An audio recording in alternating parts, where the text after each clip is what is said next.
this night, reaching out, grasping for a fleeting memory. All the thoughts keep piercing this broken mind. I fall, but I'm still standing, motionless.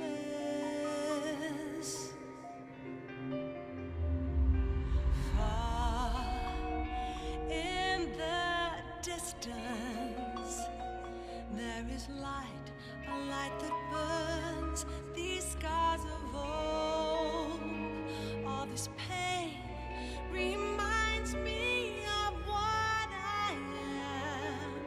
I'll live, I'll become all I need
my lovely, lovely, lovely imps. How are you doing today?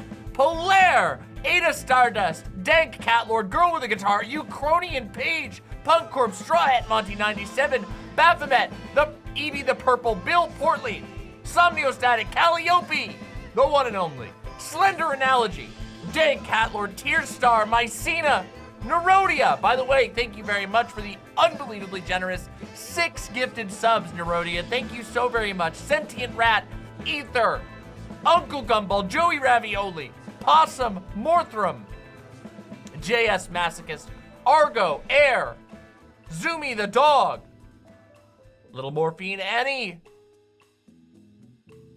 and from the YouTube chat, of course, we have the Dark Canuck, Mistress Lynn, Arlo, Fabian Couture, Epic Ninjali, Cynthia Flowers, Dark Canuck, Leanne Scott, Pyro Guy, Scott K, Another Bored Person, Vegan Rancor, Pyro Guy, Gaius Winston, Tasty Duckling. YouTube chat's a little quiet tonight. Ringtail Robin. That's all right. That's all right. It's okay. We can have a quiet night from YouTube chat tonight. YouTube chat was a little got a little interesting last time, didn't it? Twice and first. Yeah, sometimes the names go right out of my head. Other times they stick in. It's just, you know, that's why we do the warm-up. That's why we do the warm-up, you know? Hate Watchers debate. Oh, Hate Watchers debate Demon Mama. Yes, they should. By the way, if you are here, you should press the like button. The likes are going to be extra important tonight because, well, we're doing something that only the enlightened usually tune in for. Tonight is something that is just for us. It's for all of us. It's for the true fans. It's the content I truly love to make. And maybe I won't be able to make it anymore soon, unfortunately. But tonight, we are doing the final stretch, the final episodes of Holy Mackerel. Now, we're going to talk about that in the segment, but there's some stuff to talk about with regard to Holy Mackerel, which we'll get to shortly. Why does Demon Mama's website hate me? I don't know. Mistress Lynn, if you want to email me about what issues you have on the website, maybe we can try and figure it out. If you shoot me an email at demonmamaonline@gmail.com. Dark Canuck with the 279, thank you so much. Super chat, thank you so very much. Thank you so very much. Yeah, the boob window, it's pretty nice, right? I think it looks pretty nice. No, pretty good, right? It's not super, it doesn't have like a super lift, but I think it looks nice. Anyway. The website can be buggy on mobile. Yeah, you have to make it its own little, you have to do the little app. There's like an app version of the site that you can download or set up. And if you do that, it runs a lot better. Argo says, oh yeah, Demon Mama, I managed to work on a song for the first time in like a year. Pretty proud of that. You should be proud of that. That's fucking awesome. That's amazing. Genuinely amazing. Good job.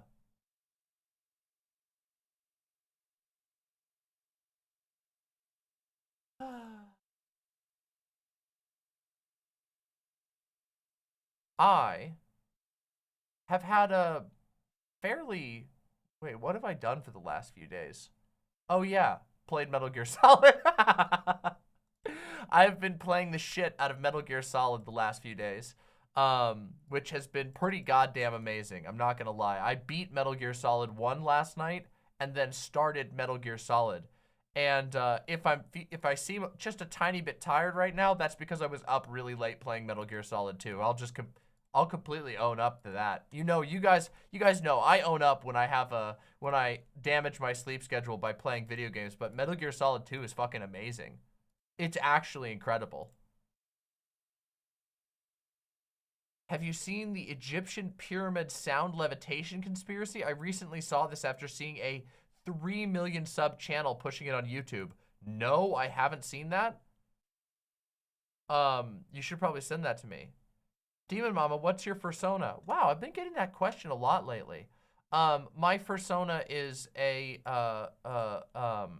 cephalowolf. It's kind of a made-up thing. I just call it a cephalowolf because that's what it is.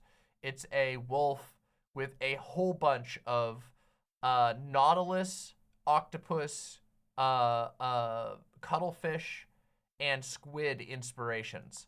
So it's a cephalowolf. Yeah, I've showed it a few times, but it's a tentacle doggy, and I quite love it. Yeah, I sort of wrote out the design, and then the art was done by our very own Nasty Redacted. Nasty did it before he joined our team, so you can see why I wanted to have Nasty on my team. You see, if you really think about it, I am like a seed of what of like the type of tree that Hideo Kojima is. You see, I'm like a seed of that tree. Right now, I'm beginning to gather amazing and talented and genius people, and together we are going to make wonders. Okay, that's my belief. That's my belief.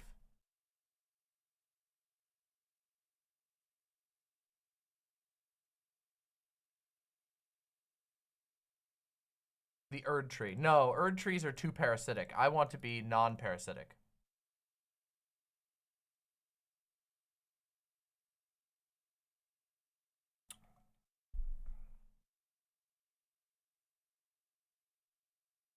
If I die and a religion sprouts from my dead corpse, I want it to be way cooler than the Erd tree religion, because it's all just like the Erd tree religion is very fundamentalist, you know, and they seem like they got some weird stuff going on. Okay, I don't want that shit. I want a cool religion. Okay, of course we'd celebrate impness.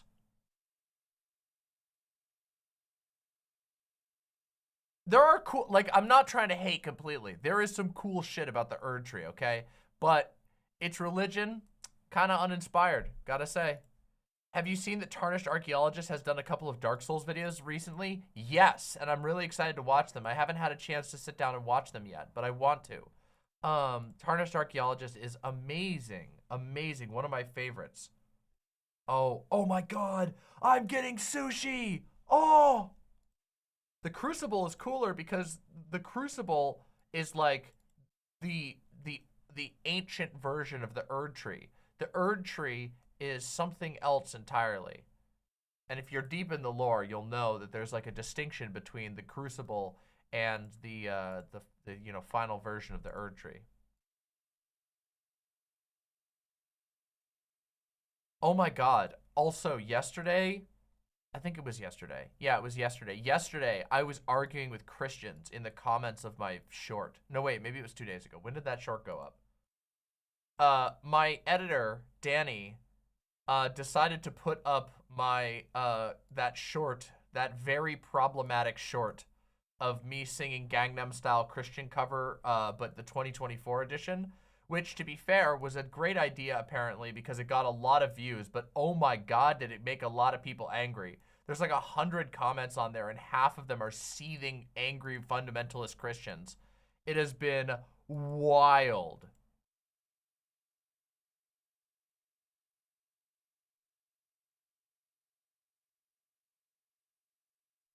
Written Remedy says, what is the religion that I'm discussing?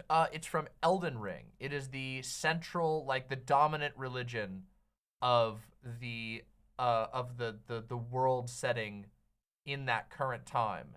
It's it's called, they're like, they believe in the Golden Order as brought to them by the Erd tree. They worship a gigantic, like, continent spanning golden tree. And it has some serious problems. And also it grew out of a previous religion, which was the worship of the primordial crucible. The crucible being sort of like the foundational form of life, where, you know, the crucible was represented by an earlier tree that seems to have been parasitized in some way by the current golden version of the Erd tree. Mistress Lynn said, what was the email you said to use? I'm sorry, I was still trying to fix it and didn't play. Oh, demonmamaonline@gmail.com. Here, I'll type it in chat. There you go. Just shoot me a email there. I don't know if the Souls games are for me. I can get this. I can get that, but also they're really amazing, and I think there's a good chance that if you can learn how to play them, that you'll end up loving them. I genuinely think that FromSoft has made like games that are going to be, I mean, they already have completely reshaped the gaming industry. There are so many games that have like pulled from Dark Souls and from the other, you know, Souls related games by FromSoft. There is like I think they've permanently changed the direction of the gaming industry, and I think that FromSoft's works, including Elden Ring, all the Dark Souls games, Bloodborne, Sekiro, etc., these games are going to be seen as classics, you know, in 100 years' time when people are looking back on the history of gaming, you know, and also, so of course are going to be all of Kojima's games, in my opinion. That's my belief, my genuine belief. I truly believe that. According to everybody on the internet, you just have to get good. I don't think that's actually true. That's a reputation that the Souls community has that I don't think is actually fair. The get good mentality is actually not very common in the Souls community. And I say this as somebody who consumes a significant amount of Souls community related content. Really, the only people who were like that was PvPers, and like that reputation has stuck unfairly with the Souls community, even though it's not actually true. If you actually go watch Souls videos, most of them are like super supportive, and most of them are interested in teaching other people how to find out and how to master things. In fact, I will say this with a 100% conviction: the Monster Hunter community has more get good types than the Souls community does these days. I've been like burning through tons and tons of Monster Hunter content, trying to myself get get better at Monster Hunter, and I really do think that the Souls community is unfairly maligned. Yeah. If Death Stranding is your favorite Kojima game, but what's your favorite Metal Gear Solid game? I love the first one most. So I really like the first Metal Gear Solid. I just beat it last night, and I really enjoyed it. I've started 2, and I am really, really enjoying Metal Gear Solid 2 so far. I loved Metal Gear Solid 5. Although I have to say the music that I've listened to most comes from Metal Gear Solid 3. You know, Snake Eater is pretty hard to beat. So I don't know. I'm gonna have to play through all of them before I make a decision. But so far I like Metal Gear Solid 2 a little more than I like Metal Gear Solid 1. If only because I think the boss fights are more fun already. Like, I don't know. There are some really like fun and cool boss fights in Metal Gear Solid 1, but they're also I don't know. They're really hard in a very weird way. They have a lot of, I don't want to call it jank, because that's not really fair. They're particular. They're not really janky. They don't have like unpredictable like glitches or whatever. They have fairly predictable but hard to understand until you've tried a few times. Like, oh, I feel like I'm fucking this up. Let me explain one. The Hind, okay? When you're fighting the helicopter boss fight where Liquid Snake is piloting the helicopter and shooting shit at you, it took me like 5 tries to figure out exactly what I was supposed to do, because there's a weird thing where if you fire the rocket launcher and you wait too long to stop aiming, then you get stuck looking down the scope, and you will almost guaranteed get hit no matter what, because you can't stop looking down the scope. You can't put your gun away. It's very weird. It's basically you need to lock on, fire, and immediately put your gun away, and it was really hard to tell whether or not the missile would actually continue to track after locking on, or if you needed to maintain the lock on while the missile was following. I didn't know how to figure that out. It took me like 4 or 5 times of experimentation to figure out whether or not, because you can sometimes miss. If the helicopter moves too much, the missile will still miss. So I thought I wasn't locking on for long enough, but it actually turns out if you stay looking down the scope when Liquid goes like, ah, oh, great shot, ah, you know, when he does that shit, it locks you in. You actually, once he starts talking, you can't leave the scope. It's very weird. So it's like, it's not jank per se. Jank is like, oh, this thing, there's glitches or you're like clipping through the walls or whatever. There's basically none of that. The game is very, very like, it functions really well and it works really well and it follows its own rules very well. But some of its rules are just weird and don't always feel that good. Also there's a couple of weird things like the fist fight mechanics are like super cool conceptually, but they just don't quite land. And it's just so like there's two major boss fights in the game where you like need to fist fight. And they both just feel really funny.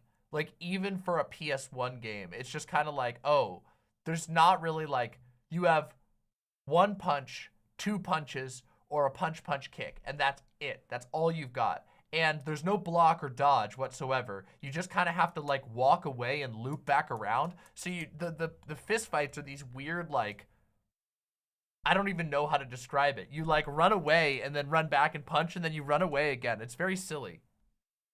It's kind of silly. Yeah, but that, don't get me wrong, by the way. I can, by the way, Metal Gear Solid is fucking awesome. Don't get me wrong. I fucking love that game and I will recommend it to everyone and I will be recommending it in just a second to everyone. But yeah. So far, also Metal Gear Solid 2 feels so goddamn good to play. When you go from Metal Gear Solid 1 to Metal Gear Solid 2, like, there's like such an evolution of all of the systems. Like the aiming feels better, the inventory management feels better, the stealth mechanic, everything's just like all of the mechanical elements are just like upgraded immediately. Fought Knight says, can Demon Mama explain to chat the difference between Liquid Snake versus Liquid Ocelot versus Solidus Snake though? That seems like jank to me. It's actually super, super easy to understand, okay? Wait, do you want me to actually do that? This might be, well, it's, okay, it's like a fucking 30-year-old game. Okay, it's really easy. Liquid Snake. Liquid Snake is one guy, okay? His name is Liquid Snake. That's his code name, okay? That's easy. He's a guy. Liquid Ocelot is the character Ocelot has been fused with Liquid Snake to try and keep Liquid Snake alive. Easy. So Liquid Snake is a guy. He gets fused with another guy named Ocelot in order to keep him alive. And then finally, Solidus Snake is a third guy. He has the codename Solidus Snake. And the reason they all have the codename Snake is because they're all related to each other. They're all versions of the same guy.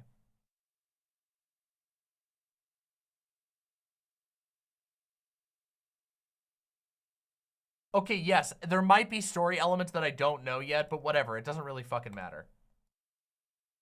There's always something like that. If you want to know what the difference between those three characters are, that's it. He's been possessed by his ghost. Whatever. They're fused. They're the same thing. I'm right.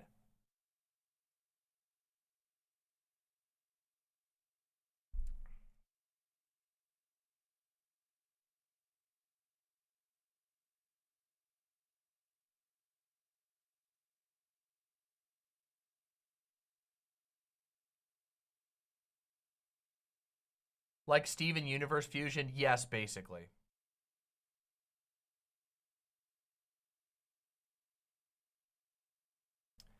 It's probably the reason why I don't play Monster Hunter, though. At least with Dark Souls, you can understand the controls pretty easily. Monster Hunter just requires practice because Monster Hunter has bigger combos. Which I can understand is off-putting to some people, but they tell you them. Well, okay, they're a little worse in older games where there are like secret attacks, but you can look them up, or they tell you in the tutorial area, whatever. It gets stupid in 4, cool, I don't care.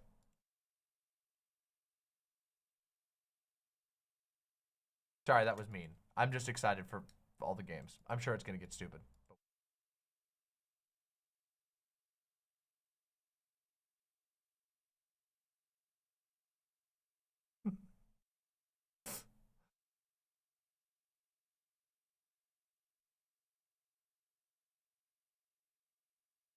It's fine. MGS2 is a great game.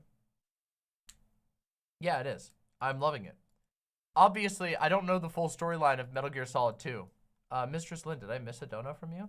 Oh, sorry. Yeah, I did. I was in my brain. Mistress Lynn with the tier 3 sub. Thank you so much. Holy shit. I want you to know how appreciated you are by everyone, and since I have space, here is a little dish I made with UV resin. All right, let's take a look at the UV resin dish. Yo! Whoa. It's very resiny. Damn. I love these on the top. This looks cool. This looks like it looks like a water galaxy. Like if you were in if there was like a game and you went to the Aqua Galaxy, that's what it would look like. That's awesome.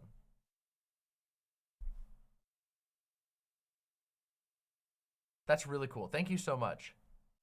This moment was kind of a peak fourth wall break.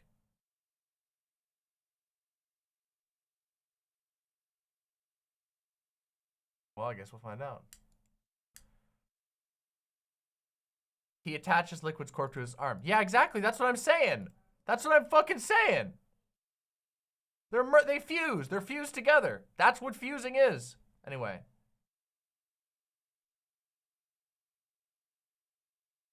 All right, we got the Mr. Krabs of the day. All right, we'll hit those later.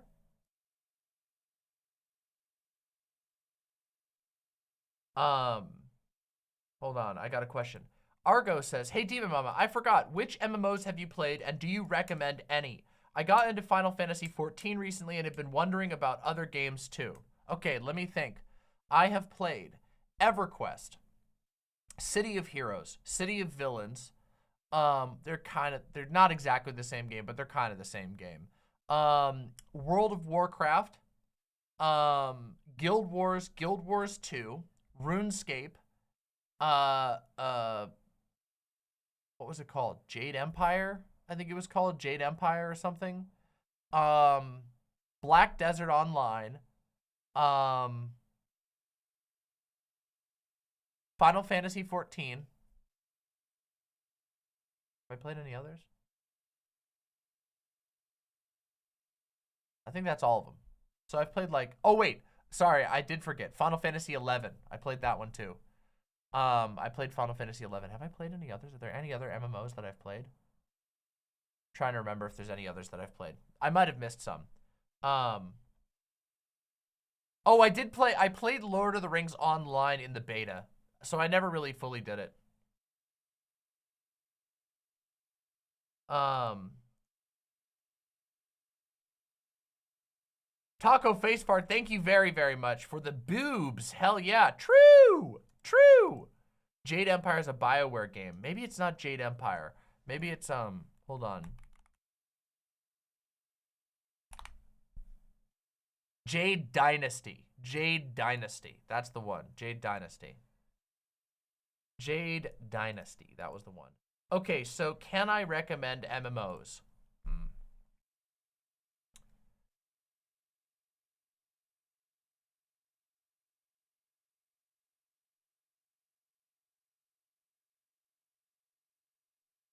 No?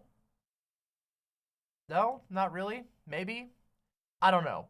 I am of two minds with MMOs, and I'll explain my thoughts, okay? Maybe I could even, you know what? This could even be a cool segment. I'll do that.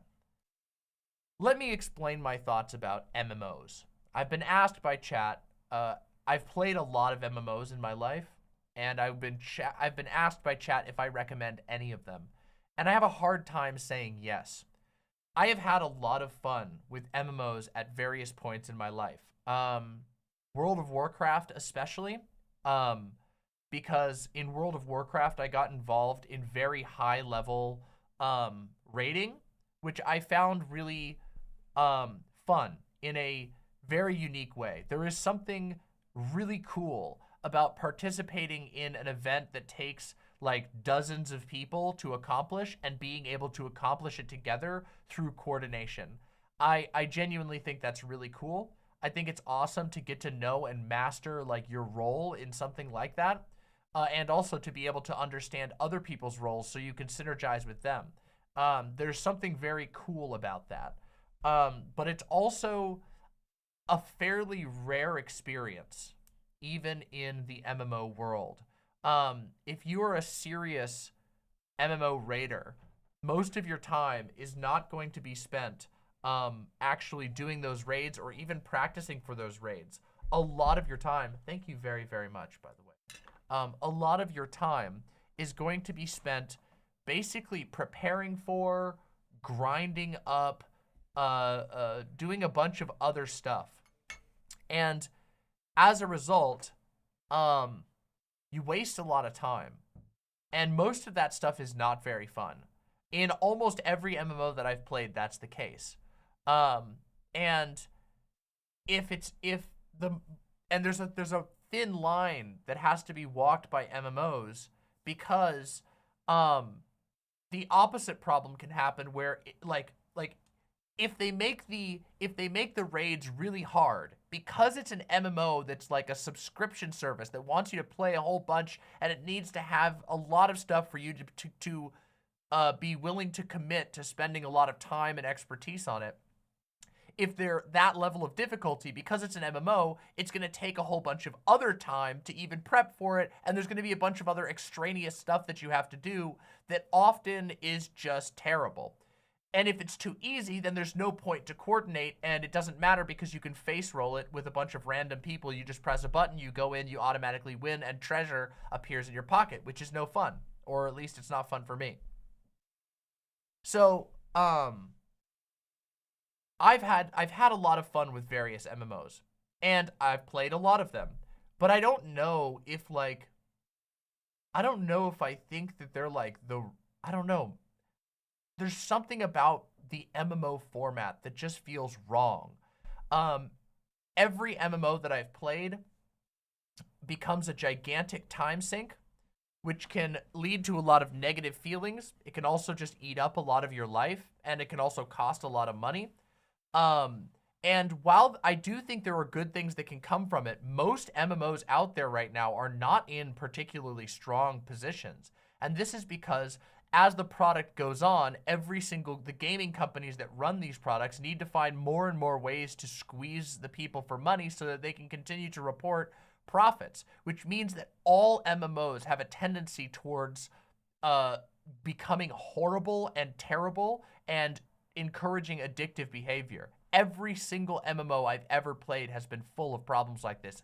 World of Warcraft is like one of the worst, where they just there's no principles to the design anymore. They straight up, like, they have, at this point of the game, they have basically removed everything cool that you would get except for achievement, like an actual little achievement badge. From doing accomplishments in the game, they've put cooler stuff in the real money shop because they need to make it more profitable.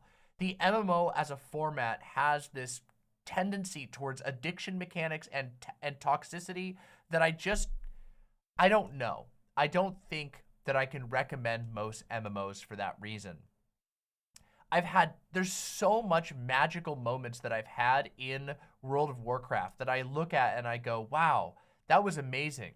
Oh, I forgot another MMO that I've played, Warframe. And you want to talk about a game that is completely eclipsed by its desperate need for monetization? Warframe is right there. Oh my God. I can't believe I didn't even think of Warframe. It's just all of them. They're all like this. It's bad. And I love video games. And one thing that I hate is that video games are so limited as a medium. And also, one thing that I hate is that video games encourage, through their design, they encourage gamers to be worse people. And that makes me sad, because MMOs are like a great example of this, but perhaps an even more like acute example of this is MOBAs. MOBAs are a game type that is entirely eclipsed by the aggressive need to turn everyone into a addict. And that's terrible. It's terrible for you. And it means that the more that you love, and some of these games are good, don't get me wrong. League of Legends has a lot of amazing stuff going on in it, okay? But the more that you get into League of Legends, the less that you're able to appreciate other things. You can't appreciate amazing pieces of art that appear in the gaming world because without abandoning League of Legends, and you're invested in League of Legends because everything in the game reinforces addiction mechanics. So they get you with this FOMO, they get you with the loot boxes, they get you with the account stuff, they get you with the seasonal shit, and they load you up with all this stuff that locks you further and further into the game, and discourages you from going and doing other things, going and seeing, even within the gaming world. I'm not even talking about beyond gaming, but it discourages you from engaging with other games that are out there that are amazing. And I think that MMOs have this problem too, where they want to become your entire life. All of them do. And it makes sense if you think about it from the design, from the approach to the design. And so I don't really recommend MMOs because there's so many other games. I mean, yes, there are certain things in MMOs that aren't really replicated elsewhere within gaming, which is unfortunate, by the way.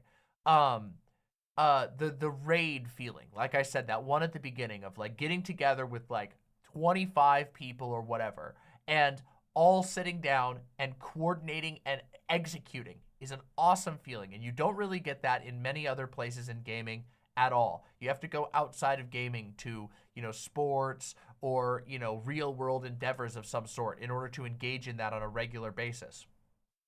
And obviously there's complications with all kinds of things like that. Everything you get involved in has its risks, and, you know, MMOs are fairly low risk on that front. But for that one fantasy, you have to pay a huge price. And they're gonna the games continually encourage you to spend more and more and more time in it. And some of it is fun, a lot of it isn't. It starts to get hard after a while to tell the difference between what's fun and what is something that you're doing to get to something that's fun, which is, I hate that feeling. I hate, like, when I play a game, I want to be like, oh man, this is really cool, this is engaging me. Even if it's something that's hard or that is kind of frustrating me because I'm struggling with a challenge, it's a very different feeling than the sort of like horrible, checked out, all right, yeah, I gotta go do like 16 quests to be able to get to the next zone type stuff that you encounter in MMOs. And the more you play an MMO, the more it starts to feel like all of the fun is being mushed together with lots and lots of unfun until you can't really tell whether you're actually enjoying yourself or not anymore. And that sucks. So, yeah, it sucks a lot. And there's things that can come from MMOs. Like, I mean, I've made friends, long-term friends through MMOs in guilds, and that's fun and exciting. But of course, that's not the only way to make friends. It's just one potential way. And I've also found myself in a remarkable amount of, you know, I don't know, uncomfortable or miserable situations when it comes to the social experiences that you have in MMOs. Like, as a quick example, in World of Warcraft, they introduced this system called Mythic Rating, which is a weekly system. Every week, your key restarts, and you get a new key that's based on the highest thing that you accomplished the week before, which means there's an incredible, and from that key, you get a treasure chest which contains randomized rewards that are better the higher you achieve. And what this means is that there's a constant pressure in basically everyone in the game, but especially among raiders, to push and grind the absolute hell out of these dungeons that are not fun after the first 2 or 3 times that you've done them. There's no more fun to be had in these dungeons anymore. And you got to do them hundreds of times every single week, not hundreds of times a week, but hundreds of times over the course of a season of the game.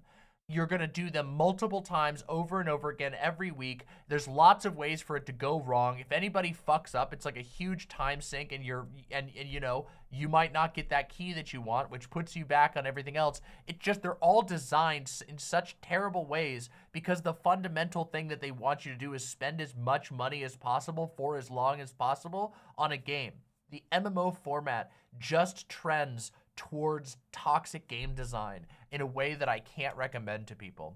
And I'm not saying you can't have any fun. I don't really spend any time recommending MMOs to anybody, because why would I, if I wanted to tell people about like an amazing and cool, unique social experiment type game, I would tell them to go play Death Stranding. I would tell them to play Dark Souls online, any of the Dark Souls 3 online. You know, or hell, even Dark Souls 2 online. There's still tons of people playing Dark Souls 2 online, or Elden Ring online. You know, these games have a lot of really fun and cool stuff, and they're way better than the experiences you're gonna have in most MMOs. And I don't have to worry about, you know, giving somebody a product that's gonna manipulate them. It's the same reason why I don't recommend MOBAs or Battle Pass games anymore. I just don't do it. There's just, I can't imagine recommending somebody go into something, you know, a product that is constantly manipulating you. And they are. And it sucks. But yeah, that's basically my feeling about MMOs overall. There's magic buried inside of them, but their fundamental concept in our current gaming industry leads to them having unbelievably toxic design. That means I don't generally feel comfortable recommending people play MMOs.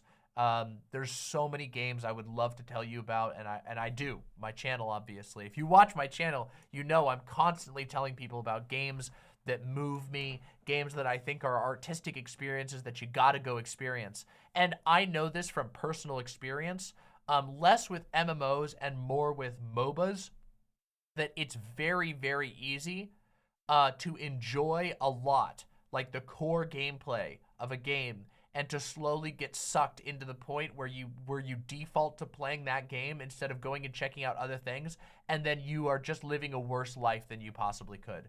When I was still playing League of Legends, I missed out on so many amazing games that would have made my life better and made me feel better, in lieu of chasing a fantasy that has been, you know, manipulatively sold to me by the game. It's just how it is, I think. So there's good games out there. There's plenty of things I'll praise about basically every MMO that I've played. And in fact, to just show this, just to prove to you that I'm not making that up, World of Warcraft has some of the most interesting story design of any MMO. It's incredibly fun. Obviously, at this point, there's a lot of weird areas in it, but at one point, it was legitimately ridiculously fun to just solo through the game, just enjoying the story and having fun with it. It was very, very funny writing, very, you know, interesting fantasy world that had a ton of characters that you just wanted to know more about. And that's awesome. Final Fantasy has really, really awesome basic raid design. They really took their raid design to the next level. I love the fact that their raids are so communicative that you can learn the raid from playing the raid instead of having to install like random raid tools that tell you what to do. You can actually just observe what's happening because everything is so clearly marked for the most part. There's a few exceptions, but for the most part. City of Heroes, well, okay, City of Heroes is very old, but back in the day, City of Heroes was on some wild shit, okay? And when at their peak, City of Heroes was doing so much weird stuff that it was a wonderful experience to play City of Heroes. They didn't have like amazingly well-designed raids, but they had these crazy zones, and they had an incredibly in-depth story. And in addition, you got a comic book with your subscription. So there was like characters in the world that you would be following and doing missions with, and then that month you'd get a comic book about those characters, which was really amazing. So there's just a couple examples offhand of some good things that I think exist. And at the end of the day, The games are still loaded with manipulative mechanics, so all that stuff comes with a really big cost. So I just can't recommend them. Anyway, if you want to hear more stuff about me talking about games that I love, about me criticizing games that I hate and love, hit subscribe down below. Make sure you can hear the signal. There you go. Bam. Bam, bam, bam. By the way, I got sushi, which I'm going to eat now. You didn't miss any Holy Mac. We haven't started it yet. I'm still goofing around. Trying to see if I missed any donos or anything. Didn't miss any donos. Nobody donated to hear me talk about MMOs. What? What? Oh my god. I'm so excited for this. Look at this. Look at this plate of sushi. Oh my god. This over here is not sushi. This is a it is a tempura jalapeno stuffed with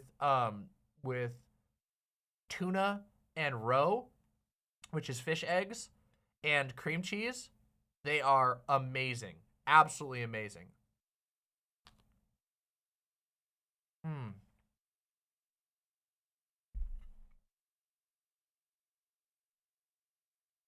So I'm gonna eat here for a minute.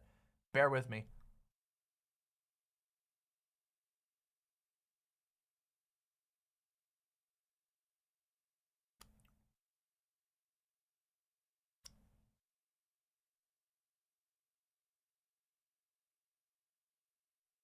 Yo, that's awesome, Twos.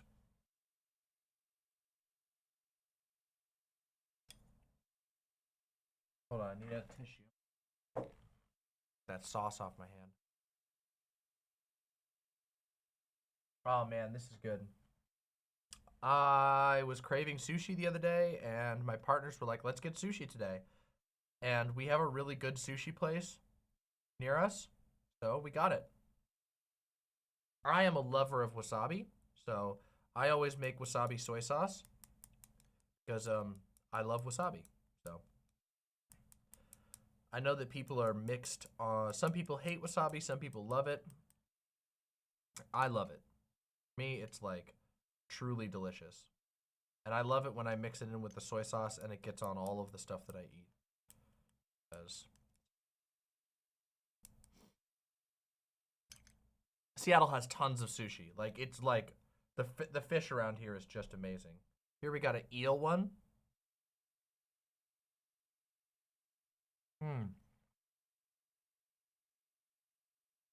I never learned to use chopsticks. I learned how to use chopsticks very young, and I'm happy I did, because it makes life really easy. I very regularly use chopsticks.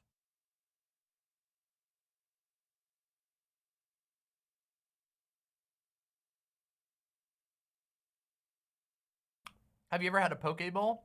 Yes. I quite like we get poke every one not frequently, but every once in a while. I like it a lot.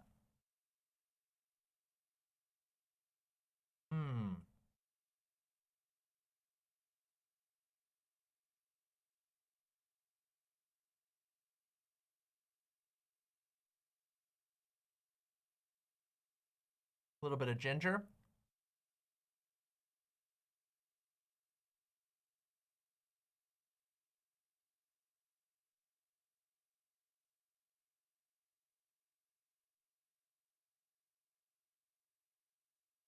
Jeremiah Bullfrog says, yo, Demon Mama, I just wanted to drop by real quick to say that I love your content and you inspired me to get into streaming myself.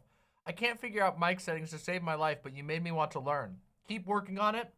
Everyone struggles with audio, okay?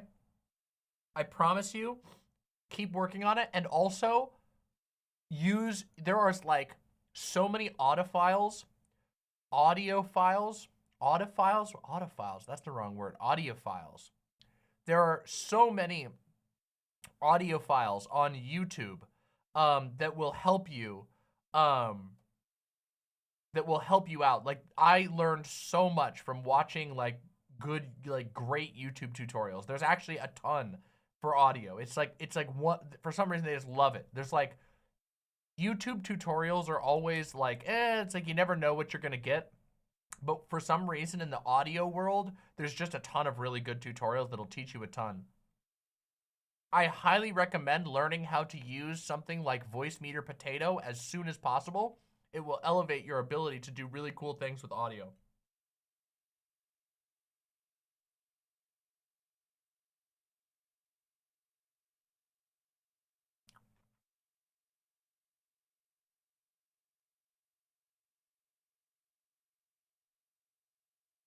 I'm really happy that I was able to inspire you, and I wish you luck.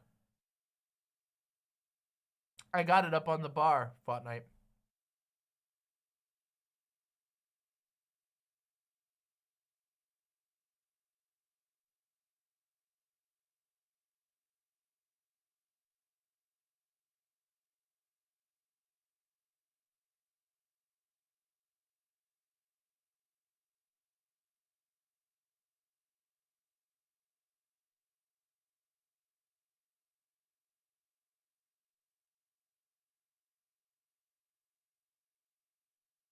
Demon Mama, what's your favorite vegan dish? Basically anything that has mushrooms in it and that's mushroom based. I love mushrooms. I don't know what it is, but something magical about them.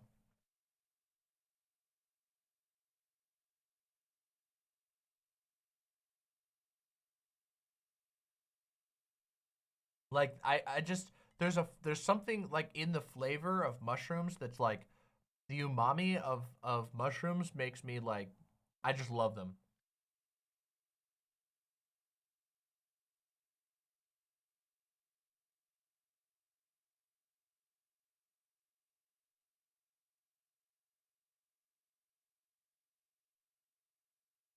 Mushroom God, that sounds awesome.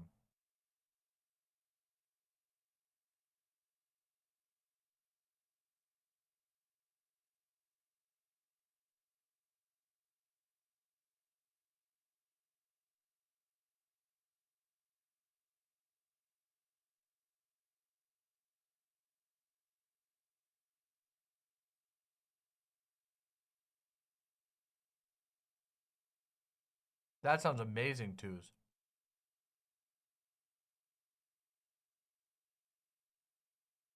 Oh, no. One of my things fell apart over here. Not the sushi. Actually the jalapeno. Might make a mess.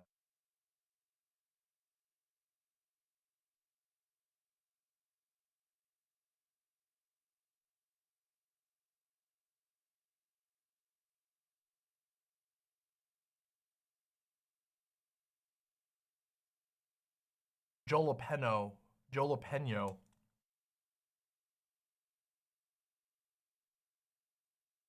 The jalapeno.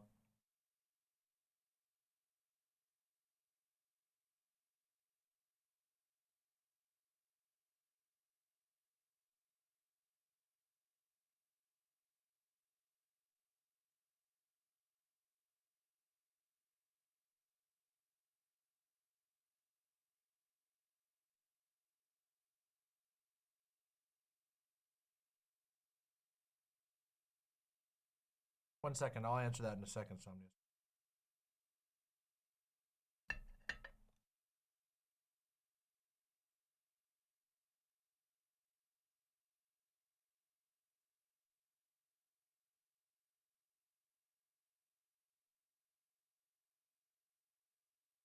Shrimp.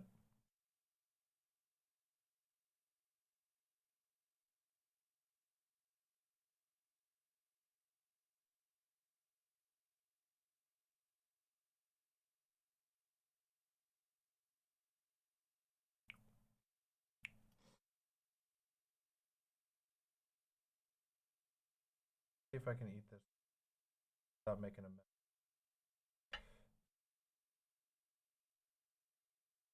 Oh, this is the jalapeno.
Aw. All right, everybody. All right, it's time. Huh? What happened? What happened? Hey, gay fish. Hope you're doing good. Ooh, Danish Western starring Mads Mikkelsen. That sounds fucking amazing. I love Mads Mikkelsen. I love Mads Mikkelsen. Oh my god, I love his shit. Ah. Using chopsticks is fun, but sometimes I still give in and use a fork. I just find chopsticks. Oh god, I got spicy in my throat. Ah. I just find chopsticks easier for some things. Fork and spoon are easier for other things, but chopsticks are just legitimately easier for some things, in my opinion. Tyrannax says, The Hunt is a problematic film, but Mads Mikkelsen is amazing in it. I don't think it's a problematic film, honestly. I think it's like a horror thing. And I mean, I guess it has some problematic elements. I don't know. I think it's more indicative of the way that these things can be talked about, and also about the way that I don't know, the way that some people approach justice in a way that doesn't actually resemble justice, that doesn't actually resemble attempting to protect anyone, that instead it becomes a way of venting cruelty. The Hunt was an interesting movie. I had a lot of thoughts about it, but I do, the acting is fantastic. But yeah. I don't know. I think that I think there needs to be room to have, like, I don't know. I like art that's willing to discuss uncomfortable topics, obviously. And I think there needs to be room to discuss, like, certain realities, without immediately, sort of projecting all, like, possible political readings onto it.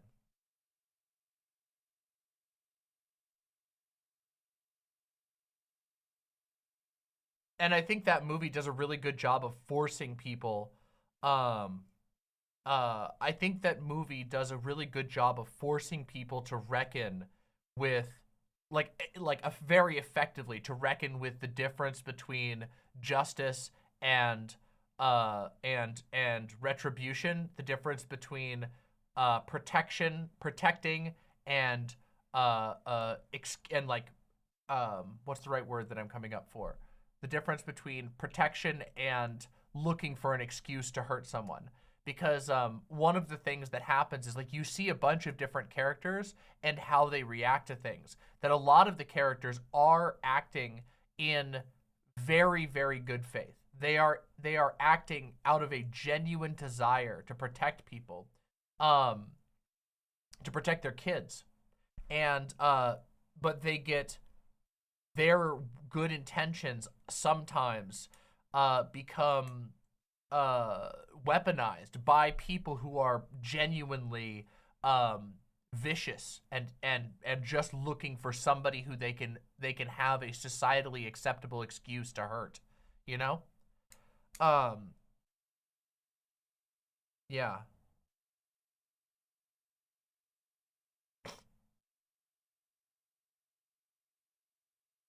I want to see Zone of Interest. I've never heard this movie. The movie The Hunt is about a school teacher who gets falsely accused of pedophilia, of child molestation. And what happens to his life after that happens. And it's a, like, the movie does the thing that makes that movie, and as you can imagine by that, it's like, oh shit, you can instantly imagine, like, where discourses would go on that concept, you know? because you can go, oh, is this going to be like a weird victim blamey movie? But actually, no, the movie goes extremely far to not demonize, like, basically, like, it doesn't really demonize anybody. Even the like worst characters in the movie are like sort of allowed to breathe. It's not very heavy-handed with that, and it is especially careful to not demonize the child that makes the accusation. And that's where the movie gets like where I say that the movie, I don't like calling it a problematic movie, because the movie is taking its subject very seriously and it's not taking shortcuts.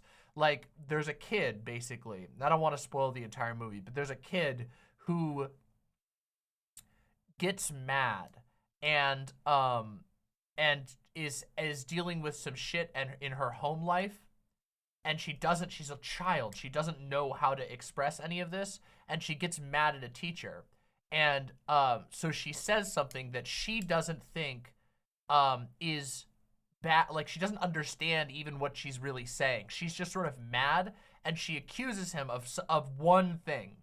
And the teacher afterwards, like sort of like one of the other teachers, sort of jumps on that and is like, and starts sort of pressuring the kid to tell like what happened further. And the kid gets scared, being a child, and confesses to things that didn't happen. And it spirals out of control from there. And it's a very yeah, it's a very complicated film. And I understand exactly why, like, people would have a lot of discomfort around it. I think the movie is designed to force people to confront these topics. You know, if you take the movie seriously, you don't just sort of like watch it randomly. It's certainly not a light watch by any means. It is a very intense film that has a lot going on in it.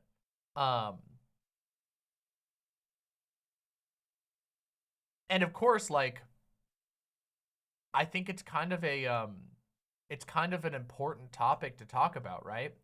Because, like, especially like, guys, like, these days, we have adults falsely accusing other adults of crimes that they didn't commit on a regular basis. And it centers around basically the same topic. So I think that, like, being able to talk about that and think about that in a serious sense, and not in the sort of turn off the Twitter discourse brain in order to engage with a serious piece of work, like a serious piece of art, is pretty important. Yeah. And the crazy thing is, like, the movie doesn't, like, I guess it's not even really a false accusation so much as it is I mean, I guess there is false accusations involved, but the central incident is more one of misunderstanding and then it spiraling out of control really quickly. And then also a society that is sort of very tightly wound and looking for someone to hurt. And it's also really interesting in the film because the person who is actually hurting children is never even, like, basically never faces any sort of justice whatsoever. There is a character in the movie that does hurt children. And that guy, he faces, you know, essentially no major repercussion. I mean, maybe arguably towards the end you could say that there's fallout from it. It's a really interesting film. And again, it's a very heavy topic, but if, like, I am willing to say that I think the film is good at provoking thought, meaningful thought on the subject without falling into the traps that you would expect. Like, if you tried to talk about this subject on Twitter or on social media, it'd be impossible. You would never be able to actually have a discussion around the topic. But I think that serious people can watch that film and think about it and go, yeah, okay. A purely retributive, you know, approach towards so-called justice, it makes our society sick, you know?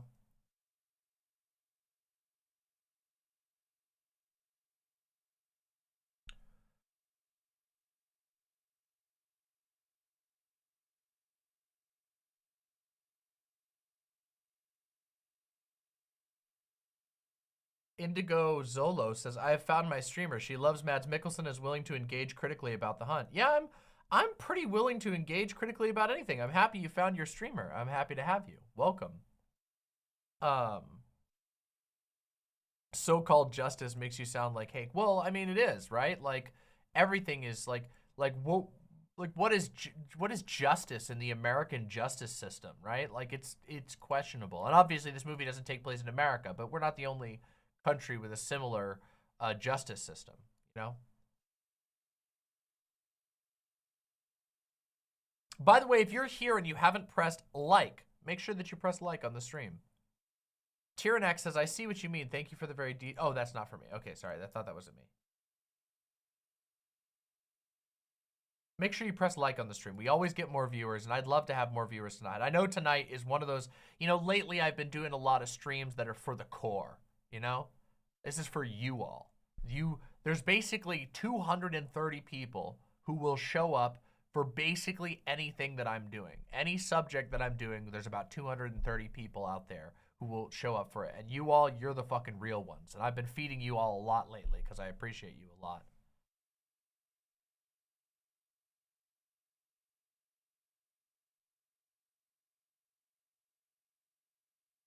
TSW, the Shadow Wolf said, sorry I'm late. Also, what the fuck did I walk in on? We're discussing, that was me briefly discussing a very controversial movie starring Mads Mikkelsen. It's a movie called The Hunt. And it's about what I was just talking about. A lot of people have very strong opinions about the film for obvious reasons. So, yeah.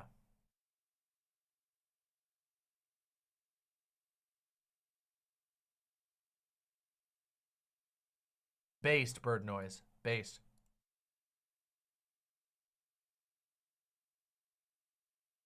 Can you guys can I have a moment of can I get recognition real quick from my fans? Can I get some recognition for the fact that I have actually kept my promise of not only streaming more in 2024 but also streaming video games more?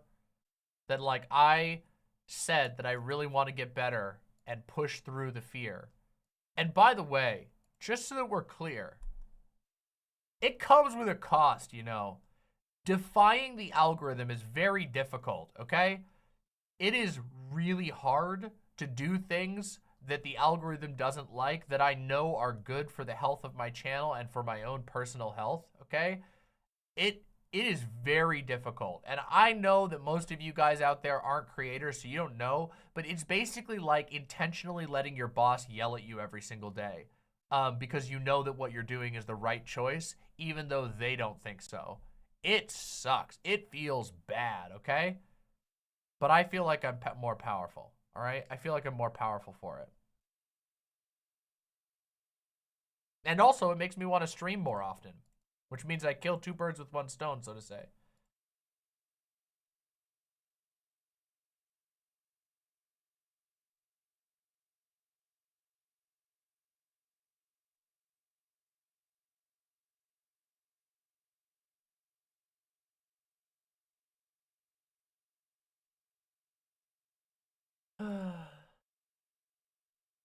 Also, it made me so sad that my Death Stranding 2 trailer video didn't get many views.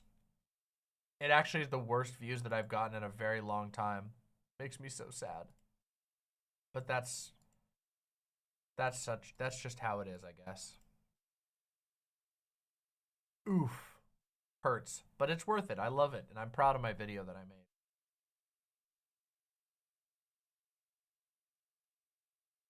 What is your YouTube boss telling you what to do? Let's find out. What does the YouTube boss want me to do?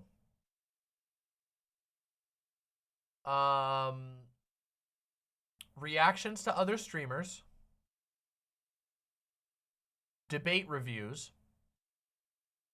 Um, uh, tr trans, tr top, videos about trans people fighting. Um, drama. Drama. My biggest video is the James Somerton Drama Mama in recent memory, which got 31,000 views, which is amazing. That is basically my entire audience and more watch the James Somerton Drama Mama. Drama commentary, my video where I said that drama is killing our minds and souls, just putting drama in the title got it 10,000 views. So drama. Oh, the Drama Mama update, that got 24,000 views. So drama. Let's see. Oh, well, okay, YouTube really liked my video about church militant exploding in real time. That one got 20,000 views. That's pretty good. So basically, what YouTube wants me to do is drama, drama, drama, talk about other bigger creators, which I am not going to do that much. I mean, obviously I'll do it sometimes, but come on. I'm not a fucking PR person for every other bigger streamer than me. I have my own ambitions, and I want to be my own presence. I can't spend all my time doing that. But that's what YouTube promotes. That's the videos that get sent out to the algorithm. Let's see if we can find out any more. Hold on, let's see. Let's see what other info they want from me.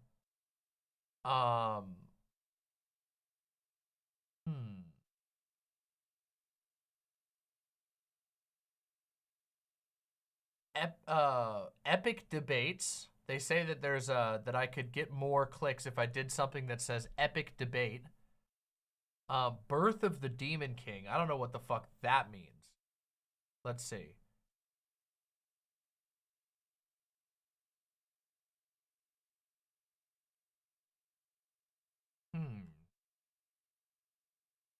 Yeah, hard to say.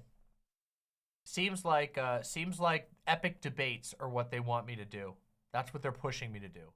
But, you know. Advark with the tier 1 sub. Thank you very, very much. Deeply appreciate the tier 1 sub. Thank you so much for supporting the show. Once again, this is a viewer-supported show. 100% viewer-supported show. So, if you want me to keep making cool stuff, consider throwing a donation my way. It means the world to me. You all keep me going. Yeah, I don't know. How do I sign in on the site instead of registering? I hit login, but it takes me to a registration page. Huh? That's... Please keep to the Gardener arc. Okay. Yeah, let's talk about that a little bit. Tonight is going to be, like I said, a chill stream where we're all hanging out with my core audience. I am very committed to the Grand Gardener arc. The Grand Gardener arc being one in which I am taking the seeds of what I have begun to plant and I'm letting it grow. And my goal is to start to encourage a healthier ecosystem in my little corner of the web, even if it's a small corner. But I want to have a healthy ecosystem here so that so that there's the incentives to participate in moronic drama are lessened.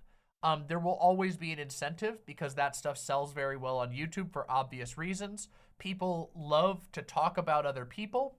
They love to talk about other people when something juicy is happening. That is all very clickable and whatever. But it is horrible and it will destroy your life and it will destroy your channel. It is unsustainable. The channels that succeed are channels that have a concrete identity beyond the drama. And our channel has that. Even if the pressures to participate in drama and get pulled into it are incredibly high. And even if the space that I once considered myself to be a part of, meaning lefty politics streaming, has completely blown up. And by that, I mean it blew up, fell to the ground, and started rotting like a fucking whale that had dynamite shoved underneath it. A beached whale, you know?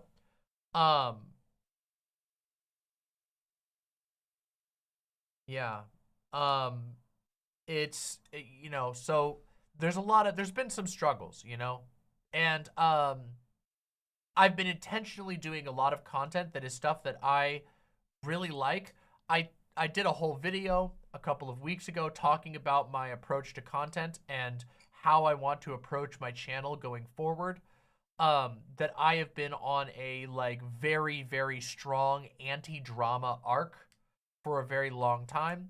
And just to be clear, what I define as drama is stuff like, did you hear what these two people are fighting about? The closest thing I even got to was the disagreement between TJ and Vosh about drugs. And even that, I didn't even approach it as a drama thing. I simply wanted to give my personal opinion about the topic at hand, and that topic happened to come up in a video that I was also criticized in. So, yeah. I want to keep bringing lots and lots of unique and one-of-a-kind content to the forefront of my channel. That's what I want to be able to bring forward. And I think it's been going pretty well so far. But you know, there's always an adjustment period, and some things aren't going to land and hit as well. The hype and the video about Death Stranding 2, that video, that one is for special people in the audience. That one's for me, okay? Something that's very important to me. And it's unfortunate it didn't get a whole lot of views, but also I know that if I keep putting out videos about video games and media more frequently, that will attract those types of people to my channel. And I want to attract people who are interested in that type of stuff to my channel. You all love it. My core audience loves it. So I might lose some of the people who are really into politics if I do less hard politics. But the reality is, even the hard politics videos just aren't doing that well. We just need to grow my core audience. And in order to grow my core audience, I got to put more stuff that's, you know, risky out there. I got to take risks on a video about Death Stranding where I talk about why I don't get hyped for video games except for when it's a Hideo Kojima game, and why I love Death Stranding, you know?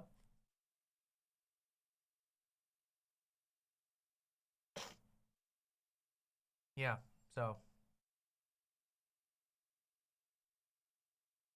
Damn, I liked politics. Well, don't worry. I'm always going to talk about politics. There is, like, I'm not stopping politics. I can't. I'm incapable of stopping politics. It's just that for a while, I found myself falling into, like, this pressure to, like, be, like, a news coverage person. And I used to do that a little more or in the early days. It's kind of come and gone on my channel. But the reality is, it's not my thing. I love talking about politics, and I will always do lots of videos talking about political issues. But I prefer to talk about political issues on my own terms and as a subject in and of itself that you can become smarter, you know, about by sitting down and thinking about and going through it with other people, as opposed to like constantly trying to react to the news, especially because the news is fucking boring as shit.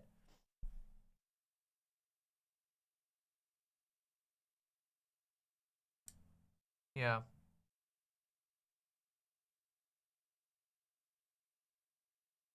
My nose so cloggy.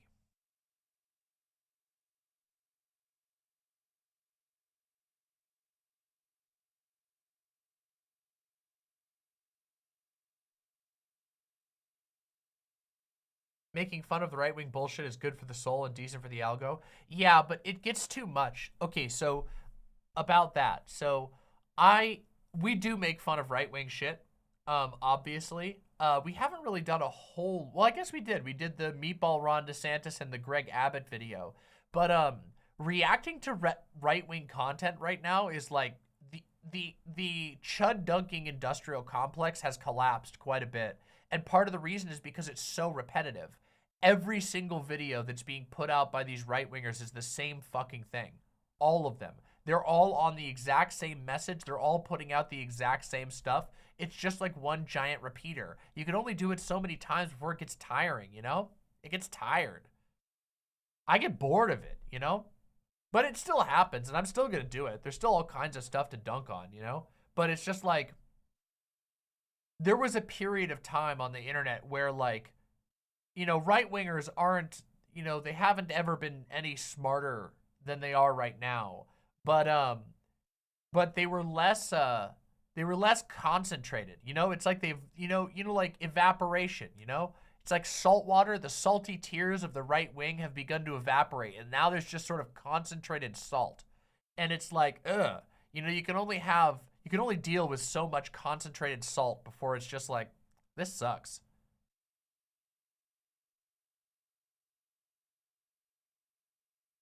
And yeah, that's true. Alexi says it's repetitive, and seeing it over and over again can be demotivating. Yeah, it really can be. If you spend a lot of time just listening to them be insane and say the most insane and evil shit, all of them, all the time, it can give you a distorted view of the world. And I'd much rather spend a lot of my time, like, I don't know, talking about stuff that I like, laughing about funny things, you know?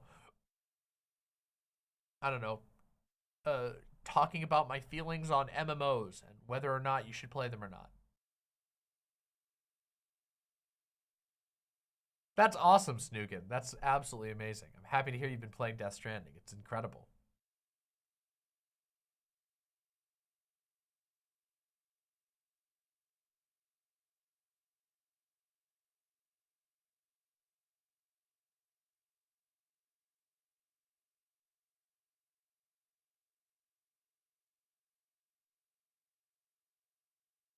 I love when you talk about movies. Yeah, I haven't done many movie reviews this year. Honestly, I've been I've been playing a lot of games, and obviously I was really busy during January.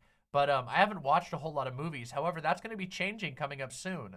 I have a whole bunch of movies lined up. In fact, tomorrow I'm going to be watching the Society of the Snow, um, or the Society of Snow, which I'm really looking forward to watching that. I'm sure that's going to be a very messed up movie, and I'll have a lot of thoughts about it. I plan on watching a whole bunch of films in the near future, and then I'll be talking about them and putting my reviews up on the channel. Um, I want to do more discussions about art because I love it. And I feel like we have a really good time and that we get to laugh a lot and whatever. Oh yeah, I should have done a Rebel Moon review. I should have done a Rebel Moon review. That would have been a really good and funny thing. I could still do that.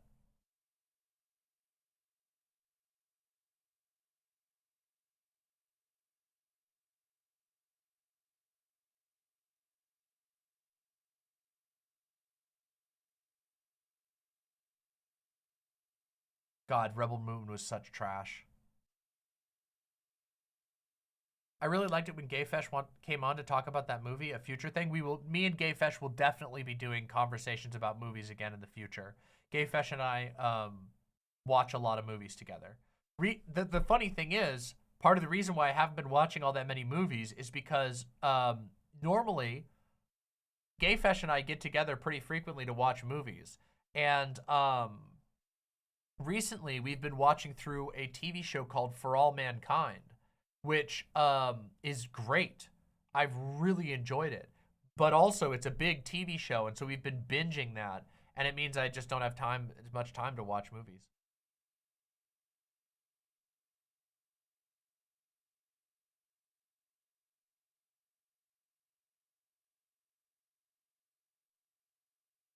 For All Mankind is great. I will probably do a review of it when I get further into the show. I just finished the first season, so I'm only in the beginning of the second season now.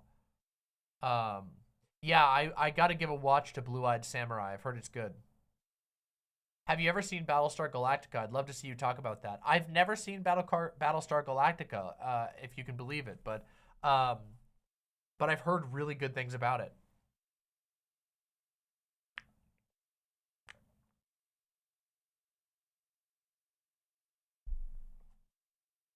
I need to finish The Sopranos also.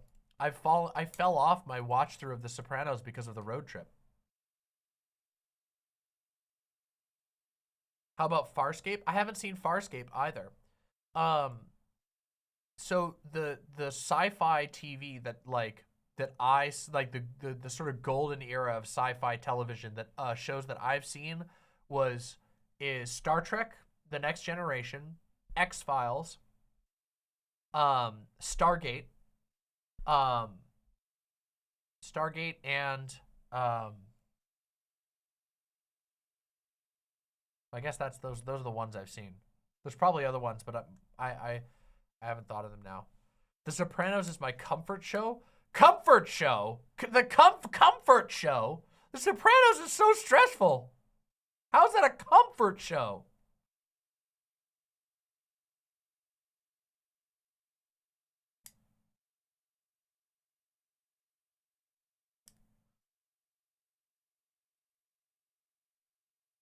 All right. Yeah, my next big TV show watch is going to be Twin Peaks is my next big one. So everything else is going to have to wait because I'm going to be doing Twin Peaks in preparation for my giant playthrough of the Remedy games. Alan Wake, Control, and Alan Wake 2. I really love David Lynch, but I've never seen Twin Peaks, which I recognize is I'm missing out. I know I'm missing out. But yeah. Lava Monster with the tier 1 sub, thank you so much. Just finally finished Baldur's Gate 3. Your review is what convinced me to download it, and it was an awesome experience.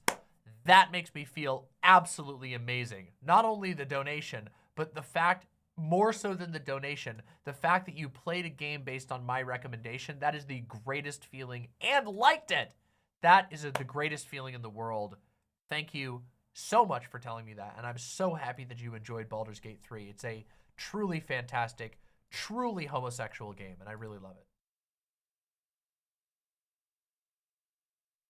That's funny. TJ Kirk promised Paul's ego he would watch Twin Peaks if the other would watch Breaking Bad. Breaking Bad is really good.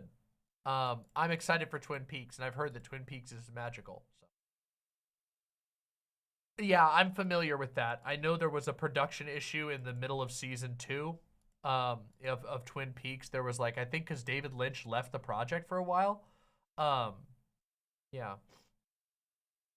Noctalb said, I wanted to play Fear and Hunger based on your review, but Steam has it region blocked. You can get it on itch.io. You can download Fear and Hunger on itch.io directly from the developer. So if it's region blocked in Steam, go grab it on itch.io. And if you can't get it on itch.io because it's region blocked there, there's this great little tool called a VPN. And I highly recommend just subscribing to a VPN and then downloading it there. But yeah, you should be able to get it on itch.io. I don't think itch.io does any region locking things. What season are you on in The Sopranos? Wait, how many seasons of The Sopranos are you? Well, are there?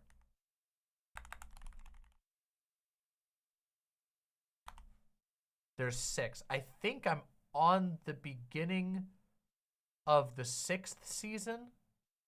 Hold on, let me take a look. I'll be able to tell you in a minute.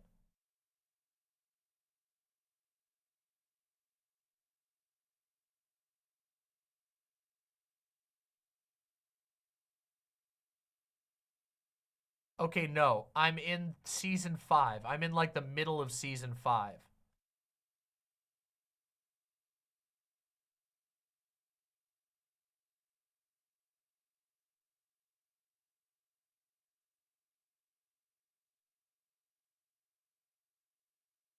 Yeah, yep, I'm like getting towards the middle of season 5. So I don't have that much more to go. I'll probably finish the show. Have you seen The Good Place yet? No, I haven't seen The Good Place. I've heard very good things about it.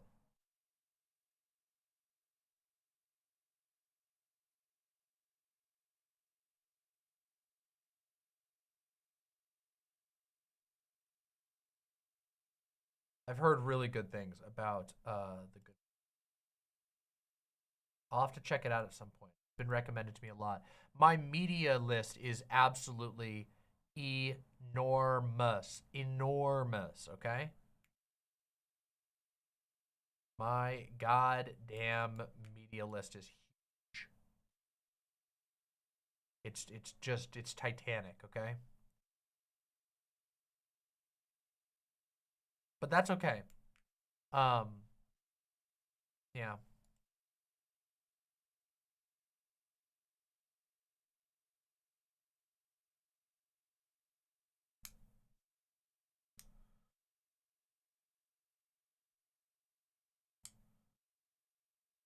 How do people watch shows and movies? I can't. It feels so empty and aggravating, sitting still doing nothing but watching.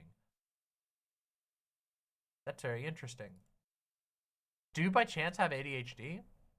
Um, not that that's the only thing, but that sounds a lot like ADHD. Um, yeah. Um, I first of all, okay, so it's you don't have to be a movie lover, okay? Or a TV lover. But I do think that there's a lot of if you're an artist, if you or if you want to appreciate art, learning how to be able to sit down and appreciate forms of art is really helpful. And for me, when my ADHD got really bad, I had to like retrain myself how to like watch movies and stuff. In college, so like in college, I started struggling a lot.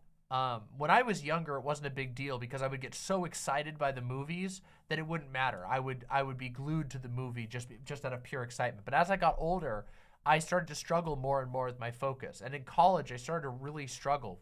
At film school, I started to struggle to stay focused during movies, and I would get restless and whatever. And I didn't know what was happening. So it took a long time for me to sort of realize, okay, I see what's going on, and learn how to re-engage with the movies. And for me, a lot of what has helped me re-engage with movies has been becoming more interested in the art form itself. So as a result of my interest in understanding what makes movies good, I find watching a movie or watching a TV show a more engaging experience because I'm watching and looking for certain things that can stimulate that part of my brain that's always looking for something else to hook onto. And also, of course, getting my prescription for ADHD medication certainly helps. It just did. It helped a lot, you know? I went to film school. Yes, I did go to film school. I did not finish film school. I am a multiple-time college dropout. I tried twice. I went to film school twice, technically. I learned a lot there, but I didn't have the money to finish. So I don't have a degree, but I did learn some shit. And part of that is why you get such a beautiful show, you know?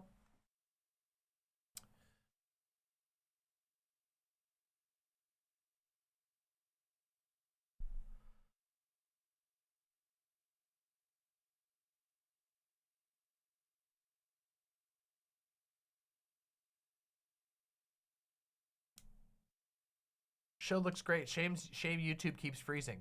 Forlorn Plushie, if you're having issues with YouTube freezing, try turning off your ad blocker. YouTube has gotten really aggressive against ad blockers, and depending on the ad blocker that you're using right now, sometimes even whitelisting YouTube isn't good enough. You actually have to turn the ad blocker off while you're watching. What they've resorted to doing to combat ad blockers, oh, it's because of Firefox. Oh, I don't know what the problem is then. Huh. I don't know. I'm sorry about that. YouTube has been very weird lately, and I wish I could help more because it does bother me. But, yeah. I don't have one, and it still freezes all the time. Yeah, I don't know what would cause that. I wish I knew more. It makes me sad because I know that people get discouraged from hanging out and watching and whatever.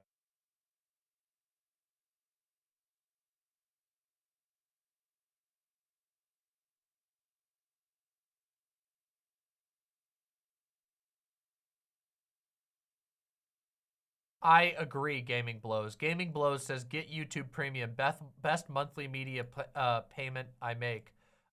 Yeah, obviously, I am a YouTube streamer, so you can consider that a bias or whatever, but legitimately, YouTube Premium is probably my most used subscription outside of maybe Spotify. And I hate YouTube Premium slightly less than I hate Spotify. I fucking hate Spotify, but I use it because there's not really any other option right now. It is goddamn so good. YouTube Premium makes life so much easier. It's so dumb. Yeah.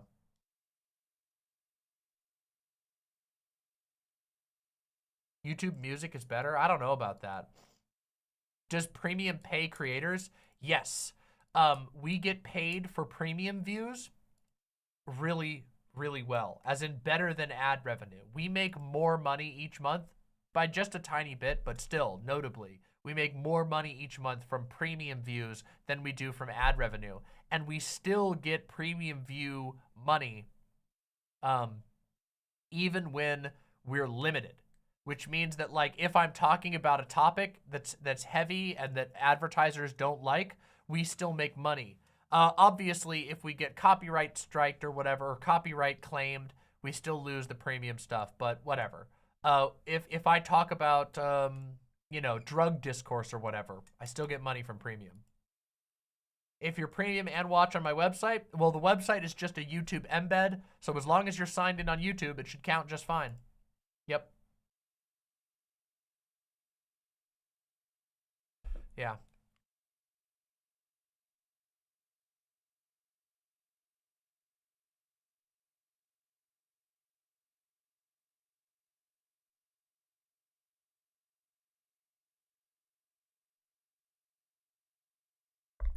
Bitewise, Marissa with the $5 donation. Thank you so much. Title has been pretty good. The only thing I miss is being able to control playback from anywhere.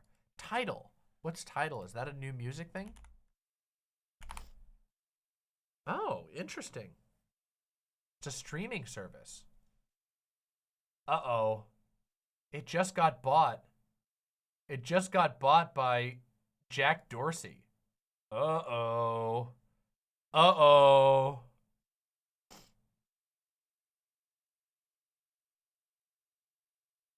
Oof.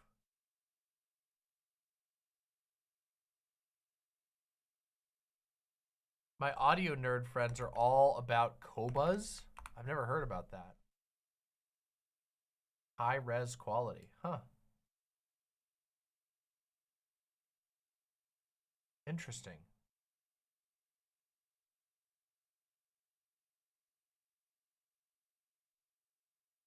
I'll have to check those out. Maybe there's an alternative out there. So far, I've been stuck with Spotify, basically.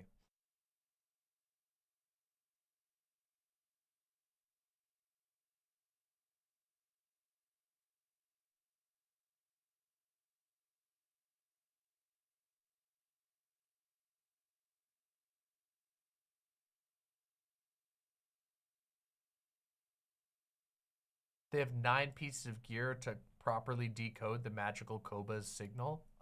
That sounds complicated, but maybe it's good. I don't know.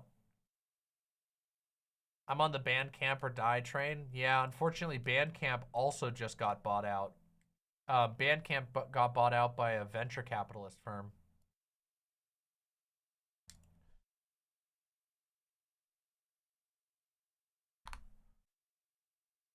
They got bought out by Song Trader.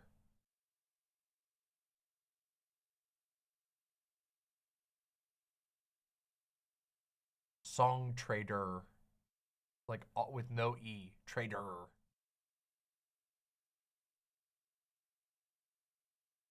Bitewise Mercer with the tier 1 sub. I will also hit auto renew. I will hit auto renew. I will hit auto renew. I'm really sorry. The auto renew feature is having issues right now on our website.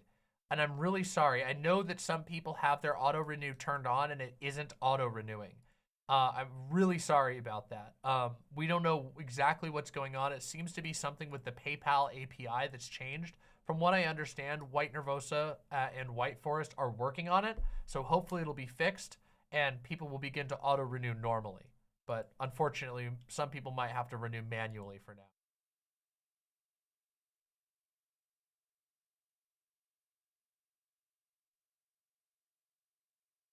Thank you so much for subscribing.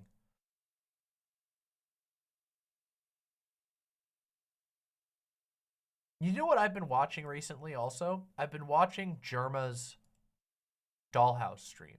Anybody know what I'm talking about? I'm sure some of you do.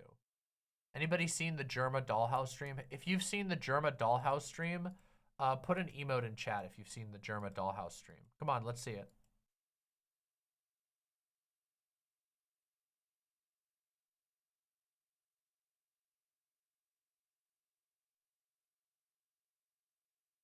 All right, all right. We got some Jerma appreciators in here. Hell yeah. Hell yeah.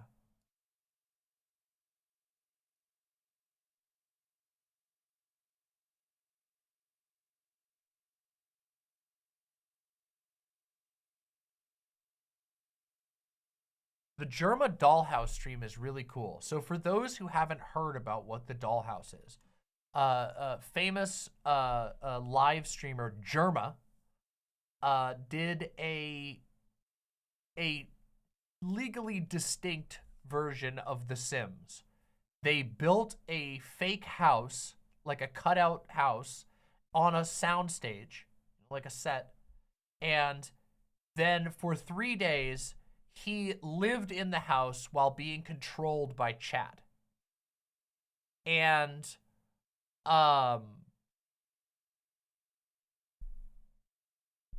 it's amazing. Okay? It's amazing. It's incredible, in fact.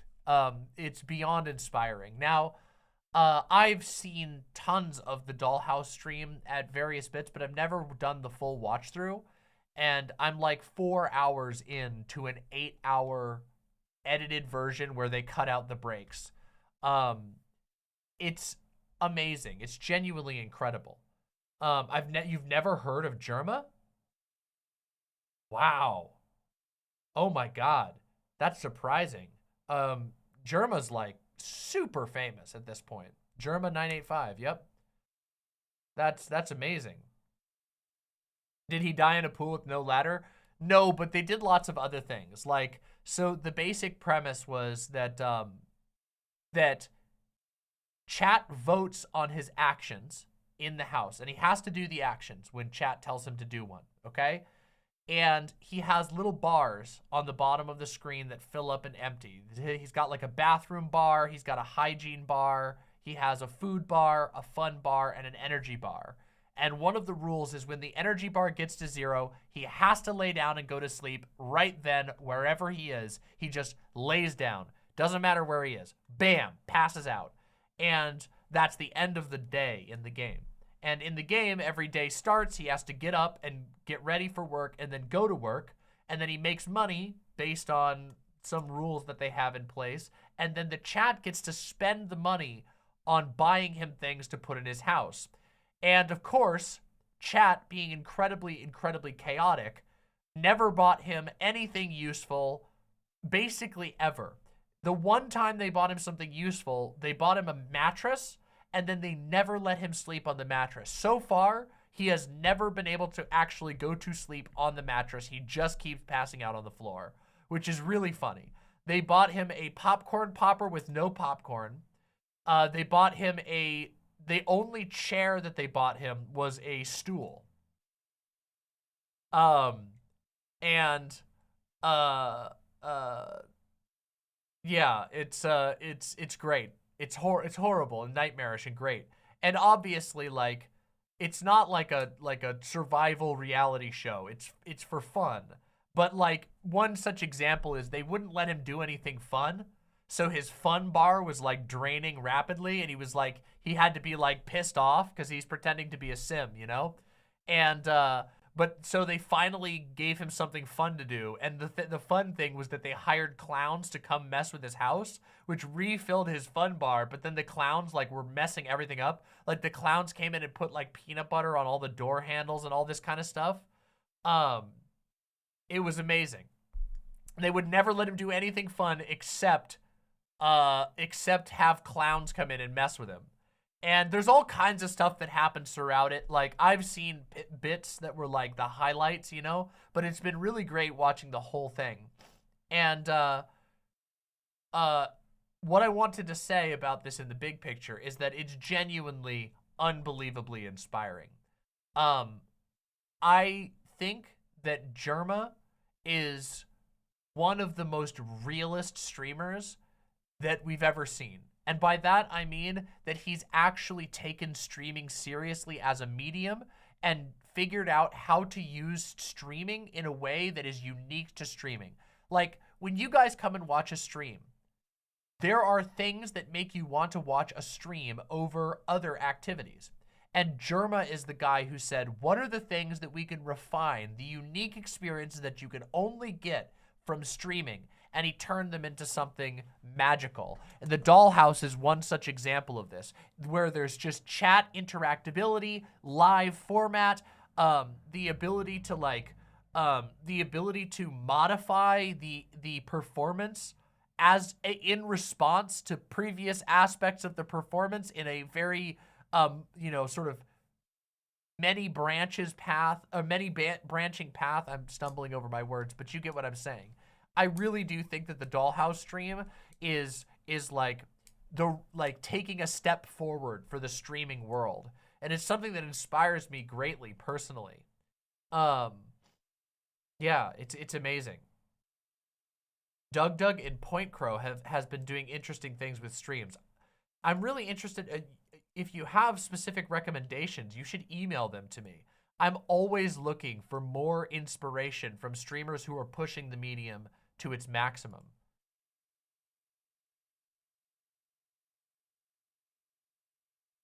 Wait, that's awesome, Devin Hardy. Congratulations. One of the things that makes streaming magic, and one of the things I like so much about streaming, is I do love the interactability. You know, I like being able to engage with stream a lot, or with my chat a lot. But also, there's a spontaneity that's present in streaming that is different from most other live format shows, you know? It's one of the reasons why I've always, tried to balance doing segments, which is definitely beneficial for growing my channel and ultimately my reach, with being able to do stuff like this, where I take 2 hours out of the stream and just talk about whatever. Even though I guess we did do a segment in here. Still, the point is, you know what I'm saying. Hey, thank you, Put the Screw in the Tuna, for the tier 1 sub. Thank you so much. How much do we donate for a hellish live stage performance? What if I told you that I have a dream? What if I told you that I have a vision for the future, okay? I don't know when it's gonna happen or how, but I've got something special cooking up here, okay?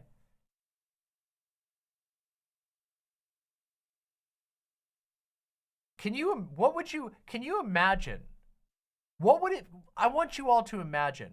No, I can't give anything away. I won't give anything away. This one is for me to keep cooking on. Let me tell you, I'm cooking up something, okay? And I don't know when it's gonna hit, but when it hits, you're gonna know it, okay? You're gonna know it, all right? Because I'm cooking, and it's a hell of a dish, okay? A Cult of the Lamb. Cult of the Lamb. Do you guys remember the Cult of the Lamb stream that I did where we allowed people to donate to become a part of the cult, and it became basically its own entire thing where the game was permanently changed by the fact that members of the chat were joining the cult in real time while I was doing a challenge run, and then at the end, we were able to do a giant read-off while the credits rolled of all of the people who joined our cult. That was something where I felt like I was using the stream format to its maximal power. Not to its maximal power. Not even close. I shouldn't say, sorry, not to its maximal power, but I was reaching in and grabbing the potential of streaming. The maximum power of streams, I don't even know how far it goes. Okay? I want to see what we can come up with to transform streaming, to maximize streaming as a medium, to do something special that no one else has ever done. I want to do that. I have always wanted to do that. Some of my OG fans will remember that one of my goals with this channel was to set out and do something that changes streaming history. And I still want to do that. And I'm fucking cooking, let me tell you that. Okay? I'm fucking cooking.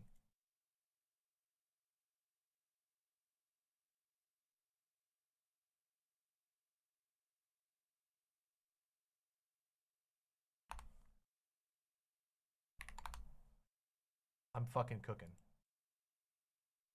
I just saw them, Grime Dango. Grime Dango, I was talking, okay, I'm gonna let in on it, okay, Grime Dango?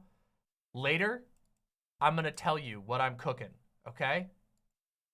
I'm cooking up something magical up here, all right? I have been cooking on it for a while.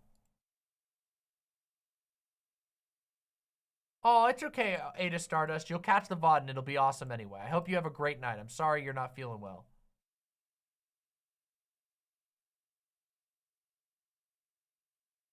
We're gonna chat about the cookout, okay? We've only ever used 10% of our streams. Imagine if we used 100% of our streams. Hypno Amber says, I've only been going on streams for about a year now, and the best ones have excellent and supportive chats like this one. I love our chat. My chat is like really, we have 260 people here right now, and chat is incredibly good at balancing, like, you guys self-regulate very well, and that's something I'm very proud of. In my community, chat is very good at balancing being able to converse with one another organically while still being able to contribute to the topic in a way that matters. And not to, you know, flex just a little bit, you know, but I think that part of that is because I am proud of my own ability to be able to balance engagement with chat. We've sort of talked about the topic of engagement with chat recently, you know, and I do think that some streamers can get into disordered relationships with their chats, and I'm happy to say we don't have a disordered relationship here, and I hope that never happens. Joey Ravioli says, have you seen Rev Sacre Crow's Town of Nowhere? He did an interactive story where chat voted on actions for their player character. I haven't seen that, but that sounds amazing. I would love to see that. Wait, did it happen again today? Mycena, did it happen again today? A music debate? Oh my god. By the way, Grime Dango, they're adorable. These figures are so cute. They're so cute.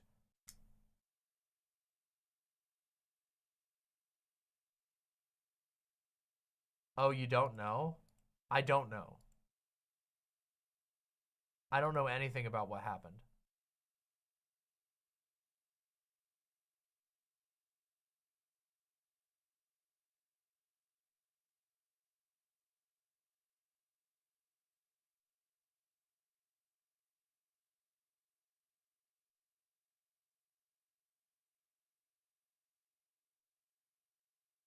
That sounds unfortunate.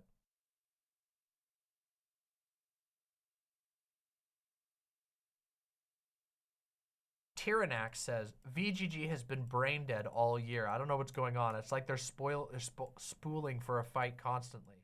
And they're constantly being very stupid. It's beyond aggravating. Yeah, I've noticed there's a lot of chat conflict. There was, I tuned in. I tuned in for, Vosh's segment about, the attacks against Iran-backed militias. It was a breaking news segment, and he was the only person talking about it that I subscribed to when it was going down. And so he did like an emergency stream or whatever and was talking about Biden authorizing attacks against Iran-backed militias. And a lot of that segment was fighting with chat. And I was kind of like, damn, that sucks. And I don't know, I don't watch enough to be able to like diagnose it. Not that I could anyway. I'm not like a chat doctor or whatever.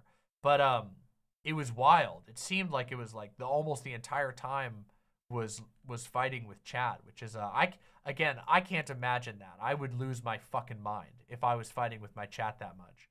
And I do fear that, by the way. I do fear that if I grow my channel that you know, chat will become an entity, a totally different entity than it is now. Which I hope not. I have some ideas for how to fucking control that a little bit. But also, I don't know. I feel like there are chatters whose chats aren't, or I feel like there are streamers who get to very large sizes and don't have that type of relationship with chat. So I don't know. Maybe it's just the mixture of large stream plus politics. I don't know what it is. All I can say is that I don't know. I hope my chat never. I hope my relationship with chat never gets that way for anything on my end or on chat's end. You know.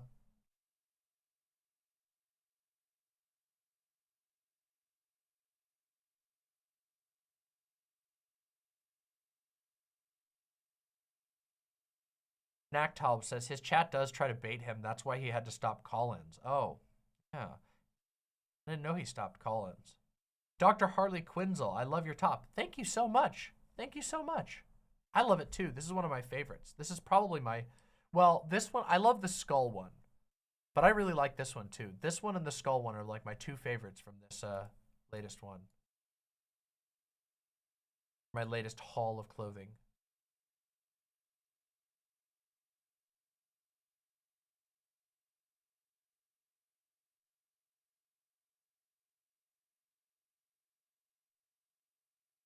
Yeah, there might be a bit of give and take there, Circa. I don't know. It's hard to tell. Again, like, I don't spend enough time there to be able to tell or to be able to offer any sort of, like, read on the situation. But well, all I'll say is, in conclusion on this ramble, all I will say is that I'm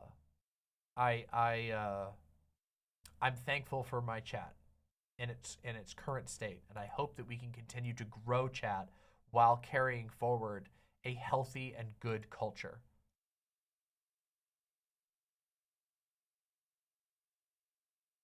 Because I think it's good, and it encourages people to be able to speak their mind honestly and reasonably and whatever.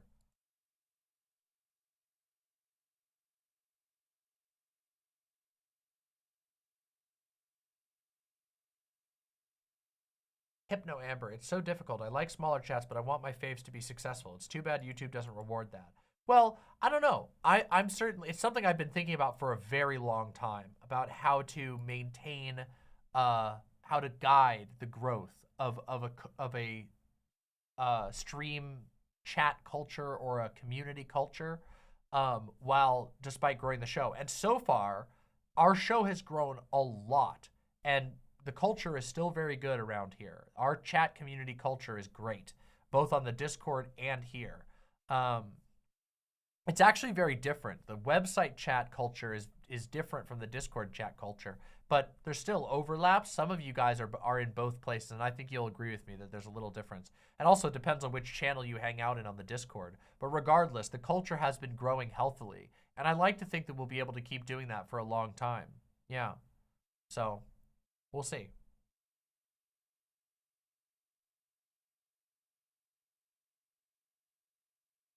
I'm terrified of the Discord. Oh, don't be terrified of the Discord. People are pretty chill. There's a lot of members, but the active people is, you know, much smaller than the total members. Yeah.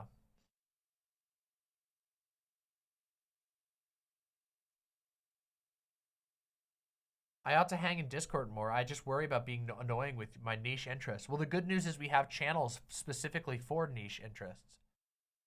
You're not gonna annoy anybody with niche interests if you're posting it in the thread for that stuff. We have chat rooms specifically for various niche interests, so talk about it in there. The only place you really have to worry about over dumping about niche interests, and even still, people are pretty lenient about it, is the general chat. General chat is mostly just for, like, you know, it's general. It's just for starting conversations and saying hi and basic smaller, you know, stuff. It's for back and, you know, smaller back and forth. But we have devoted channels for all kinds of different stuff. So, yeah.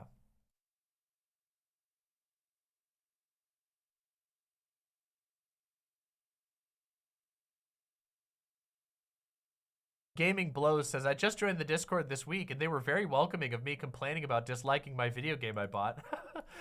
Well, hey, that's good. Yeah, they're pretty good. People on the Discord's really chill. I pop in on the Discord all the time. and say, hey, or add my thoughts or whatever. We don't have like a super contentious Discord. We have a pretty chill Discord. There's room for people to disagree. And we actually have a forum where people can talk more in depth about specific topics. And, you know, it's going great. So.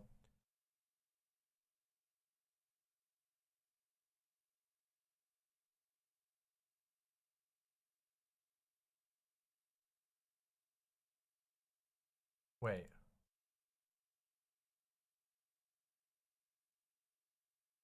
Aaron Green? Uncle Gumbald? Are you sure you got the right Aaron? Aaron Green?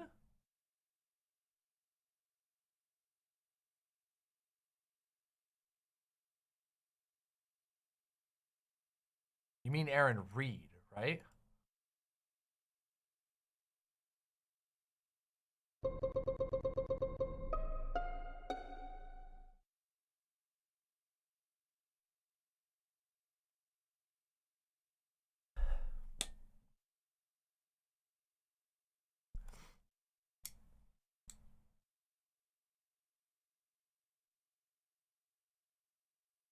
Chief Steve Reed? Who's Chief Steve Reed? Yeah, it's a bad mix-up. Unfortunate mix-up.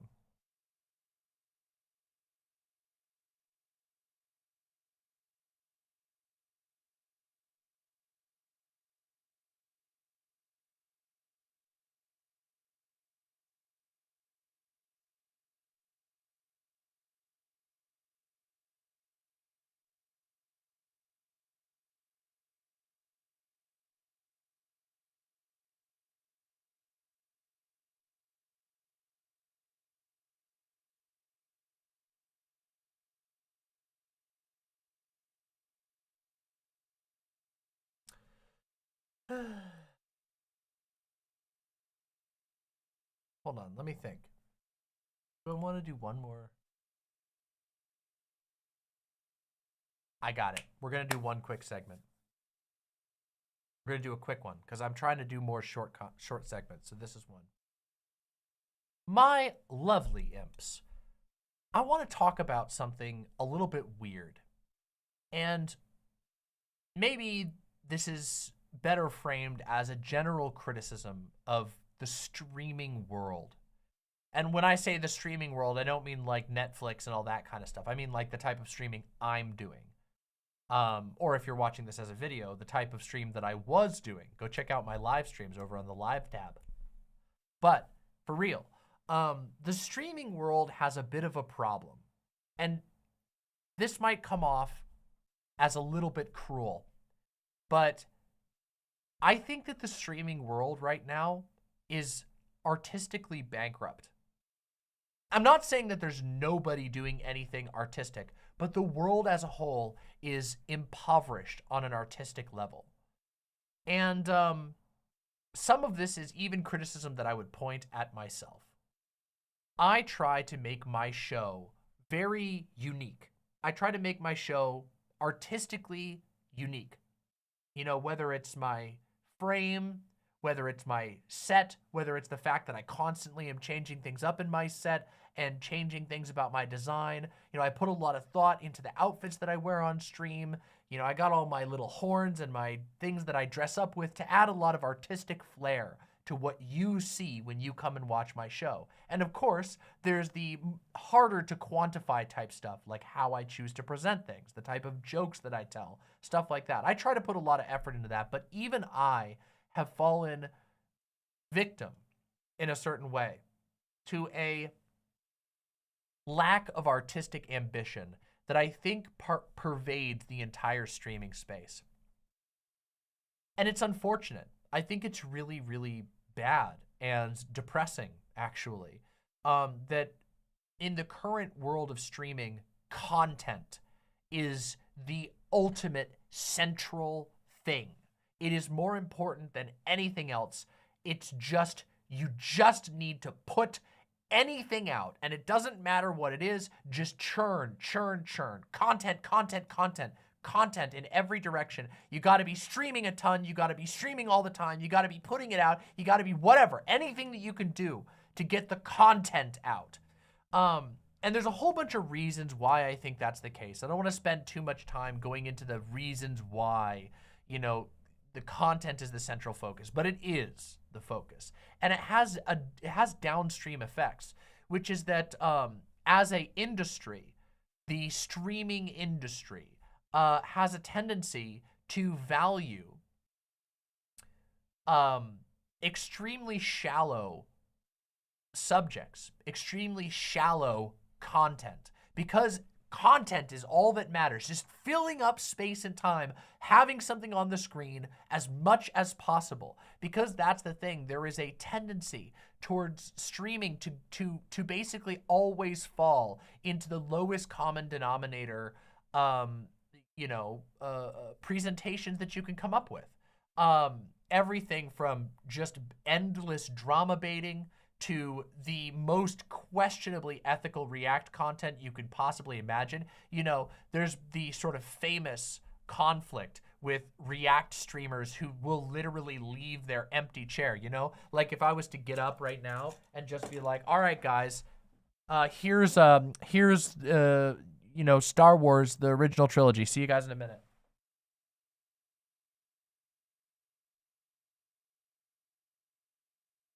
And then, Star Wars started playing.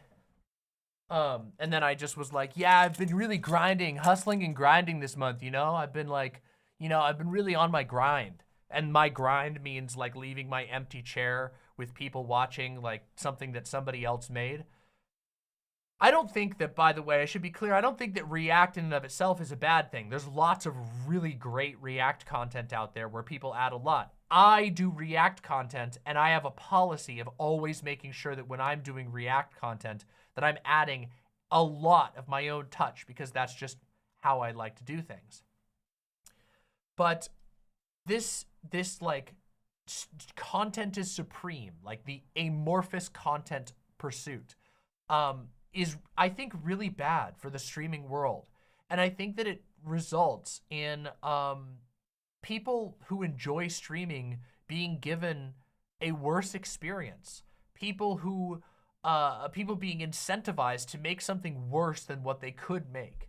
I'm not saying that every single stream in the world needs to knock it out the park and be in like an A+, avant-garde art production, but there's a remarkable shallowness, even to the variety in presentation among streamers. If you go and flick through streamers on popular streaming platforms, you get a lot of streams that look functionally identical. It's actually sometimes impossible to tell the difference between one stream and another if you don't know the streamer. You're like, from spending time there, you might not even know what the difference between two streams is. And yet they're two different people making their own supposedly unique product. And I think that that is really unfortunate. Another thing that I think that is a downstream effect of, a downstream effect of worshiping content as the ultimate, just getting out whatever you can as the ultimate form of streaming, is that streaming has no culture of mutual uplifting. I've worked in a lot of different artistic industries. I went to film school. I've worked in the film industry. I worked as a writer for a really long time. And I've also worked a lot of different, like, sort of traditional employment jobs, okay?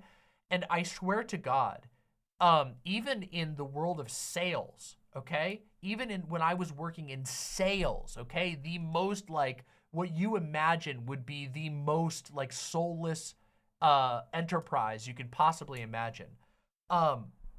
There was a culture of people being able to uplift one another and be inspired by one another. Even in the cutthroat world of sales. Let me give you an example of this. If you were to go to your favorite streamer, in fact, I'll just let you think about it. Think of your favorite streamer if it's not me. If it's me, you might already know the answer. Have you ever heard them talk about another streamer that inspires them? I just did it. So I kind of got a gotcha. Obviously, if you're watching this as a video on YouTube, like and subscribe, but yeah. You've heard them. I was gonna say, I watch a lot of different streamers, and I basically never hear that. I hear streamers talk about, you know, sometimes movies that inspire them, sometimes other types of artists that inspire them, but I rarely ever hear streamers talk about other streamers that inspire them. People whose work they're like, wow, this is interesting. In the world of film, filmmakers almost will devote themselves to schools of filmmaking that they wish to learn how to master. They'll have favorites that they go, this is the type of stuff that I want to do or that I want to incorporate and adapt for myself. And you just don't really see that in streaming. And I think part of that is just because streaming hasn't developed very well as an artistic medium yet. And I would like to see that change. Maybe it's not possible. Maybe the way that the industry is set up, the fact that, you know, these things that contribute to the content brain, the fact that like pay is not very good, that there's extremely high expectations placed on streamers as far as, you know, how much time they're supposed to be spending working on content versus doing other things like, you know, getting inspiration and whatever. Maybe that's just too out of whack, and wherever we're at right now, it's just not possible. But I would like to see people really pushing the envelope and starting to develop artistic identities within streaming that make people excited, that make people strive, that make people ambitious. You know, I would love to see that type of thing. There is a, you know, stereotype about streaming that it's like the biggest popularity contest. That, you know, streaming is basically just about perfecting the lowest common denominator to get the maximum number of views possible. And unfortunately, I think there's a certain amount of truth to that a lot of times. That there is a huge pressure for streamers to basically hollow out their unique identity in the name of maximizing views, because that is the way that you make a living. Not even just how you get rich. That is just how you have to make a living a lot of times. I hope we can change that. I would like to see streamers start to figure out how to make their broadcast unique, how to start building an artistic DNA for the streaming world. Obviously, streaming is a fairly new industry. I recognize we're still in the baby steps phase of a new artistic medium being born. And we obviously have spiritual success or spiritual predecessors, radio, you know, other types of live performance, live TV, for example. Although the world of live TV has its own, you know, limitations. You know, a lot of live TV was like news stuff, but radio was a place where there was tons of essentially live performance, and people could call in real time and engage with the show in real time. That's the closest comparison I always have to streaming. And if you look at the world of radio, oh my God, there is so much unique identity within the world of radio. If you go and you look at the most famous radio performers, you look at two different radio performers, you go, these guys run a totally different show. It's a completely different experience between one show to the other, just because there is so much variance in the ways that people chose to engage with radio in an artistic way. And I would love to see that for streaming. I want to see streamers engage with this more. I want to see streamers be inspired by other streamers, be interested in understanding streaming as an art form, not just as a content factory. And it's interesting to me that I rarely ever hear streamers talking about streaming as an artistic enterprise. It's almost always talked about like a business or like a content factory. You know, I need to set up this, this, and this so that everything chugs out and gets posted at the right time. There's very little engagement with like talking about streaming as an art. How do we play with interactability? You know, just before this, if you're watching live, you obviously just heard this. If you didn't, go check it out on my actual live stream. I was talking about Jerma's Dollhouse, which is one of the most inspiring pieces of stream art, and I really do think it's stream art. It's incredibly funny.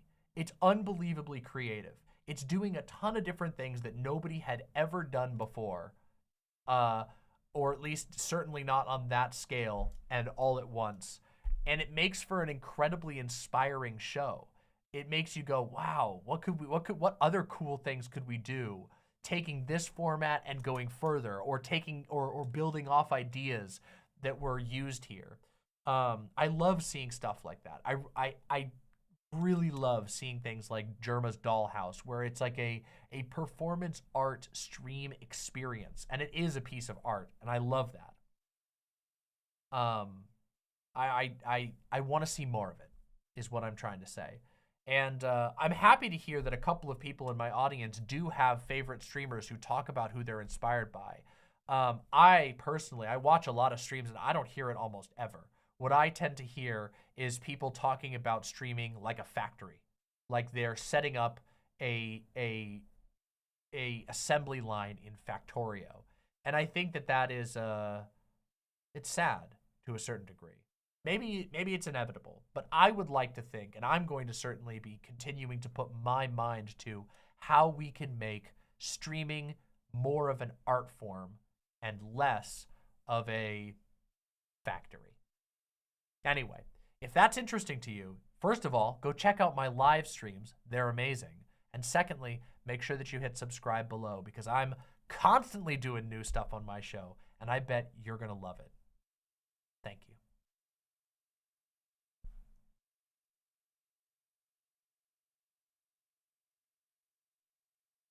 How was that? How'd you guys like that segment? That was really off the cuff. It was super off the cuff. I hope you liked it.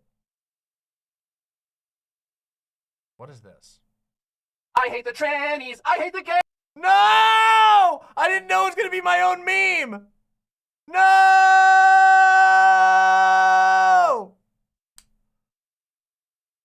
I saw a clip with me in it, and it's just a sped up version of my own one.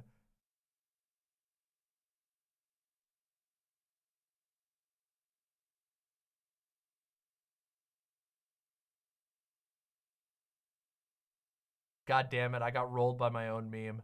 I'm never gonna escape this one. I'm never gonna escape it. I deserve this. No, I think, well, actually, you wanna know what's crazy? Okay, you wanna know the most crazy thing ever?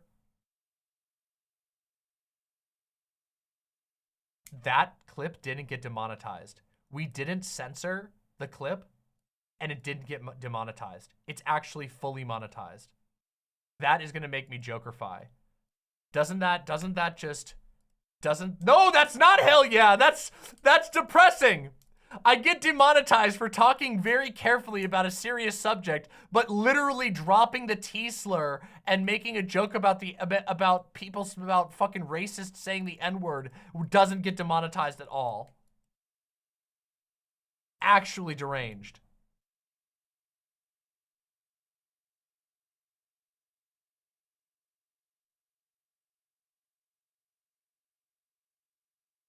It's okay. You guys want to know how much I made off of that short? Listen to this. Are you guys ready to have your minds blown? So, that short got 4.1 thousand views. Okay, wait, hold on. Let's do a cool little thing. I want you to guess how much money I made off of a fully monetized short that got 4.1 thousand views, okay? With 77% watch time, meaning nearly everyone watched the entire short, okay? Guess. Okay, we got $50, we got $20, we got $45, we got $5, $4, 48 cents. We have a winner! We have a winner! Put the screw in the tuna with 48 cents. You are actually unbelievably close. It was 51 cents. 4.1 thousand views, 77% watch time, 51 cents.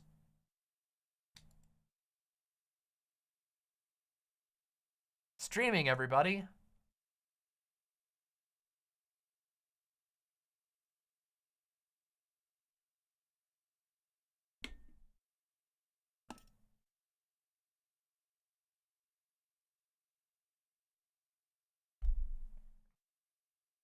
Don't spend it all in one place. Yeah, exactly.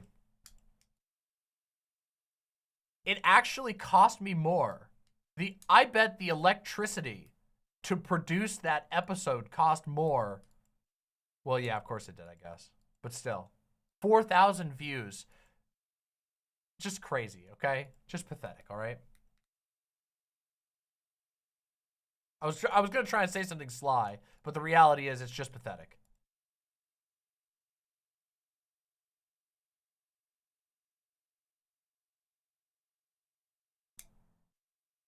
Gravel Monarch says the comments on your short videos are usually so mean compared to the long form ones. Oh yeah, it's crazy. People are legitimately so fucking terrible in my shorts comments. The shorts algorithm is full of the angriest freaks in the universe. Tier Star with the $5.10. You just made $10 more off this donation than an entire short. True! By the way, thank you very, very much, but I'm not even kidding you. Even the tiniest donation from a viewer is worth more than 4,000 YouTube views. That's just how it is. So thank you very, very much. Thank you very much. You just literally made my day. Thank you so much.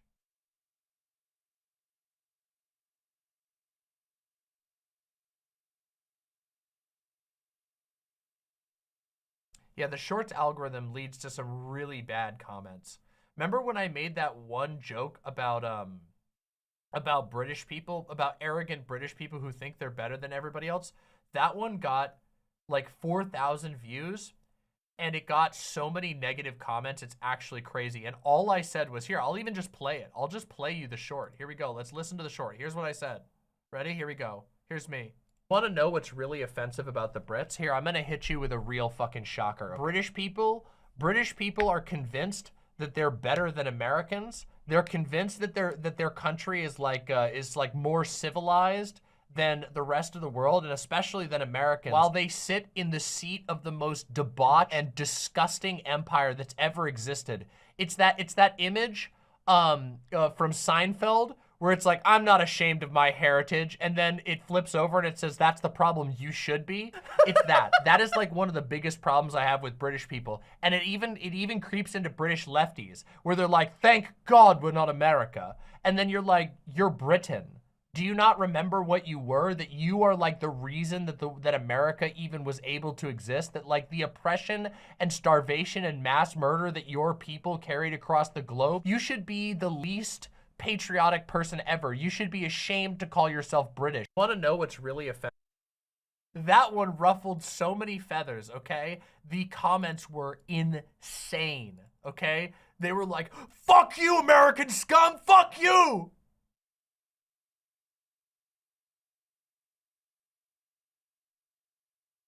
I wasn't even saying America was good. All I was saying is that you shouldn't be stuck up and think your country is better than anybody else. And they still got mad. Crazy. Crazy.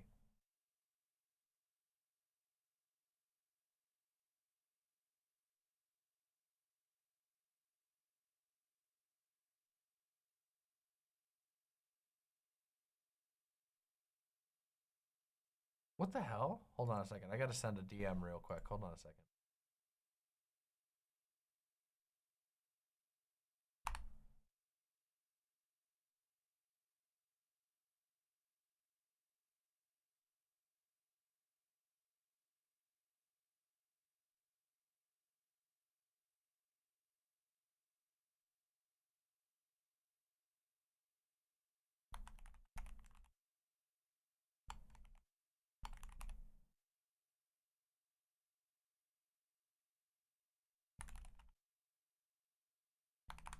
Okay, there. I sent my DM. British lefties are annoying except for the ones that watch Demon Mama. Oh, I'm totally fine with lefties who happen to live in Britain. But they just need to realize, like, if I can recognize that, like, there is no reason to have national pride in a country that like is as shit as America, then certainly British people should be able to recognize that there is no reason to have pride in the like twice fermented shit pile that is Britain, you know?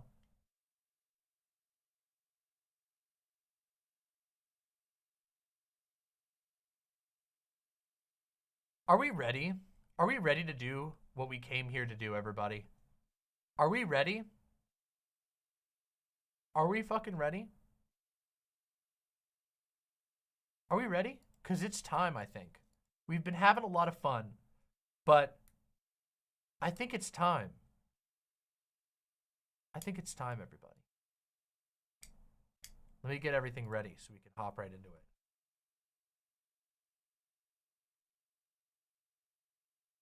I'm so goddamn ready for this, okay? All right, let's do it.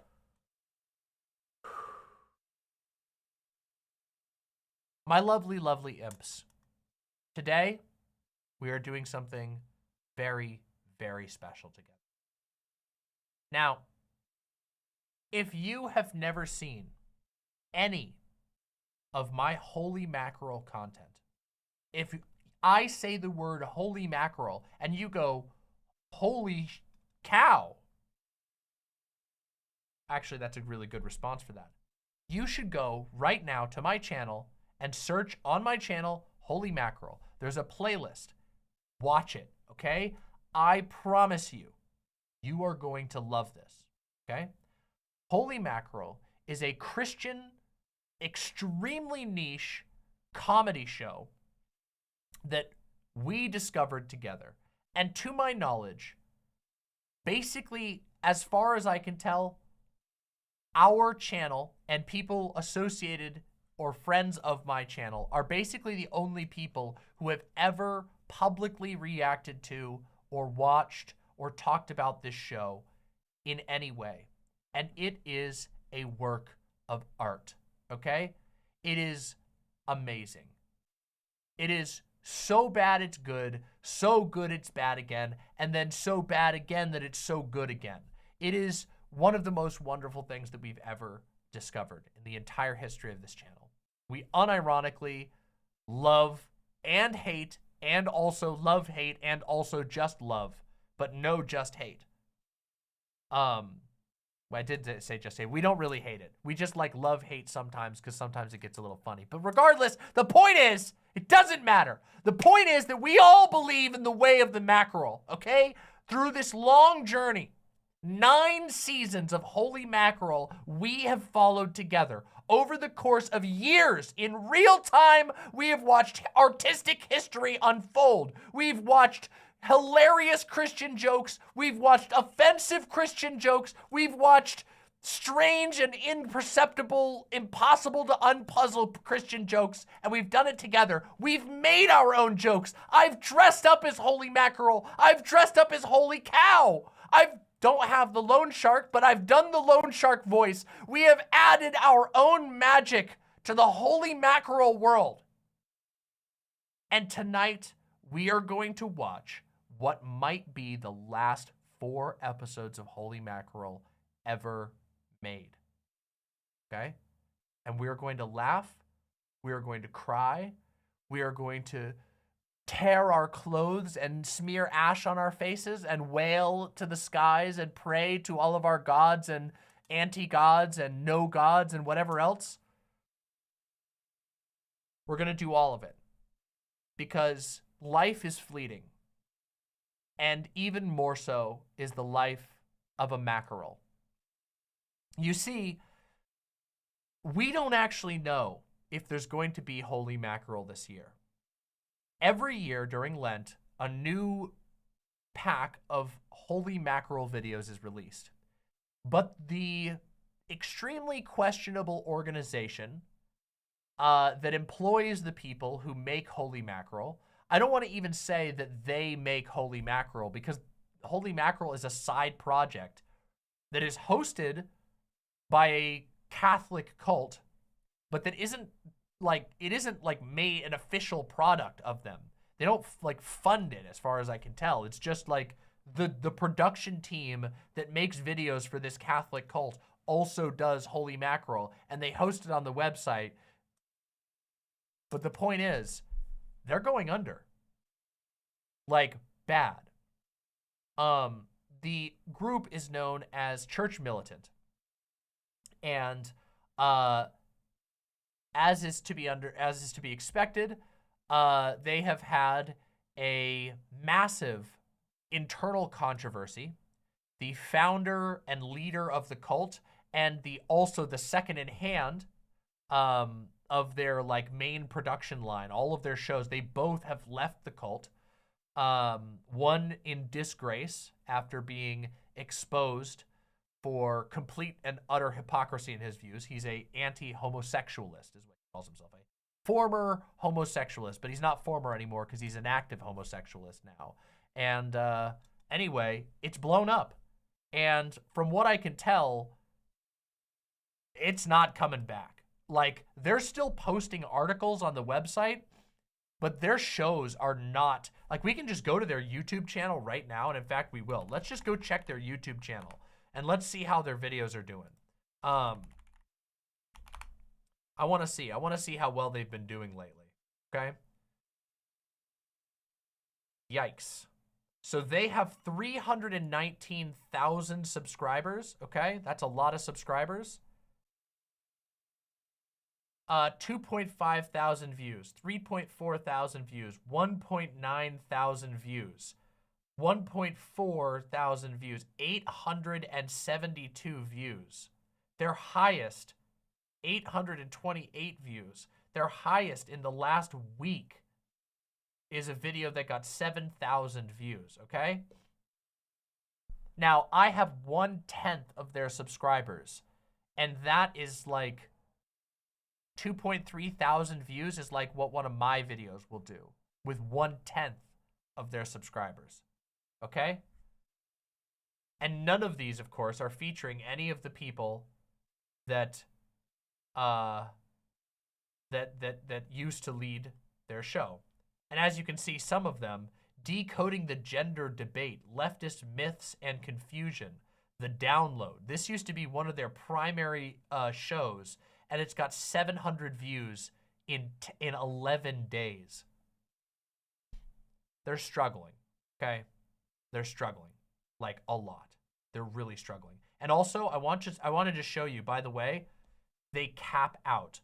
So it's not like they're getting more views over time. This one, surprisingly, did do pretty good. 3 weeks ago, 21,000 views. But if you look at most of their views, these are from 3 weeks ago, 7,000, 4,000, 6,000, 2,000 3 weeks ago, 2,000. So, you know, not to be like a view policer or anything like that, but let's just be real. Their videos are struggling. Their new team is severely struggling to keep the attention going on, and we know for a fact that they lost major donors because that was central to the drama. Now, all of that is kind of aside from the point.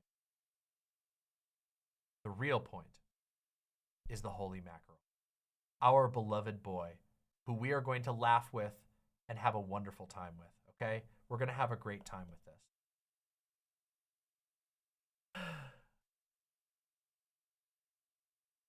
Now, there's one last thing I need to say before we jump right in, which is soon it is going to be Lent. Lent begins, I believe, on the 17th of this month. So, we might see whether or not Holy Mackerel is going to continue putting out episodes, whether or not they produced another season or not. It's possible that Holy Mack will, much like Jesus Christ, return from the dead smelling like a fish. But there's no guarantee. And if it doesn't, I have already said that I am going to be reaching out to the creators of the show with the hopes of perhaps securing the rights to the show, if for no other reason than to keep the legacy of Holy Mack going forward. Holy Mack is near and dear to my heart. It's genuinely special to me, okay? Oh, it's the 14th. Sorry, I thought it was the 17th. It's the 14th. Sorry, I'm not Catholic. Surprise.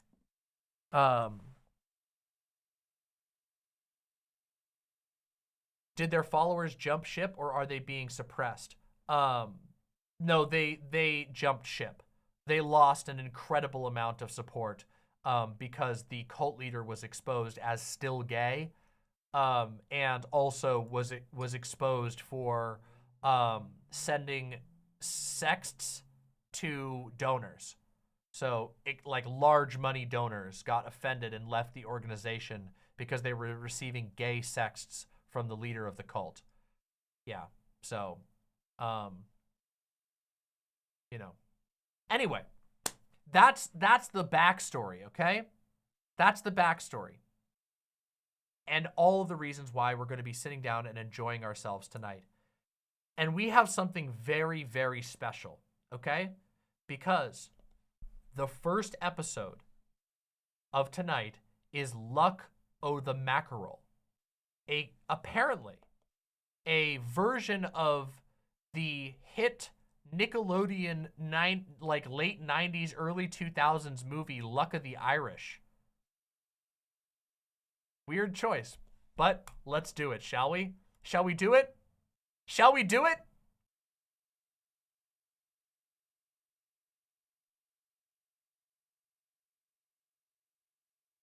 Hello and welcome. Whoa! I always forget that the audio is like incredibly off the cuff on these. It's out of whack. All right, let's do it. Luck of the Mackerel. Let's do it. Hello and welcome to Green Top Report. I'm your host, Joseph McEnders, and sitting with me today is Church Militant's head of production, Charlie Hohenbarker. Hello, I can't do an Irish accent, so instead I do Arnold. And Ronan Torrance, of course. Yeah, I'm still just Ronan Torrance, so. So today, we're going to be reacting to the fish that has been roaming around Church Militant. He's got a shillelagh?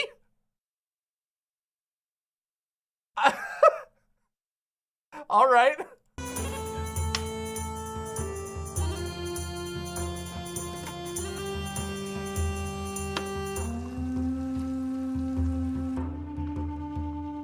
Oh, hey, John. You could have meat today at St. Patrick's Day if you're Irish.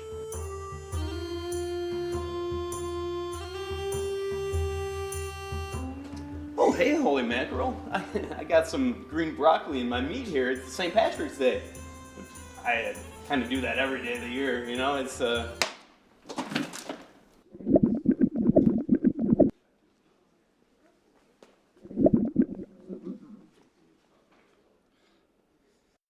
I can't believe it. 9 seasons in, and we're still coming up with unique ways to destroy meat. Can you believe they haven't used a shillelagh yet? I can't. I can't believe it. You could have saved the broccoli! Based off of a Japanese panda bear that sold cheese. And he was angry if you didn't buy the right cheese, and he'd like tip over your cart. So someone came up with the idea, hey, people trying to eat meat during Lenten Fridays, holy mackerel stops you. Holy mackerel just smacks the burger out of your hand. Holy shit. We're getting background story of where the inspiration for holy mackerel came from. It came from the angry panda that attacks your cheese. That's incredible.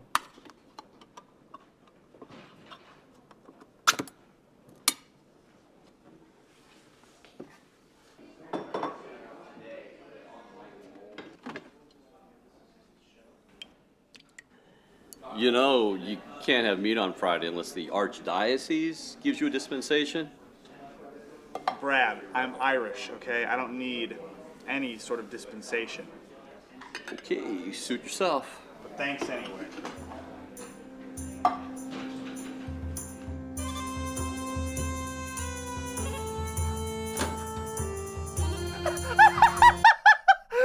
No! You can tell the budget was already breaking. The fucking button is broken and they're pushing it with a pencil cap. No! Now, to be fair, these episodes are a bit old, but that's a really bad sign. They can't even get a new microwave in the break room. Oh no! These poor guys. Oh God!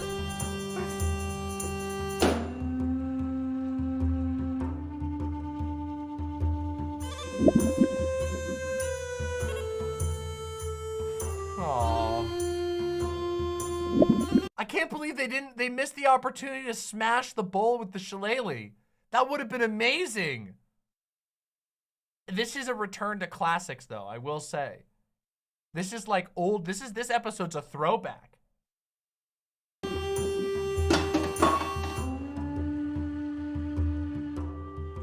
No, they have broken plates before. They've mushed food all over the place. This is like old school classic season 1 where it's just a dried out burger getting hit onto the ground or something getting dumped into the trash.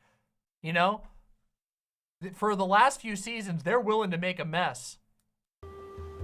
But I'm Irish. Maybe they can't afford a new bowl, says Dilverin. No! Oh no, you might be right. Yeah. Dan on the moon. That episode was just a classic. It's just wonderful. I mean, absolute classic. Each step of the way in the episode, the Holy Mackerel catches him and stops him, and he just tries to one up the mackerel, and then at the end there, just It's not called Dan on the Moon. That's so funny. Did he forget what it's called Philly Cheese Mistake. It's not called Dan on the Moon. Dan on the Moon is the podcast that the guy makes on the moon. Excuse me. Okay, this right now is that time when Akira Toriyama, the creator of Dragon Ball Z, was asked about a character. I think her name was Launch, if I remember correctly. Hold on, let me just make sure I've got the right character. Yeah, Launch. The character's name was Launch, and Akira Toriyama got asked about it and was like, who? And the fans were like, you know, Launch. And he was like, I don't know who you're talking about. And then they like had to show him a picture of the character, and he goes, oh yeah, I completely forgot I made and drew that character.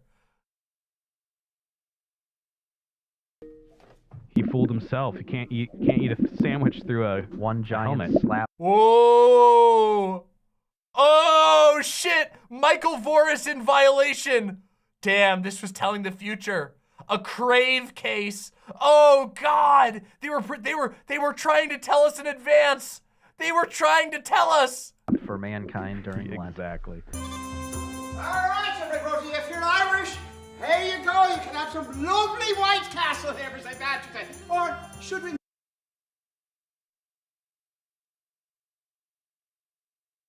Michael Voris being theatrical? Oh, he was definitely back on his bullshit. This must have been the week. This must have been the week that he was sending the gay sexts to the donors. He's like the most tightly wound guy ever, and he's dancing around in a green outfit with a fake Irish accent. You can't get more fruity than that. Oh, he's got pep in his step. Exactly, Windleby. Make it Green Castle. Here you go. Here you go.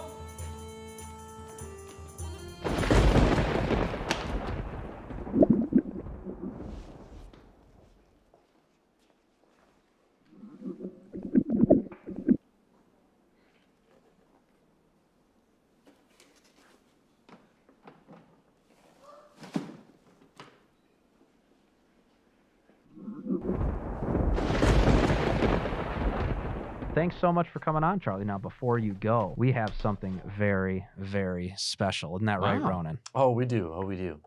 So, I believe we're going to be His name's Ronan? Why didn't I catch that at the beginning that this guy's name was Ronan? That's a hell of a name. eating. Ooh.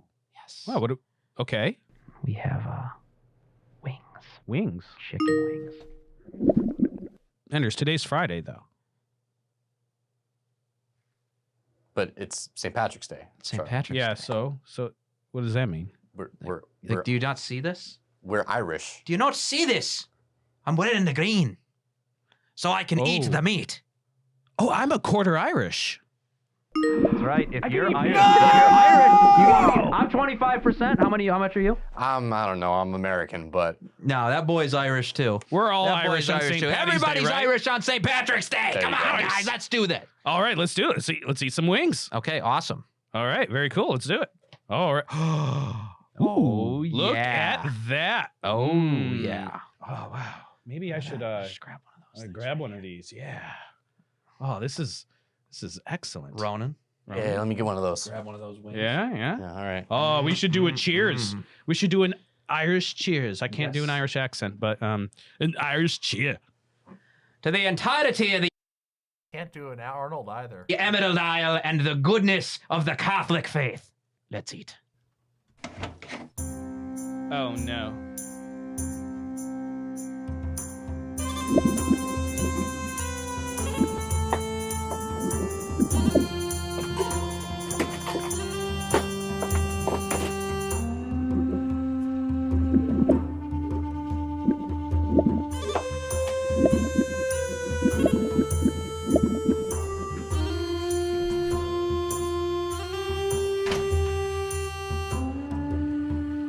So,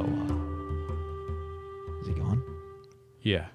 We doing fish? We fish. Yeah, fish. We're fish. gonna do fish. We're gonna eat fish today. Yeah, let's. Let's stick the fish. I think we're gonna stick to fish. fish. Wow.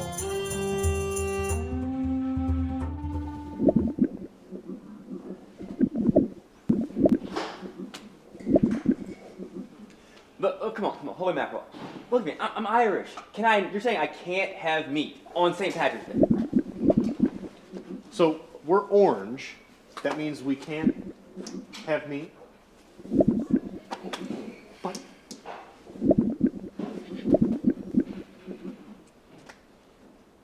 can I still have broccoli?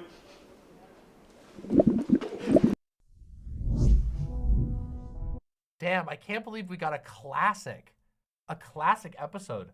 It's very simple. Although I do find it interesting that Holy Mackerel watching a podcast about how the creator of Holy Mackerel came up with the idea for Holy Mackerel. Isn't that kind of like if you watched a podcast about like how your parents conceived you? It feels a little feels like it might be a little more awkward, or maybe he's just really into that. Maybe we learned something about Holy Mackerel today, you know? Right? Like, I mean, think about it. If you were sitting there watching a podcast and they were like, this is how you were made, and then they just went in great detail about, like, why your dad and mom got horny that night, you know?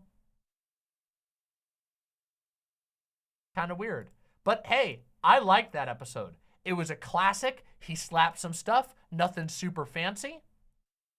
Which is funny because the last few episodes have been... Wait a minute, we skipped an episode. Oh no, I made a small mistake. We actually skipped an episode. We forgot to watch The Dining. I made a small mistake. I didn't see this one here. For some reason, I thought this one was this one. The last episode we watched was The Midnight Zone, which was the trans meat is real meat, aka trans women are real women episode.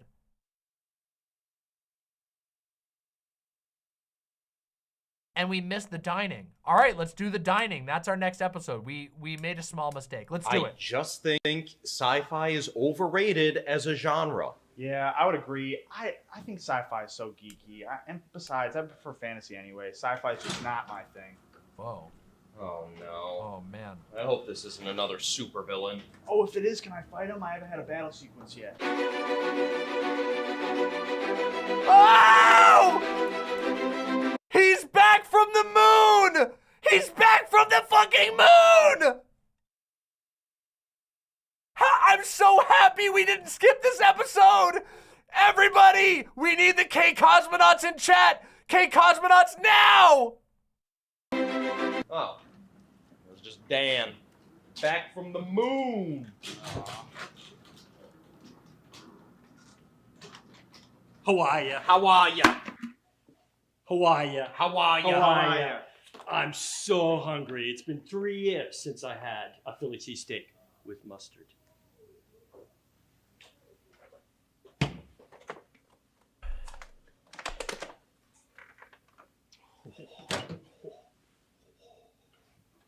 it's not broken. Oh shit, it broke after this.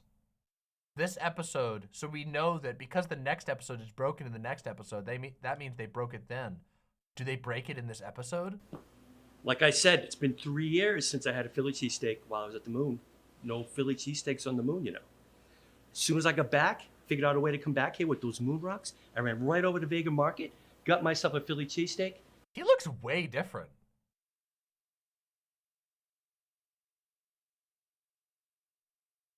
He looks way different.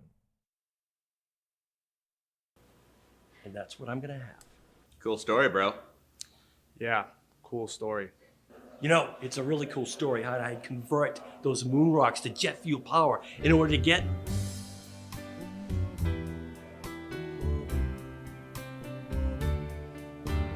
Five seconds left.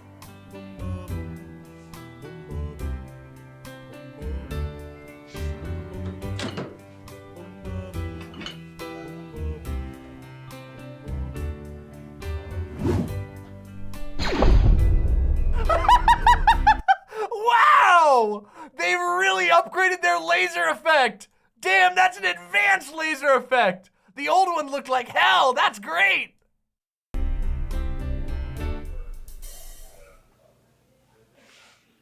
Oh, come on, come on. I mean, I lost all track of time when I was on the moon. What are my chances of coming back on a Friday? 1 in 7. Well, I'll tell you what, I'm gonna wait till tomorrow. I get some ideas. I'm gonna write a book about the time I was on the moon. It's gonna be great. Bestseller, New York Times. Uh-oh.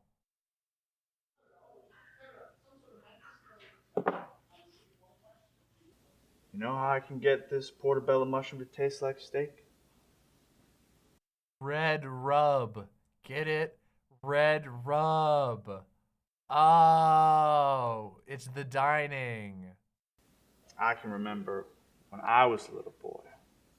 My grandmother would use this seasoning and we'd enjoy steak without ever even knowing it was a mushroom. She called it dining. Well, yeah, I think anybody would call it that. Hey, what's that smell? It's making me hungry. Red rub. What? Red rub. Red rub. Okay, so it's, wait. Oh, this is just another pencil. So the pencil is just here randomly, and they move it over when the microwave breaks, I guess.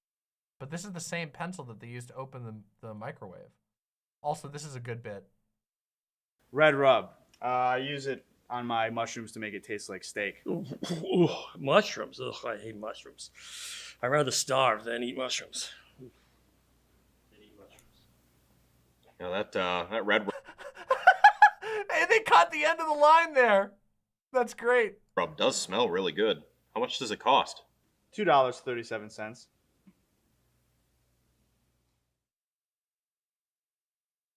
Okay, hold on.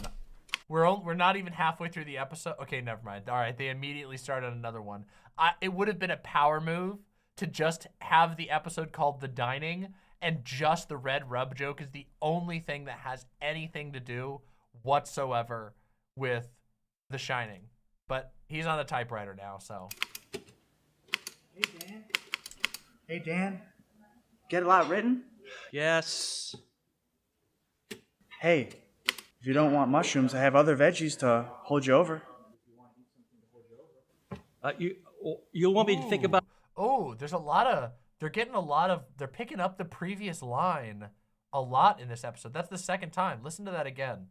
Here, I'll turn it up a little bit. I've never noticed this in any other episode. You have other veggies to hold you over. See? Did you hear that? You want me to think about... You want me to eat veggies when all I have in my mind is Philly cheesesteak? Don't be so grouchy. Do I look grouchy? I'm not grouchy. I'm just trying to finish my book and have a Philly cheesesteak at midnight. Okay, I understand. Maybe I'll come by later with a couple black bean burgers if you don't feel like veggies, and I can use the red rub to make it super tasty. Shane, let me explain something to you. Every time you interrupt me, I can't get my book done. I lose my concentration, and all I think about is Philly cheesesteak, and I can't have it till midnight. Whatever, bro. Don't let yourself go too crazy over cheesesteak, Dan.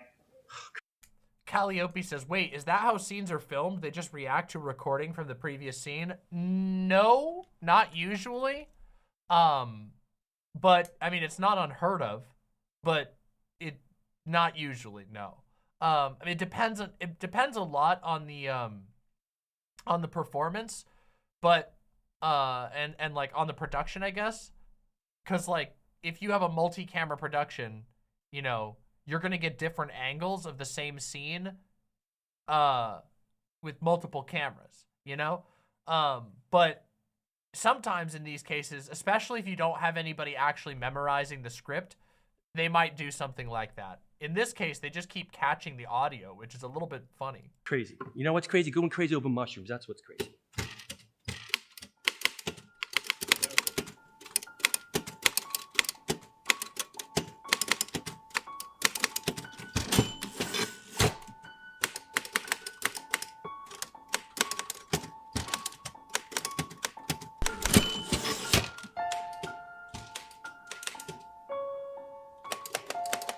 Oh, I would do anything for a Philly cheesesteak.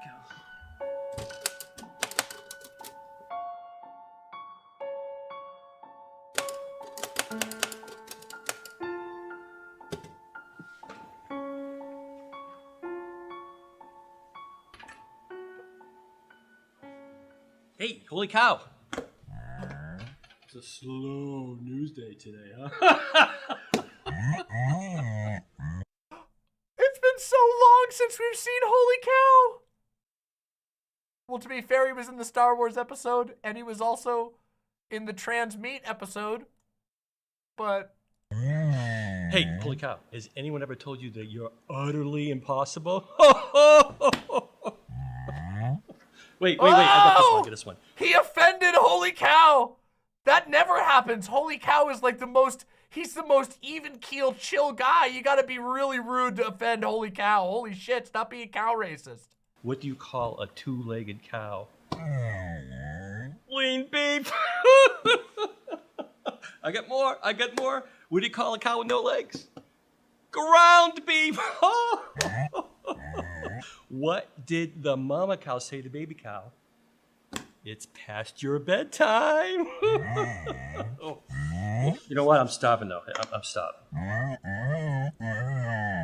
I'm glad you asked me that, holy cow. I just happened to have $2.02 right here in my wallet. I was afraid they'd be there till Saturday. So here's what. Can you cook me up one of those Philly cheesesteaks over there? Sprinkle a little cheese over it, salt and pepper. Throw it right there in the microwave, toast it up for me. You can do that for me, can't you, holy cow? You're not too busy, are you?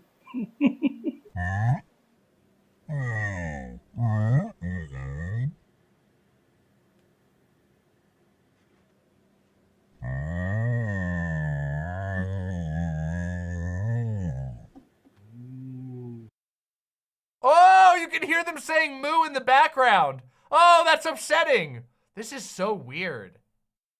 The long moo conversations. I like it, but I also kind of hate it. It's weird. It's also very weird to hear them emulating the moo for the purpose of the scene, but leaving the audio in. Also, I'm confused. Are they not allowed in the Vegamart anymore? Like, have we seen them go to the Vegamart at all this season? Can anybody remember? Did they get kicked out of Vegamart?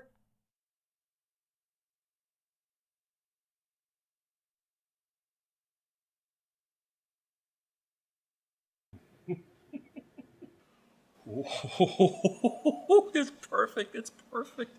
Look.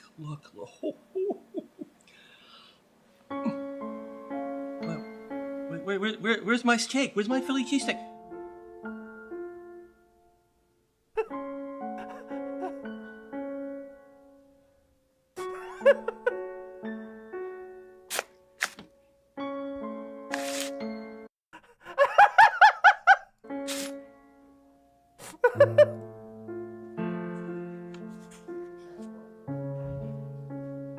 What happened? Where's Holy Cow? Holy Cow, where'd he go?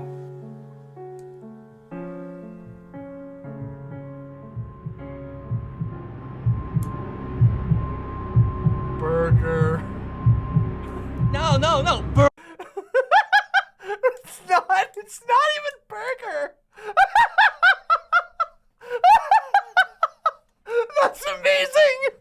That's fucking legendary. Actually incredible. It's not even. Oh, that's so good. Burger? No! No! 2 holy mackerels? What?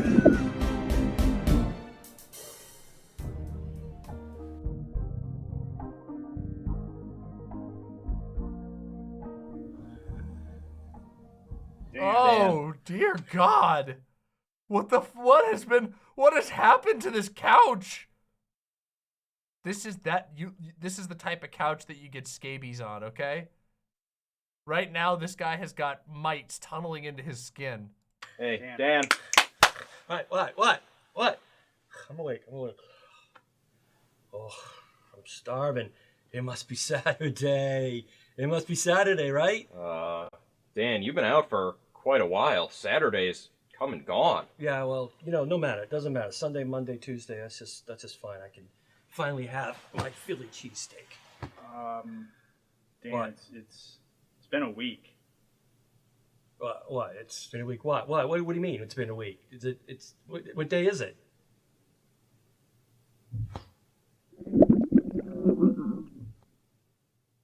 No! What?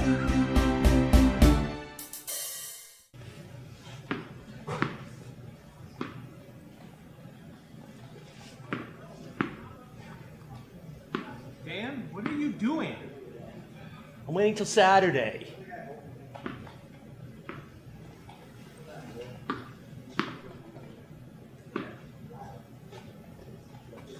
What are you doing with my astronaut helmet?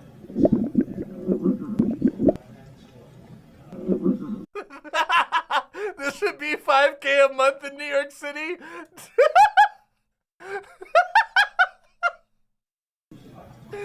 Legend.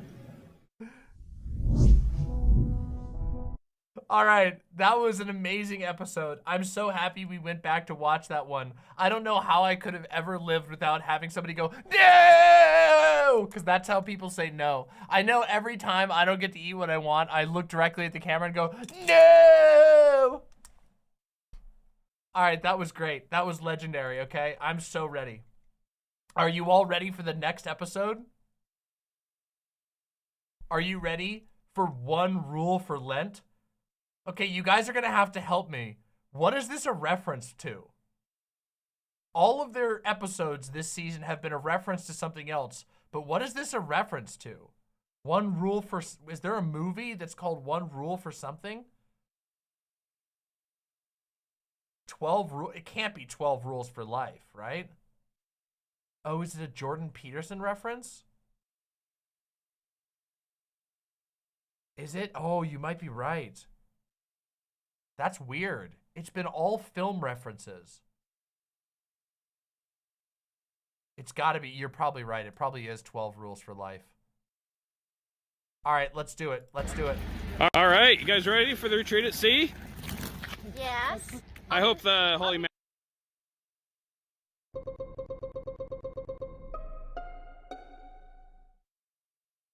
Are they going on the Scientology sea mission? The retreat at sea? Uh-oh. Mackerel doesn't cause any problems this time. I guess he's not here today. No, he's not here today. Because we're leaving. Yeah. Oh my God, wait, is this gonna be another road trip episode?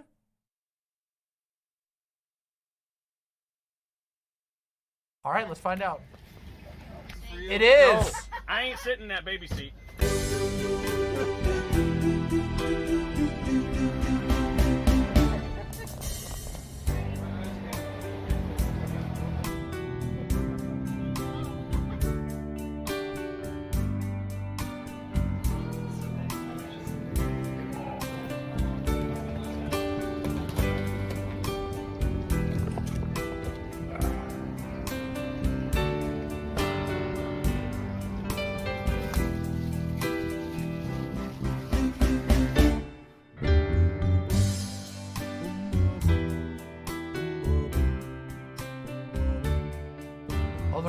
actually going on a cruise.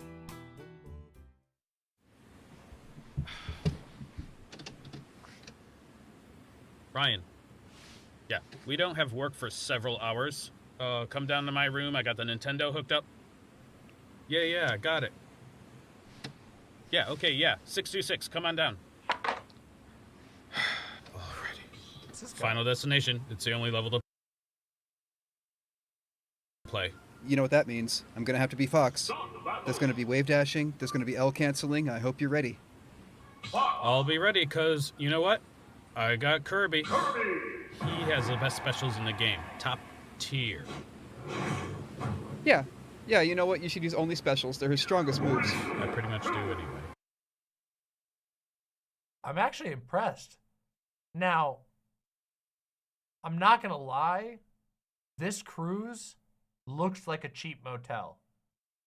But as far as I can tell, they're actually on a cruise. Now, I don't know what fucking cruise line they're on that has fucked up carpets like this, dirty, like 70s,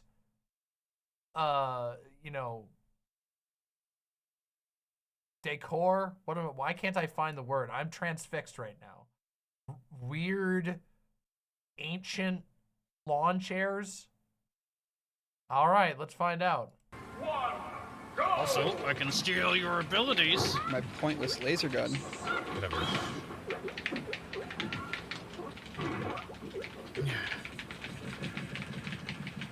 Oh, I'm really sorry. I gotta pause it, but I almost forgot something. Yes, room service, please. Oh, yep, that's Jordan Peterson's 12 Rules for Life. He just pulled out the Jordan Peterson book. Yeah, I would like one large side of bacon and a large side of sausage, please. Yes. I'm sorry. What the hell was that? Can you see? Watch in the background. And a large side of sausage, please. Yes, breakfast sausage. One large side of bacon. It's obviously and a large side of sausage. Nothing actually jumped out because it's staying stationary while the rest of the water is moving. But I'm impressed. Please. Yes, breakfast sausage. Absolutely. Yeah, thank you so much. All right, God bless. Not to be a downer, but I've been reading this new book called One Rule for Lent. Okay, it definitely, look at that. Holy bee mackerel. Okay, it's definitely a reference to Jordan Peterson, but that is extremely funny. The antidote for paganism, huh? That seems a little extreme. It definitely, I'm pretty sure it was actually a copy of 12 Rules for Life before. Maybe it wasn't. Maybe they had this on, but I don't know. Maybe it's just another book. I don't know. I swear. Still. And according to this guy, that might not be a very good idea. Yeah, well, you see, we're on a luxury cruise here, filled with many luxurious things, and we should accept gifts from God, even if they are. Oh, it's Holy Mack in the water. I now understand. It got closer. I thought they were just fucking around with the background, but it's actually, did you just see that? Watch, it's actually Holy Mack. Look, you can see the shape of him. Accept gifts from God, even if they are luxurious. You know what? I'm going to stop you right there and see if there's a chapter on excuses. There is, and it says, no excuses. Yeah, you know...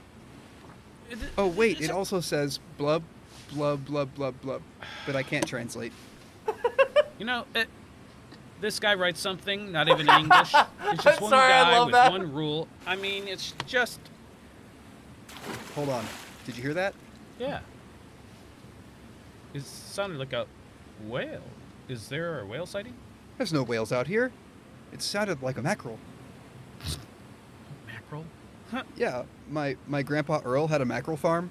They have a particular splash sound. Like, if you're around them all the time, you can pick up on it. Yeah, see, I don't know about that, Actually 'cause amazing. mackerels hate golf. Gulf, like, you mean the Gulf of Mexico? No, they have putt-putt in the top deck. Oh, well, we're safe then.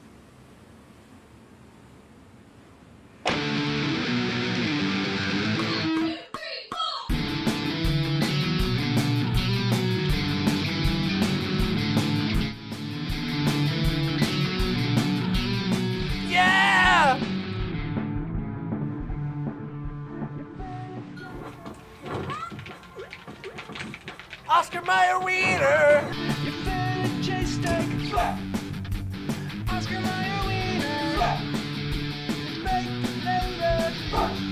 Even your chicken soup.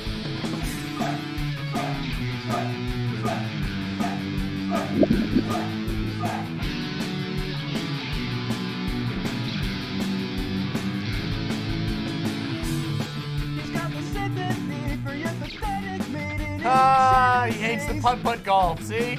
You'll never tolerate your stupid protein shakes. Protein shakes are okay, right? Yeah. Wait, that's new! We never heard them talking about the protein shakes thing.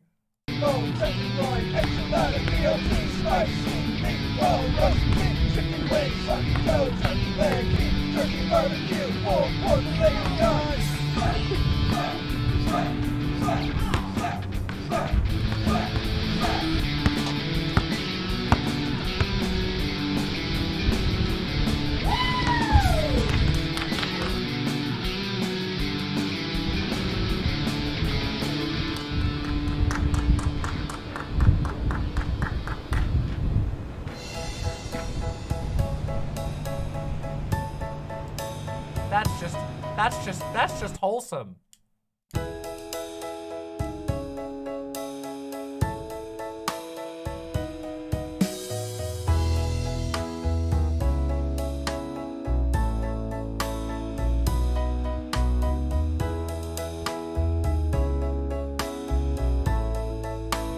Oh my God.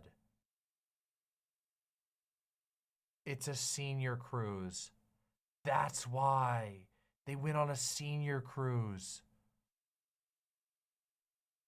That's why oh, it really is the discount one.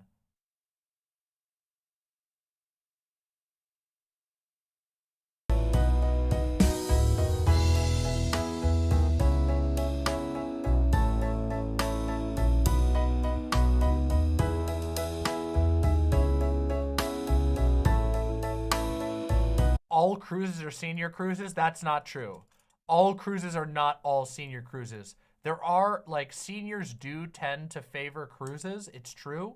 There's always a high senior population on every cruise, but it is absolutely not true that all cruises are senior cruises. Senior cruises are not like, they're mutually exclusive with family cruises, okay? Because old people like cannot hang around with the young kids, and the young kids will not have fun and will drive their parents crazy if they're given old people activity. They're like literally mutually exclusive. Some old people will go on family cruises, and those family cruises, and they'll have a fine time because they're okay with children.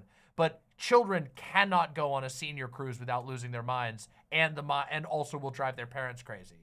This is a senior cruise. When there was not a child in sight, and every person in that shot, with the exception of Holy Mackerel, was like 60 plus.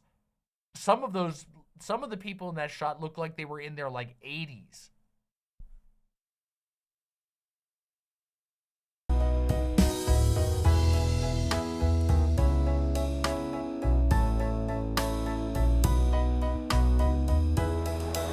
Oh, hi, Holy Mackerel.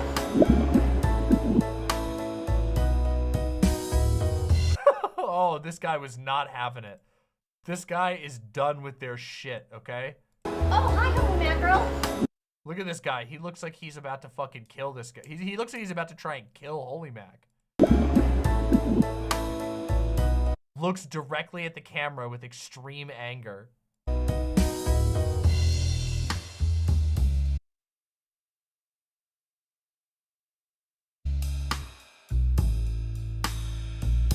Imagine being at your fucking day job and Holy Mac shows up. It would be the greatest day at my day job in my entire life. I'm at my day job right now, and Holy Mac has shown up, and it's the best day of my life.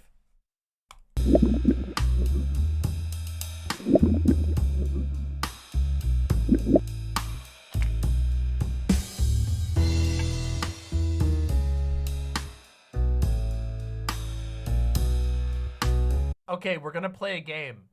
We're gonna play a game called Spot the Under 60, okay? If we can spot a single person under 60, that isn't one of the Holy Mack crew members, then Holy Mackerel wins. If we don't, then we win. Let's see it. The two people playing basketball, I think they came with the Holy Mack crew.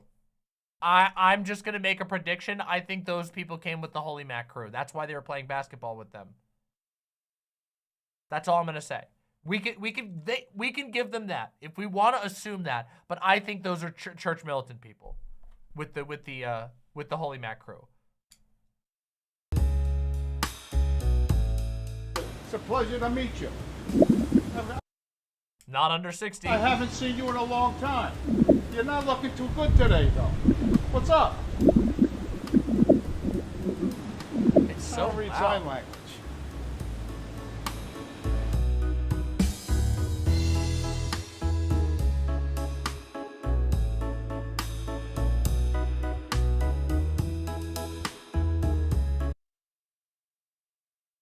The Crooners Bar? Oh, this is a senior cruise for sure. The Crooners Bar. That's not even a word that young people would know. The only reason I know it is because of the fucking joke from I Think You Should Leave. The drive-in crooner. The fuck is a crooner? Exactly. This is like ancient Egypt level ancient. It's boomer slang. Yeah, I know, it's crazy. People under 60 don't say crooners. People under 60 haven't heard the word crooner unless they watch I Think You Should Leave. I'm crooning!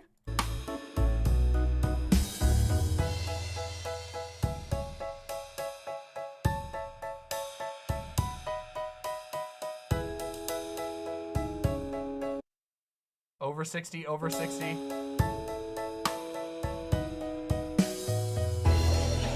Oh yeah, sorry, I should refine the rules. Workers don't count, obviously. Oh, we got an under 60. Wait, are they? Yeah. Oh, I can't actually tell. This might be so, ooh, they look under 60. They have a lanyard. Are they with the crew? Are they with the crew? Oh, they might have won. They might have won. Let's check the rest of the room. Over 60, over 60. Probably might be under 60. Over 60, oh, gray hair, gray hair, gray hair, gray hair. Can't tell, can't tell. Gray hair, gray hair. Gray hair, can't tell. Gray hair. Ooh, might be under 60. Gray hair, white hair. In fact, there's a lot of white hair in here too. Like pure white. Ooh. Why would they have lanyards? Yeah, I don't know why. Oh, they have lanyards too. So maybe okay, so I think Holy Mack wins. Technically, there's somebody under 60 on this. They got salmon. They got salmon. One. With shrimp.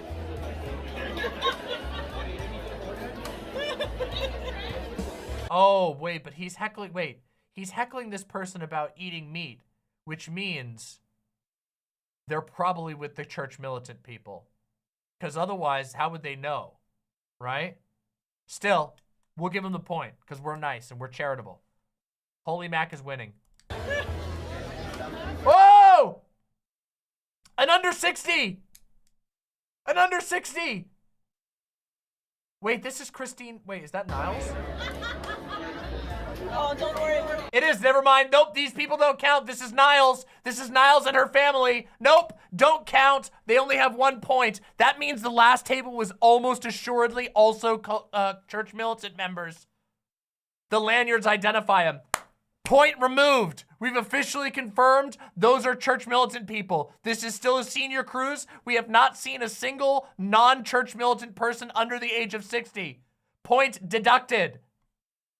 It's fish. Fish for tonight, just fish. That's it. We're ordering fish. Don't worry.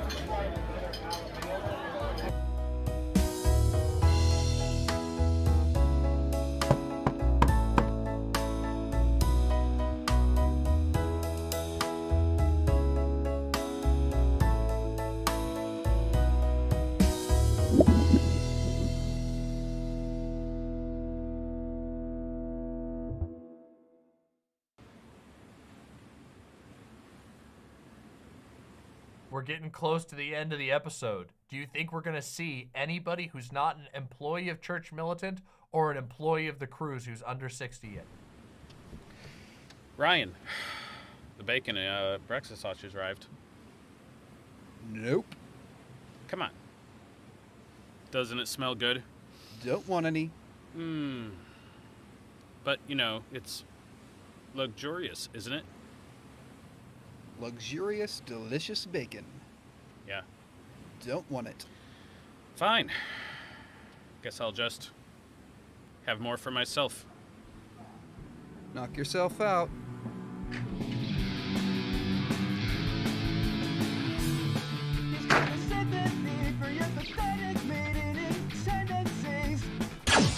He's got no sympathy for your pathetic meat-eating tendencies. God, that's such a good line.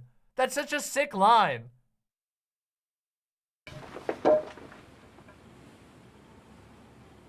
Finger gun. New technique. Innovative. Also, I love the Kraken tie. I didn't notice that until just now. But he's got a tie that's got a Kraken on it. It's got tentacles. That's sick as hell.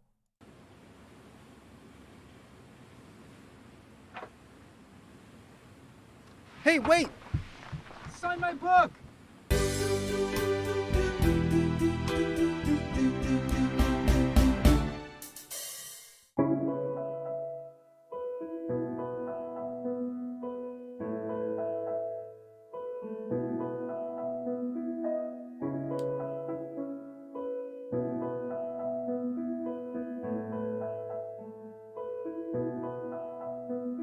Yep, that's confirmation. That was the Niles family. The people who they saw were the Niles family. Oh, man. I see you, I want you. That is how my Lent will go. Only an arm's distance, the space in between us. That is how my Lent will go. Oh my God! Near, far, around every bend, I crave meat every Friday. Now this is what I call crooning.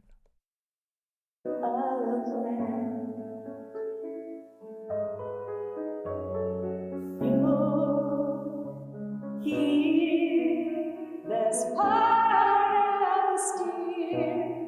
I believe that my cravings go on. Well done, oh medium rare. I believe that my craving goes on.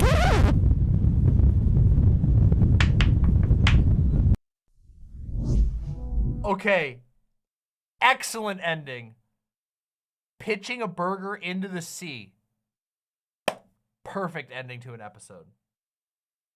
Perfect. I'm not gonna lie. I can't believe that they actually put that rendition of that song into the video. Like, I'm not trying to be a hater, but that was just, wow. That was like, that took off key to like a new galaxy. It was painful on the ears. That was like I've heard significantly drunk, you know, people fucking singing at a bar better than that. Drunk karaoke at the dive bar is better than that. Holy shit, the Retreat at Sea 2023 has its own page on the Church Militant with a video trailer.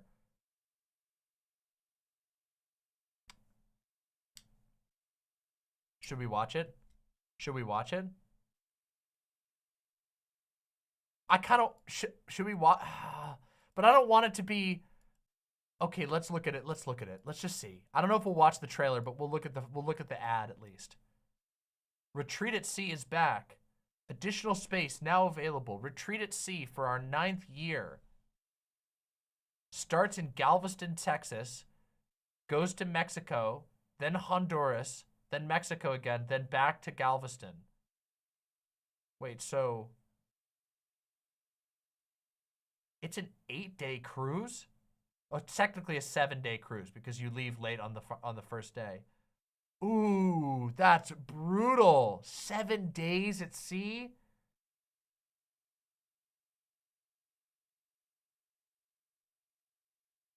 $990 per person for the group rate? That's crazy! Holy shit, that's nuts! That's insane! That's ridiculous. No, cruises are not that expensive. I'm so sorry. That's fucking crazy. That's more than like that's more than like a Disney cruise. That's crazy.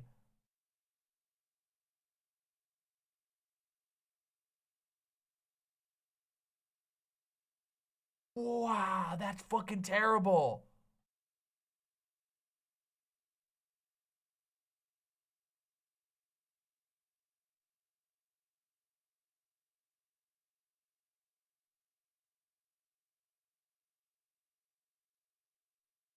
Oh my God.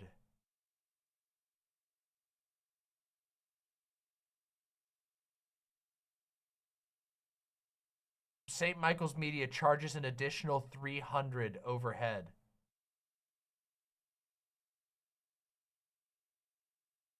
Oh, that's crazy.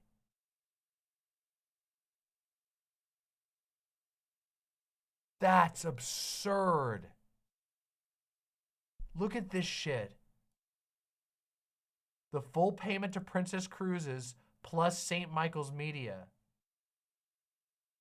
Oh my God.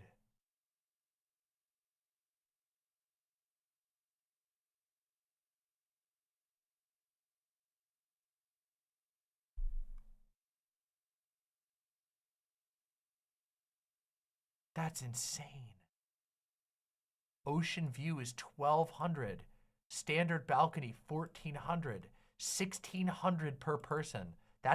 And we saw the interior of those rooms. They looked like hell. Oh my dear God. No, that's not. The $300 is additional. This is the cost for just the fares. Then they charge another $300 for the benefit of going to all of the church militant special events.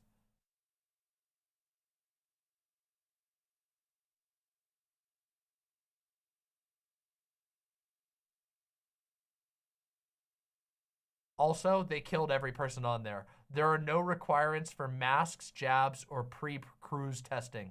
They killed every old person on there.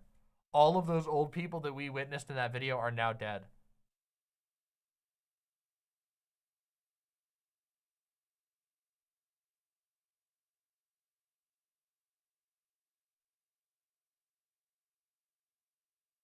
Wow, that is, wow. I can't believe we got to see their last moments via an episode of Holy Mackerel. Imagine that being the last thing that you contribute to the planet is appearing like as like a doddering old person in the background of Holy Mackerel episode. Oh, the cream potatoes. I went to the crooner's bar and the creamed potatoes were fucking terrible. They were too warm and too cold at the same time. And they didn't have any salt in it. Oh, oh God. That is absurd. Okay, real quick. I just want to do this real quick. Hold on.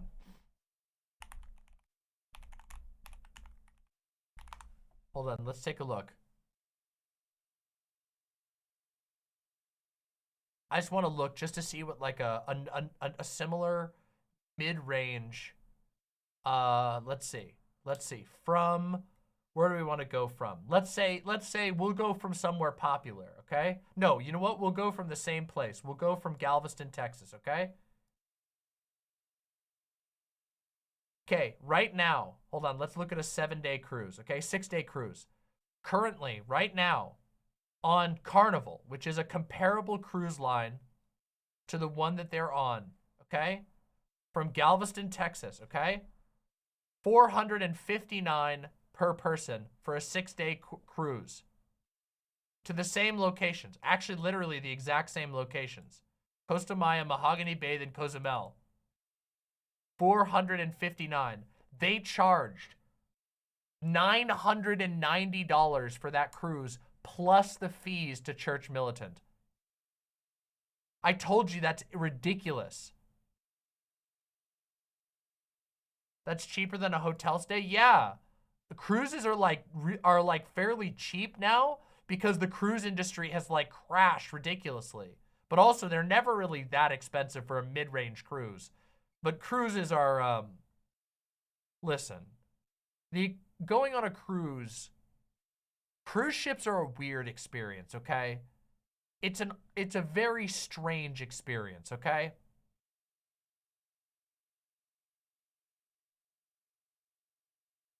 Yeah, 200% markup for the cultist cruise. For a shitty room that looks like it hasn't been redone since the 70s.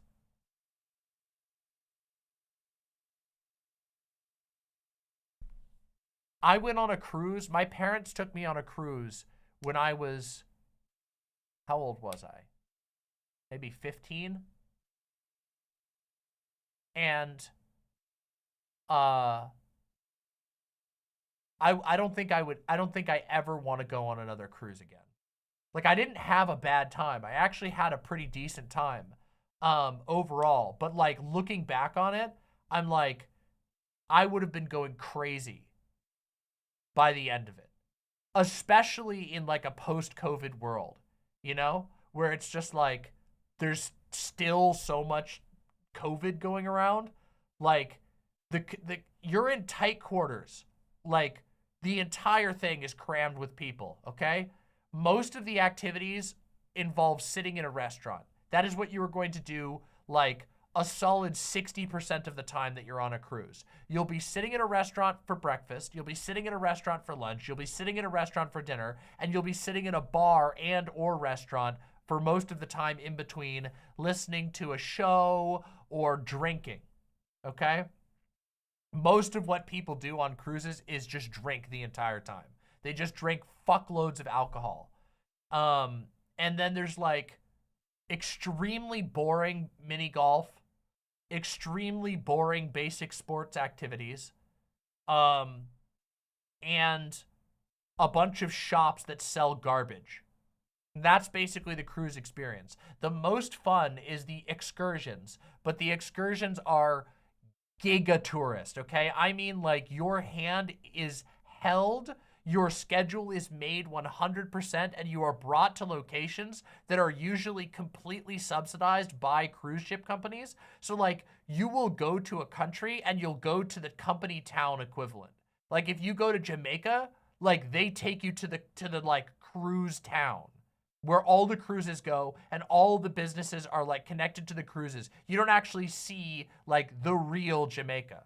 You just see cruise town. It's fucking weird, okay? It's a weird experience. Anyway, enough about cruises. Let's move to a better episode. This is Mission Impious. Mission Impious. Oh, this is looking like it's gonna be golden already, okay? This looks like it's going to be amazing. Let's do it. Oh, actually, if you've been enjoying this Holy Mackerel mega episode, then make sure that you hit like and subscribe down below. This is fun. You gotta admit, it's been fun as hell. Right? Right? Mission Impious. Yeah, Mission Impious. Let's do it.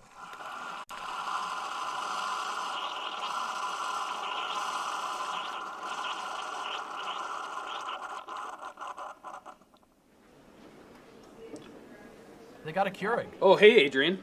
Hey, Charlie, what's up? Oh, there it is. There. This is the, okay. So maybe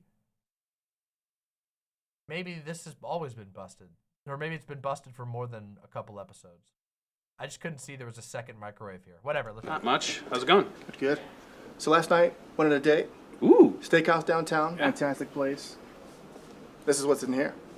It's a premium filet mignon. So waitress messed up my order. I got 2 steaks for the price of 1. Really? They didn't charge you for both? No, waitress messed up. Brought out the first steak, packed the other one. That's what I got here. Bad start. Bad start, my man. Terrible beginning. Man, no. Check this out. Whoa. Fantastic. Oh, I'm sorry. Another bored person said, do you remember the first major American media event over COVID was on a cruise ship? Oh, yeah, that's true. It was. I didn't remember that until you mentioned it now. Sorry for missing your super chat. Thank you so much for the $5. Deeply appreciate it. Yeah, the cruise industry got destroyed because if you went on a cruise during the pandemic, you were basically asking to die. Like imagine getting extremely sick at sea just long enough that you could bounce back only to get sick from a separate variant that's also circling on there. Imagine your lungs getting shredded by viral glass 2 times in a row and you can't do anything but sit in your dark room on the cruise. Horrible. Anyway, whatever. Let's continue. That is fantastic. And that's like only $25 a steak. It's fantastic. Fantastic. So, anyway, I know it's Friday, but come on. You can't wait any longer for the steak. It's been ready 16 hours. I gotta have it right now. I gotta have it today, at least. I wouldn't do that if I were you. I know it's Friday, but come on. It's quality steak. Premium stuff. Can I wait any longer? Filet mignon is premium, but, you know, I made that mistake myself, and you know, it just doesn't cut it, man. But you know what? To each their own.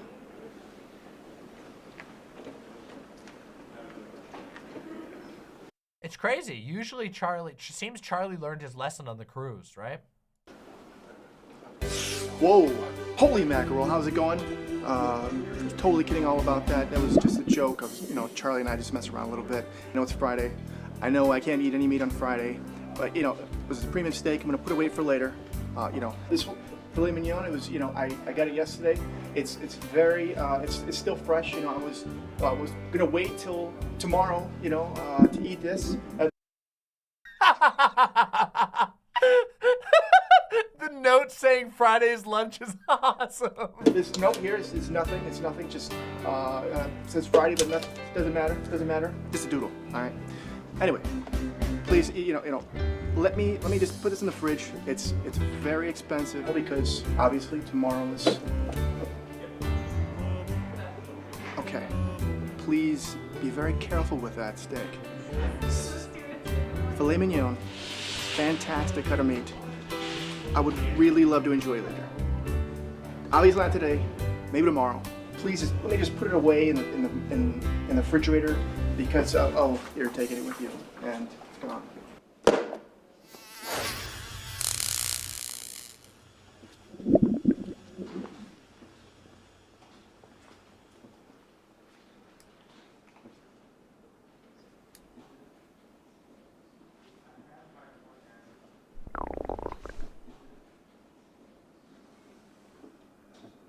Listen, I gotta give him credit. Wherever they source their stomach grumbling noises are next level gross out stuff, okay? That's like, it's something.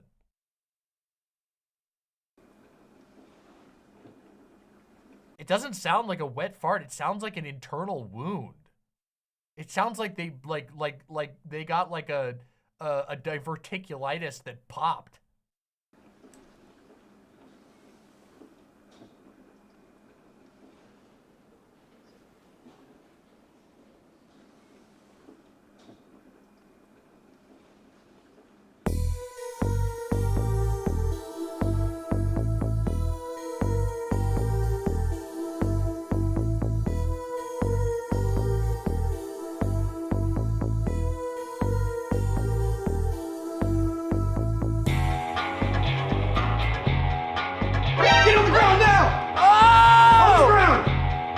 on, now!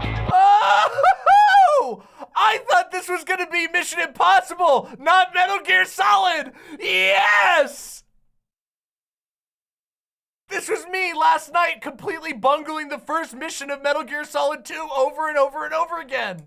Hands on your hips! Hands on your head! To the Macarena! Adrian! Adrian! Adrian!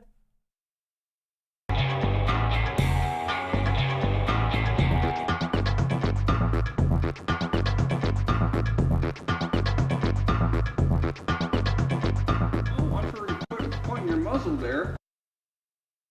Oh, yes! In my head. I don't want an asparagus in my eye. Oh, I'm sorry. What's that noise? I don't know. Is that the wind? I hope so. It sounded like the wind. Wait, where's the anime titties poster? Stick your anime titties poster on it. Oh, what's that? Oh, that's nothing. Are you sure? It's definitely safe here. Okay. I'm gonna check the premises. All right, I'll come with you.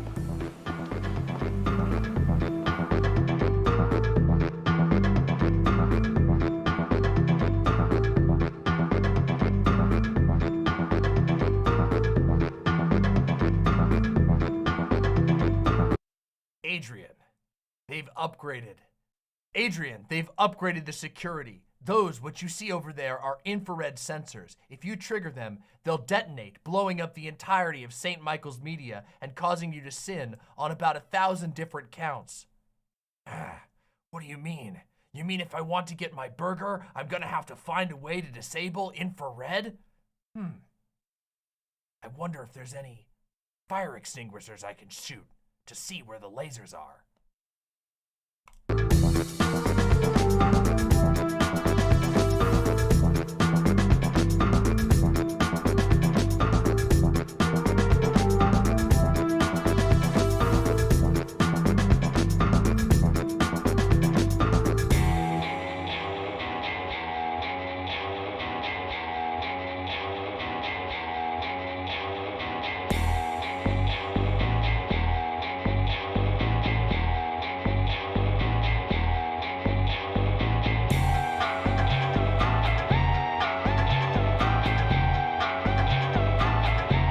I need them to have a giant monologue about genetics and how your genetics don't decide who you are. I need that to happen like ASAP.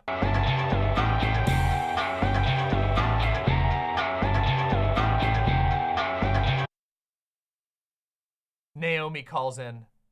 Adrian, I'm a geneticist. I know that our genes are our destiny.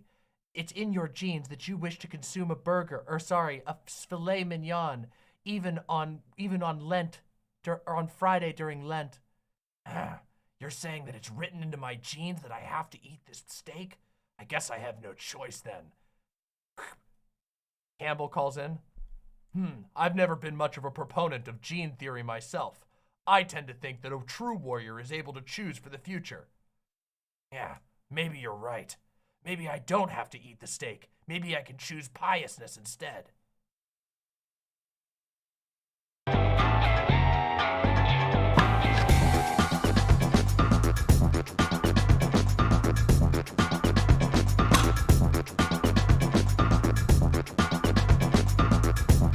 Okay, the only unrealistic part of this so far is that he hasn't accidentally stepped on a mine and blown himself up, triggering a game over screen. I need that. I need that. The most realistic thing is when you just go boop, and the entire screen blows up. You blow out your speakers, and the game over screen pops up, and then you hear the snake, snake.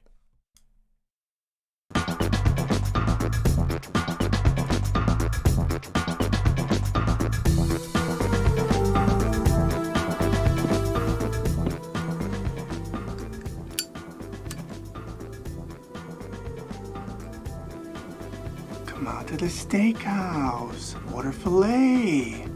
Get a to-go box.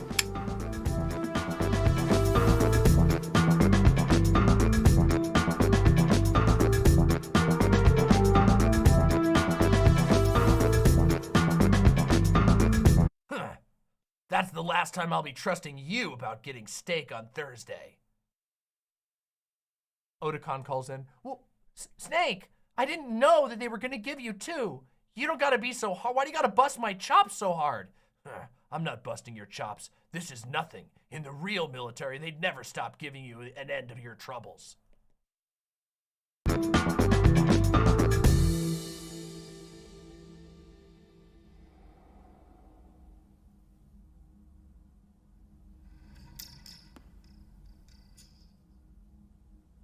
Ah! It's going into his back!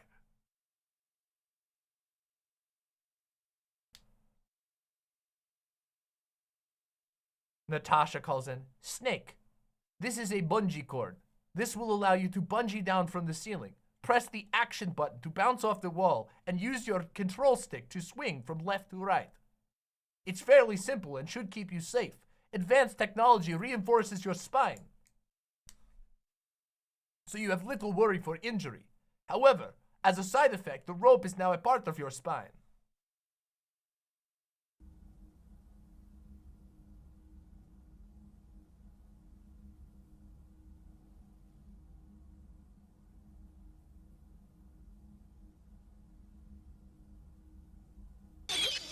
Snake! Press the B button!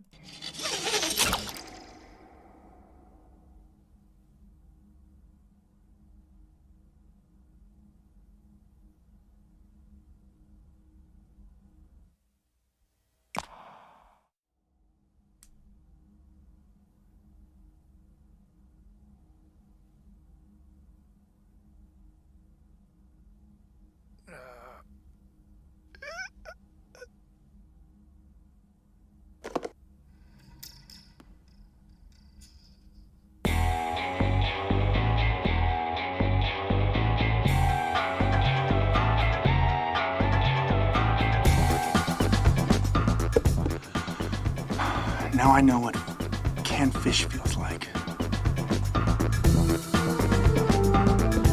Now I know what who feels like?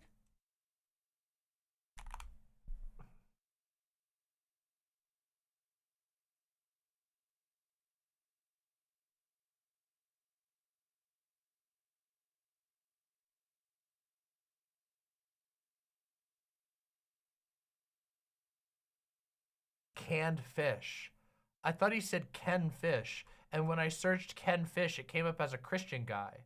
But, like, he appears to be a, yeah, he's an evangelical, so that didn't make a whole lot of sense. Canned fish. Okay, I get it. I searched Ken Fish, and a Christian guy came up, so I was like,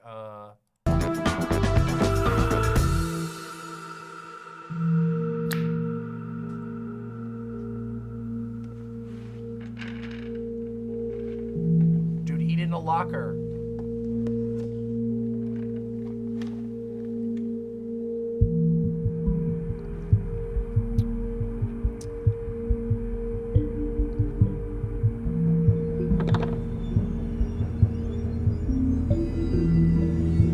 Oh yeah, they sold these things. They sold these bobbleheads for like $150.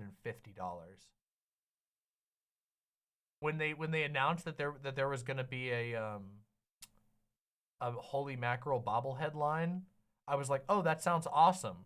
Maybe I'll get one, as long as it's not too much money that's gonna go to Church Militant. And sure enough, it's like $150 for the bobblehead. I'm like, nope, not happening.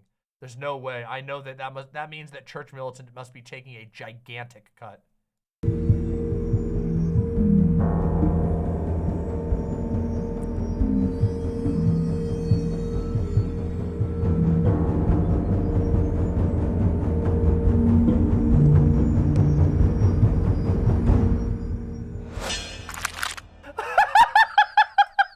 Oh, that's excellent!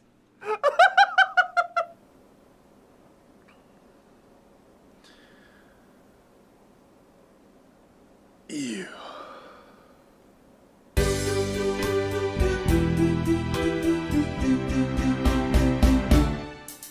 Incredible.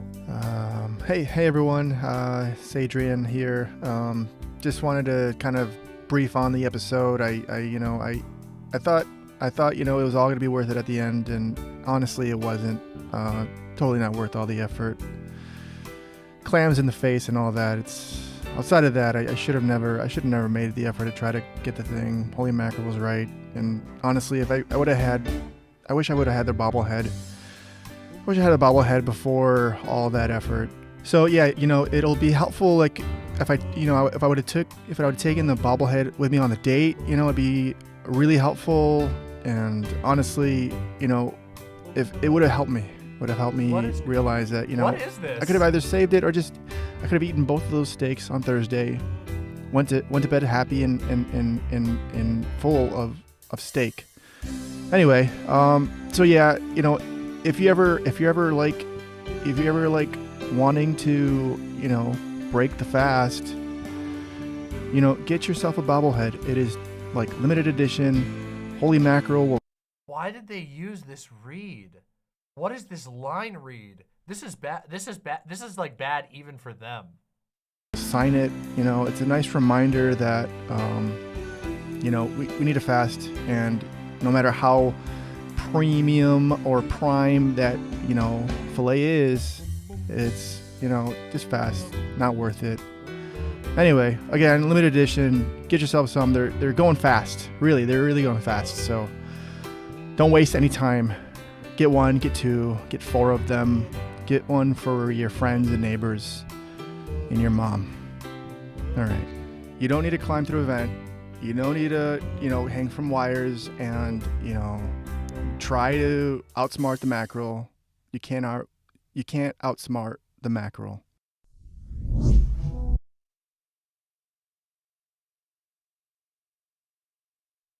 Wow. Look, I was feeling bad about stumbling over my words tonight because I intentionally stayed up too late playing Metal Gear Solid 2 last night before I knew that I was going to have to stream today. And so I've been stumbling over my words because I'm overtired.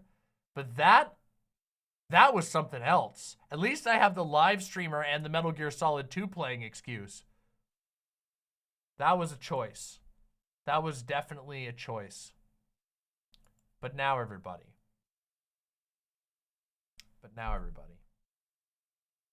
It's time. Join me in silence.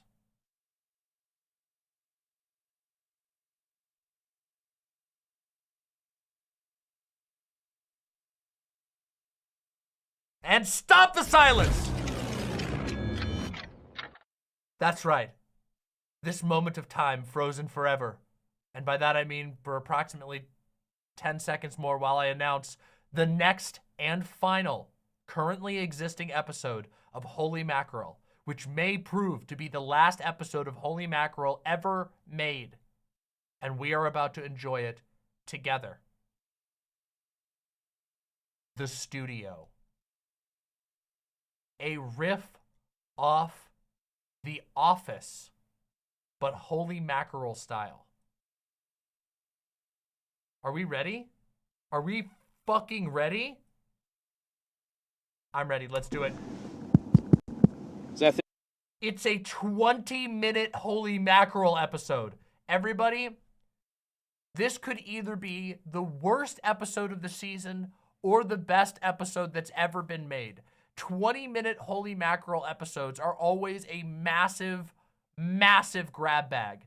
Like, most of the 20-minute Holy Mackerel episodes have been god-awful, okay? They've just been unfunny, rambly, mostly, like, confusing, and lots of dead air.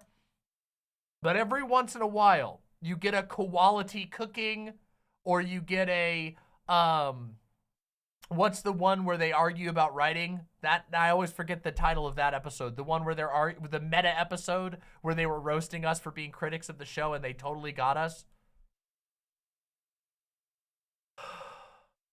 Hydrate if you need to.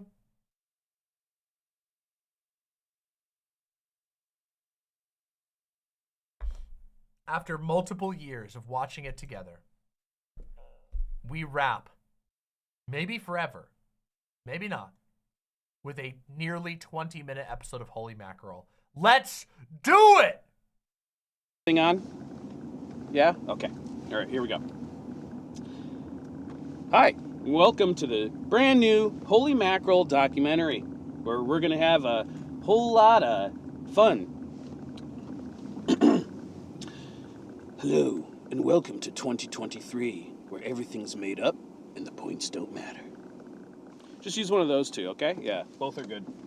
All right, Charlie, enough with the YouTube act. You know, why don't you tell people something useful like how to milk a goat or self-defense against bears? There is Yeah. no defense. Oh. So JD is Dwight. You know, that's a really, really good idea. We could do something like homesteading, you know, something useful. Oh, yeah, like everything's up 1 billion% nowadays, you know, Biden economics. So we here at Church Militant have been doing a lot to save money, like 100 things. No new camera equipment.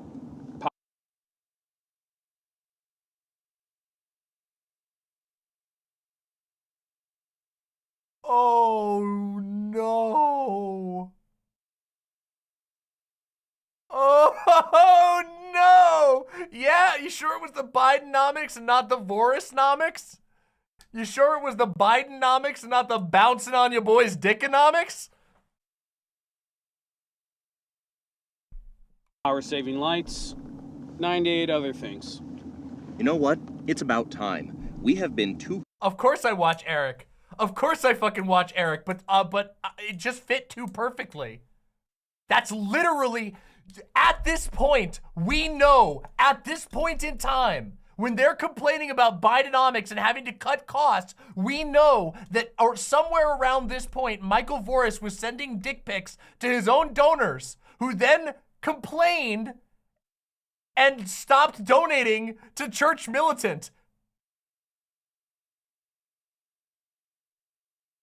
And yes, of course I watch Internet Comment Etiquette. He's a fucking god. He's one of the funniest people ever. comfortable for too long. Now, I've already been making my own toothpaste, my own soap. I've stopped showering. No one told you to do that, JP.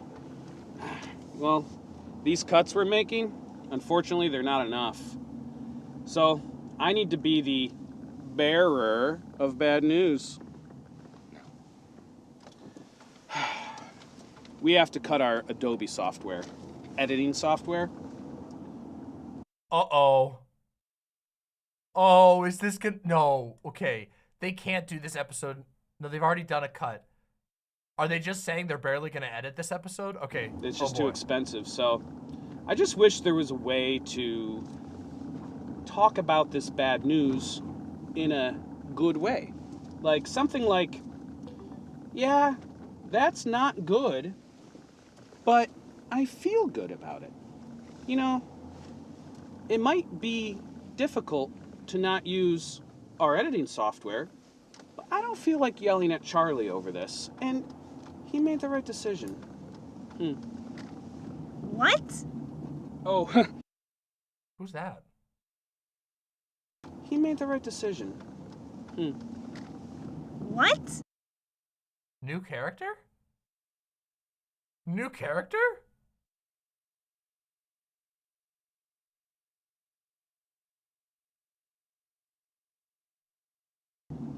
Oh, by the way, we're carpooling to save money. Guys, please do not say anything about this to anyone else. You got it, boss. Charlie, Shane is texting everybody. Hey, stop texting everybody. Unsend that. Okay, got it, boss. And it's unsent. Okay, I'm sorry to pause right now for such a random reason, but is it just me? Or maybe it is just me, but does anybody else get like a constant sense of unease whenever there's a car scene in any movie ever?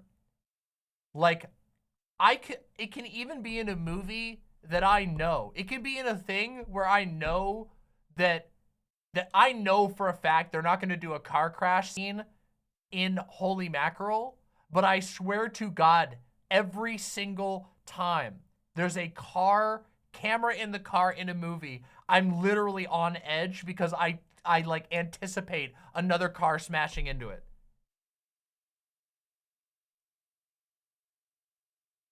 And it is even worse when he's like looking around all over the place. I'm like, they're gonna get T-boned. What? How did you do that?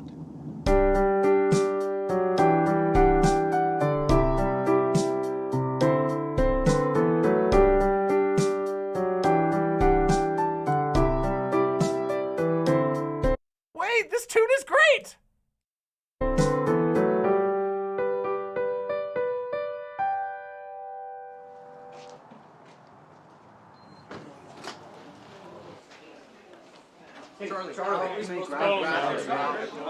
Whoa, back off, one at a time. Calm down. Legitimate questions only.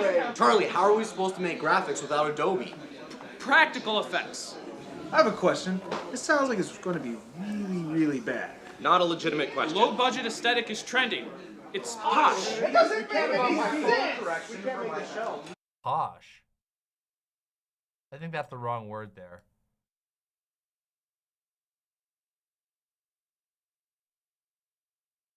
This is wild, actually.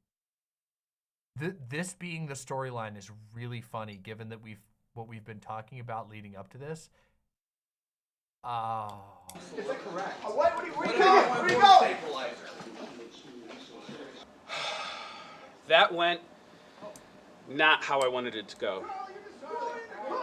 But you know what? I'm not hiding. I'm gonna go out there.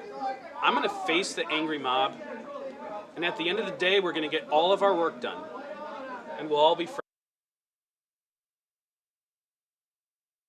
In this season, they have had... In this season is... Remember, this is the same season that they had the episode where there's hidden secret meat in Michael Voris's office, where Milo Yiannopoulos talks directly into the camera about being Michael Voris's little special helper, and then he gets defeated by a pussy attacking him. Literally. And now they have the ending episode of this season being about a guy having to face the music as his company goes under.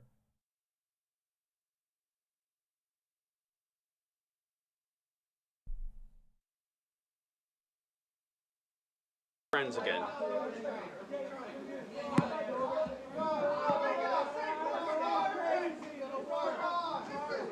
In a minute.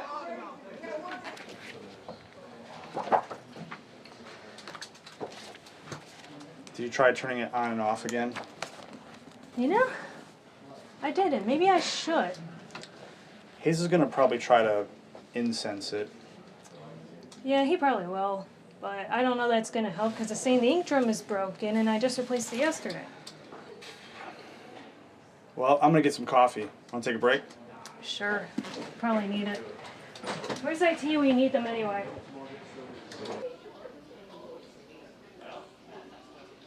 Today's been a great day. We should have canceled Adobe a long time ago. We should cancel out the free applications too. I would have a lot less to worry about. Hey, Charlie. No, I don't work on typewriters. Typewriters aren't even technology. Sherry, how is this not technology? I need the typewriter to make tear-out quotes. This is just great. Production team, control room meeting, 5 minutes. Alrighty. Charlie. Okay, just having him randomly do a gym stare for literally no reason is very, very holy Mac. I love it. I love it. Just makes real no quick, sense. Maybe you should tell me your announcement first, just because I'm your number 2 and all that. JP, don't worry about it. This is just a little thing. No, I know, but just tell me so I can tell them. Here, just whisper it into my ear. All right, everyone. Okay, everyone, pay attention. Charlie, you have the floor. I really didn't want to have to do this. I tried everything I could, but we're gonna have to use MS Paint. Please. It's simple. All you have to do is import all of the stuff that you made in Photoshop back when we had that into MS Paint. It's that simple, guys. And you know what? Ooh, I have a thanks. trick. Wait, It's Friday. Probably shouldn't have that. I should put it away. Oh. You can create straight lines in MS Paint. Gone are the days of those childish art pieces that you don't want to put on your refrigerator. Now you can make quasi-professional looking graphics in MS Paint.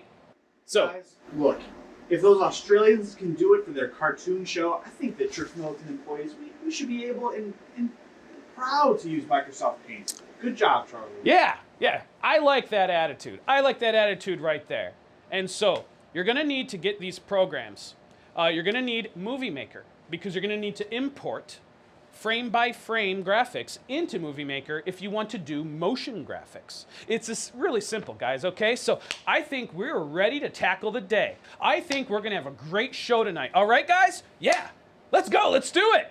Okay, yes, everyone. Good meeting. Get back to work now. Yes, thank you. Yep. You're not welcome, JP. That went well. I think so too. We're going back to the early aughts and we're using Microsoft Paint. CNN's not using Microsoft Paint, I'll tell you that. Fox News isn't using Microsoft Paint.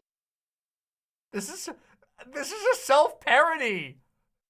I don't know if they intended this that way, but putting their own headline as Bishop does bad thing is like the biggest church militant self-parody you could come up with ever. I'm sure they're trying to be like, oh, it's cheap, but this is just generally making fun of their channel. This is what they do. They just churn out Bishop does bad thing content. So we're nothing if not trailblazers here at St. Mike's. Nobody mentioned the teleprompter. Nobody thinks of the teleprompter. Nobody thinks of the teleprompter software. I gotta write these cue cards all by myself. I mean, this place would burn down without me. Dave, what are you doing? Making cue cards. We didn't replace the prompter software. The prompter software is free. We don't need to replace.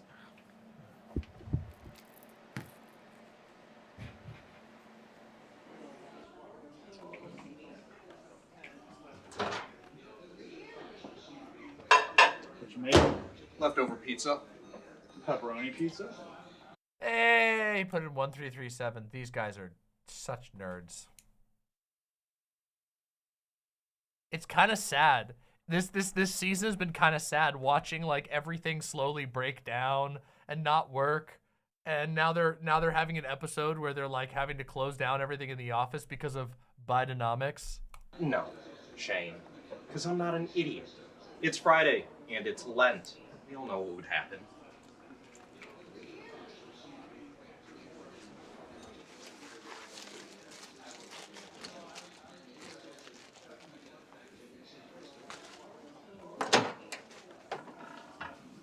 Change to 55 seconds. What?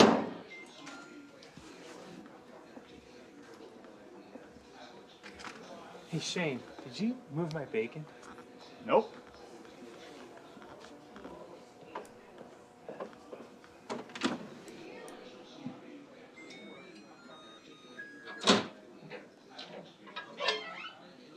Come on. I know you gotta do this, but it wasn't my fault. Shane!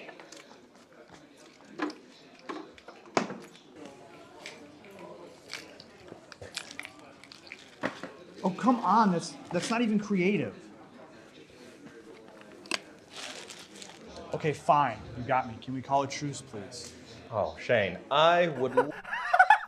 I like that he just threw them on he threw the extra meats on the floor. Excellent detail. Okay, fine, you got me. Can Picking we up call the a meats, truce, please? chucks it on the Oh, floor. Shane, I would love to, but as a deputy Canon 1251 enforcer, I can't. That would be a dereliction of duty. Well, that's really too bad, because I was looking forward to assisting you. Absolutely not interested. Continue. I'm pretty certain Holy Mackerel doesn't know about our remote editor. Think he's eating meat? If he did, who would catch him? It's the perfect cover. All right, leave him to me. Wait. You'll need this. I don't need your help. Give me. I don't really have any sort of plan. I just wanted to get JP off of my back, but wow. He's really, really getting into it. I hope this doesn't come back to bite me. I know he's up to something, but I just can't prove it. If you want something done right, you gotta do it yourself. I'm actually really confused as to what's going on here. So he put the meat in there to try and frame. Was he trying to get JP fired? And then now JP and him are trying to get the remote editor fired? Hello, yes, I'd like to order a medium pepperoni pizza, please. No, make that a small. Yes, the address is 543. Was it necessary to frame Alex? No, of course not, but I won't be thwarted. Papa always said, finish what you start. Well, Dad, look at me now. At first, I thought there'd be no way we could get evening news done without Photoshop, After Effects, Premiere. And I really thought the production team would hate me. But you know what? You can get pretty much anything done if you're desperate enough. And with as much work as there is to go around, there's no time for anyone to be mad. I'm glad it has texture, but it doesn't move. I need it to move. We talked about this earlier. It's gonna have to move. Well, it can't really move because it's MS Paint. Like, we normally use After Effects for that, but, you know, wait. Yeah, Dilverin says, I think they skipped a page in the script. Yeah, I feel like they did too. I don't understand what he was trying to do. He was trying to frame the remote editor, but for what? Wait, why though? Like, I don't know. I'm confused. I'm really confused. I might have an idea. If we print this out... Hold that thought. Wait.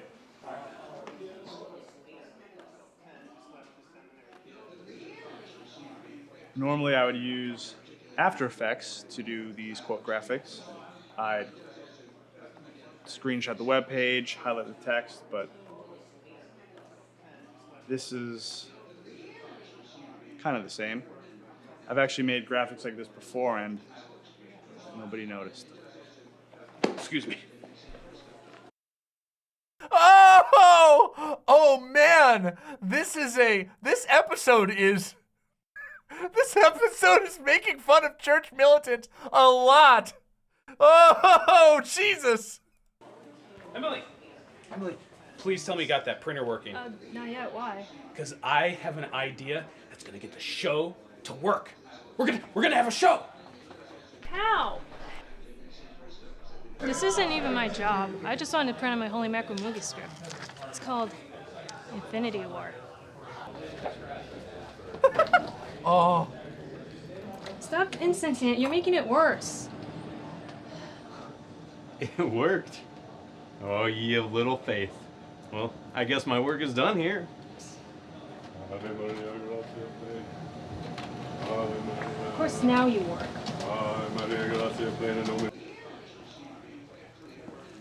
You have this in the printer, Emily? Oh, yeah, I've been working on that. Holy Mackerel finally rests watching the sun rise on a grateful world. The hardest choices require the strongest wills. It's nice. Speaking of Holy Mackerel, have you seen him today? He's been elusive. Yeah, he's being sent by JP to various places. I may or may not have gotten him to be involved in a prank that I'm pulling. JP. Okay, it's really weird to have this guy be Jim when he obviously looks like BJ Novak's character. What's his fucking name in the show? Why I always forget his name. What's his name in the show? Ryan. He looks just like Ryan. Look, he's Ryan. He should be playing Ryan. I may or may not have gotten him to be involved in a prank that I'm pulling. JP? You know Yeah. how far he takes these things. What if somebody finds out? What if he ruins the show? He always takes things too far. Look, I'm not concerned. I don't think anyone's going to know that I had anything to do with it. It'll be fine.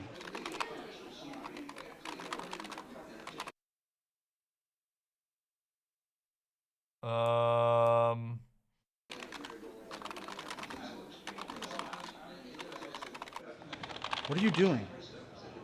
Enforcing Canon 1251. On them? They're fair game. None of those people work here. They're Catholic. Canon 1251 applies.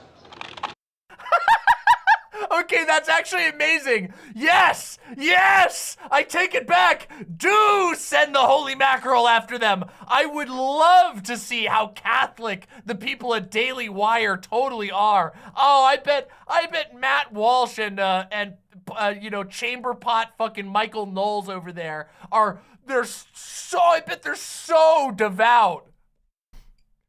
Go! Yes! Go! JP, do not send Holy Mackerel after Matt Walsh. That is a terrible, No, that is the greatest idea I've ever heard. Perhaps the greatest idea ever put forward here. I would love Holy Mackerel to go after Matt Walsh. I hope he uses the tidal wave attack. Terrible idea. Shane, I have no choice. The man believes in aliens. Oh!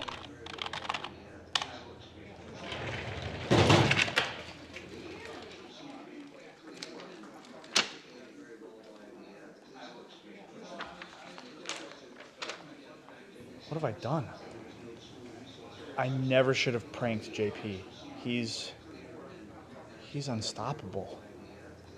Benedicta tui mulieribus, et benedictus fructus ventris tui, Iesus.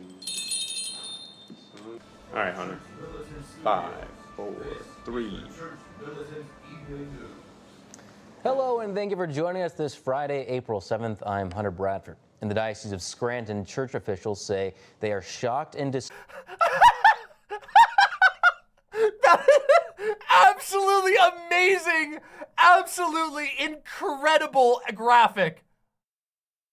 dismayed at the destruction of evidence in an ongoing fraud investigation, claiming that someone replaced all their highlighters with black markers. Dave, put those cards away. You're distracting Hunter.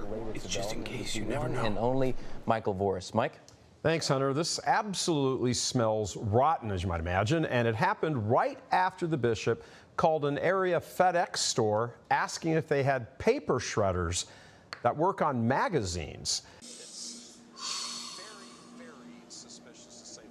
Did you make this graphic on a phone? Yep. It's a lot better than I would do. Nice. Well, Mike, this is a very important story, but unfortunately we're running out of time. Thank you again. When we come back, though, the German Bishops' Conference has started inventing new commandments because breaking the same old 10 commandments over and over got too boring. What is going on? What is this crap? Guys, why is my phone blowing up? What is this? I'm really, really sorry, Mike. We're doing the best we can given the circumstances, trying to have a successful show. Look, I'm not talking about the show. I'm talking about my phone. My phone's blowing up right now. I've got tweets from Matt Walsh, Michael Knowles, Matt Frad, Freedom Tunes. They're saying, hey, at Church Militant, I don't know why you sent your fish man to ruin my show, but he barged in and vaporized about $75 of food, and I'm very upset about it. What is this? So you're not upset about the graphics? No, I'm upset about this. Well, hey. Listen, as a meta commentary, this episode is great. As a comedy, there's been a few funny parts, but as a meta commentary, Hey, you want to talk to marketing about it? Absolutely, get him down here. Hey, Anthony. Did marketing have something to do with this? What's going on? What did you do? Well, I'm asking if you guys did. What's going on? Why is my phone blowing up? What's going on here? Well, I can honestly say that it was Shane. He started it. Shane? Okay, yes, technically I did start it. I had Holy Mackerel ruin JP's lunch, and it, I guess, just went from there. It escalated. So you're telling me that all of this stuff that's going on all over social media started because of some crazy little childish prank? Not now, Mac. Not now, Mac.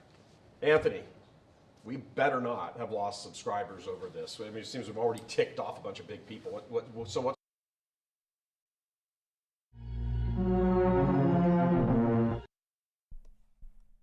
the results going on? The numbers are actually up by a lot. The site traffic is They're through up? the roof. Yes, absolutely. The site traffic is through the roof. The context of those mentions didn't actually matter. They just got a lot of eyes on our site. So you're telling me this all is true? Oh my god! Holy shit, this is... They're killing him! They're killing him! Turning out good. Absolutely. Oh, well, that's a fish of a different color. Shane, attaboy. Matter of fact, you're promoted. Well, hey, no fair.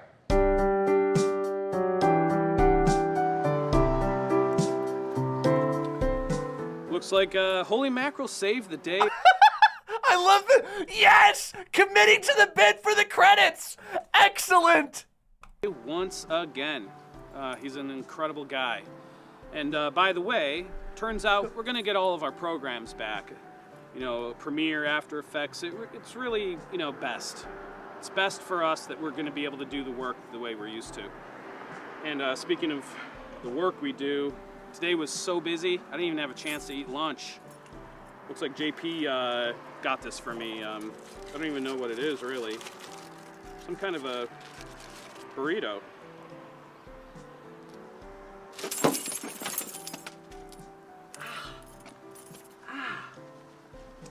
Where'd that... Is that a golf ball?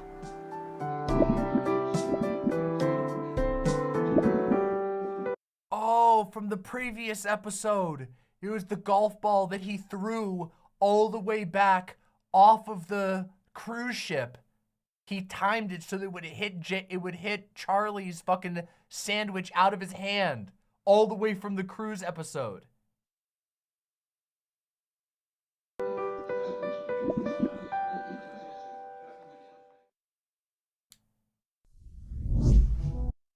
Everyone, that's it.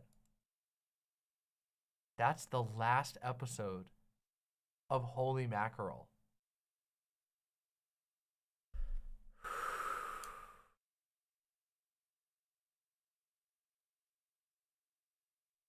And of course, like I said, there's a possibility that we get a new drop of Holy Mack episodes coming soon. Because I don't know, maybe they started filming the new episodes for this year immediately. But I've always got the feeling that they film them like pretty close to Lent, because they always make jokes that are relevant to the time period of the Lent that they're posting in. So I don't feel like they film them in advance, at least not most of the time.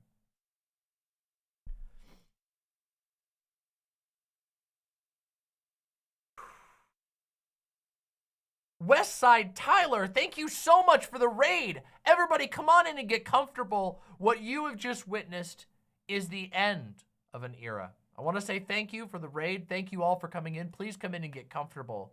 We are having a discussion about the end of Holy Mackerel. Question mark? Probably? Is there a question mark that is slightly less questiony and more like it should be a halfway point between a question mark and an exclamation point? They should invent one of those.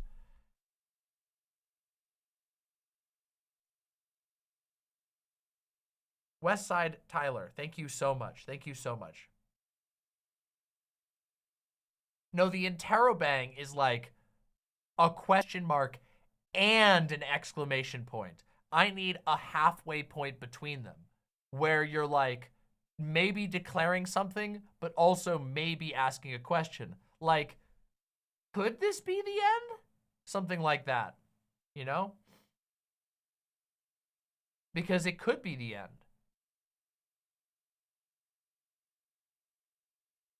It could be the end. Hold on a second. I think we have to listen to a song. Where's the one? Where's the song?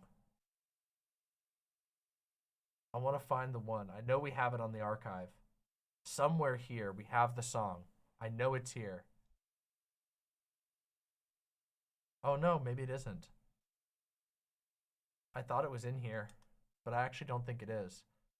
The song where it's like, oh wait, hold on, maybe it is. Holy Mackerel theme, karaoke, Way of the Mackerel. Oh no, they don't have it. Okay, well we got the Way of the Mackerel. Let's listen to the Way of the Mackerel. All right, everybody. Let's listen to the Way of the Mackerel, shall we? What? Huh? Why can't Way of the Mackerel be played? Why can't Way of the Mackerel be played? Oh, here we go. Okay. What? Why can't Way of the Mackerel be played? No! Why can't Way of the Mackerel be played? Somebody, wait. No. No. Why can't it be played? I'm confused. Did it get struck? It can't be played. Why can't it be played? Want me to upload it? Yeah. But first, you know what? Actually, I have to go to the bathroom really badly. So I'm going to go to the bathroom and we're just going to listen to the bathroom song, which has it in there. Be right back.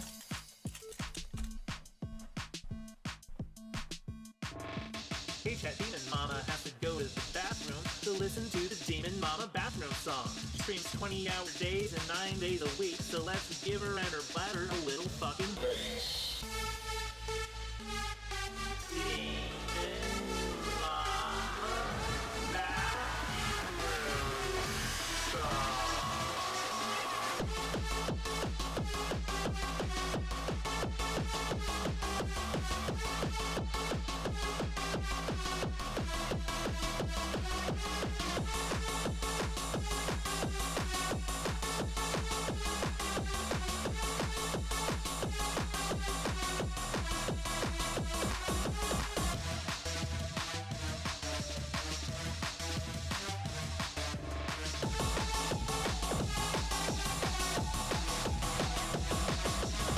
It's been a minute and she's still in the bathroom. I'm not a math whiz, but I can count to 2. Let's all calm down and spam emotes while we wait and chat. Maybe someone here also needs a bathroom break.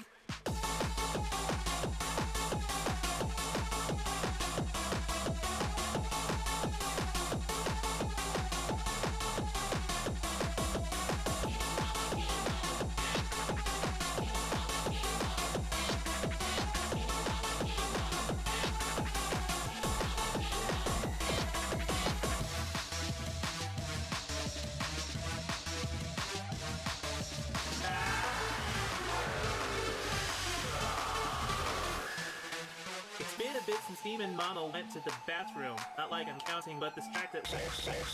So don't you fret, my little list, cause I wrote this track down to give you something bopping while she's taking a break.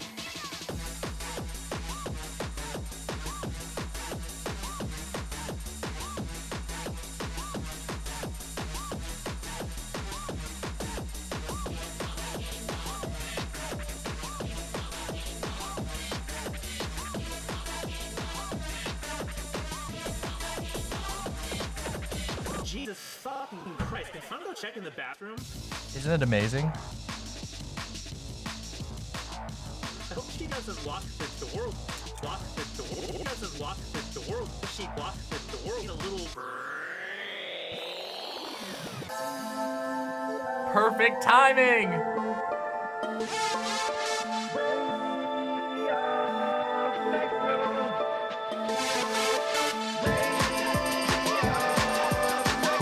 Okay, you're just fucking with me now.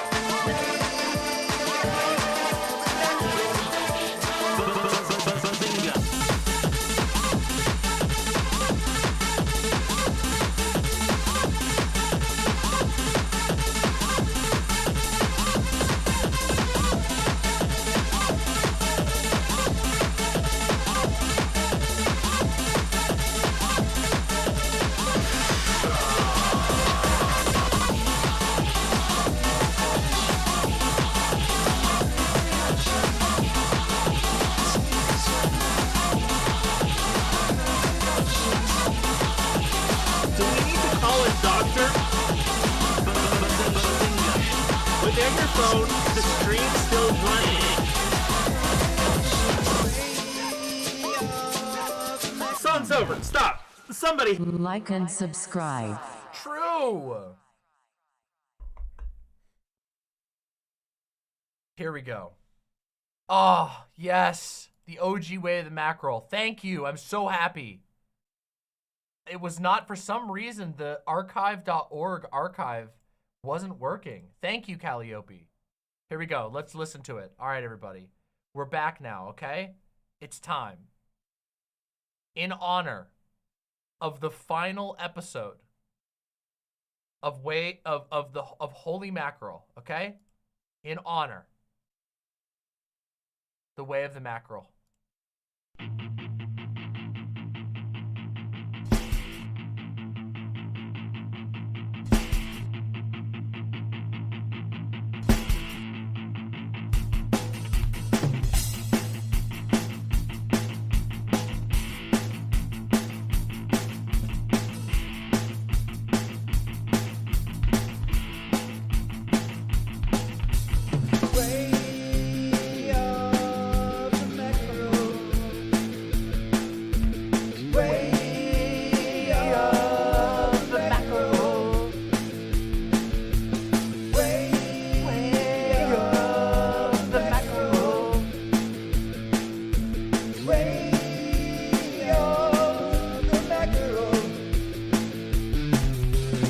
Way of the Mackerel. 100 Hail Marys. 100 Our Fathers. And a Divine Mercy Chaplet.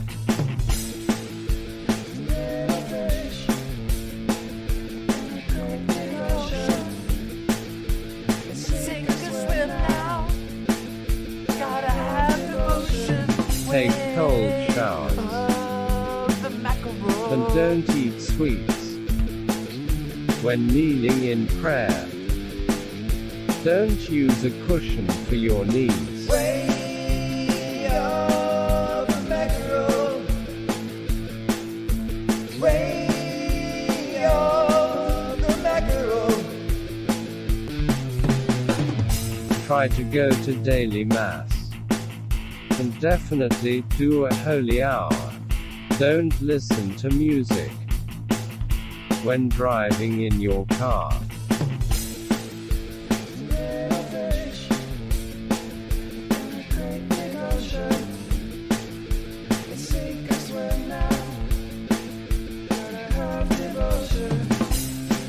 When you fall, get back up. Go to confession. When you're strong, get humble. Strive for perfection. Way of the mackerel. Way of the mackerel. You've fought the good fight. You've finished the race. Just don't smack a burger directly at your boss's face. Way of the mackerel. Way of the mackerel. Way of the mackerel. Way of the mackerel. We did it. We fucking did it.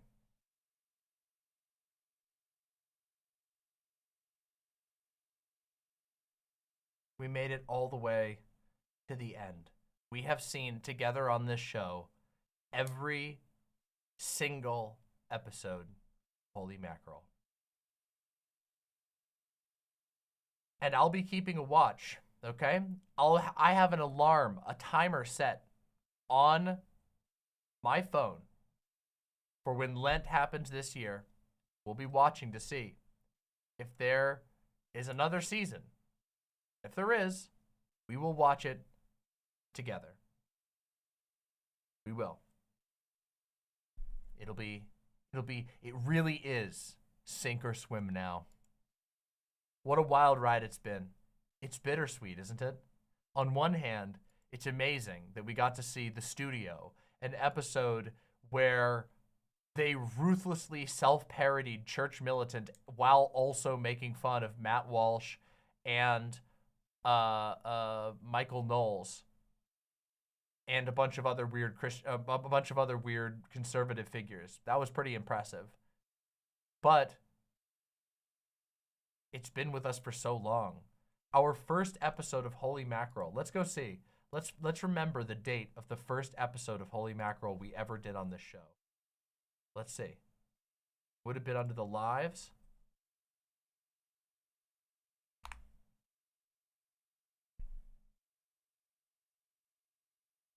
So the first one where it was in the title was in May 27th of 2021. But if I remember correctly, there was actually an earlier one because I didn't know to put it in the title because we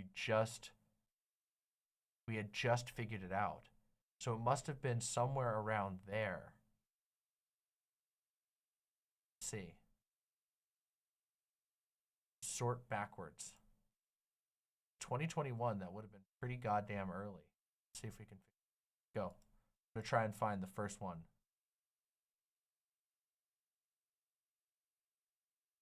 Oh wait, but it would have been before we had.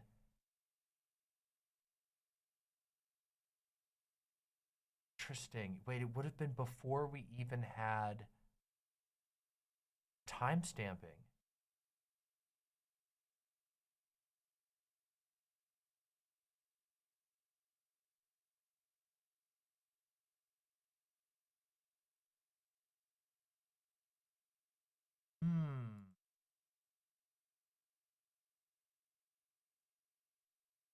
I want to know where the absolute first one.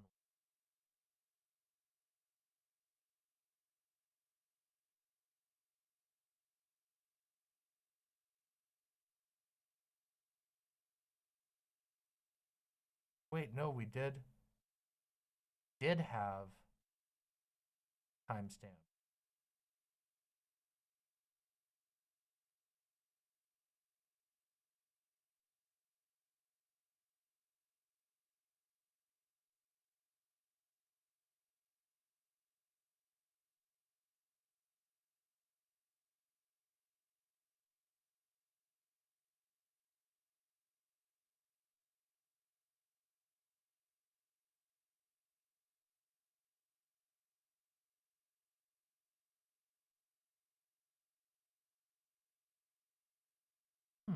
I don't know. So it would have been early 2021 regardless. Wait, here it is. I think this is it. I think we found it. Hold on. I think I found it. I think I found it, everybody. Hold on. I think I found the first time we ever watched Holy Mackerel. Let's see. I think it's time. I think it's time for some Holy Mackerel, yeah? Nope, this can't be the first time. If I'm referencing it like this, that wasn't the first time, which means we must have discovered it before then. This episode was January of 2021.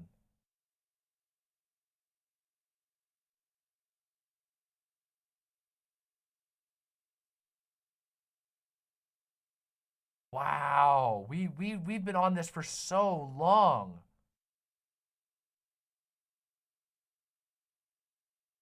Okay, I don't see it in this one.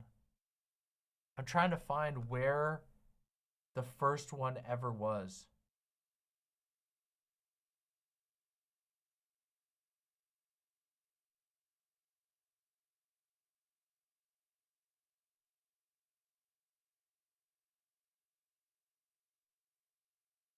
Huh. Must have been before that.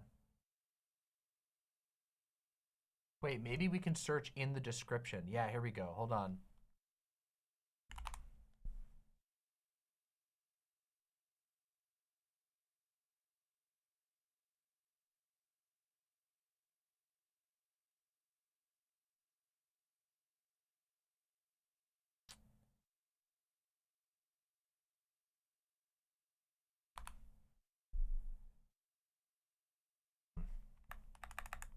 Trying to find.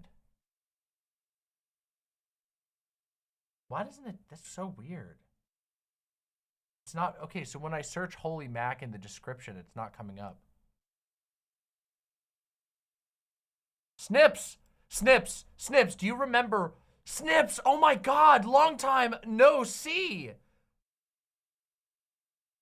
Snips, do you remember what we were watching the first day that we ever reacted to Holy Mackerel? By any chance, do you remember what we were reacting to before? Return of the Snips. I'm trying to find, it was a random episode of The Vortex. Okay, so it might have been church. Okay, hold on, that actually might help. Okay, so January, let's see. Maybe it was here.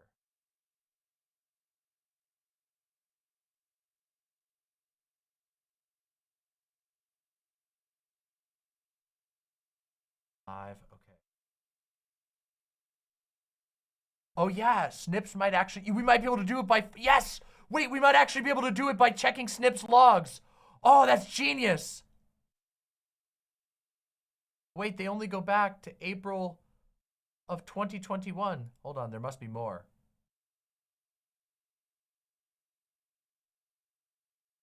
Must be more.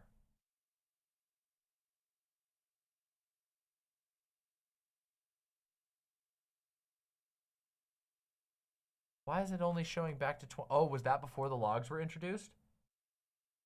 Huh. Okay, hold on. But that we've shrunk it down. We're getting closer, okay? We're getting closer. Hold on. Let's search the description and let's do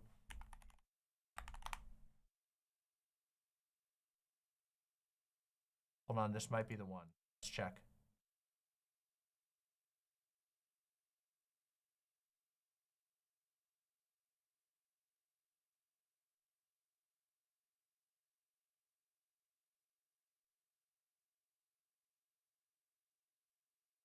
Not that one. Church cringe. Okay, let's see this. Let me check this one. I'm gonna check this one real quick. Hold on. Yeah. Well, we have to watch something. We gotta watch something, okay, everyone? Are you ready for some content? Are we ready for content? Because I got a video for us to watch from this church militant channel that I think should be very, very interesting. Are we ready? Are we ready for some insane conservative cringe? It's the Okay, game. so it's not this one. I just scanned through. It's not this one. I know my audio is a million times better. Also, my voice sounds so much more strained back then. Look at how different. Also, my hair was a mess. I've upgraded. Talk about a fucking glow up, okay? Let's talk about a goddamn glow up, okay? My hair color was nice, but there's a random link from chat. Yeah, that was from Snips. Snips was the one who sent it. Yeah. Part of that is that the old audio really distorted my voice. It was the equalizer was completely off. And it sounded very canned, and it made me sound extremely nasally. Okay, hold on a second. So wait, we know it's before this then. So it's before the 22nd. We're slowly shrinking it down. Soon we'll know for sure. So before January 22nd. Let's see. I'm gonna look through all of these and see if I can find the timestamp. Okay. Jesus Christ, I used to stream way too much. What was I thinking?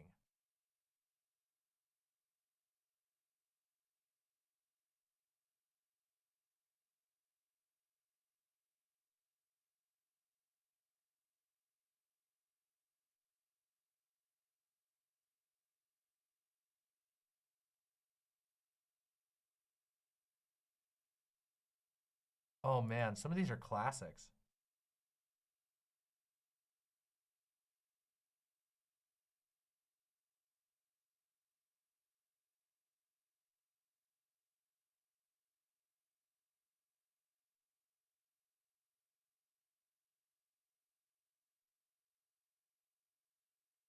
Not this one. Okay, maybe it was in this one. Let's check this one.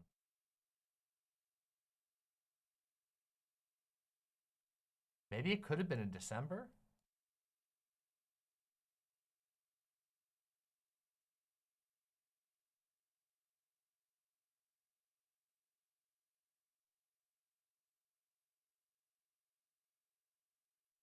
I'm fast forwarding through some of these. I know that this is not amazingly entertaining, but you're just gonna have to bear with me.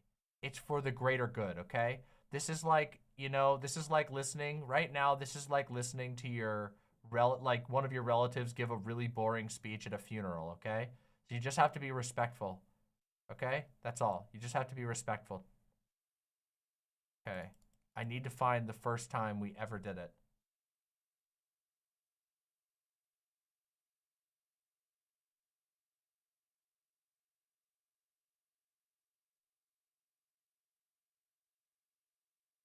I'm checking all of these.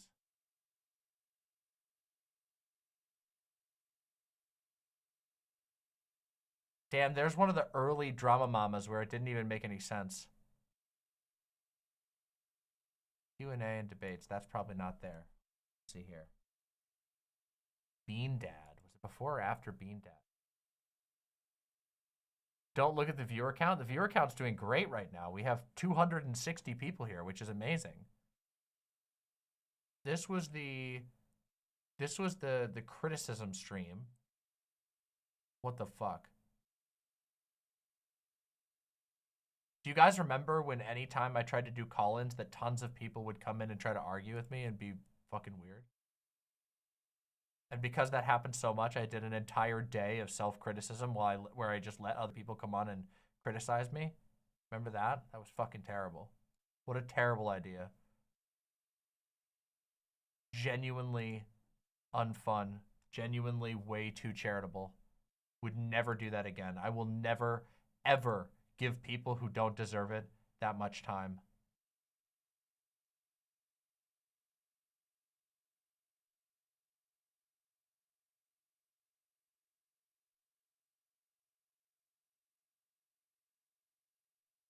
Okay, none of these. Oh shit, god damn it. I just goofed up. So we've checked all the way back to December.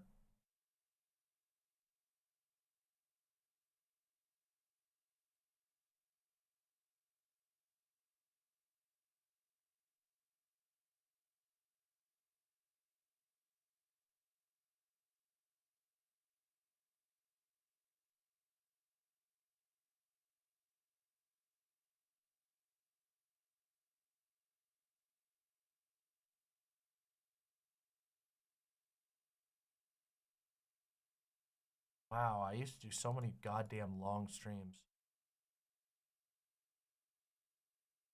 Colts. Okay, wait a second. This might be the one. Some of these don't have thumbnails, which is like really early on. Or they don't even have the old one. Running out of ones.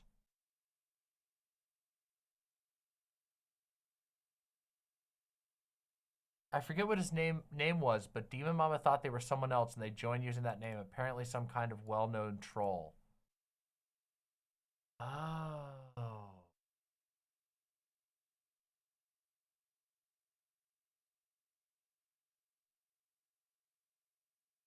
What did you miss? Potentially the last episode ever of Holy Mackerel. You found it? No way, you found it?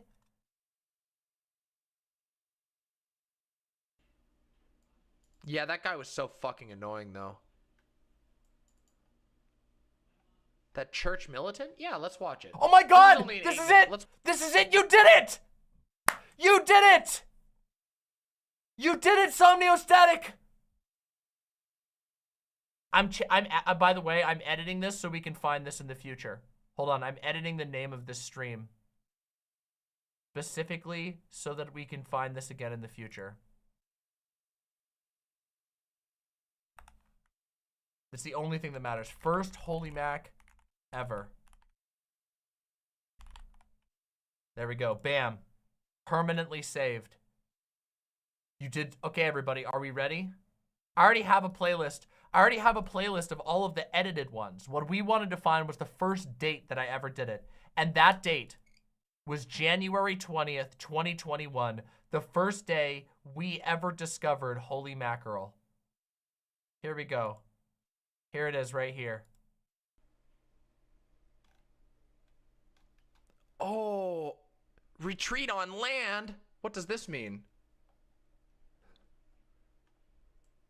Holy Week 2021. It's in the embassy suites in Dallas. Whoa, throwback. Wait a second, the retreat on land is the alternate version of the retreat at sea that they couldn't do because of COVID. Holy shit, that's really funny. Dallas, God has chosen the Holiday Inn in Dallas, Texas.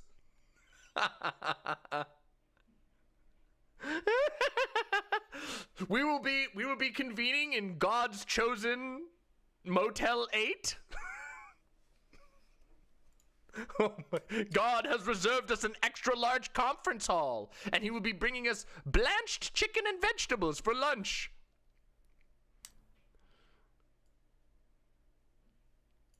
Oh, fuck, that's expensive. This shit is crazy. I was roasting them for their charges all the way back in the beginning of 2021. Oh, damn. I don't even remember this. What? Look at how much this costs. We were just literally just yelling about this, but for a slightly different event. What the fuck? Holy shit. This is the grift. This is the grift. God's chosen promised land, the Marriott in Dallas, Texas, sharing a space with the heathenistic otaku of Project Akon. Dude, what the fuck? This is so nuts. Resistance. We are the Catholic resistance. You don't have to be in this battle alone. Oh, they have a trailer. They have a trailer. To the world, to be a human being. They have a trailer. We gotta watch this. We gotta watch the trailer. Eat a vegan. We're gonna jump forward. Hitler? Let's jump forward. How amazing it would be if we pissed off like the Catholics online. Do you know how funny that would be? Do you know these people will debate anybody? They're ridiculous. They believe that God will deliver them through a debate. So they will come in and they will say the stupidest shit you can imagine with 100% conviction.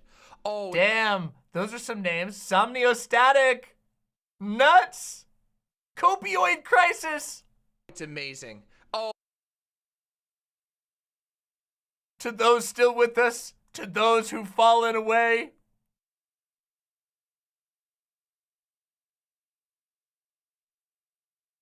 Oh, it's gonna be so amazing. Listen, but we have to hope, okay?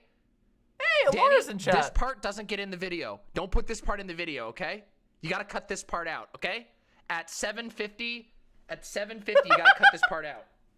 This is gonna be me, by the way. This is gonna be me after this video to Danny about all the stuff we're gonna have to cut out to make this holy mackerel video possible. Because I went to the bathroom, I got distracted. I sat here looking for 20 minutes to try and find the original first ever holy mackerel stream. I rambled incoherently for the beginning intro. Professional streamer, everybody.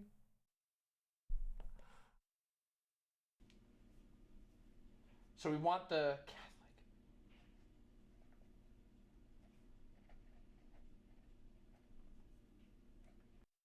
Oh yeah, this was back when I used to keep a notebook. It's reversed. I'm not left-handed. Saint Mackerel. What? What is holy mackerel? What the fuck is this? Oh, the first moment ever!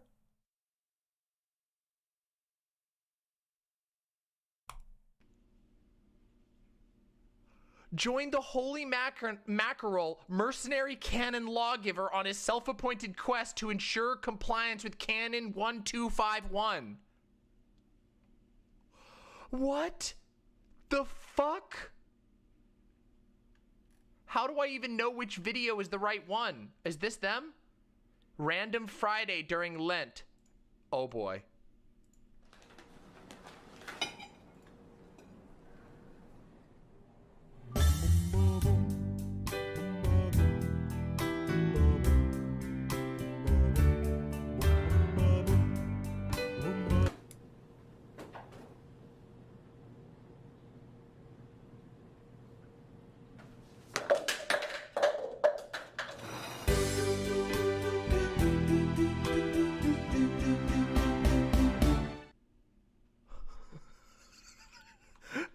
We've stumbled into the Catholic acid trip.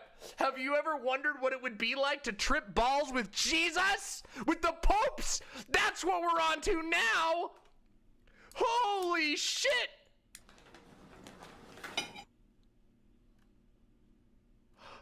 What's this? Drive-through fish?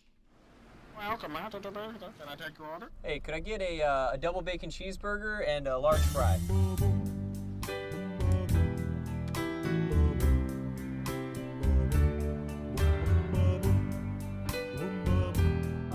On second thought, could you give me just scrap that fish sandwich? Give me a fish sandwich, please. It's Endernax. Damn, that's a throwback. What? What an asshole! Would you like some fries with that? What an asshole! Hold on, let's see. I gotta see more Holy Mackerel. Let's jump forward. They stole the meatball voice. It's true. Wait. All these ones are from this year. New beginnings. We had no idea we were getting ourselves into.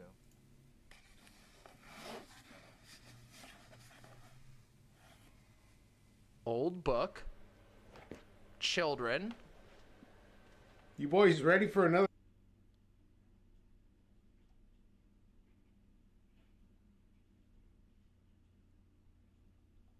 This is the most Catholic looking guy I've ever seen in my entire life. Holy shit. A good story? Holy mackerel, holy mackerel. Great, because I've got a really good story for you this year. What could beat last year? Lone Shark was so cool. Nah, the best was back in the day when Holy Mackerel just smacked burgers out of people's hands. You think that a short gag is better than a character-driven story? Name an SNL skit made into a movie that was good. Coneheads? You think Coneheads was good? Boys, no fighting. That is some dated ass stuff. This is story time. But he thinks Coneheads was good. It is. Be quiet so I can read you the story, okay?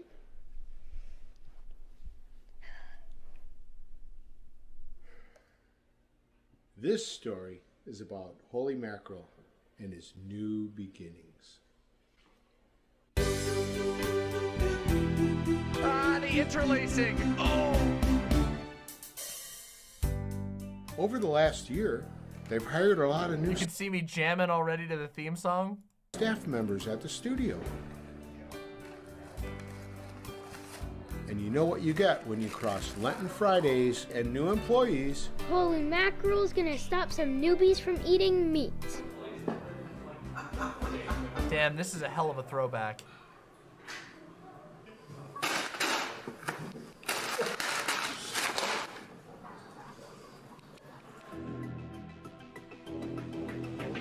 Remember when I told you that a lot of religious rituals are arbitrary and are more about inducing disorientation so that you're more likely to listen to and be controlled?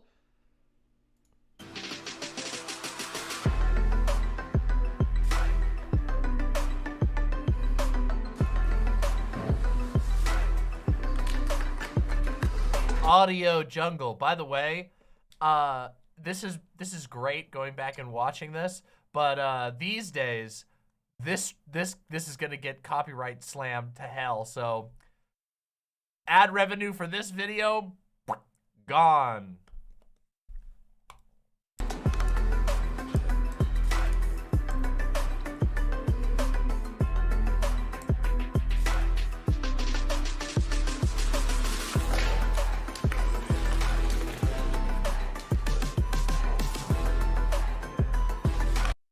Hannah with the incredibly generous $20 of super chats.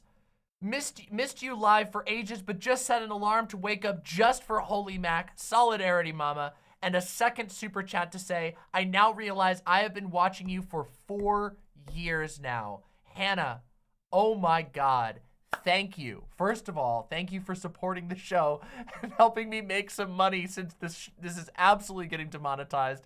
And thank you so much for being a 4-year OG imp. It is brilliant to have you here among us. But seriously, Thank you so much for being here. And thank you for supporting the show. I feel so good right now. I'm not gonna lie. Going back and watching this is making me feel really good.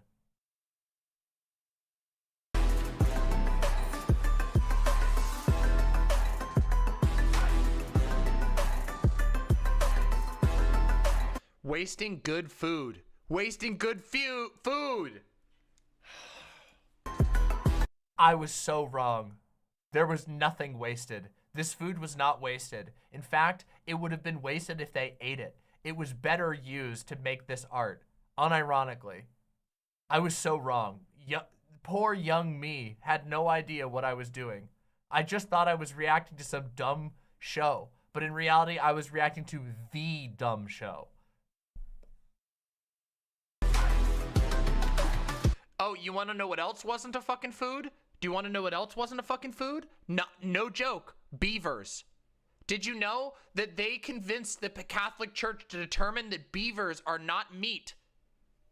Sorry, I meant meat. They convinced the Pope to classify beavers as fish. A beaver is considered a fish by the Catholic Church, so that colonists could eat beavers. No joke. It's because they use a different classification than we. By the way, I retell this in the recap episode because people need to know. Yes, it's actually true. Yes, Grime Dango, it's actually true. I'm not joking. Double check it. It's because the Catholic Church did not use, obviously, they don't use the same classifications system as like actual biology. They have their own system. So people were able to argue that because beavers live in the, I think I'm just about to say it, so whatever, I'll just let myself say it. I'm not kidding you, that's real. I know, look, my best friend was Catholic for years.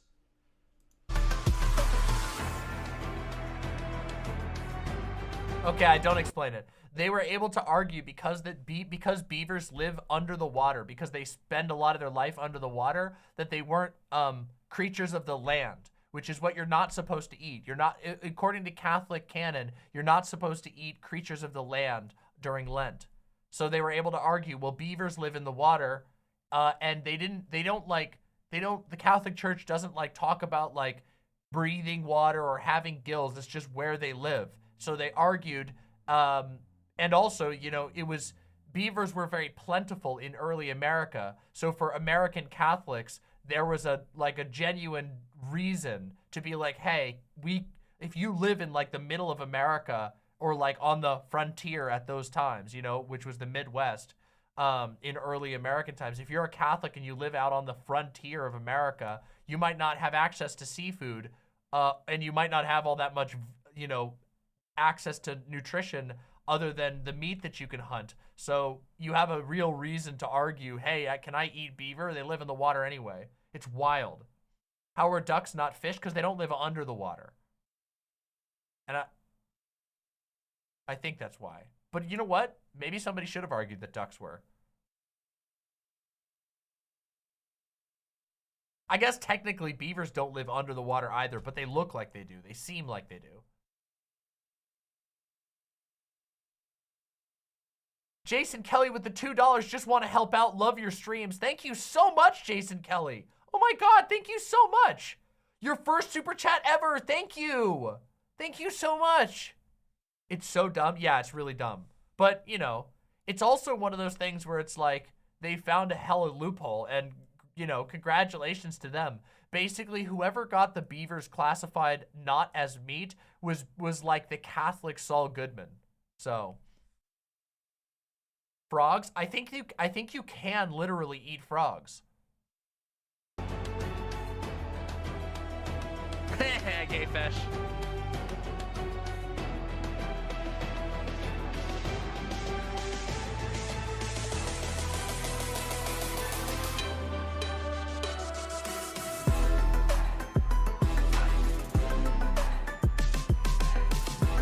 What the fuck? Okay, you want to know what's bullshit? I'm sorry. Listen, you want to know what's bullshit? You want to know what's bullshit? Look. They have a dolly track. This is a dolly track. These are like $100,000 cameras, and this is like interlaced ass video quality. What the fuck? I was so mad about the interlacing. Who cares? This is why they got me. In the episode where they make fun of their own critics, they completely got me. They completely owned me.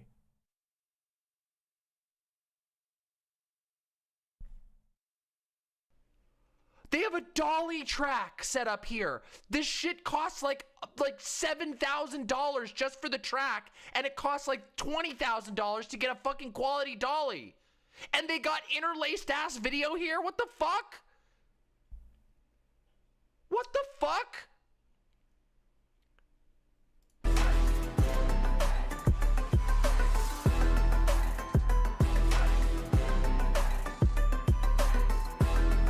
Look! Holy shit, look at this set! What the absolute fuck? They have overhead studio lights? This is like a multi-million-dollar studio. What the fuck? No, that wasn't a fish sandwich. That was a chicken sandwich that he destroyed.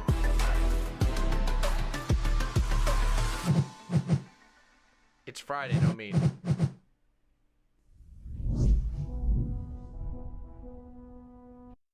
Snips asks, did you ever reach out to JP about buying the copyright? It's actually Charlie who owns the copyright, probably. I haven't yet. And the reason why is that I'm waiting for this Lent to see if they put out a new season, which is in how many days? 7 days. In 7 days, give or take, we should know whether or not they have a new season of Holy Mackerel. If they keep on making the show, I don't want it. I want them to keep making the show for as long as possible. But if no season of Holy Mac comes out, I will be reaching out to Charlie to see if I can purchase the rights so that we can continue to make Holy Mac a thing. And then I will make Holy Mac if I have to. The legend must go on. Oh no, we're getting attacked by the Visigoths. Oh my god, this is so wild. We gotta see more of this. We gotta see more of these, right? See, in my early days, I could say my underdeveloped streamer brain knew I was touching something great, but I didn't know what yet. And so at times I recoiled and I criticized things that didn't matter. I hadn't grown enough as a person and I hadn't seen enough to know just how wonderful it was, but I had the taste of it. I could tell I was on to gold. You know, it's like when you're like a junior prospector and you've got the touch, you know? And the older prospector's like, yeah, I can see you got talent, kid. Someday you're gonna be able to know exactly what to look for. And early me was like, yeah, I got it. I got the guts, I got the instinct, but I didn't have the refined ability. And now, these days, I'm like the old prospector who can sniff gold from 100 miles away, you know, type of thing. Best thing I've ever discovered. Holy shit. See? I even knew this might be the best thing I've ever discovered, but I didn't know why yet.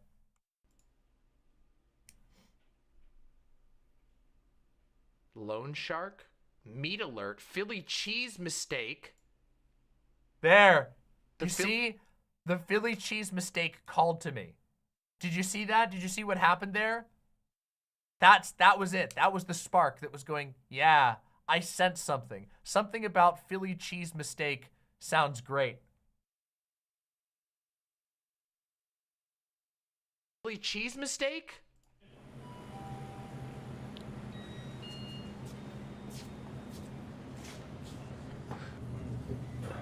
Ew.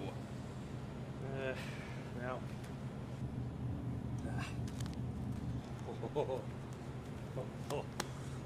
He's like, I'm gonna fuck that Philly cheesesteak. By the way, that right there, I'm gonna fuck that Philly cheesesteak, was one of the first clips that ever got posted to the Discord clips channel.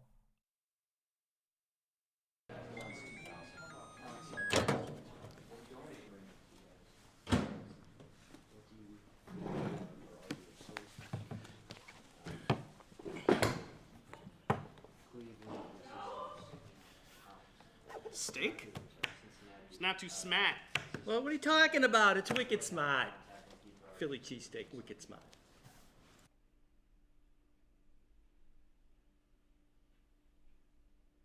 What? Where are these people located? Why are they doing a New England accent? That's not even a Boston accent. That's not a Boston accent. That's like a shit-ass Boston accent. It's not Chicago. Wait, maybe they're in Chicago. Yeah, they're in Chicago. They're in Chicago. But we didn't know that at the time. Michigan? It's an attempt at a Boston accent? Yeah, but it's a shit-ass one. That sounded like a down east Maine accent. Area Bob. Area Bob. Wicked smart. It's fucking, wicked smart. Area honey.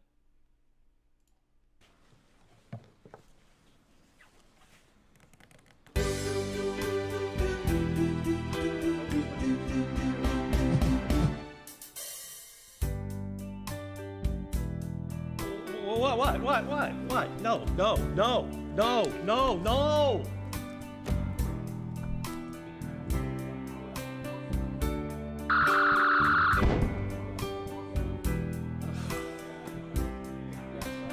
Real smart, Dan. Real smart.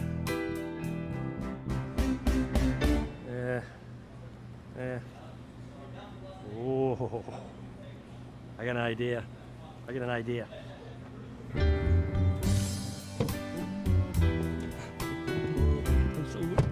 so wicked smart. You'll never find me in here.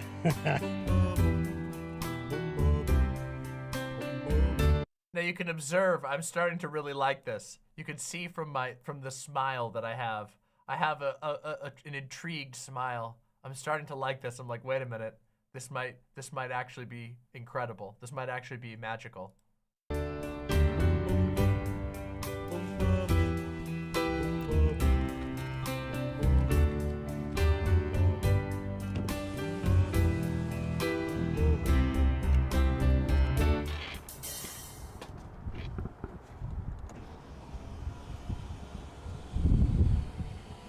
True, Vermin. True. That fish. You want to fuck the fish? Now that's wicked smart. Damn. Thanks me for making me laugh with stuff that I don't remember saying, because it's been way too long. Nope.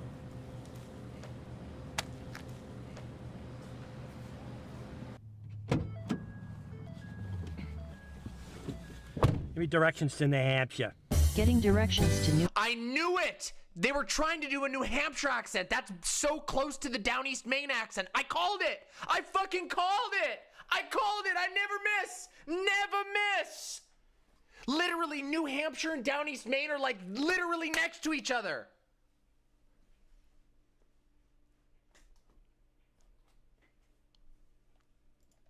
New Hampshire.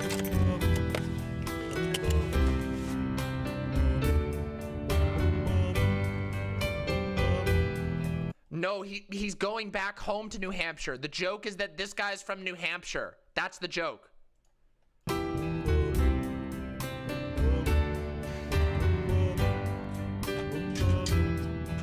Look, it's his home. I told you he's going to his home in New Hampshire. I was right, Silent. I was right, Silent.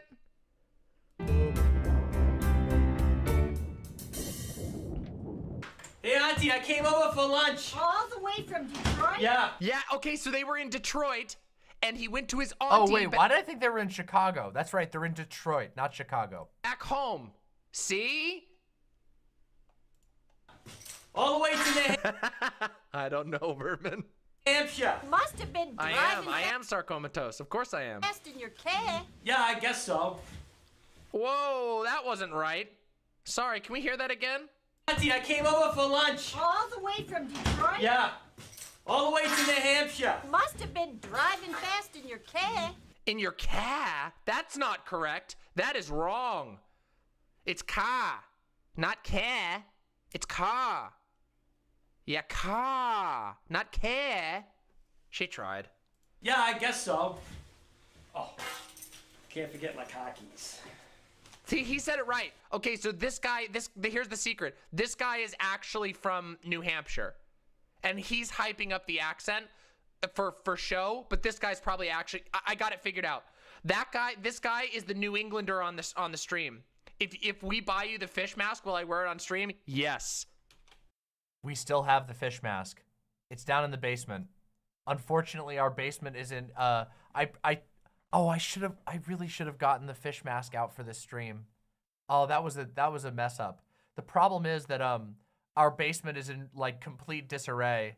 And by that, I mean, earlier this year, we had a mild flooding incident in our basement. And so we moved all the boxes around. So I don't actually know where the costume box is that has the fish mask in it right now.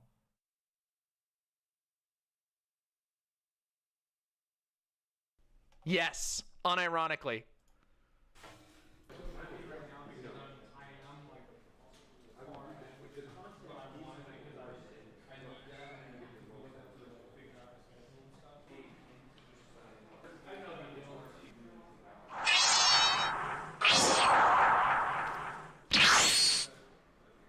Oh no! Instant transmission! He knows instant transmission! Fuck!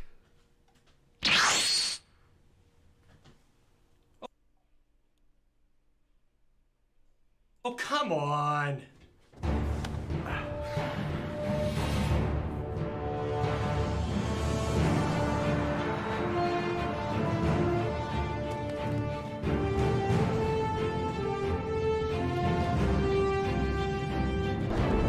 It's fishy. It's fishy, Sathers. It's fishy. Grime Dango, I don't know if you caught us watching the new episodes a little bit ago. I don't know if you did, but they did a Mission Impossible parody, but the Mission Impossible parody episode was like 80% Metal Gear Solid references. It was beautiful. Beautiful.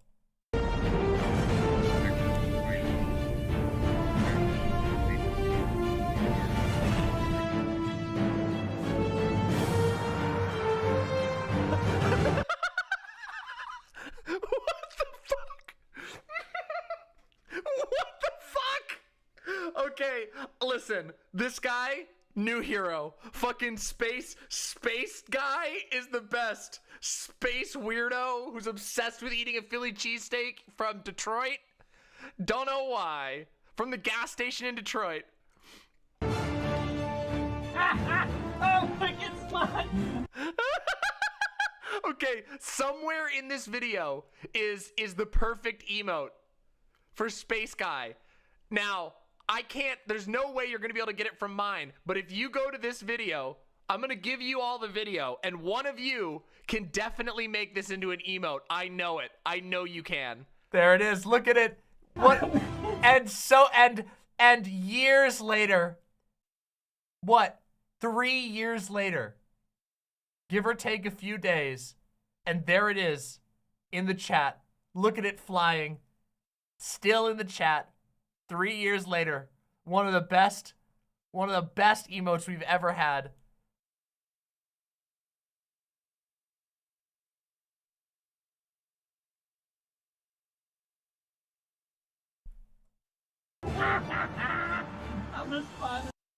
Tier Star with the 5 gifted Tier 1 subs. Thank you so much, Tier Star. I wish I was there back then. It looks like it was a blast, but hey, here's to another 3 years and more. Just think where we'll be in 3 years from now. Just think of the wild crap we will have discovered, okay? Just think.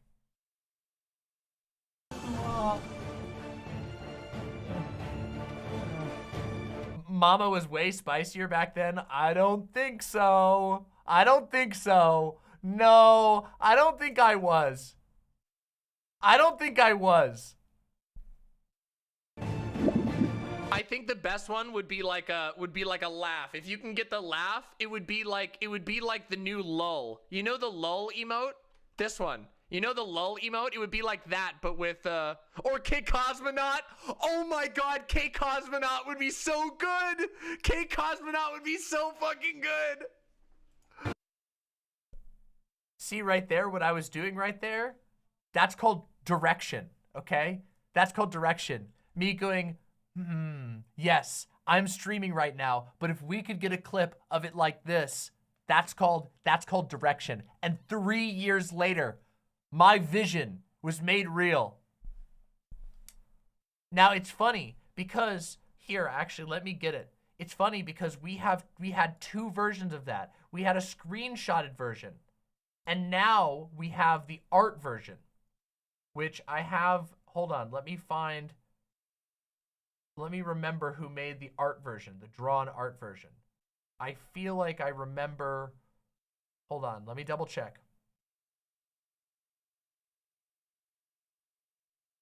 Hold on, let me search it.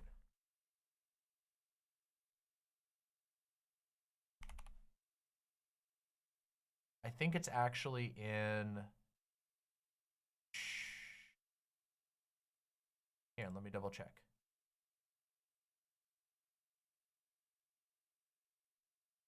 And we have the sticker too. We have the actual sticker. Hold on a second. I gotta go double check who made it.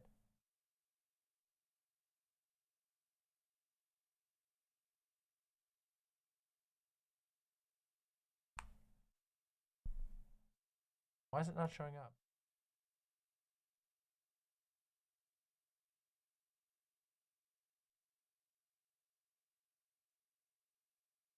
Why is it not showing up? Hold on, I'm pretty sure I remember who it was. Hold on, let me double check.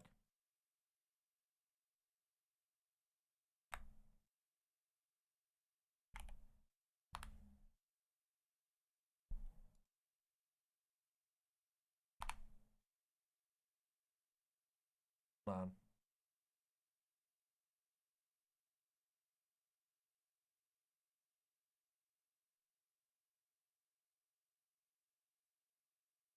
I'm double checking.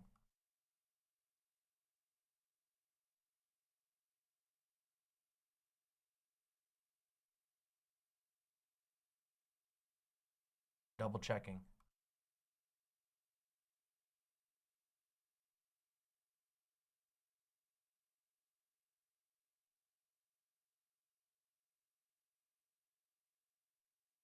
I feel like I searched. I feel like I had this. Where did I put it? I want to know where it was. Here's the file version. Who did it?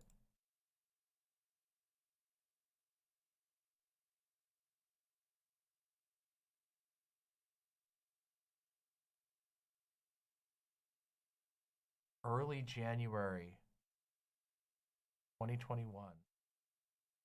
I'm going to figure out who it is because that's what we're doing tonight. Tonight is a night of thoroughness. But I have to figure out who did the KKosmonaut. Wait, was it in the server? Maybe that's why. Hold on.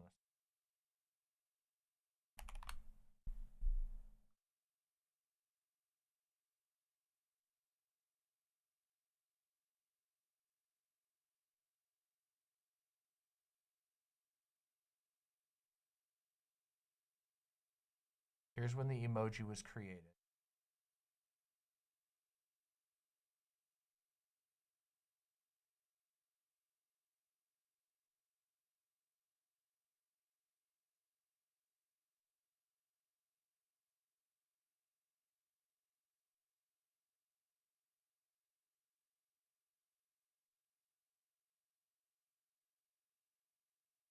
I think I have it in the emoji. Oh, let me double.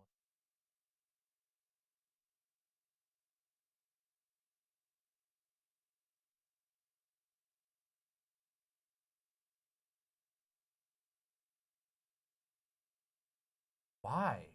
Why don't I have who made it? No, wait, because that's the picture one. So who made the wait, the picture one, who made the drawn one? Where is it?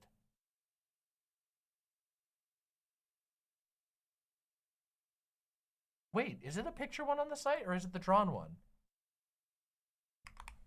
It's the drawn one on the website.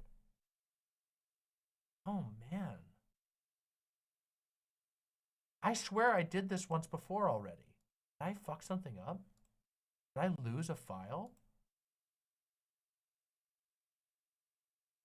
Oh, wait, maybe it's in here. Yes. Here's the drawn one.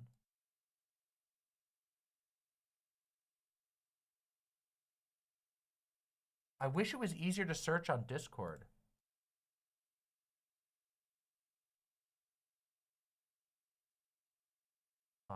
How can you search, find, or start conversation?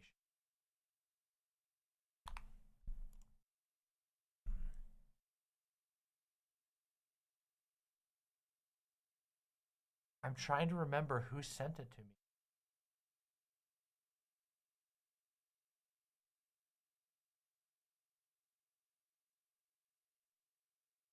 Wait, maybe it was...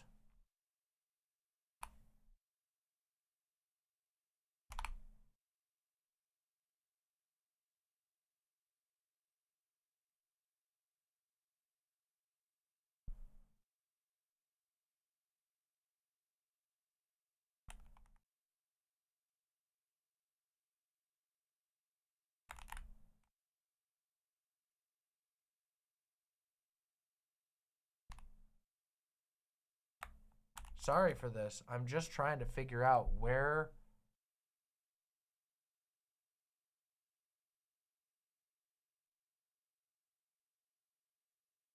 sent me the original drawn one. Why I lost track of it. I usually am really good about this. I'm like extremely careful. Stuff. Where's the thing? Also, I lost track of my emoji planning Discord. I really wish Discord was easier to search. Okay, I might have to dig a little bit deeper.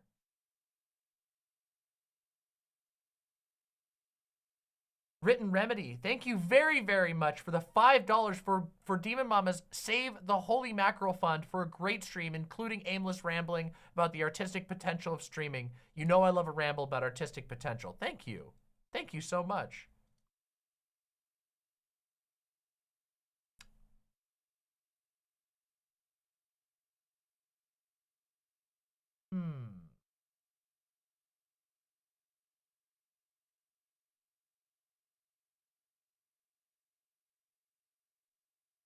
True, Fortnite. I did just do the remix. That was very edgy and a big risk, honestly. That could have gotten my channel taken down. Hold on. I'm very determined. Oh, here it is. Hold on. Maybe it's in here. Wait, hold on.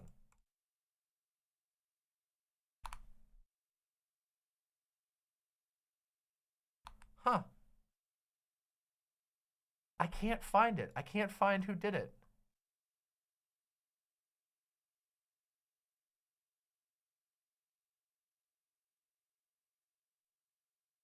Why? I'm surprised I can't find who did it.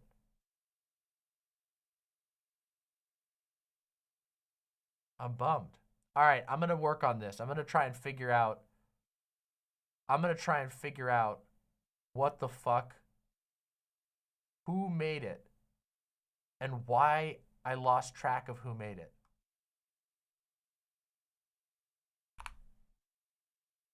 Somebody made the drawn version, and I don't know who.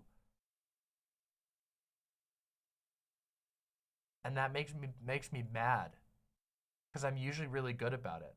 I'm wondering if I lost the original and only have a copy, and that's why it didn't copy over the artist information. I wonder if there's a way to search Discord conversation.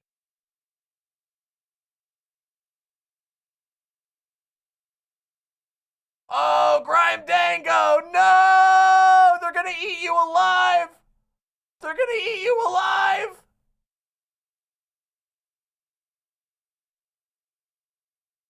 All right, well, if anybody knows who made the drawn, KKosmonaut, I want to know. I want to make sure that I have that permanently recorded. I feel incredibly embarrassed because I literally save my memes with credit. And I feel terrible that I don't have the info for it. And I don't know why. Maybe I saved it somewhere else with the info. To be fair, my file structure has gotten very messy over the years, and I'm going to need to go through and do it. It makes me feel legitimately bad.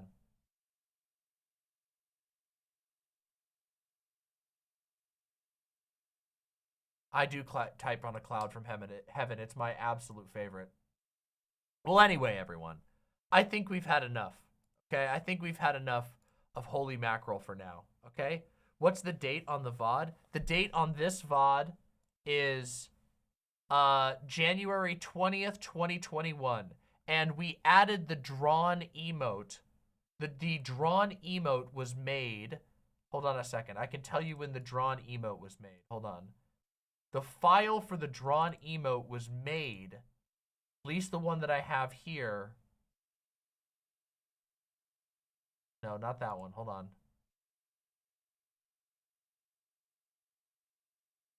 Double check. Hold on. The drawn one was created on the 22nd. So we got the drawn one 2 days after the original stream was made.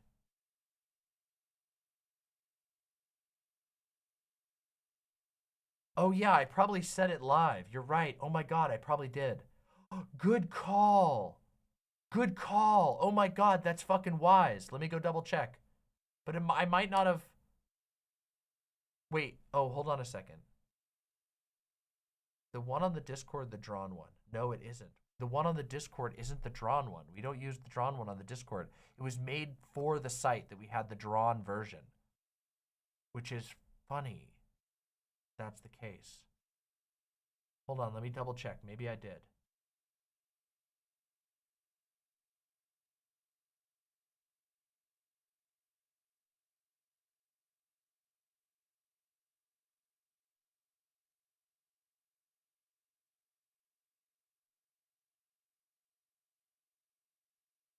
Oh, that's video. Shit. That's why I was. Wait a second. Something's wrong. Okay, hold on. Double check. I'm sorry for wasting everyone's time like this. This is literally bad streaming. I'm actually doing bad streaming right now. Wait, I did. I did stream on the 22nd. Hold on. I'm going to scrub through and we're going to find it. I'm just determined to make up for what I did wrong.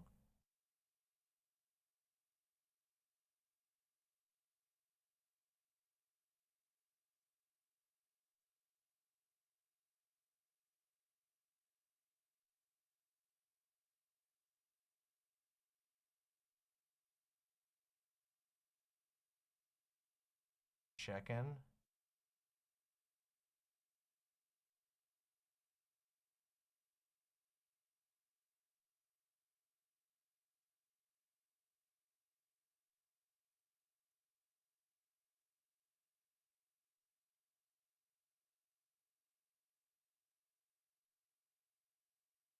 Hold on, I think I might have found it.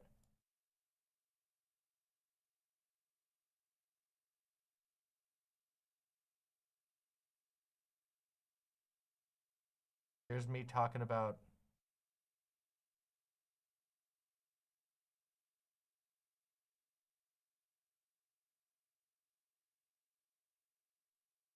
There it is. I found it. I found it. I found it. I found it.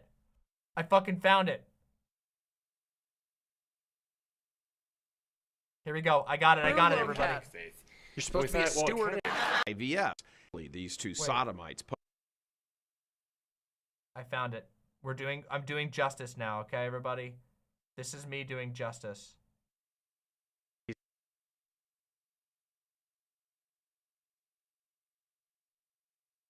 we go, and I'll name it. Hold on. This is we can fix things. I can fix everything. Something on the server.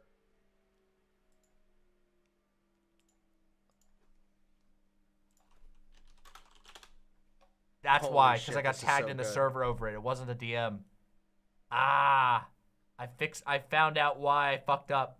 Can we get the fish head on site chat? Maybe, Corvus. I guess people do like it a lot. I guess we can put the fish head on there. Yeah, well, I guess it can't hurt. All right, I'll put fish head on there. You made those other emotes? Wait, which emotes? Which emotes? Did you send me more? So great. This looks so good. Yeah, I guess we could put fish on there. We could put fish head on there, I think. That'd be fun. That'd be really fun. For sure. Hold on. Here we go. It's coming.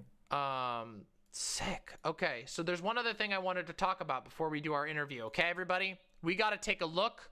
We got to take a look at Biden's executive orders. Are you all ready? Wait, why is it here? It is time for the Biden review. We're going to be judgy, and we're going to be judgy bitches, and we're going to talk about what Joe Biden has done, whether any of it is really that good, or if there's anything I talk about what you ready? We got to take a look about before we do our that'd be really fun. Fish emotes. Did you? Yeah, what this? I guess I went too far. Good. It was Purple Emi-chan. Oh, holy sh! It was Emi the Purple. It was Emi the Purple. I suspected it was Emi the Purple. Got it. Got it. Justice done. Emi the Purple. Justice has been done. The drawn version was, of course, made by Emi the Purple. That was what I suspected, but I didn't have it saved. And now it's saved. Now I know. I did it now.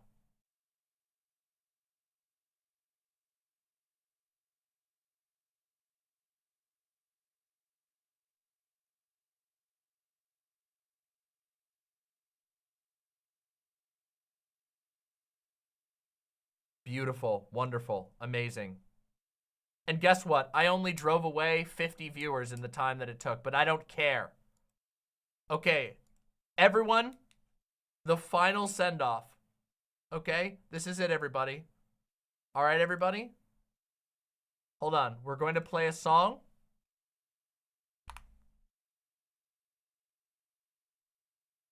By Sam Robson. Okay? While we do a final send-off, okay? Here we go. This is The Parting Glass by Sam Robson. All the money. On the count of 3, I want everybody to KKosmonaut, okay? I'm gonna count down, and when I say go, I want you to type in the KKosmonaut emote. So make sure your chat logs are cleared. Clear. I want to see a huge combo. We still have 220 people here. This is for you, Holy Mackerel. We hope that you will return for Lent this year, but we know you might not. And in case you don't, 3, 2, 1. Go, KKosmonaut, go!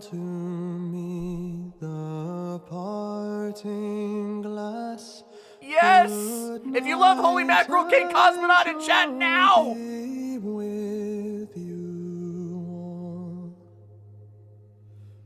Of all the comrades that e'er I've had, they are so 32? We can do better than that! going away. And of all the sweethearts that e'er I've had, they would wish me one more 36? day to I know it's late at night, but come on! But since it falls unto No combo breakers, bring it in 37! More! I should rise and you should not. 37. It times out after a while, if nobody bumps. Good night and joy be with you. He made it past the atmosphere. A man may drink and not not be drunk. A man may fight and not be slain. A man may court a pretty girl and perhaps be welcomed back again. But since it has so to be, by a time to rise and a time to fall, come fill to me the Holy Mackerel, it's been an honor. It's been a blessing. And to all the people who made Holy Mackerel, good night and joy. We don't see eye to eye on basically anything. But one thing we do see eye to eye on is the beauty of the canon law enforcer known as Holy Mackerel. And I want to say, thank you for that. We love Holy Mackerel, and it's been an honor.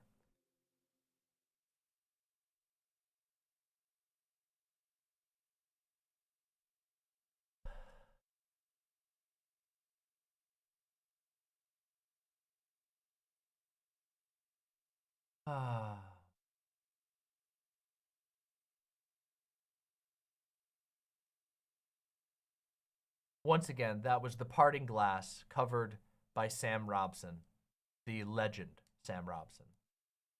Here's the link if you want it. It's going to be in the chat. Pop in the link in chat for anyone who loved that version.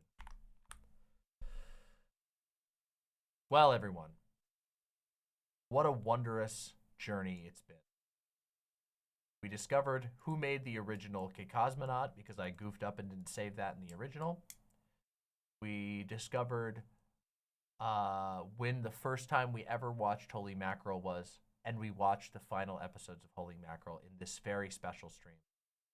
There's still 220. Remember how I said that my core audience is somewhere in the ballpark of like 220 to 240 people who will watch anything and everything I put out. You all are the real ones, and most of you got to be here for a long chunk of a magical journey with Holy Mackerel. And now we're on to greater and new things. Who knows what awaits us in the future? We'll never forget you, Holy Mackerel, and we'll carry you with us in our hearts. You truly were Diamond Dog.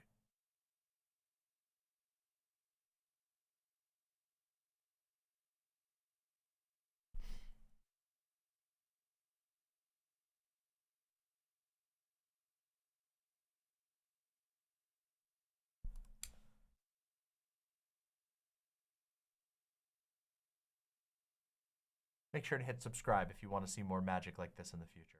If you're not already subscribed. This is for the people who are watching the video.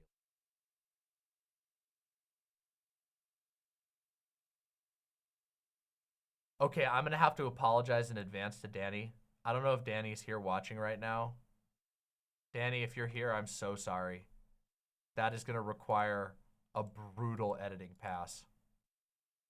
Sorry about that. All right, I've been sent a video that we need to watch. I've been sent a video. Everyone, I've been sent a video about Xbox.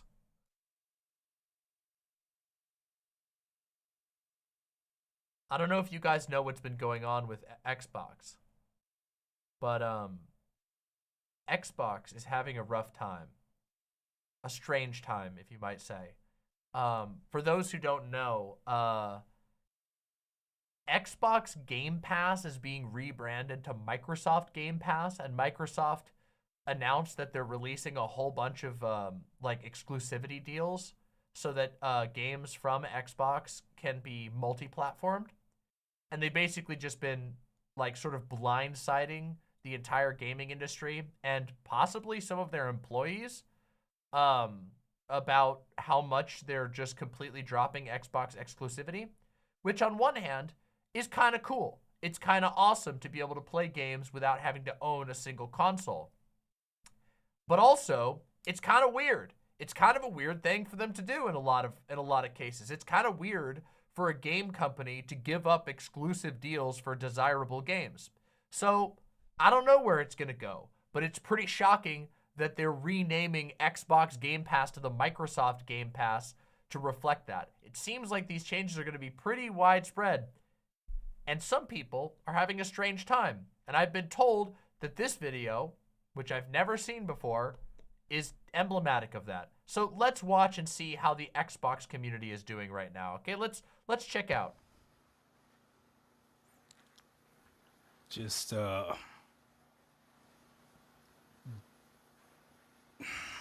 different video for you, man. Whoa.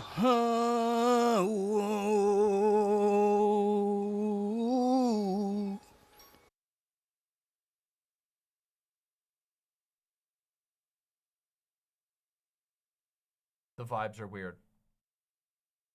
This is called Xbox It's Over. It's coming from the heart right now.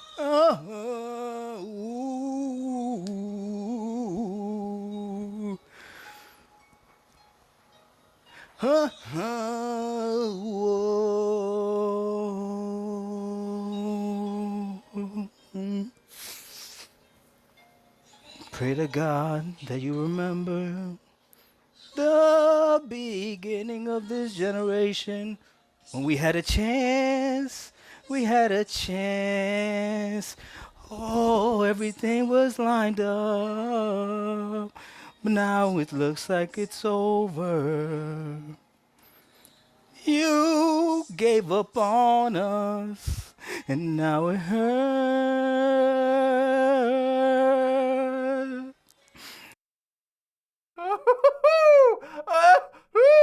Oh boy. I feel like this has to be a bit, but also this guy does look legitimately troubled.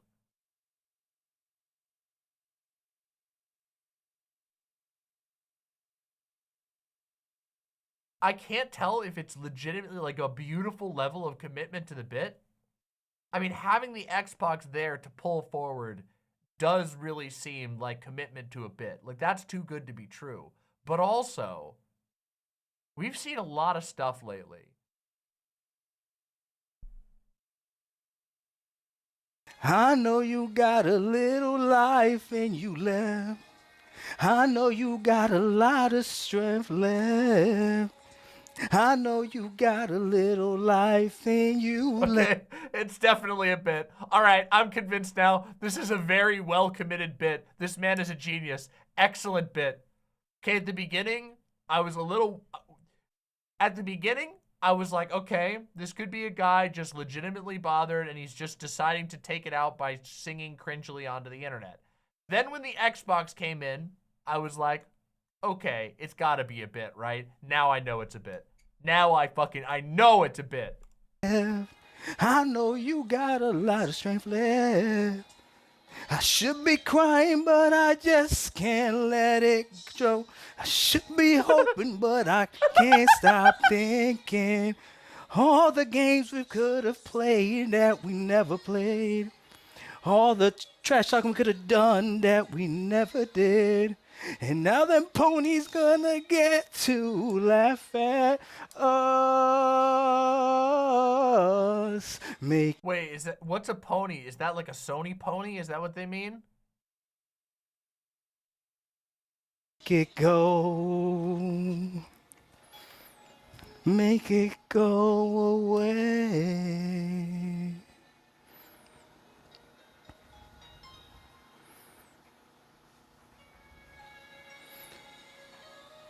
Why did I make this?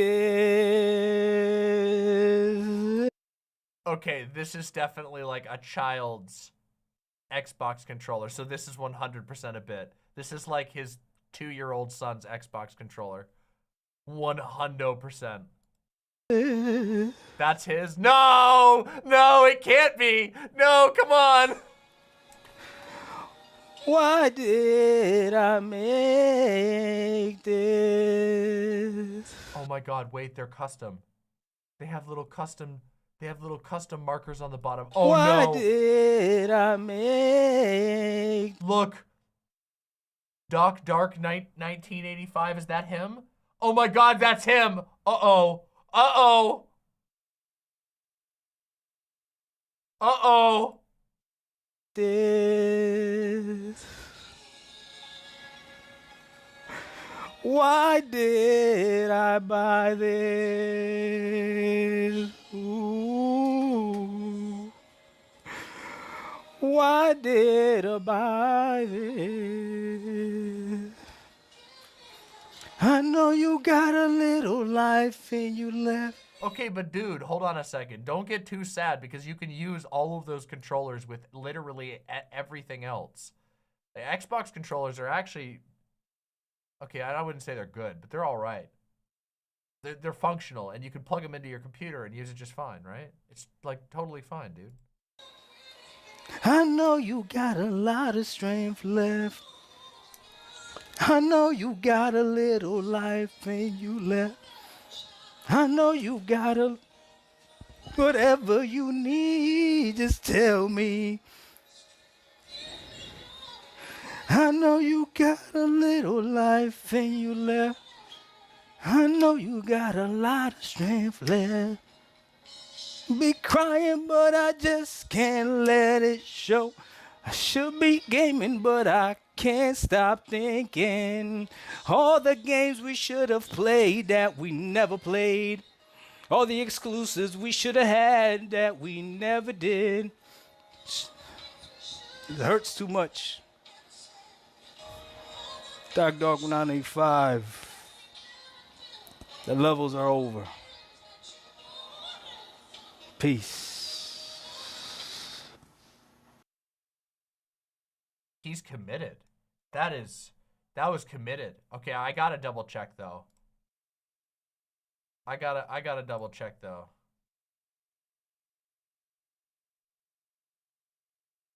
Oh. Oh no. Oh. Oh. Uh-oh. There's levels to this. The album? Oh no, is he serious? Please, come on.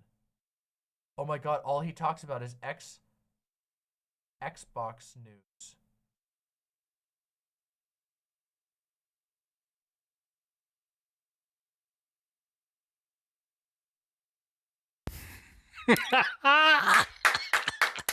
What's up, everybody? Dark Dog 985. There's levels to this. Bobby, we made it. Bobby, we made it, darling. Yo, I told you. I told you I'd be a fool not to capitalize on this. I told you I would be a fool. Bro, I mean, I talked to ISO today and I told him, I said, bro, there has never been a time during these last 3 or 4 years, however long I've been doing this, where I was like, I need to do something to capitalize on it. Like I felt it. Like I knew there was something special with how much energy this BS rumor was getting. Like I knew it. It was because it was weird. It didn't make sense that this was getting so much attention. So I went ahead and did what I did. And shout out to, what is it, the VGC. I made it on their news article. I'm the poster boy of sad Xbox, apparently. Oh my God, it's hilarious. But the thing that I love the most, right, is... Okay, so yeah, he's... okay, I mean, 13,000 views. Did somebody write an article about him for 13,000 years? Or I mean, for 13,000 years for 13,000 views? Is everyone that supports me, even if you disagree with me, because a lot of you disagree with me, but I know you still watch my content, and I do appreciate that. Like, you understand, I don't know what it is, but something gets you coming back, so you keep watching me, right? But I feel like personally, you don't hate me. And I really appreciate that. And I Well, love. I definitely don't hate you. I'm just interested. I want to know. I want to know what is actually going on here. Okay, so let me try and put this together. So it's like pseudo-ironic. He is an Xbox super fan, and he doesn't believe that the Xbox, that the Xbox branding is suffering right now, and that Microsoft is kind of like smothering down. They're like, think of the rabbits, Xbox. You know, he doesn't want to believe that. But then when it came true, he made a song to kind of like go viral. And then he went viral, which means he got 13,000 views. Which, I mean, for a channel with 8,000 subscribers, 13,000 views is pretty good, I guess. But like, huh? Okay, let's watch a little more before I conclude. I've seen how many people were in on the inside joke. I love seeing it. And then there's a lot of people that have no idea, right? That really thought like that I actually made a song crying about Xbox dying, because I actually did make a song. But you know what I mean, dog? Oh my God, this was beautiful. This was beautiful. Man, I can't make this up. Okay, so I was right then. So it's pseudo-ironic, which is to say that he does actually feel incredibly sad about Xbox, and he's made lots and lots of videos like debunking the idea that Xbox is suffering and is going to be, you know, Lennied, so to say. You know, they're going to give it the old Yeller treatment. But then he made the song as like a kind of a joke.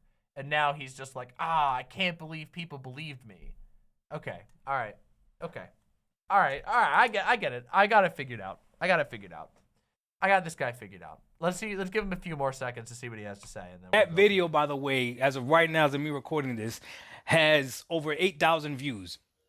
And I only have 8,000 subscribers. So that means everybody's watching this, and my subscriber count has gone up, I think, like 200 between this morning and now, which is crazy, right? But you know what? Honestly, I don't know whether to be like, I don't know. I'm here, you know, the positivity is great.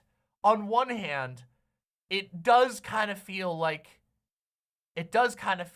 he's maybe a little bit overstating his fame. But also, the confidence, I can't really impugn it. Like, he's excited about getting 200 subscribers, and that is a good amount when you're only at 8,000 subscribers. Like, that's a pretty big deal. Shout out to everyone that's been rocking with me since the beginning of the time, and anyone that joined the journey and who has figured this out anyone that has figured this out for me, that I do this because I enjoy this, right? And I'm not up here on camera just trying to cap 100%. Y'all know what I'd say, right? Y'all know what I say, right? No. One cap, two truths, right? That's how you keep it going, right? One cap, two truths, and you'll be all right. But man, this has been wild. This has been funny. I just saw a video of MBG. Shout out to you, man. He has no idea who I am. So I could tell he has no idea who I am. So he made the video, and go watch his video, and you could tell that, like, not only does he not know who I am, but his audience has no idea who I am either. And not that they should. Like, I'm not no big shot or nothing like that. I think he's got like 92,000 subscribers, so I don't expect his people to know who I am. But the people talking like, oh, he's a loser. Why is this guy crying? This is ridiculous. And then every once in a while, I see one of my peoples in there talking about, man, Doc is just trolling. Y'all have no idea. Doc is just trolling. And I love the inside joke of it, man, because it's us against the world, I guess. I don't know. Even people that are Sony ponies that watch me, and y'all know what I do. Like, we having a good time with this, man. It is what it is, man. But on some I guess change of a topic, but still staying on topic. Apparently, what we're gonna hear next week is not gonna be that bad. Apparently, some other janitor released some new information or something, and apparently it's not as bad as we thought it was gonna be. Apparently, we jumped the gun, or people jumped the. That's what I'm saying, bro. Just chill. There's facts that people have already said, right? We already know what Satya said. We already know what Phil said when he said that he's not competing against PlayStation. So it would make sense if you're not competing against PlayStation. That would make sense that you would put games on their platform if you don't see them as a competitor. Like, why would you not, right? So if you want to make that assumption, you could. We know what the banker said. I still don't remember his name. Sorry, big bro. When he talked about money wise and putting games everywhere. All right, okay, that was fun. All right, I've had enough. This guy seems fine. You know, he definitely seems like a bit of a product hardliner, you know, which I don't really get that all that much. You know, I say, you know, I can understand like getting really like excited about like a piece of art, you know, but I have a really hard time understanding getting getting excited about a console, or like the people who are like super hardcore about their Zune or their iPod. You know, I just don't get it. You know, or MacBooks. MacBooks is a perfect example of like a product culture where there's like, it's not even like they're excited about like a piece of work that made them feel something. They're just like, they love the product. I don't really get it that much, but he seems pretty passionate and he seems pretty legit and chill. It was definitely a funny video, and I hope people aren't being assholes to him. Congratulations on the 13,000 views. That is pretty goddamn good for a channel your size. Good job, bro. Sony ponies. Yeah, that's what I have to do. Okay, all right, let's see the tweet. No, I didn't see the tweet yet. Where's the tweet? Wait, where's the tweet? I didn't see the tweet. Where's the tweet? Oh, you linked it in chat and site chat. Hold on, let me grab it. Hold on, we're not done yet. I thought I was gonna wrap it up, but I think something else has come. Okay, here we go. Let's see this. Oh boy. Raging 53-year-old Mr BoomStick says that he could not sleep last night knowing that Xbox exclusives were headed their way to PS5. This is insane. Oh boy. Honestly, I did. And I woke up exhausted today. Like literally exhausted. I didn't even work out. I have ready to rock and roll this morning. I do 3 and 4 times a week, and I couldn't even garner the strength because I was so bothered by this in my sleep that I wound up getting up at 2:30 and not going back to bed till almost 4. Yeah, I literally dude. sat, and I was saying this, and again, shout out to Focus Entertainment because they recognized the channel, and they asked us if we wanted to be a part of the review process for Banishers, which is their new game. Good. Yes, I downloaded it today. You know where it is? It's sitting on the console idle because I just did not have the will to play. I was that bothered by this. I think that if you are an Xbox fan, you should be bothered by this. I think Xbox owes us an absolute explanation. And I did say this morning to KKosmonaut and Everborn, and I want now. Doc 1985.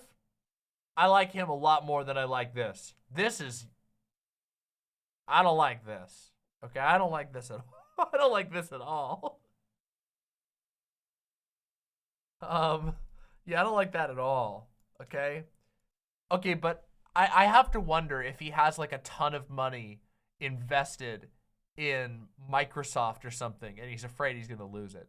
Because I can't imagine like any product announcement for literally anything that would, except for if somebody was like, they're releasing Metal Gear. Like as in not the game, as in like a Metal Gear, as in like a world government is revealing a Metal Gear tomorrow that has a nuclear empowered railgun that can hit any site and cannot be countered. Then I might lose sleep. That might be the type of product that I like lose sleep over. But I don't know about, I can't think of a single product that would make me lose sleep. Not one, not even the stuff that I like the most. Like, I can't even think of pieces of art that I would lose sleep over because, like, some bad announcement happened.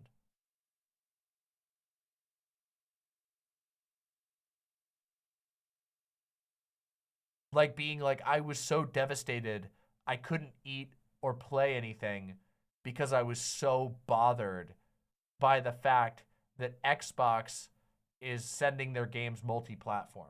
I don't get that. I can't, maybe that's a mentality I can't access.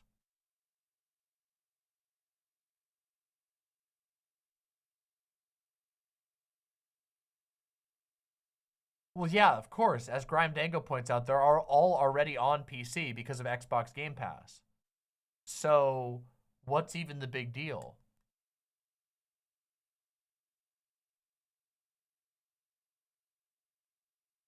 If you set Death Stranding as a gachapon, I still wouldn't lose sleep. Like, I would get frustrated about it. I'd be like, that's fucking pathetic. And I would talk about it on stream, but I cannot imagine losing sleep or having my mood, like, seriously bothered. Maybe that's just my priorities, though. For me, like, for me to lose sleep over something, it has to be, like, existential or social, you know? Like, I've lost sleep over a partner not being healthy, you know, like being sick or whatever. Or I've lost sleep over my dog being sick. I've lost sleep over a conflict with somebody that I care about deeply. You know, where I felt like I did something wrong, you know, where I felt like I messed up and hurt their feelings. That will make me lose sleep. I cannot imagine ever losing sleep over any product ever. Maybe if you were like super monetarily invested in it and you were like gonna lose money and not be able to pay for your kids' college or something.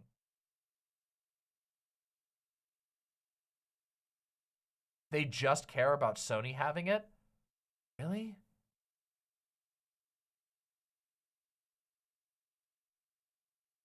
LB says, I've lost sleep over Vosh.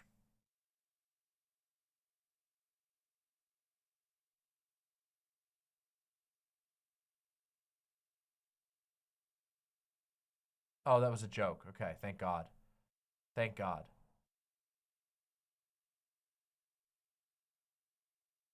I know that a lot of people have lost sleep over me, but that's because I'm powerful in that way. Now, I have a demonic presence that's more powerful than most people can. Anyway, Xbox fanboys are a strange breed. But I liked Darkness 1985, Dark 1985. I liked that guy.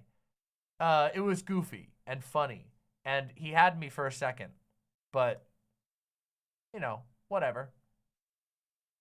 There's a certain charm to being like, to a guy who's super hyped up about 200 subscribers recording a video in his laundry room. Like, that's a vibe, and it's a vibe that I like, you know? Like, I can't hate that. That's wholesome in a certain way. It's a little silly, but we're all a little silly, right? Anyway. Speaking of video games, are we all ready to play some video games? Okay, well, actually, you're going to have to wait just a little bit longer. And the reason why you're going to have to wait just a little bit longer is because we have 2 memes to check. We have a meme to check. We have a meme from Mr. Krabs to watch. We have a meme from Mr. Krabs to watch. Let's do it. Let's do it. Hello, motherfucker. Uh-oh. This is where the fun begins. Boom. Help is on the way. What the hell? Oh shit, not good. I have got a big pancake.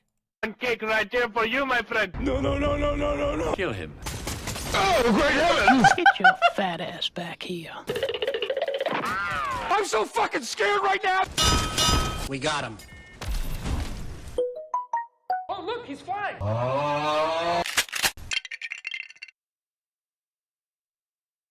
Wow. That was something else. That was something else.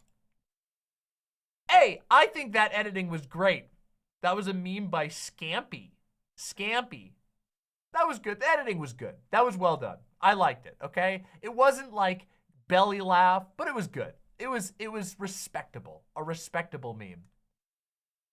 And now we have our daily Kinnikuman. Whoa, loud. Our daily Kinnikuman. Devil Magician.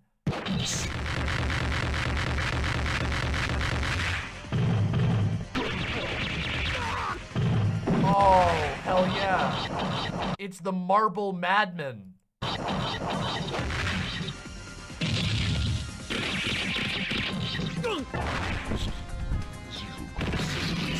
Have you guys ever noticed? You guys want to notice something really funny? Have you ever noticed that the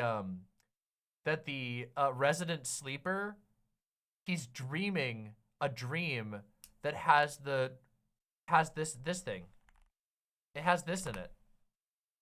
Look, if you look close, I never noticed that until like a while ago. I guess it was like months ago, but a couple months ago I noticed that. But did you ever notice that? That if you do the resident sleeper,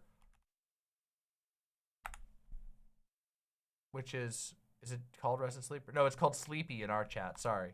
It's called sleepy in our chat. And if you look, he's having a dream about the RuneScape child. Kind of funny, right?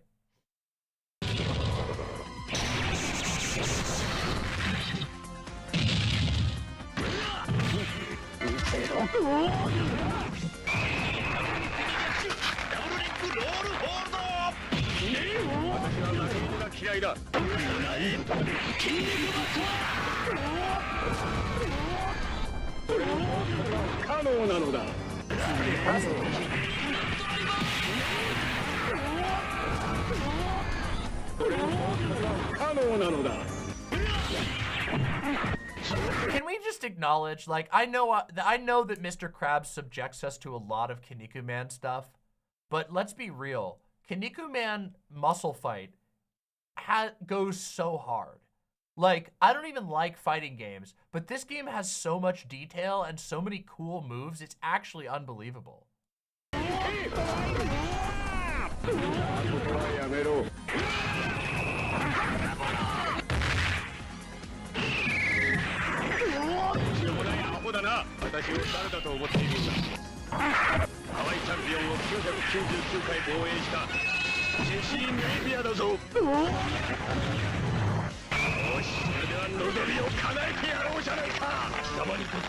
Oh! The Canadian backbreak!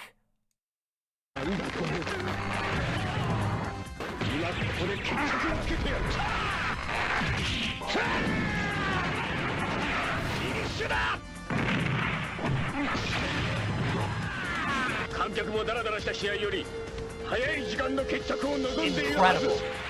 Incredible. Legendary, okay? Legendary. Always a legend, okay? Truly magnificent.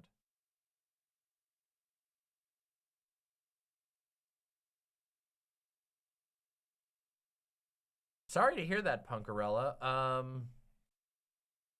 I don't know. I don't know what wisdom I could offer on that.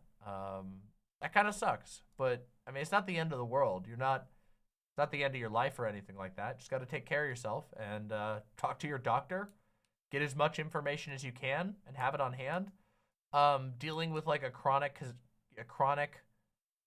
condition like that, you want to make sure that you know as much as you can about it. I mean, when I lost my gallbladder, I talked to my doctor a ton. I read a lot of information about, what I can do to help my life while not having a gallbladder, and I proceeded to ignore a lot of it. No, I'm just kidding. I don't do that. I did ignore some of it. The first thing that everybody tells you when you lose your gallbladder is that you need to move to a low-fat diet. And that is very difficult to do here in the United States. I don't mean that like it's difficult anyway, but it's especially difficult in the US to do a low-fat diet. It means you can't fucking eat out ever, okay? You can't eat any of those things. You gotta fucking... So I'm working on that, but... Yeah, basically, the truth is, though, I have a medicine I can take, and I'm very careful with it. So I've managed to avoid a lot of the negative effects of missing my gallbladder. Don't let it get you too far down, okay? Everybody deals with a chronic condition eventually, you know? Just learn as much as you can and keep it stored up here because it'll make your life easier. If you know what to expect and how to deal with it, you'll feel a lot better.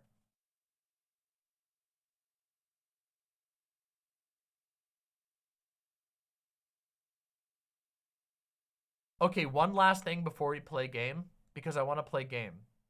I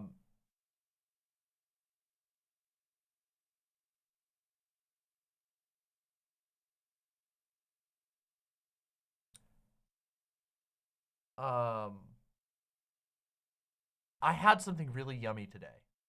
Okay, and this is totally random, but Grime Dango, this one's also for you. Okay, so listen up, Grime Dango.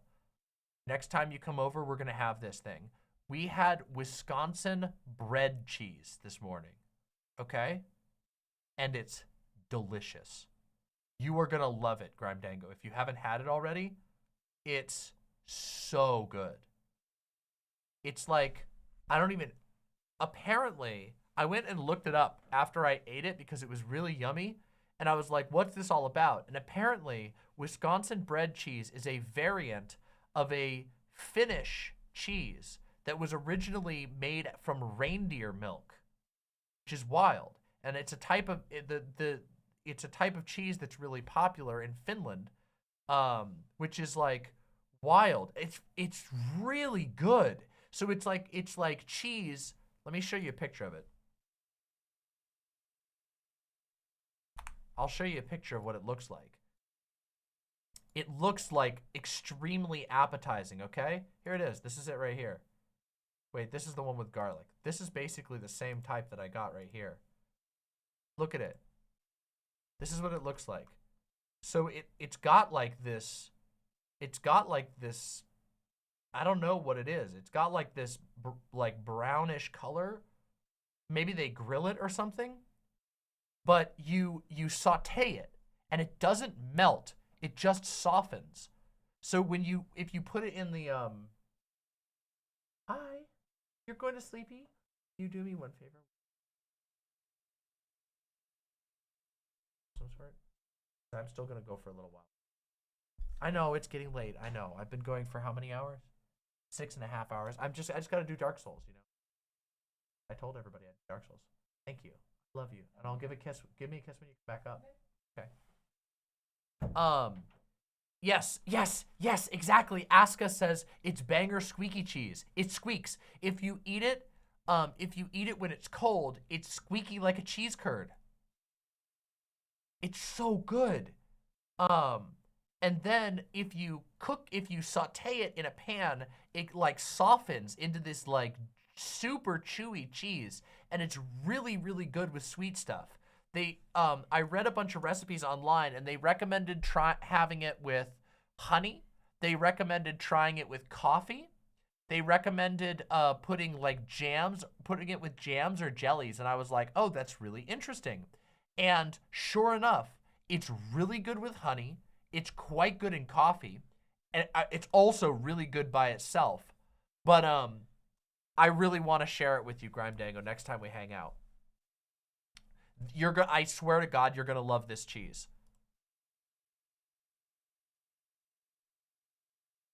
Oh, I love that. I love that brand, Alexi. Olympian with the $5 says you should listen to a Mongolian metal band called The Who. I already listened to them, and I love The Who. I fucking love them. In fact, one time I tried to get away with playing one of their songs on stream. Fucking great. It's funny, I actually bought the Bella Vitano Gold yesterday because I really like that stuff. It's like a very nutty, it kind of reminds me of a little bit like a Parmesan, but not as dry and not as sharp. It's like a softer, nuttier, but a similar profile, and really, really good. I love that.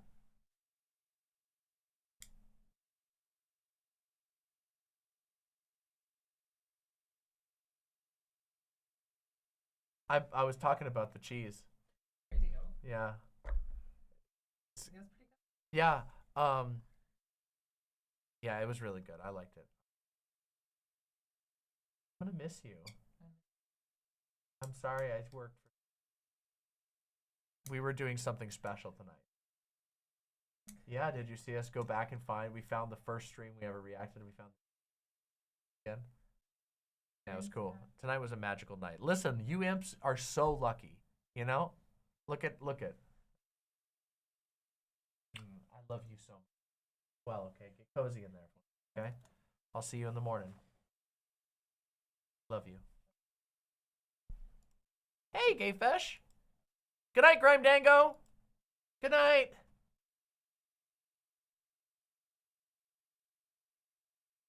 Hi, Gay Fish. Good to see you. How are the movies?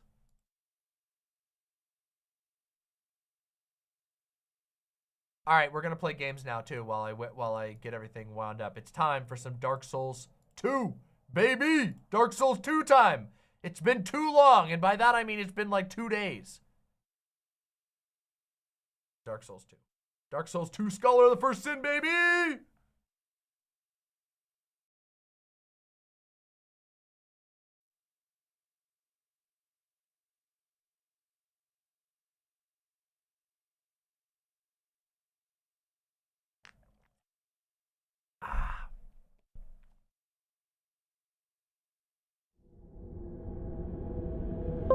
Loud. Mithril with the gifted 5 wow. Mithril with the 5 gifted memberships to YouTube. Thank you so much, Mithril.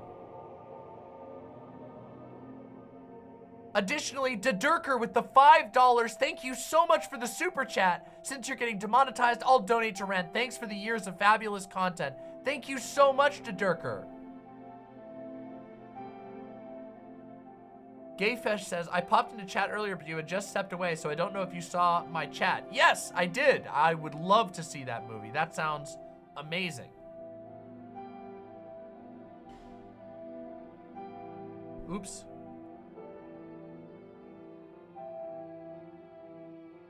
Dark Slime Zero says, I can't donate right now, but have you ever tried to listen to Diablo Swing Orchestra? They're Swedish metal and they go super hard. I have not. I'll keep that in mind. Cobalt Swiftpaw with the tier 2 sub, thank you so much. Glad I was here for the stream. As an Albertan, I have to ask, did you hear about the Tucker Carlson chat with our premiere and the new awful bill? I did not hear about that. You'll have to let me know. It's time, everybody. So, whoa. Oh yeah, we leveled up and everything. We're ready to go. That's right, we got ourselves ready to go last time. Let's travel. We need to go down to Unseen Path to, no? Yeah, Unseen, wait. This one. That's Hyde's Ruin. No Man's Wharf. Unseen Path to Hyde. Okay, here we go. Absolutely, please go subscribe to Gayfesh. Gayfesh is great. Ooh, what's this? Gabagool. I don't think so. I don't think we'll be summoning you. I got bad vibes from you. Torch required ahead. Hey, we made it!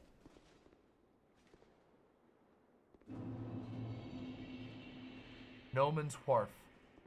Oh. Oh, what an asshole. That guy shoots arrows from far away. All right, who's gonna win? It's gonna be me. Hint, it's me.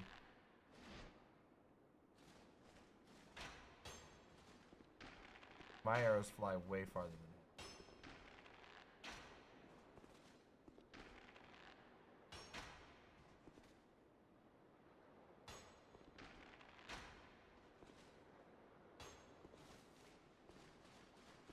Hi.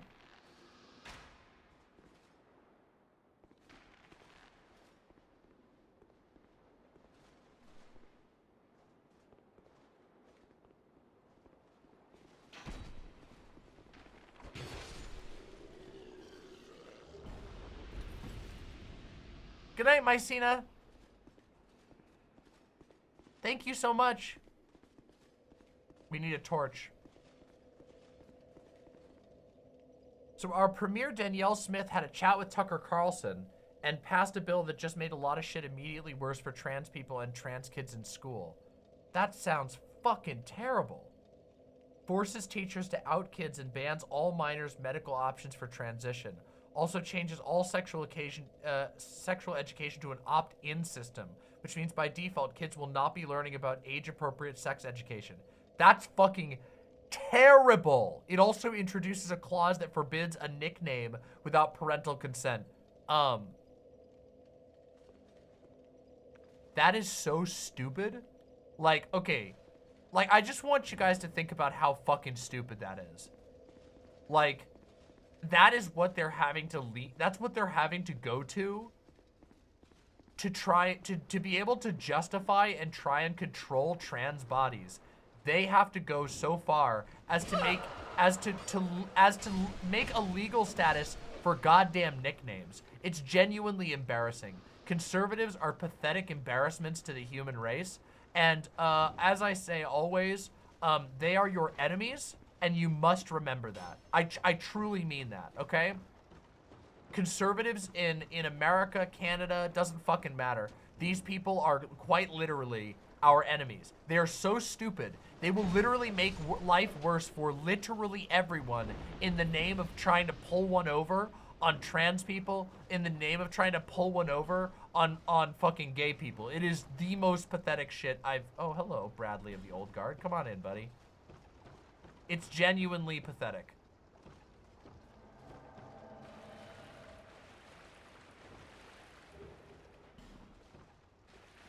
Oh, hello, guys.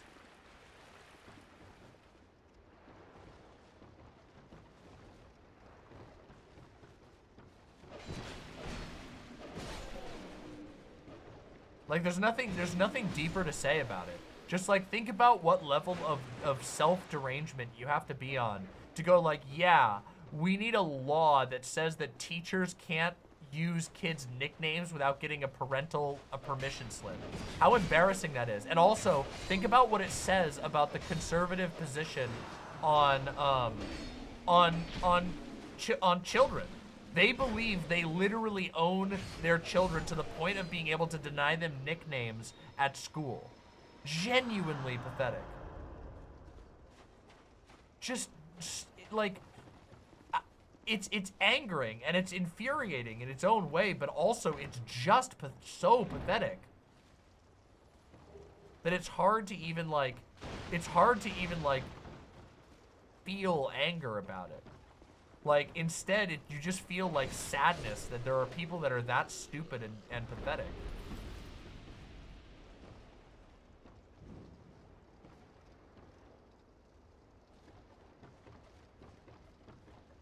It really makes you lose a little bit of hope in humanity, doesn't it? Here's how I'll restore your hope in humanity. Just remember that these people self-select out of the gene pool constantly. And not just out of the gene pool, they self-select out of the meme pool even more constantly. Which is, like, really what matters in the end. You know, the gene pool isn't that important. You can't really pass conservatism on through your genes, but you certainly can through the memes. Not that I'm complaining that they self-select out of the gene pool constantly, too.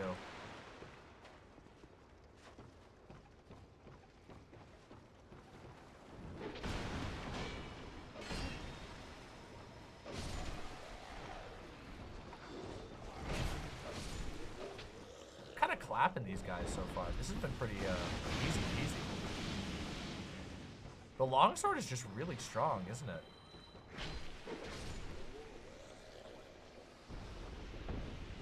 Bizadu says there's two major groups that have a stranglehold on Alberta politics, and both are theocratic fascists. Take Back Alberta and Freedom Alberta. TBA are the ones who basically wrote this Don't Say Gay bill, but FA is even worse. They're basically old school, they're basically similar to old school Quebec separatists, but oil barons in the prairies. That's sad and sounds extremely depressing.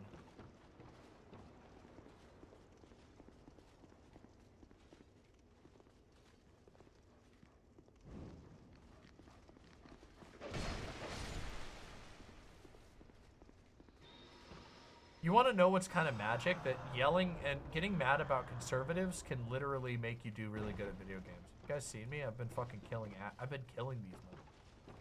It's been so clean. Thanks to Bradley, by the way.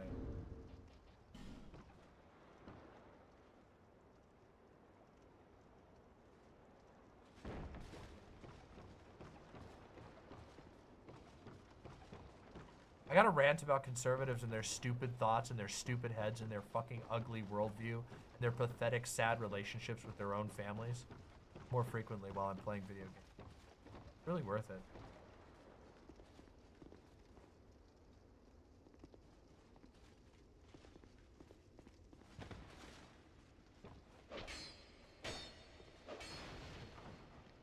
Shit.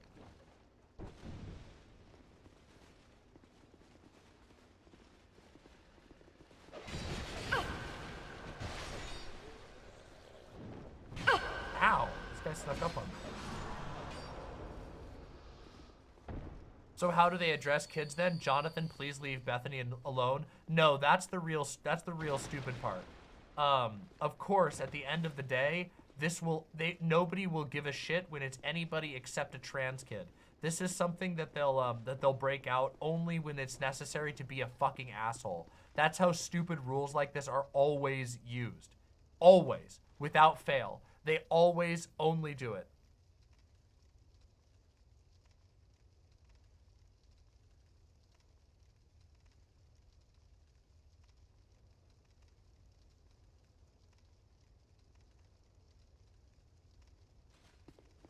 I thought that might be you. You haven't changed a bit, have you? The longer I am here, the more madness I discover. A wretched place indeed, but not without traces of its former glory. What could have caused such degradation? Ah, yes, I have not thanked you for humoring me the other day. This is for you. Human effigy, of course, thank you. I've no idea what it is. Our land of Mirror is surrounded by enemies and constantly at war. There is only one way up in Mirror. Join the Order and prove yourself in battle. My family had little fortune and no name. I had to carve out a piece of the world for myself. With two things. My sword and my loyalty to my lord. Wow. I was raised to wield a sword from birth. Life was hard, but I never gave it a second thought. I had swift success on the battlefield and quickly attained respectable stature. And then I came here to... Have you heard of the undead? These poor souls affected by the curse. An undead gradually loses his humanity until his wits degrade completely. Finally, he turns hollow and preys upon others. And a hollow can never be human again. One can skirt this wicked fate only with the help of the souls found here. Assuming, of course, that the legends are true. I can only hope that they are. Hey! Took off her mask. Oh, is she going undead on us? Oh, she's got a part of her head is undead. Yeah, her eye's gone undead on us. Let's see. Got an undead eye. Oops. Sucks. I'm sorry to burden you with talk of my fate. I suppose I've grown weary these days. Oh, hello. Baphomet. Yay! Yeah, I wish I could get a closer here. Look at how pretty my character is. She's so beautiful. No! Oh, here we go. Come on, I hope it's taking a picture at the right time. I hope it's getting them. It should be. Yay!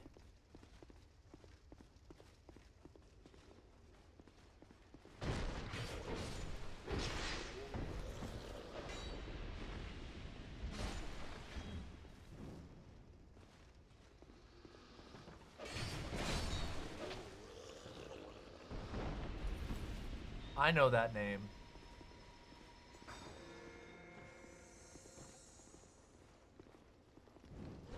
Ouch!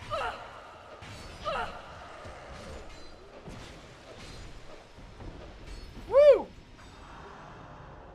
Thank you.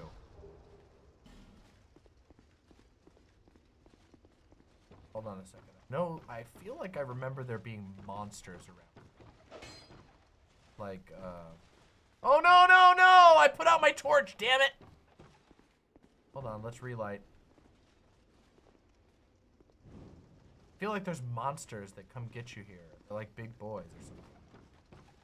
Quagmire ahead. What does that mean? Quagmire? What?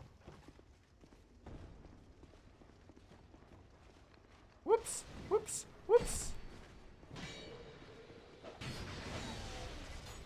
Whoa! Hey, he's trying to oil me up.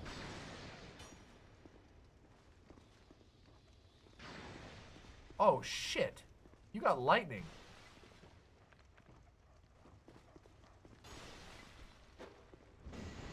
Ah!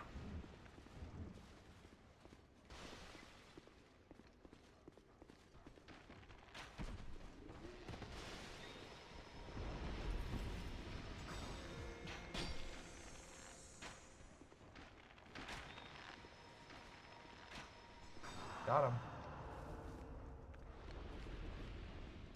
Okay, so we didn't explore down there fully yet.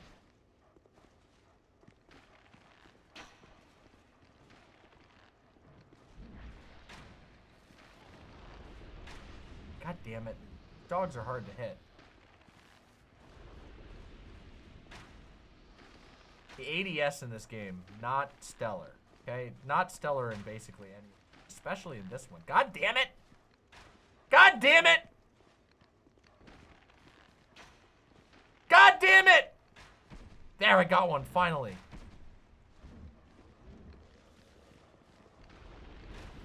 God damn it.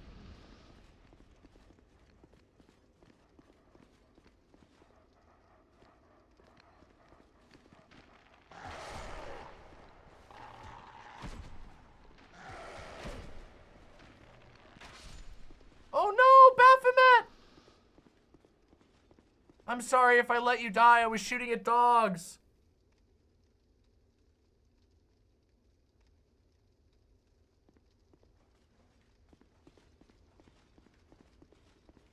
I was just shooting at dogs. I'm so sorry. I should have paid attention. You were fighting things.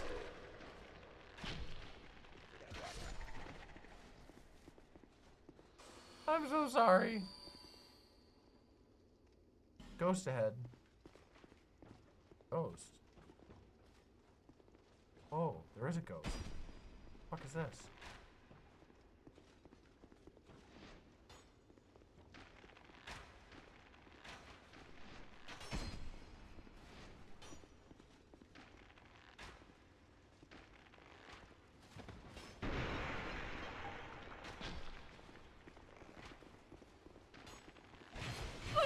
Ow, bitch.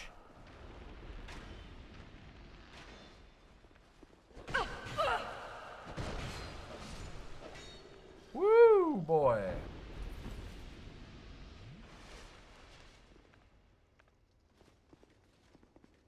That was a little spooky. Hey, welcome back. Oh.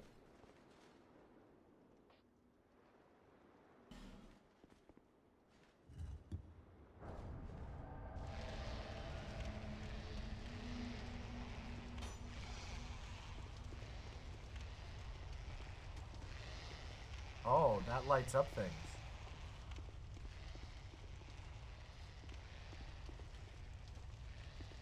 Oh, cool. Okay, but there's a shade over here, right? Found him. Smooth and silky stone. Oh no, oh no. Are there monsters in here? Oh my god. Oh my god.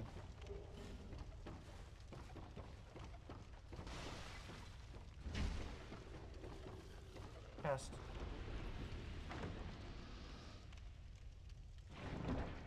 Worshipper of the Olympians, daily reminder to arm up. True. If you can do it responsibly, you should. Be safe. Learn your gun safety. Learn how to use your weapons and how to store them safely, and do so. It behooves you to do so. We are in very, very strange times, okay? And your opponents most certainly are arming up. Thank you very, very much for the $5, Worshipper of the Olympians. I deeply appreciate it.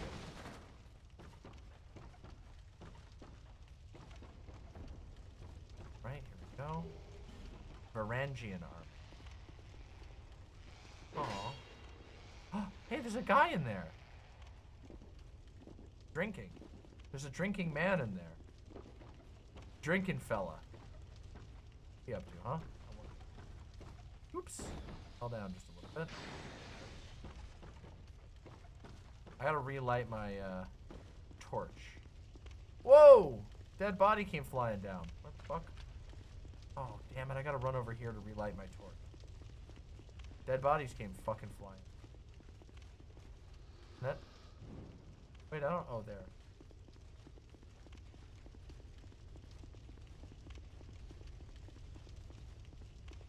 How'd you get down? How'd you get over there?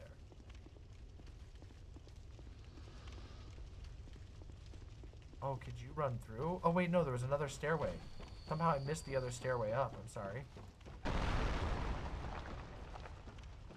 Did I? Oh, it's over here.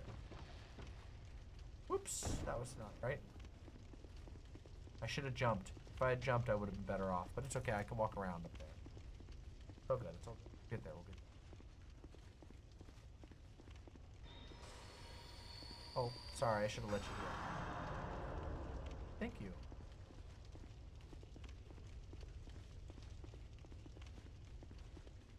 I've really been enjoying Dark Souls 2 lately. This game is fun. Ow. Sorry. This game is fun as hell. Oh, it's running. Oh, these things are goofy.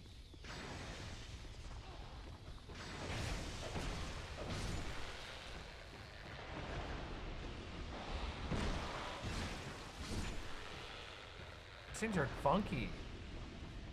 What the hell? These things are super... What's your soul memory at? What's that mean? What's my soul memory? What do you mean by my soul memory? What's soul memory? I don't know.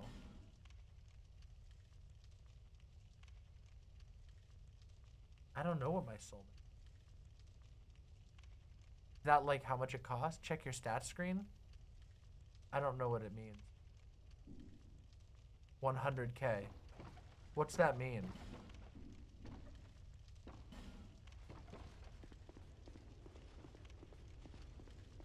Yeah, but what's it refer to? Emit force, that's cool.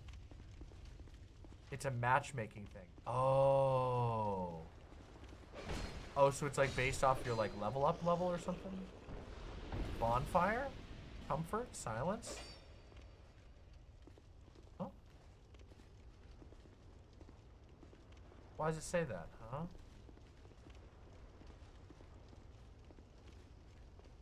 Bonfire? Comfort? Silence?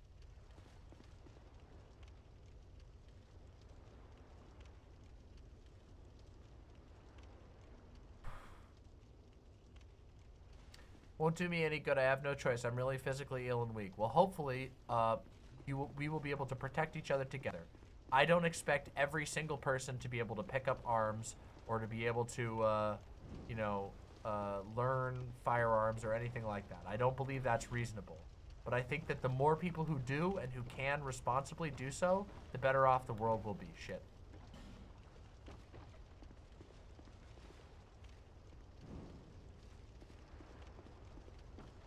Specifically if you are a good person and not a fucking bad person. Olympian with the $5. Oh shit! Hold on. Olympian with the $5. The fact that Biden didn't go full Sherman on Greg Abbott pisses me off. Yeah, it's an incredible sign of weakness. But that's to be expected from Biden. He's a total fucking failure.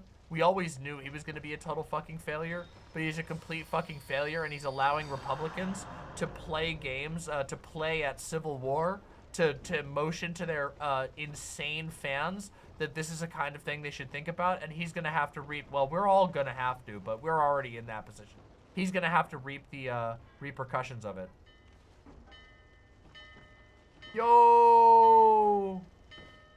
We did it. Life gem. Homeward bone.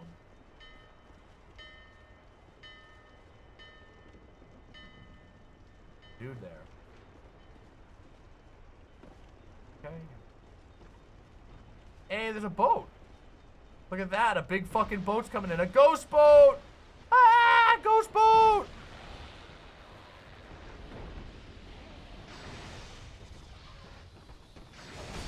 These little guys are so funny. I'm sorry, they're so funny looking. They're so funny looking. Fire arrows. Thank you so much for the $5, Olympian. Joe Biden is pathetic and embarrassing. Wow, what the hell is this guy? What the hell? That guy's got sick armor. I want that guy's armor. I want to wear this guy's armor. That is so cool. That is so stylish. What the hell? That is so stylish.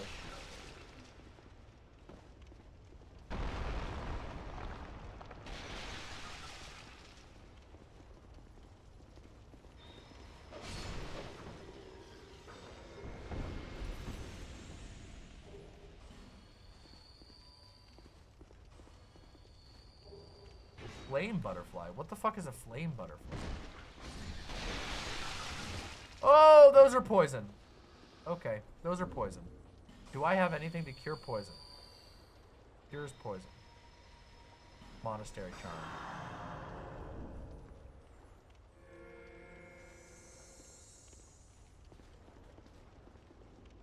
Ah, shit. Where's the torches? Oh shit, I don't have my torch anymore.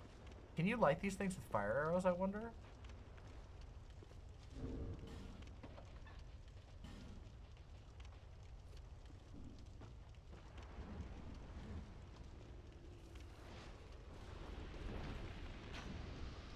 Nope. Well, that sucks. Okay. So, in here, there seems to be a secret area. And also a chest. Oh my god, there's a lizard. You see that lizard? Fragrant branch of yore, first of all.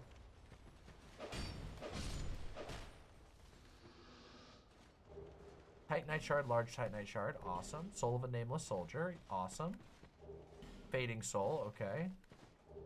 Large soul of a nameless soldier and a bunch of life gems. Excellent. Beautiful. Love it.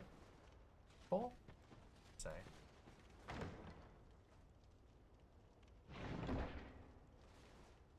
Oh, flame butterflies light your torch. Oh, royal soldier's ring. Ooh, let's check that out. Always love getting new rings. One of the coolest innovations for this game increases maximum load. Oh, that's sick. That's actually awesome.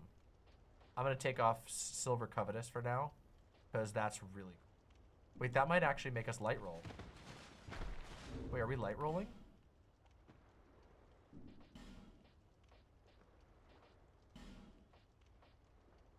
Not quite. If we were to move to something different... Oh, that would be it. Hollow Soldier, Brigand Armor, Imported Tunic. Varangian would almost get us there.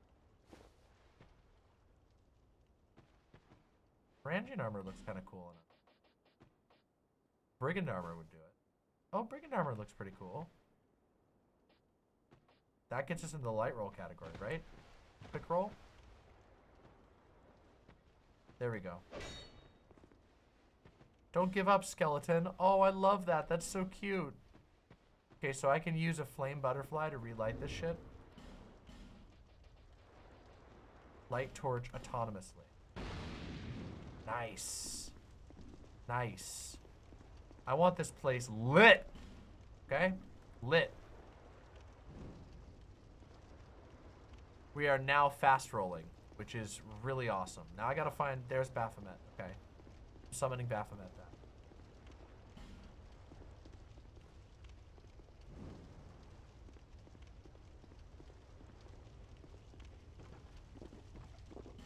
Illusion ahead. Here.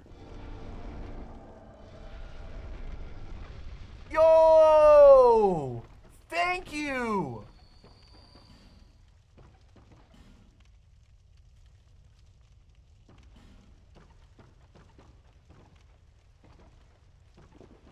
That's so helpful! Fire bombs. Okay, alright. Ooh, biggie chest. Large titanite shard. Amazing, you love it. Love it. Okay, nothing else in here? Okay, alright. Now we gotta go up here. Anything here? No. Okay, that was fairly easy to spot. I now know what I'm looking. Oh, hello. Hi, guy. Hi, fella. Who are you? Oh. I, Gavlan. Gavlan will, Gavlan deal. Gavlan wants soul. Many, many soul.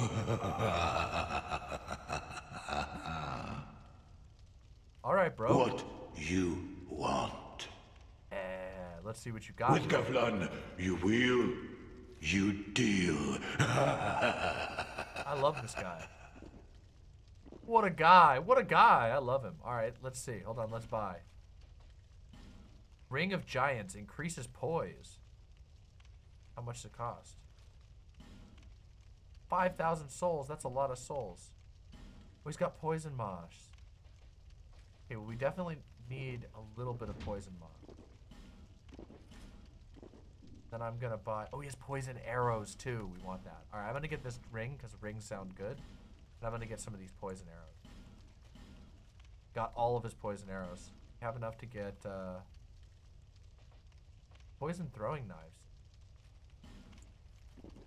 We should get more. We should get another poison moss. And then we'll get poison. Gavlan will, Gavlan deal. What? With Gavlan? Oh, he lets you sell items? Oh, shit. That's actually amazing.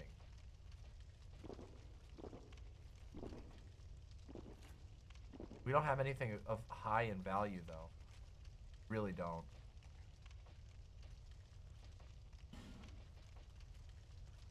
Don't want to sell any of this shit.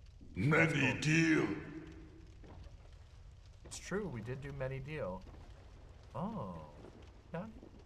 Ouch. I fell down too far. I'm sorry. Oh, wait, I should have opened that damn gate. Give me a second. Hold on. Weak pie. Yank. What a guy.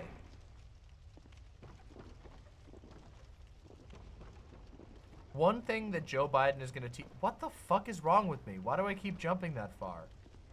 One thing that Joe Biden is going to teach a lot of people is to not live your life around electoral politics. It's genuinely the most guaranteed way to ruin your own existence is to like build your politics around, why am I sucking at this so bad? Is to build your entire politics around electoral politics. First of all, you cannot be electoral politics. You are one vote at max ever. That is the most you can ever be. You can try to influence other people, but only certain people really have like the ability to deeply influence others. And even those who do, like for example, I have fairly, compared to some people, I have a lot of reach. But like my reach is a few hundred people maximum, and not all of them are necessarily in the United States. Which means I can only do so much. And most people can only do so much. And you can never force someone to vote your way. You can only hope to influence them. And yet you'll notice that tons and tons of people spend their entire lives thinking about, worrying about, building their politics around electoral politics, something they have minimal impact over. For me, it's very important to think about politics with regard to what you can actually impact and how you can impact things more. To not allow yourself to basically be absorbed by a system that mostly wants to waste your time and energy for their schemes. You know? That's not to have, like, I mean, I don't know. I actually do believe having a cynical and, not necessarily a cynical, but yeah, you know what? I believe that having a cynical approach to electoral politics is probably the most healthy thing that you could do. By a pretty long shot. Try life. Definitely. Will do.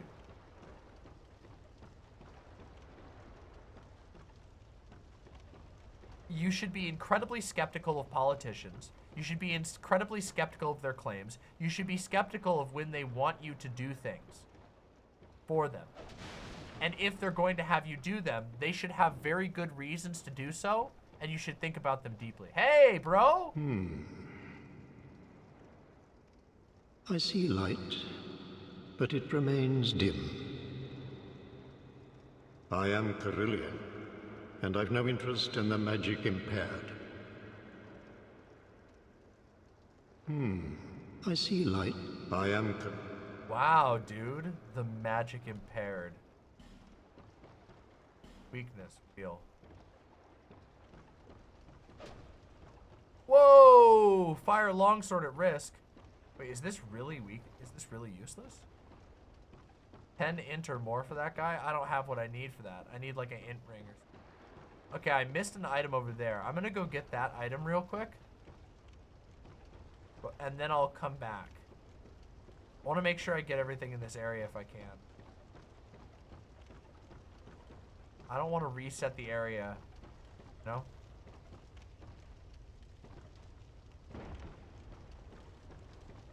That's right, it's over here. Up. Over to the right. He's calling me dumb? Yeah, he's calling me a bit dumb. But it's okay, my character is a bit of a dummy. He's a bit of a dummy. Soul of a proud knight, small, smooth, and silky stone. I gotta go trade soon. I got a bunch of smooth and silky stones. I gotta go give those to the birds. I want to get the treaty treats from the birds.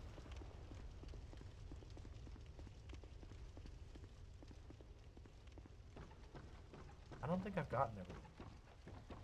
What?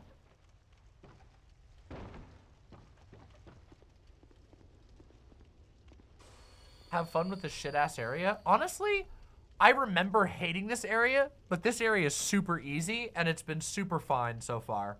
I remember, like, being, like, incredibly ragey at this area the first time I went to it. But also, I'm not gonna lie, I haven't had any difficulty with this so far. It's not even been hard. It's not even been, like, remotely hard. It's actually been easy. Wretch ahead. Look at that. So I don't think my complaints about this zone still hold, really. Okay, did I get everything? I guess I did. Alright, time to go repair my shit then.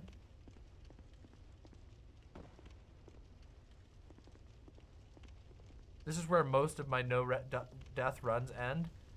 Yeah, I mean, I can get that. It is dark, and there do seem to be a lot of enemies that, like, ambush you and shit. Wait, I did miss something.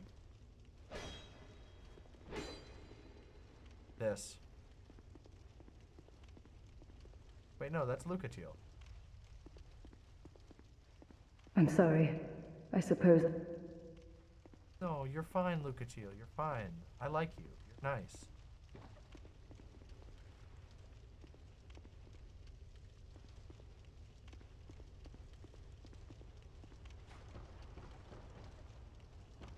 You lower your durability by hitting things? Yeah, and I know there used to be a bug in the game that would make your weapons, like, if you were power stancing weapons, it would make your weapons, like, break ridiculously fast. But as far as I understand it, that bug is no longer in the game. Also, I should just put this torch away. I don't need it anymore. Let's repair.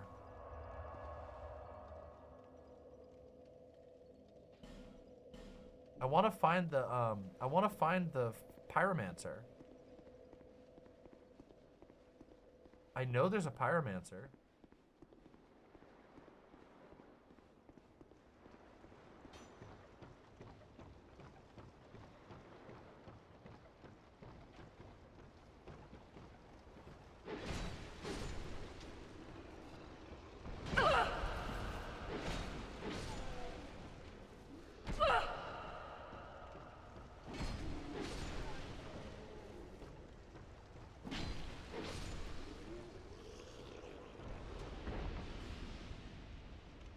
Come on, Bradley. You're gonna summon. Whoa, who's hitting me? Wait, who hit me?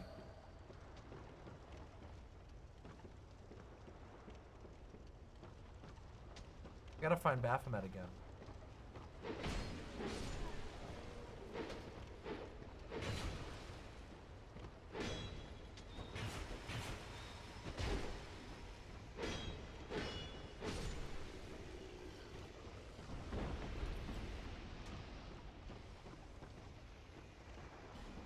Lucatiel, Lucatiel.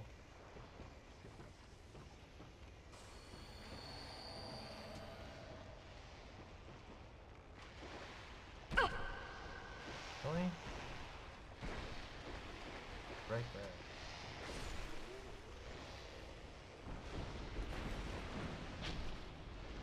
What? Why did Lucatiel die? Well, why did Lucatiel fall off the edge? Holy shit, did Lucatiel fall off the fucking edge?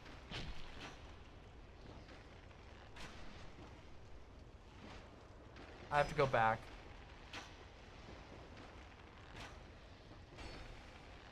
Okay, no point in killing this guy. I gotta go back and reset.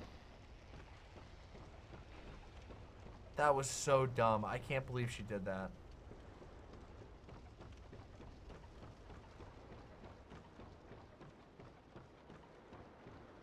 I didn't summon Baphomet. I didn't find Baphomet yet. Watching Demon Mama game is very relaxing. Oh, thank you. I try to make my gaming really fun and cool.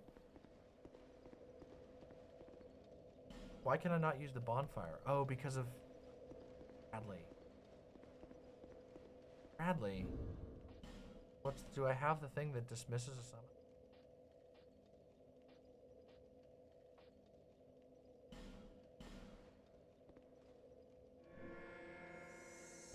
Bye, Bradley. Sorry, Bradley. Marina, thank you so much for the $5. That really means the world to me. Thank you so much. It helps a lot. My streams constantly get demonetized for really dumb reasons. But it really does mean a lot to me. Thank you so much.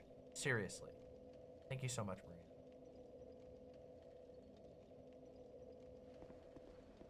I'm probably gonna beat this boss, and then what time is it?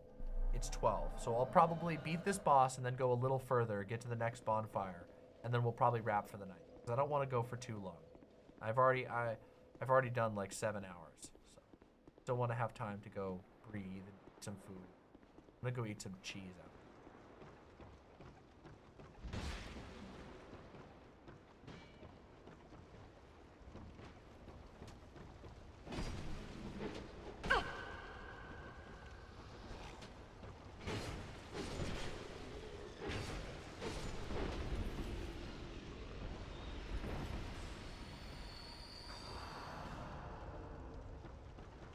Bradley. Then we'll go get Lucatiel. Because I know I need to summon... Oops.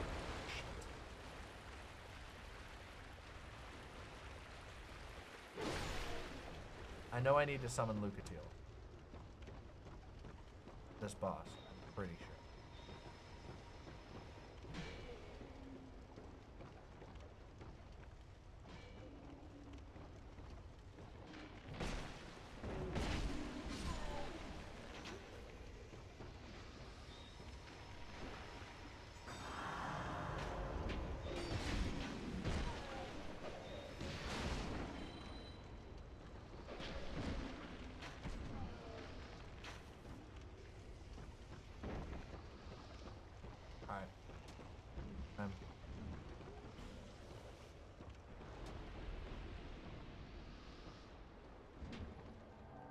Careful, careful, careful. Alright, don't fall off.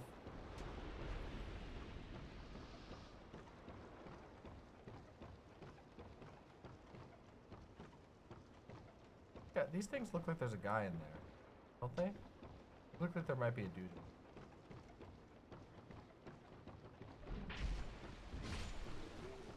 Damn, clapped. We're crunching them. We got a hell of a squad. Pyromancer. That's fucking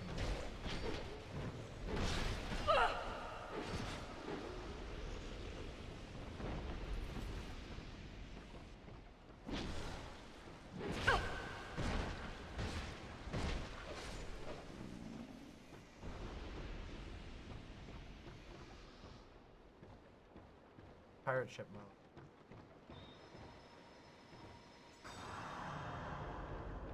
Other than violence, how do we change society? There are so many ways to change society as a whole outside of violence. But I do believe that, like, I think that violence, to some degree, is an inevitability in human conflict. But violence has many forms, and violence doesn't have to be the form of extreme cruelty or killing, okay? But I do think that violence, to some degree, is almost inevitable in human conflict. However, the ways that we can change society, you can change society through art. You can change society by binding together with other people, by building meaningful connections, which means people live longer, which means people make other connections. There are many ways you can build things. You can, there are so many ways that you can change society without beyond violence. But I think that it's important to recognize that, like, violence is, especially in our current world, violence is, you know, something that we're going to have to think about and approach realistically, you know, and understand. You know what I mean? Like, people want to do violence to us, and that is a fact of reality at the moment. You have to be able to deal with that, and sometimes that means being able to protect yourself. Sometimes that means knowing when a conflict is unavoidable.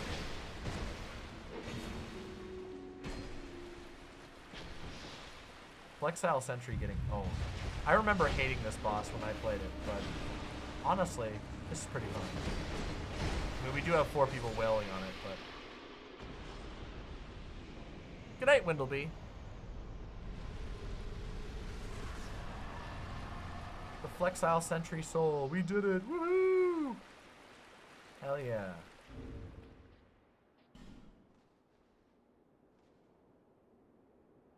Did it.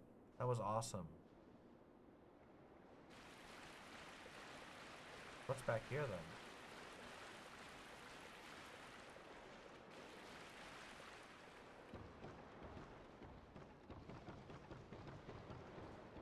then? Ooh.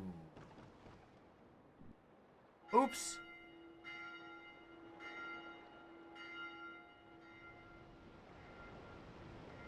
Of course, Racanis. I think there are people who are bloodthirsty, and that's not the type of person that I am. Not even close. I just think it's important to recognize that, like, the world, like, human interactions involve many types of violence. And we have to recognize that realistically and approach it realistically for us to be able to think about it clearly. Oh, god damn it. Was there something in that room? I feel like there was something in there. How do I get back on there? I thought there was, I didn't know that was going to be what sent me. I feel like there was a treasure chest in that room or something.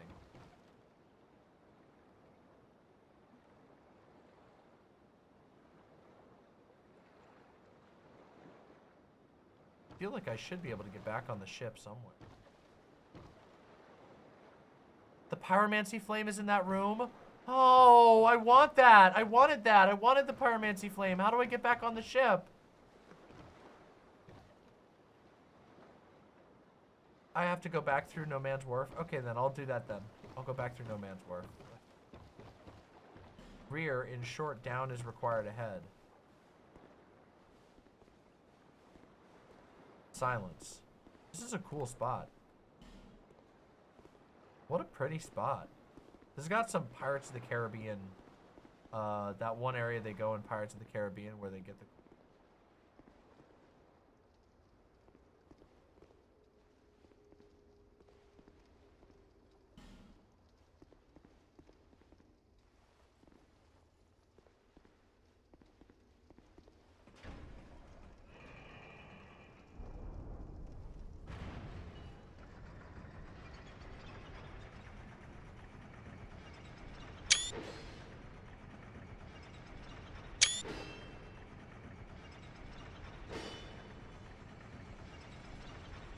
Sorry, I didn't mean to bang that. I was trying to take screenshots, but my screenshot button is tied to the R1 button. I gotta change that.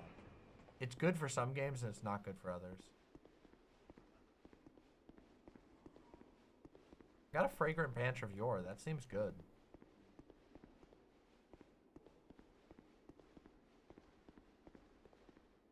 Front ahead.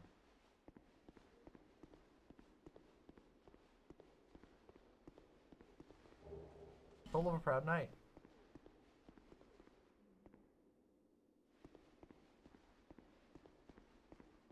Door.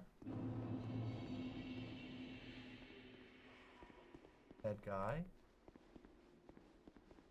Weakness. Comfort. Okay. Dead guys. Not a dead guy. Common fruit. Don't give up, skeleton. I love these messages. Oh yeah, you can go to Harvest Valley now. Oh cool. Alright. Maybe I'll do that. I don't know where I'm supposed to go next. But I'm sure I can go many places. Hey, bonfire.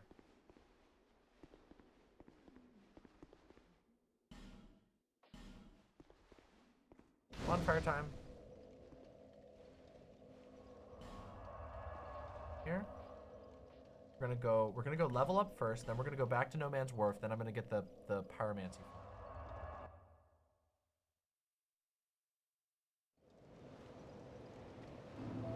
Bearer of the curse, seek, lest this...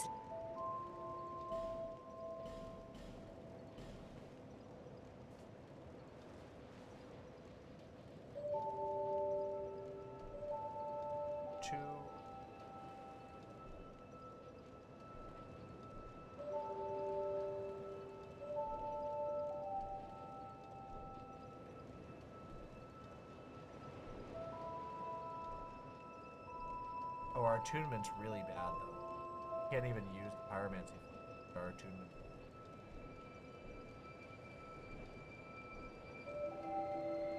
Well, we'll go get it anyway. Through the gutter. You buy the silver cat ring. So we'll have to farm a little then? Okay.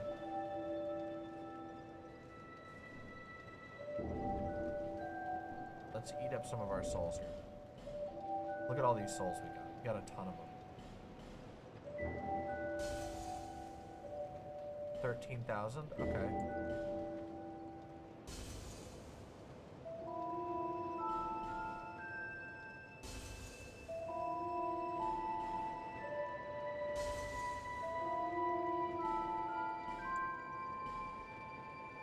We're at a lot of souls here. This is pretty good.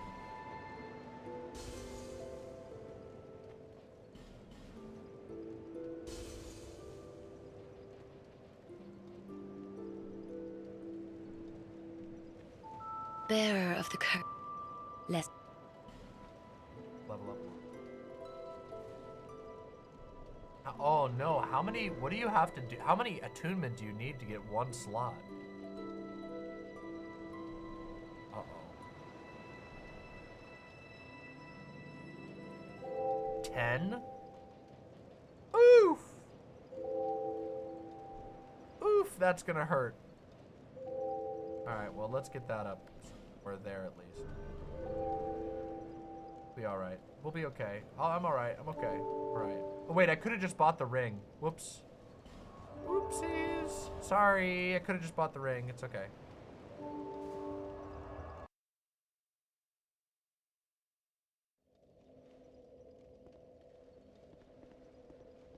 Of course, Baphomet. It's very fun. Thank you for putting down your summon sign. I think it's awesome that you've been putting down your summon sign. I've been having a great time. When I get to the next, I think I'll play a little bit more. I'm gonna run onto the boat real quick. I'm gonna ignore all these idiots.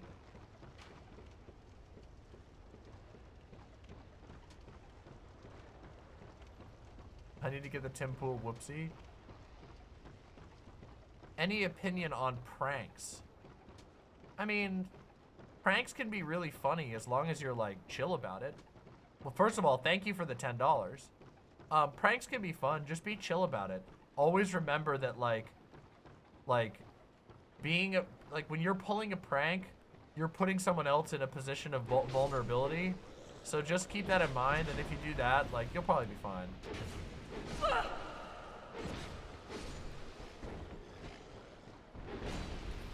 As long as you don't like, I don't know, some people have a really weird approach to pranks where they're defensive if people get slightly bothered by them. And obviously it depends on the prank, but like, just remember, like, you know, don't get too mean with it. If you get too mean with pranks with people, especially with people who aren't like cool with it. There are some friends that you'll have for like a really long period of time and that you know that they're comfortable with pranks because you've talked to them extensively and they've probably joked around with you and you know them. And that's usually better. But like, generally, just like, be cool with it. Be chill about it. Take it easy.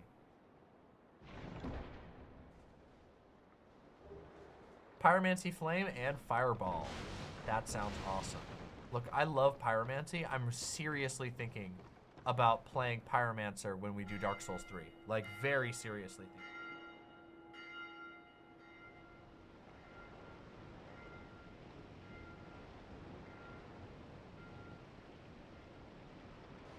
Some pranks are very powerful and very good, okay? There are some that are just awesome. Yeah, I might need to just dump some into attunement so that I can get spell slots.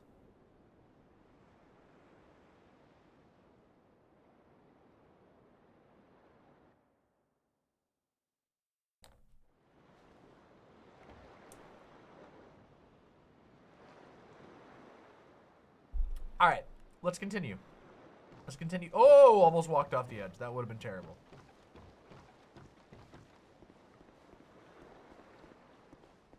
Pyromancy scale with your catalyst, not as much int faith. That's true for all games. That's the cool thing about pyromancies. Pyromancies don't require int or faith scaling unless you're using a very specific item or very specific pyromancy. That's like that's pyromancy's whole thing. They scale off the flame, which means that they have less maximum level potential. Whereas like sorceries require an incredible investment of stats in order for them to be very strong. They start a little bit weaker and they require heavy investment, but they have a greater cap of like where they can go. They can go much further overall than pyromancies.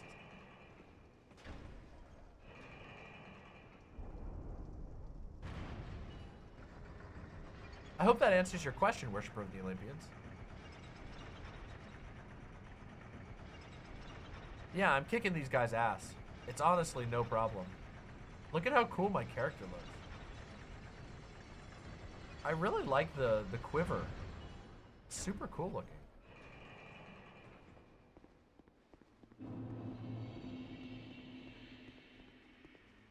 Oh, no biggie.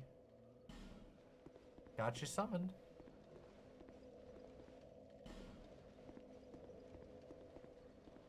I don't remember this zone at all.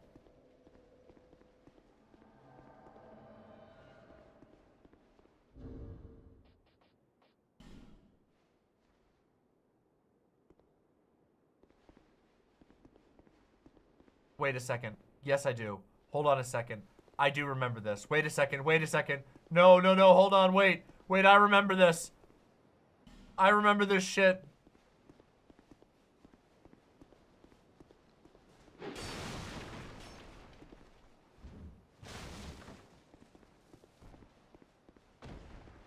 Wait, no, I don't. Wait, okay, never mind. Wait, hold on. I was thinking of something else.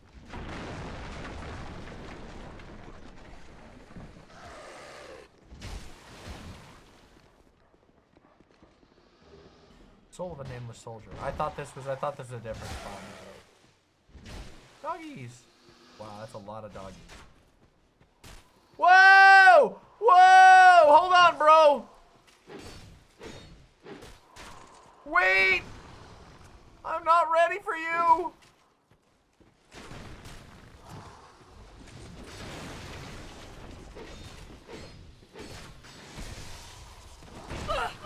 Oh, this bitch.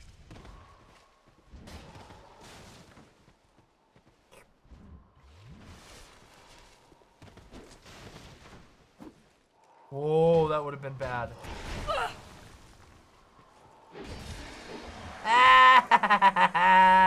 Slapped. Thank you. Uncle Gumbald with the tier 1 sub says, thank you so much for going long. Freemasons rule the country, Kakopog.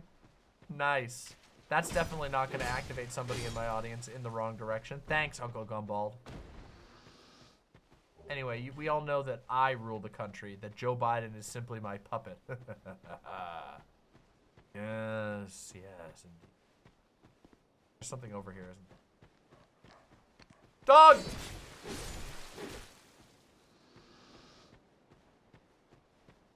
Treasure chest. Hurrah for treasure. In short, bonfire. Oh my god, bonfire. But fatty.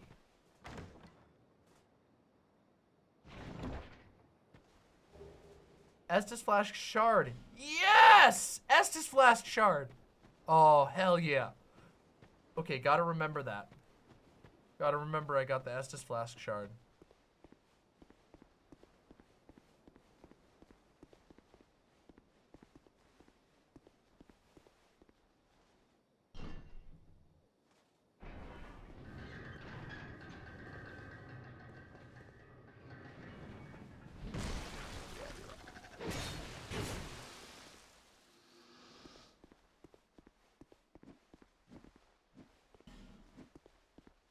Whoa! Wait, I know where this is. We came back around. We've looped around. Woohoo! This is where we were before. Poggers! We did it! Lighting the bonfire? Hell yeah. Quagmire head. Oh, a guy! Uh-oh. Overwhelming butthole. Worshipper of the Olympians with the $5. I can tell it's going to be a year where I deepen my despisement towards capitalism and those who perpetuate it. Yeah. Yeah. I feel you on that.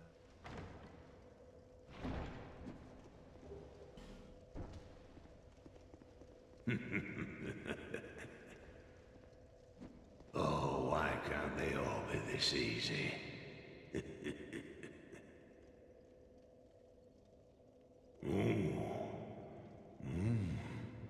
We've got a wild one here. Oh boy. Shape up. Shape up, I say. Oh, that's it, yes. That's the way. Dear flame, how brightly you burn.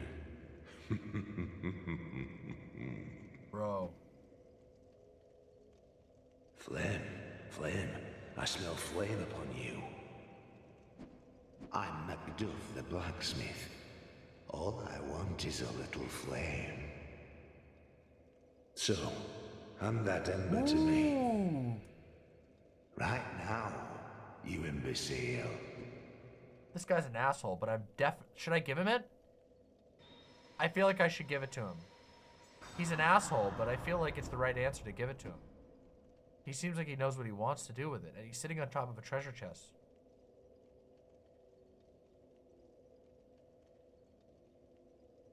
Okay, yes. What a marvelous ember. You've got stones, I pray. Give me stones, and I'll fortify your gear. Yes. Ooh, also Uchi Katana. That sounds fun. Uchi Katana seems cool. We got a bastard sword. We got a great axe, winged spear, scythe. That's not a scythe. Longbow, crossbow, royal kite shield. Great arrows. Ooh, great arrows. Iron arrows. Get a bunch of these. That would be good, right?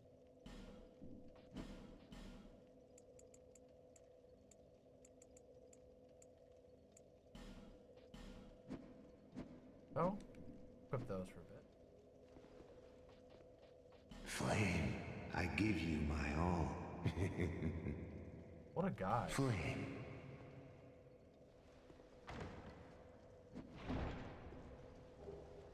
Shards. Iron arrows. Oh yeah, the repair powder is good. I should probably get some of those. Heavy bolts. I want to get his treasure chest that he's underneath. That he's on top of. Underneath him. Nope.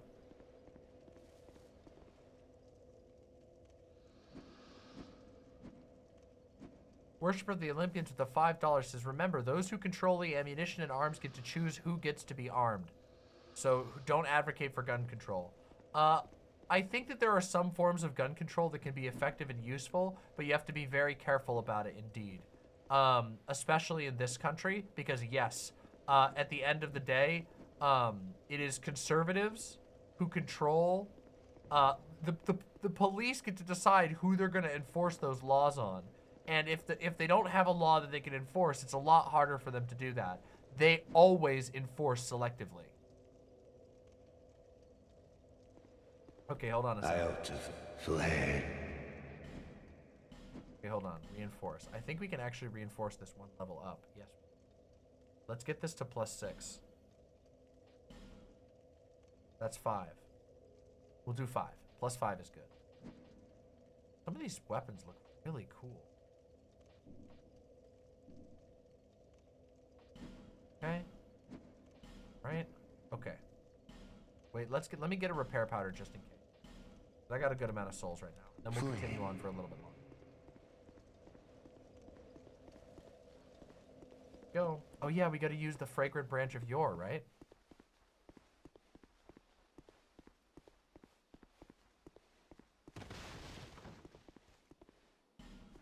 Shortcut ahead. That doesn't look like a shortcut.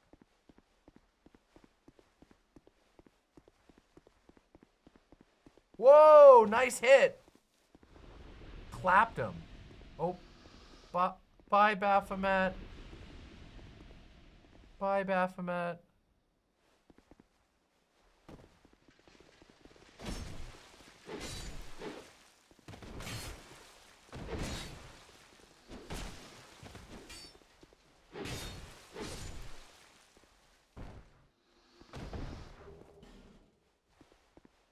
I think I got that thing already. Yeah, I think I got that one already my last time, because I came through here the other way. So how many fragrant branches of yore do I have?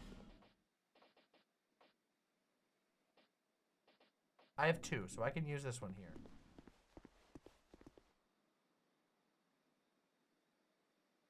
I think I got the large titanite up there.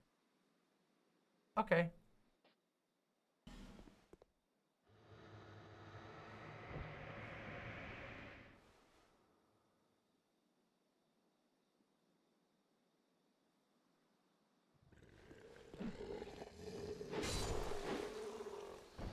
Really, dude? That's it? Really? I let you out of being stone, and you just attacked me. What a dickhead. Whoa! That's a lot of guys. Holy shit, that's a lot of guys.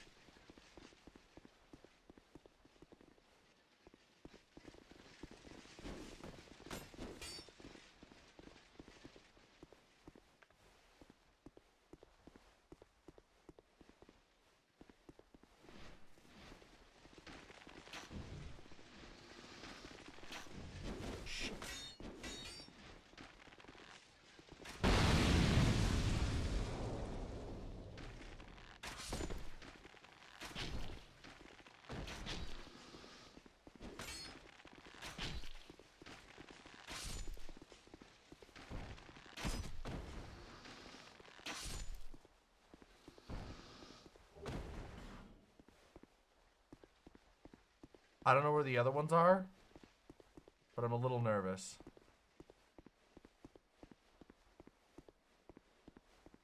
They're still in there. Okay, hold on. I'm gonna see if I can lure them out.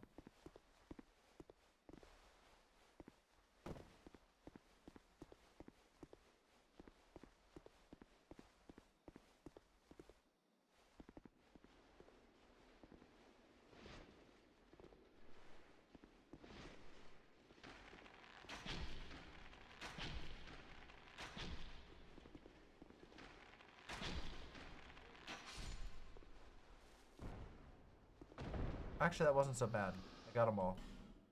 Some of them must have fallen off the edge. Oh, nope. Okay, there they are.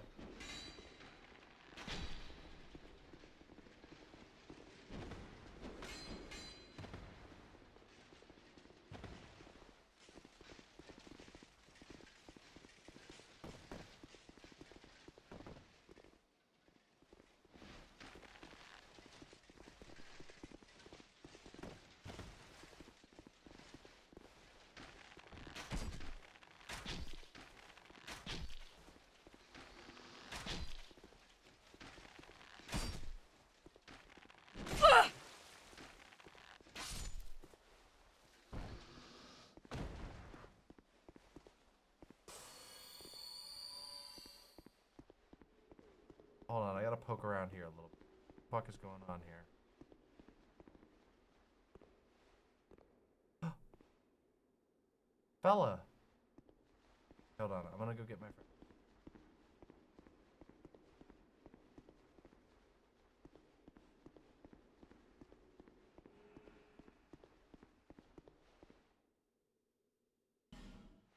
Brave.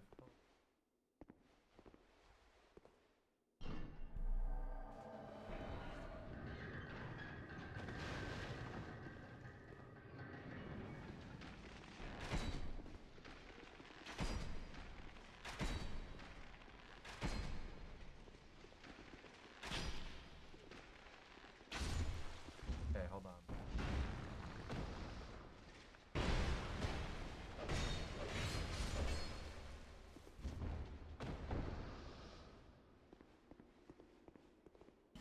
Soup lady? Soup lady? Oh, that's a hole. Oh, that's a hole. Okay, hold on, we gotta backtrack real quick. We gotta backtrack. There's a guy down here I want to talk to.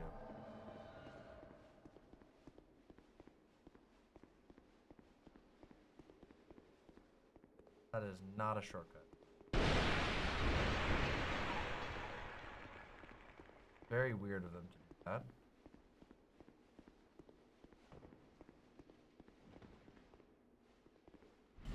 Friend.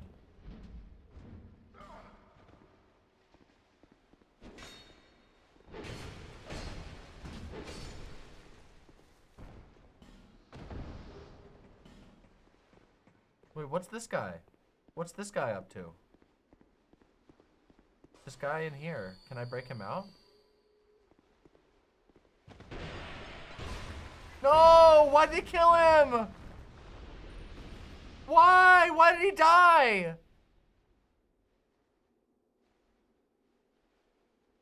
He was so nice. I liked him. That was my friend.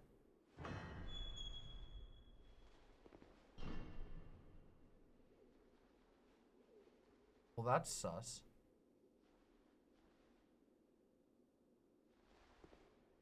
Hurrah for shortcut. Liar. That is not a fucking shortcut. That's a death cut. Overconfidence ahead.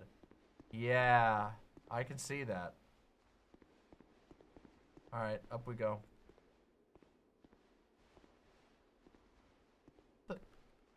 What? Why can't I climb? Oh, it's busted.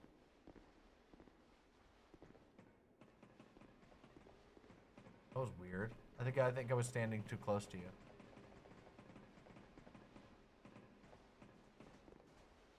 Alright, here we go then. I think. Oh, item. Pilgrim Belle Claire. Yeah. I love summoning in this game. I never don't summon.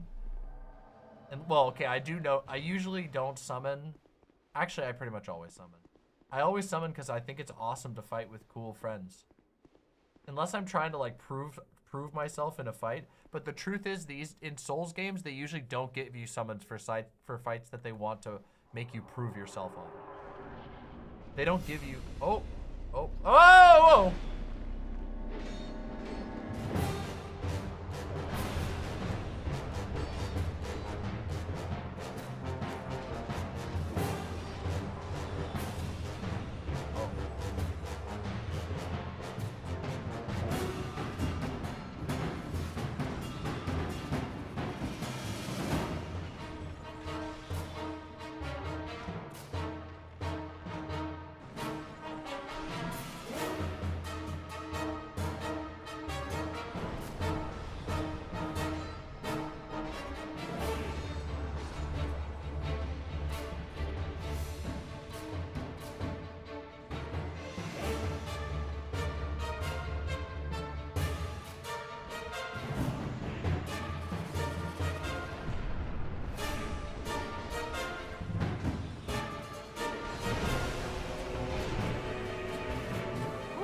Ouch.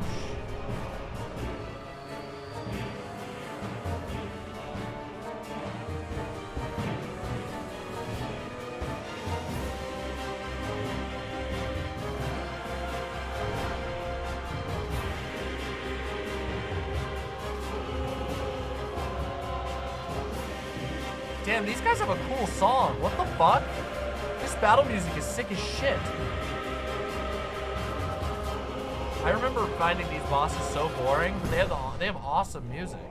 I didn't realize I don't remember their battle music being this awesome. What the fuck?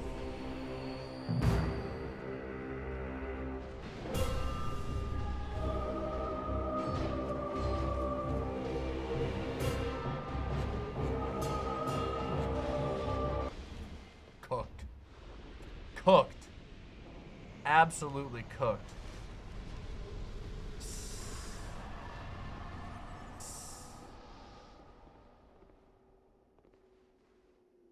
Thank you, Soup Lady.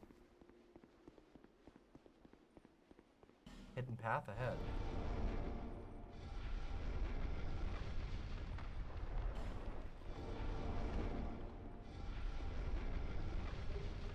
Rusted coin.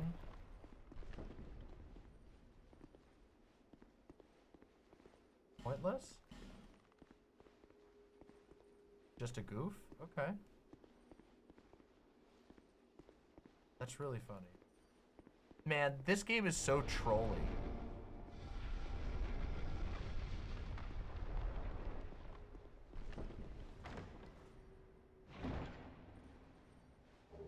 Target shield.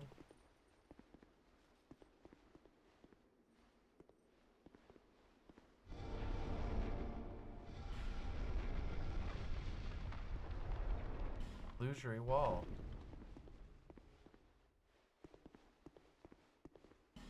Try attacking.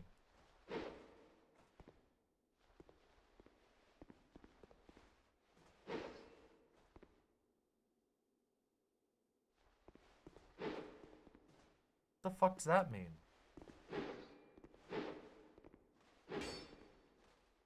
What the fuck does that mean?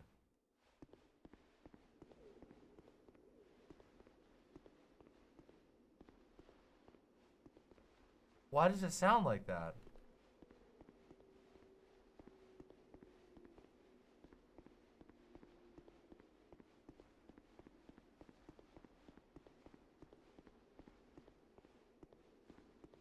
There must be something I have to do here.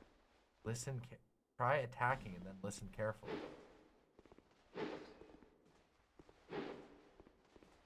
I'm also not taking any damage. Does that mean it's a wall that can be blown up? That's fucking weird.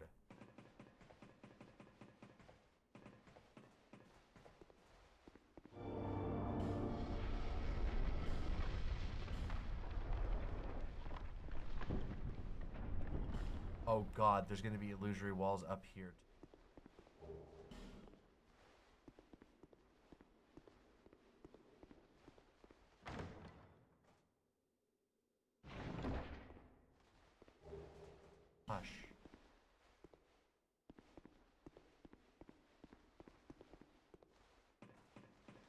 I need to cast Hush over here?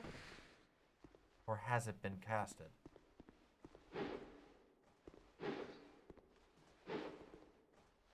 Yeah, we can do that.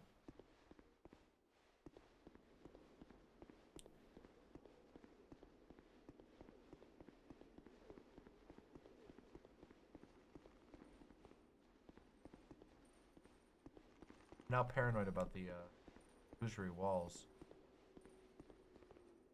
Weakness, comfort, but oddball ahead. Path ahead. Wow, they really love these.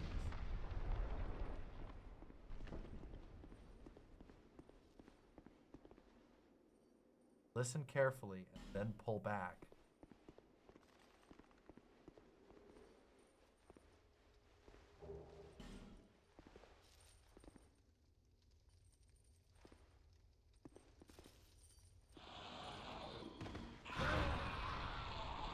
Hell yeah, thank you. Hell yeah.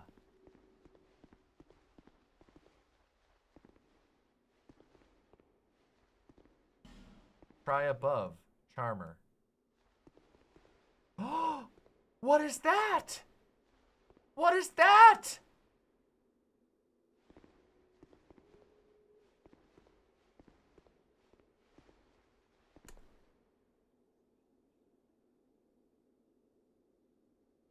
Am I supposed to shoot it?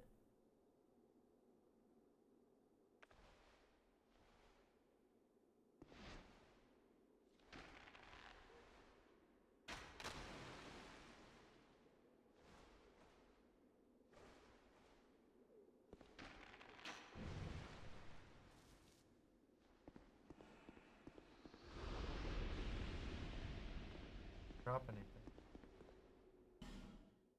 Oh wait, no wait, shit, I need to rest.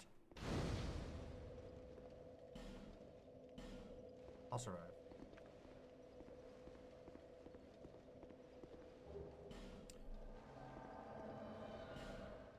Okay, what's over here? Oh. Oh, I can't go back into there. Fucking. Okay, well, I guess we're here now. Bug. Try up. Can I open this? This is a shortcut, right?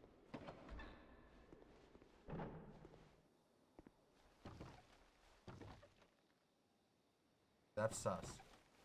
That's mega sus. I'm not going over there.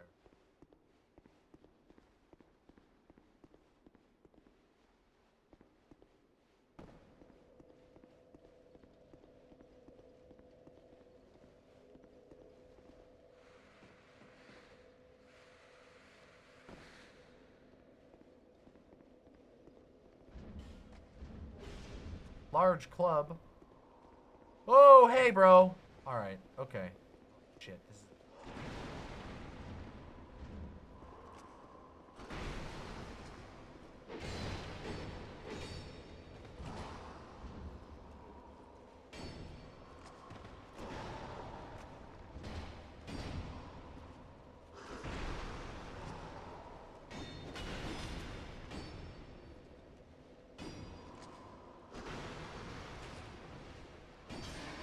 You know, I'll be completely honest. I do not remember the pursuer attacking this much. I remember only fighting the pursuer like 2 times. I mean, obviously, I must have fought him more times because he does, but I legitimately forgot that the pursuer attacks you as much as he does. Priest chime. Do I have a Ferrous Lockstone? Oh, I don't have one.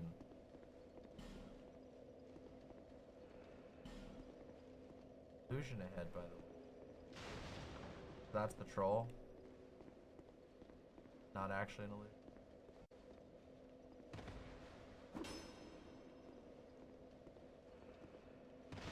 There had to be one. Or maybe you need the, oh, you might need the stone to get it open. Ah, shit. Okay. Alright, we'll come back. I need to remember that somehow. I'll do it before I log off tonight then. I'll make sure I go back and get that, because I'll remember that if I do it before I log off. My sword is a little weak, so I'm going to use repair powder. This is a perfect time to use some repair powder.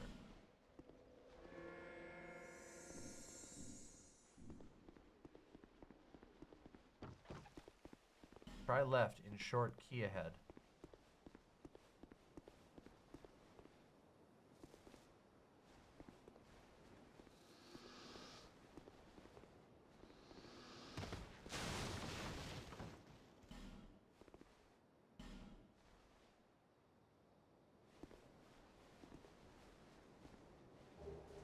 Bastille key.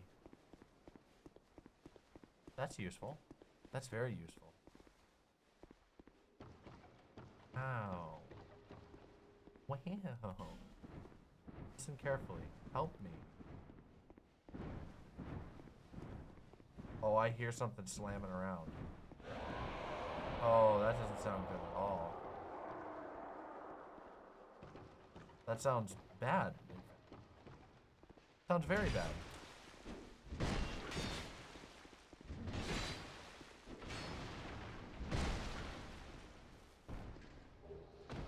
Royal Swordsman armor.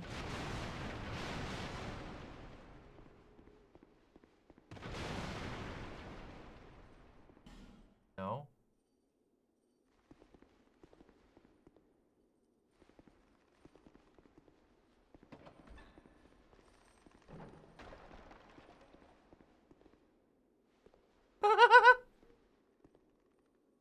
There's a worm.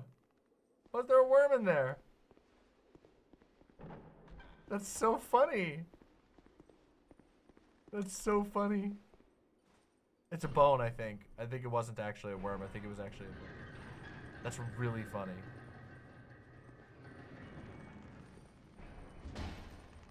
Fine work, Beanpole. Lol. That guy's got something.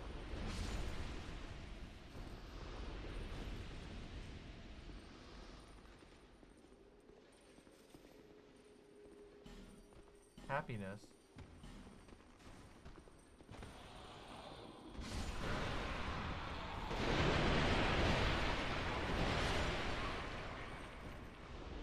These guys are funny. These guys are funny. Funny guys. I like them, okay? They're funny. Oh no, Soup Lady. Offer pointless.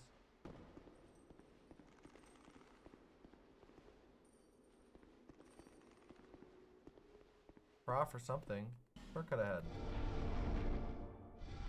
Always cool.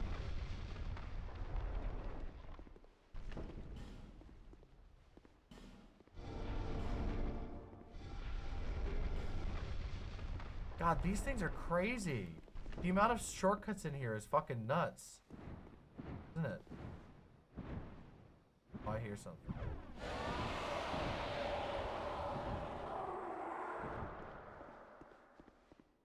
It's wild. There's a lot. There's like a lot. I'm impressed by this.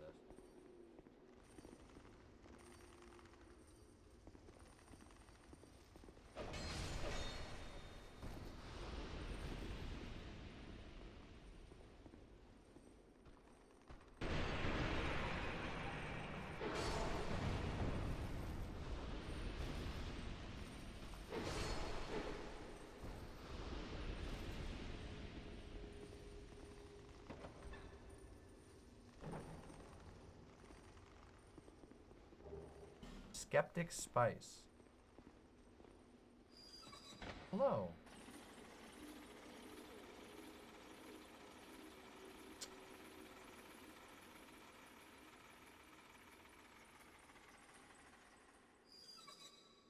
Wow. Uncomfortable.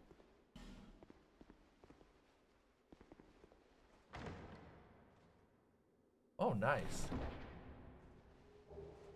Wilted Dusk Herb. Whoa! Oh, that scared the shit out of me.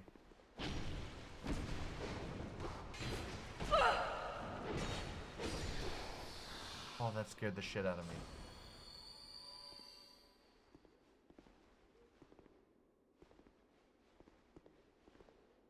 Where am I? I'm so lost. I totally went the wrong way. Visions of equipment breakage or parrying.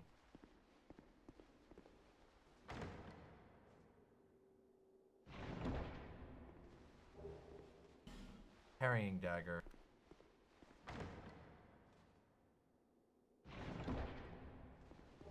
Twin blade. Oh, I get it.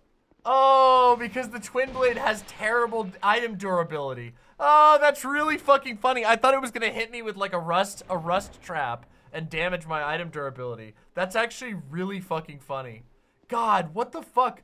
Okay, the Dark Souls 2 fucking posters are on the next level. I gotta give them that. Poor soul ahead, but secret. Huh? Poor soul ahead, but secret. What the fuck you mean by that? Light my torch? I can't. I don't have anything to light it with. Oh, shit. I don't have anything to light it with. Okay, hold on. I gotta go to the bathroom. Hold on. I'll be right back. Give me just 1 second. I'm determined.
I'm back. God.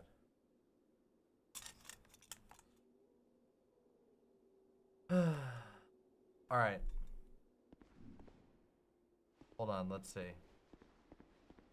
So, hold on a minute. I need to figure something out. There's a Pharaoh stone.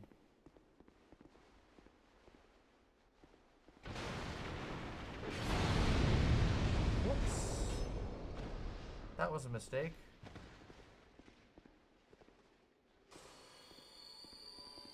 I don't know where the fuck I am.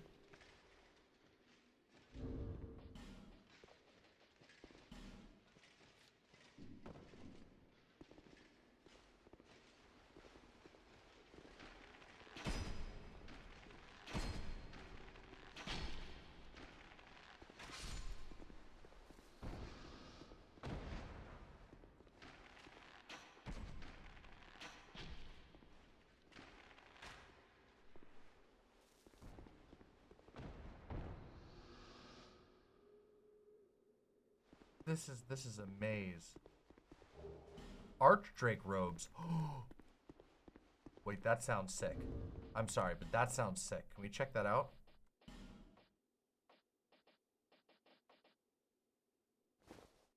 What?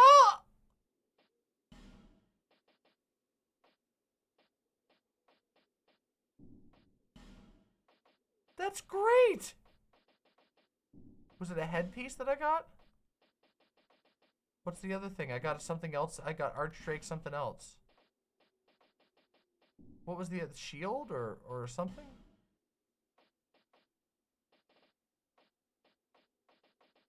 Archdrake shield. Oh my god, I look so cozy. Oh my god, I'm so cozy. I love it. I'm staying cozy. This sounds great. This seems great.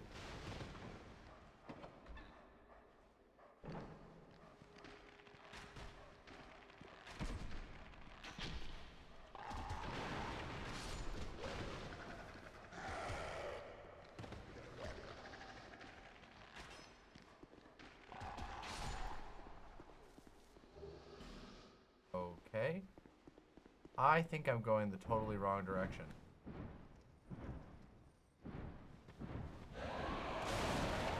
Baphomet, I'm sorry. I'm sorry for being so, Oh.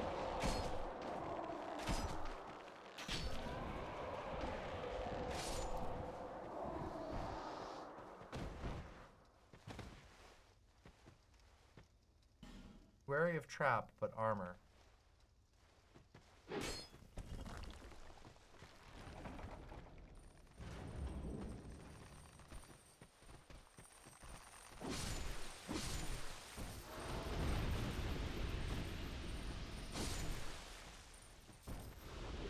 Wanderer hood, Wanderer boots.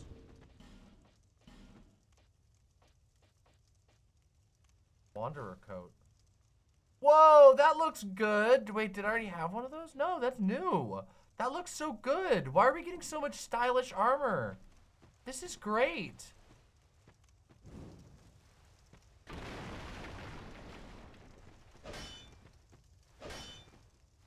Okay. That didn't work. Said try attacking, but that didn't work.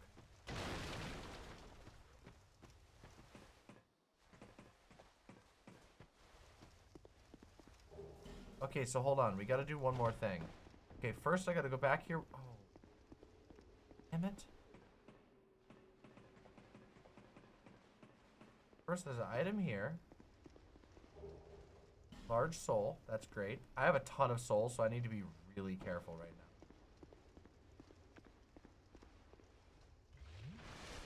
True, chat's green. There's only real ones here tonight.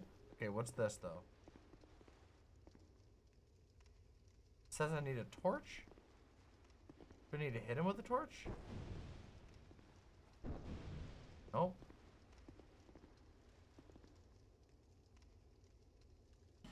Poor soul ahead, but secret. What's my soul memory at? 179,000. 239.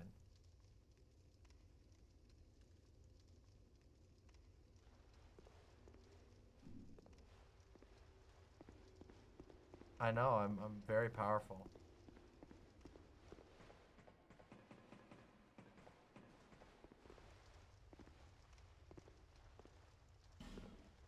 Luchery Waller, I've failed.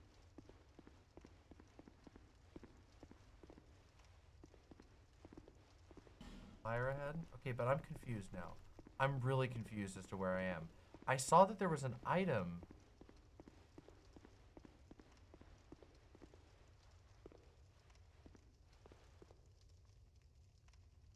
Whoa, wait, this goes back outside. I don't want that. I don't want to loop that. Hold on a second. Whoa, whoa, whoa, whoa. Hold on. Hold up a second. That's not where I want to go. That goes the wrong way. Hold the phone. Hold the fort.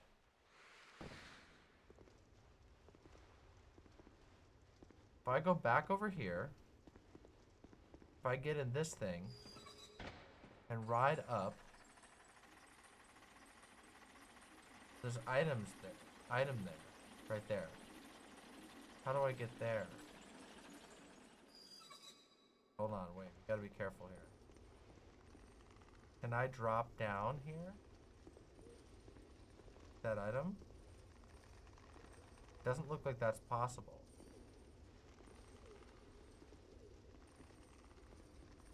So I hear a creepazoid. What do I hear? Oh, there you go.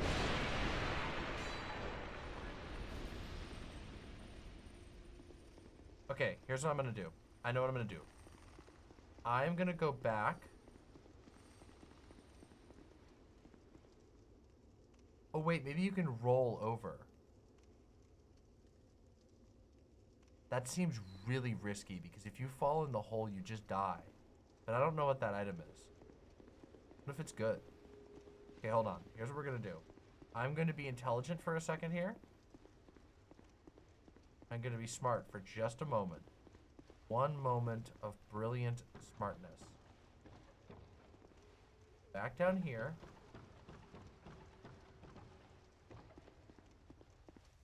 Back in here.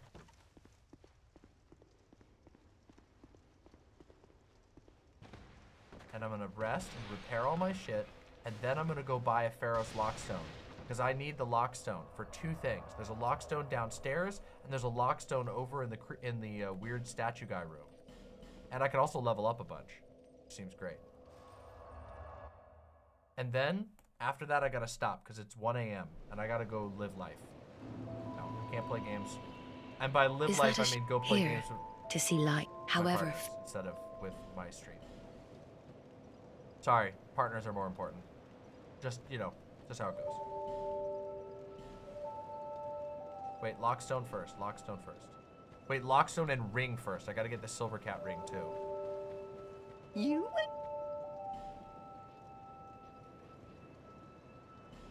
Oh, she doesn't sell a Lockstone anymore. Oh, shit.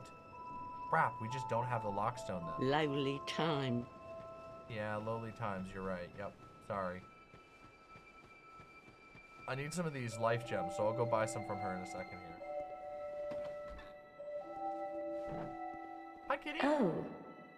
Who are you? You do have a type,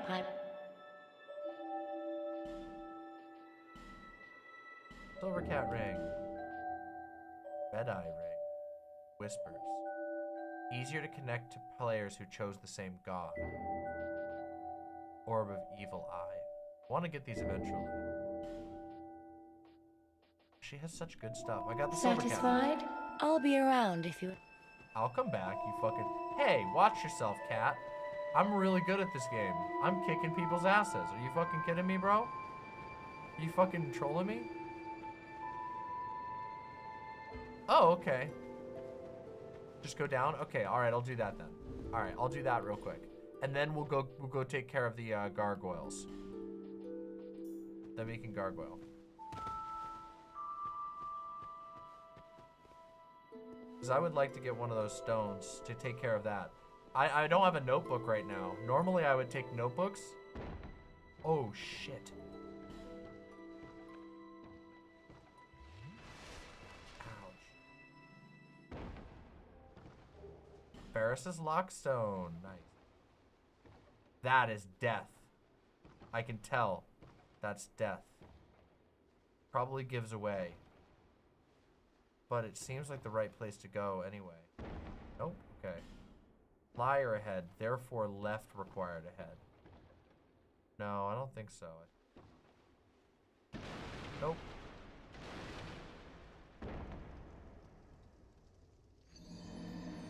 That was foolish. I forgot to spend my souls first. Why did I do that? Why did I do that?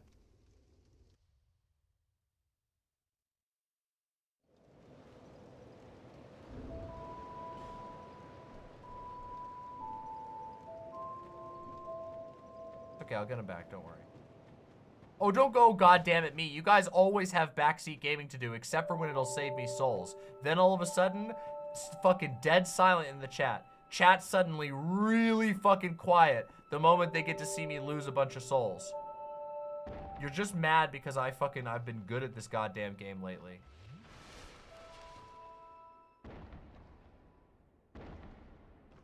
Okay, so left required ahead means that I gotta jump over to there, right?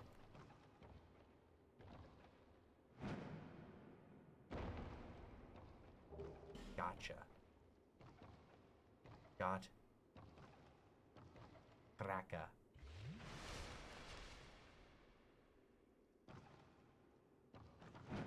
No, you're good about it, Baphomet. Everybody's been pretty good. I'm just giving people shit.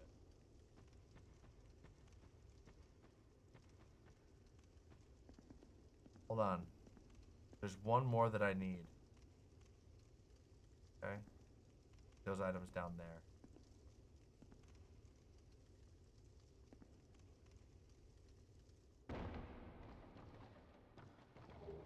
Ring of the Evil Eye +1! Ring of the Evil Eye +1!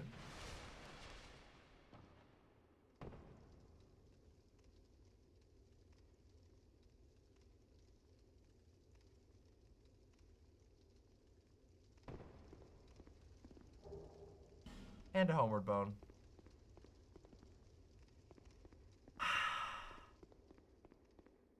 Let's dress back up in case we get attacked, huh? Get dressed.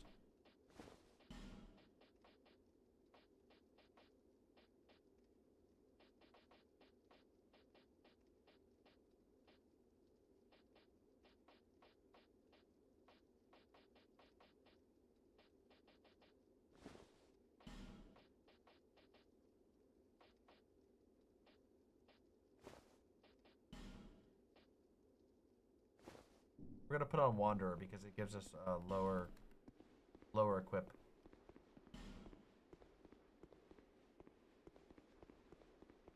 Thank you. Visions of message and short message ahead. Okay, hold on.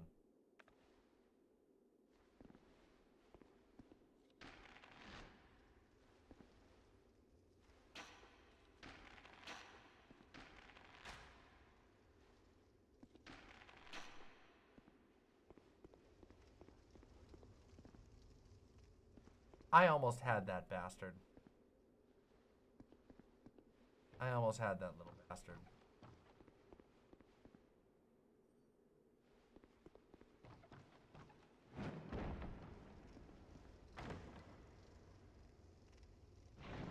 Like, getting that one is gonna be a bitch. Ash Knuckle Ring, huh?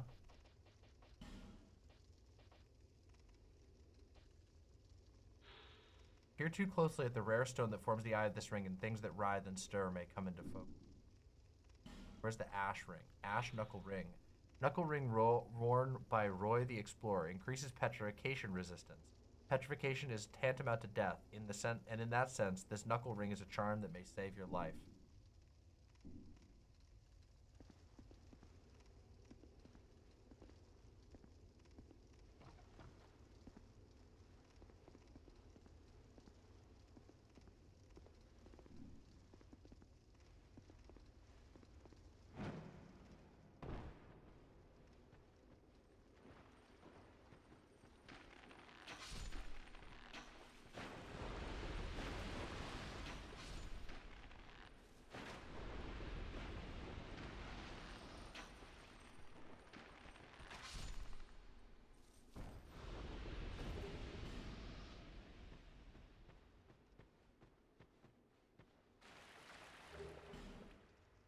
Butterfly. Great heal. Wary of monster skeleton. Back. Message required ahead.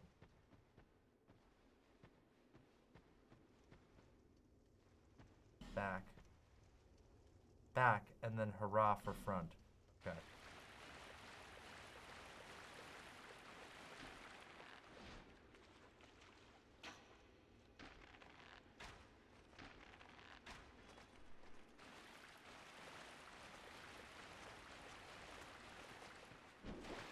Come on over here. I know how to work you.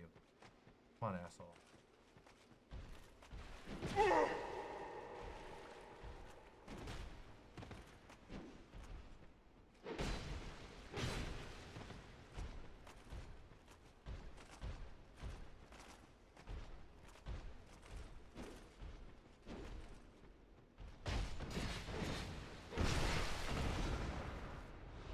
Fucked.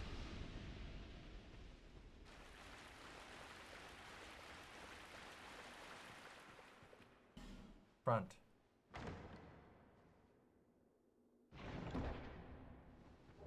Sublime Bone Dust. Yes! I know we were supposed to go fight the gargoyles, but I have gotten completely lost and and I feel the need to grab these things before I forget.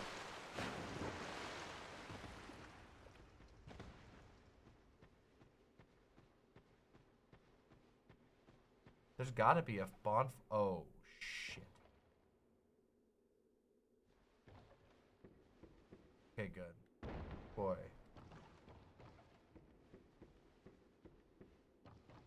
Killed there. Realize what was happening.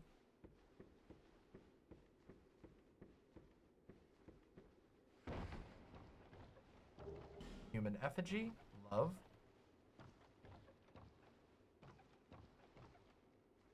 Okay, so we got...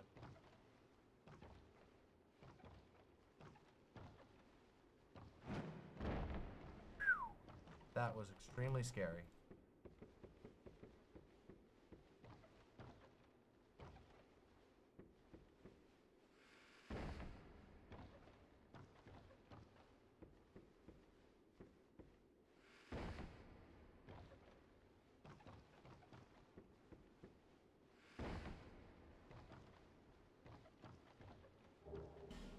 This place is creepy. This is the first area of the game that's been dead silent like that. Where it's just a bunch of weird abandoned shit and there's literally nothing in it. Besides those explodey guys from before.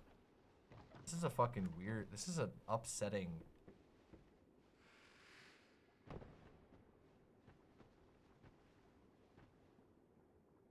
Head, by the way, dwarf. Token of spite. Fuck is a token? Proof of defeating another world's master. Oh. Hold on.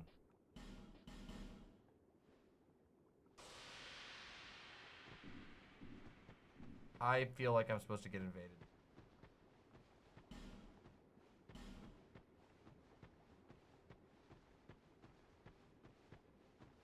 Torch. Torch required ahead and then praise the sun.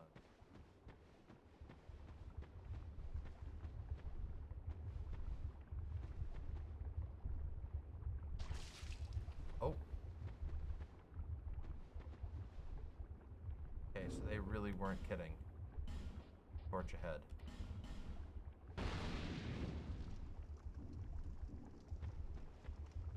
Yeah, but where's the... Stop it.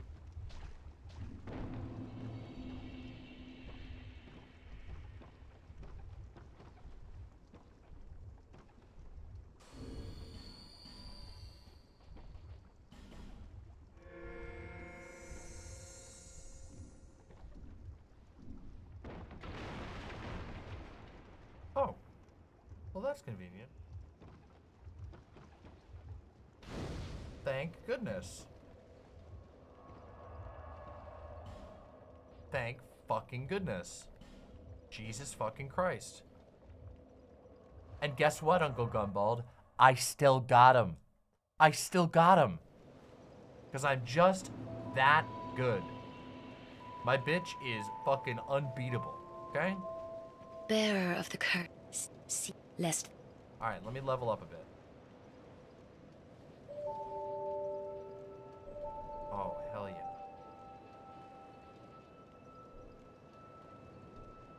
Okay, wait, hold on. I want to put 2 more in adaptability. Put 1 into attunement. Put 1 into vigor.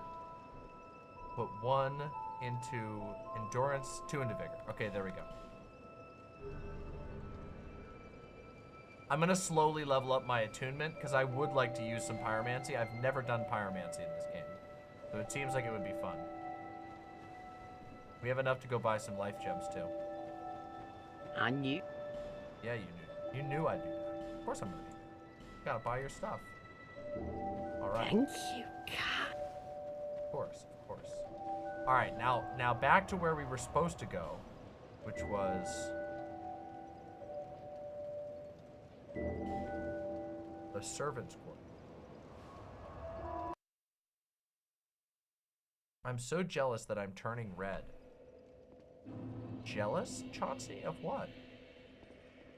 You always say some funny things. Okay, I'm gonna go open the Ferris Lockstone down here because it sounds good.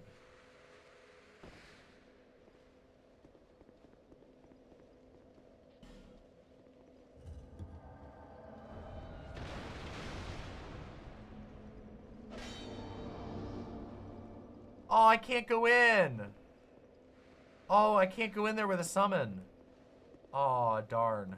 Oh, well, okay. We'll come back afterwards then. It's okay. I'll get it before I log off then. It's okay. No biggie.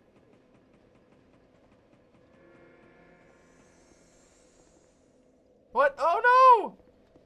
You didn't have to leave. Your ease at game progression is unmatched. Oh, thank you. Thank you. That's actually really kind. Dwarf ahead and short beat. Try beating to a pulp. I remember this zone. Wait, I remember this zone.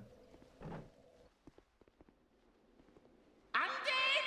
Undead!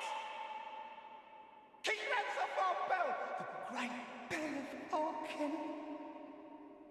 The bell belongs to the princess, it do. Stay back and we slice you to bits. Me and my chums, we shan't be left.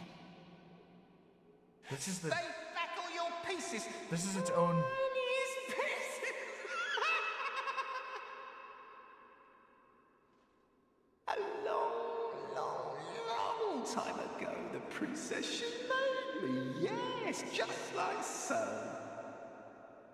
To guard this bell for the prince's honour. Stay away, foul undead, or you'll be a goner. Oh yeah, isn't this like? It belongs to the princess, it do. You basically have to. It's like a PvP area, right? Or something like that? You go in there and there's like a ton of dwarves attack you and the goal is to get to the top and ring the bell. But you get attacked by people or something. There's people who are attacking and there's people who are defending. I feel like I remember that. Ow! Why did that sneeze hurt? Ow! Oh, that hurt. Oh. Yeah, it was a really harsh sneeze. It hurt my throat. Ow.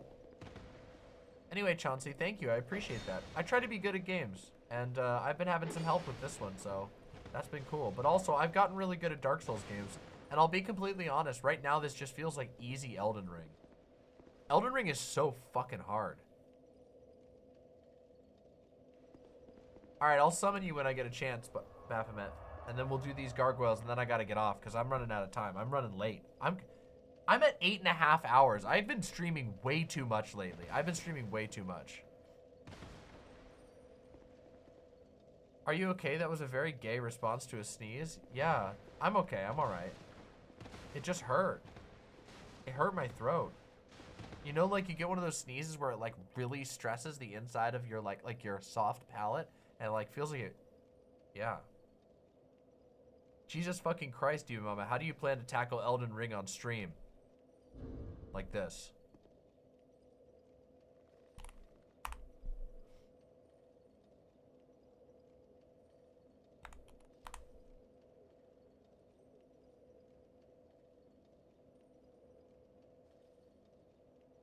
Where is it?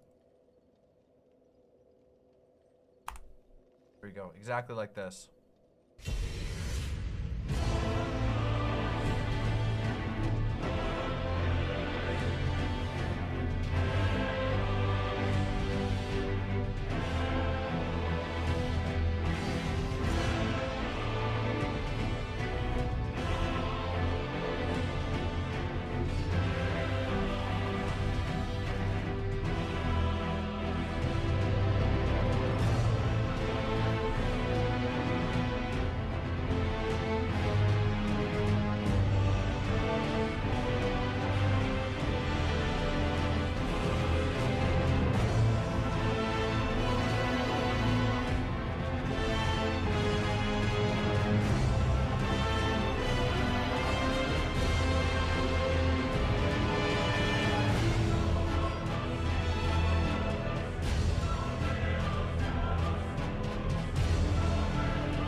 That's how.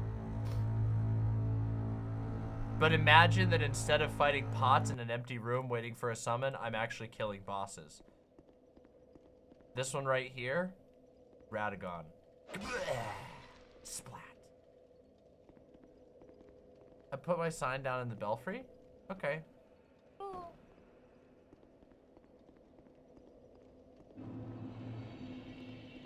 Belfry Luna. Okay, let me put my armor back on.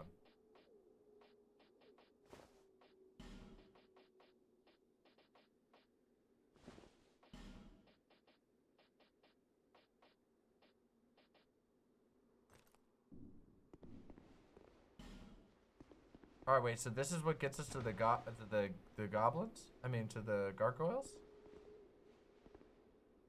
Do you have any expectations for the Shadow of the Erd Tree DLC? I have one expectation. It is going to be about Mikola. That's my one expectation. Other than that, I have no expectations. When it's time, I will play it.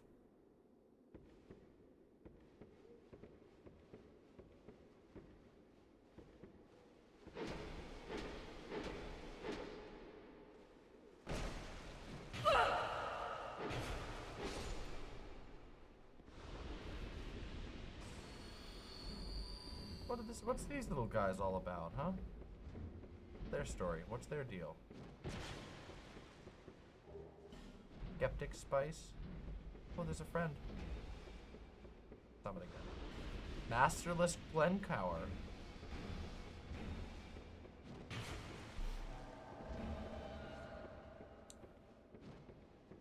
I know this is gonna bother people, but I'm gonna be playing Shadow of the Erd Tree off stream first by myself. This place again. What does that mean?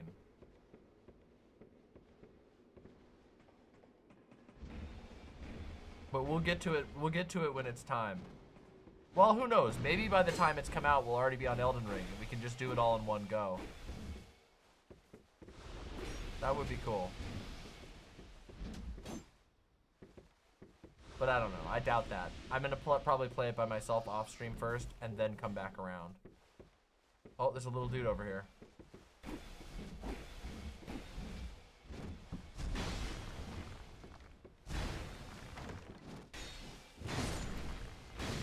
I'll still be on the Poison Swamp in Dark Souls 3. No, not a chance. Okay, not a fucking chance. I am the absolute god of the Poison Swamp of Dark Souls 3. Not only that, but I've beaten Dark Souls 3 3 separate times. The Poison Swamp in Dark Souls 3 is my fucking bitch, okay? Not even gonna happen. Not even close. I am going to ace that shit so hard, especially if I'm playing Pyromancer. Wait, so I did it. So what happens now? What opened?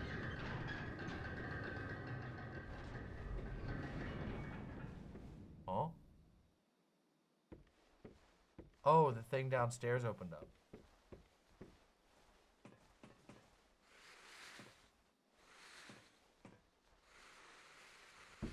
Down here.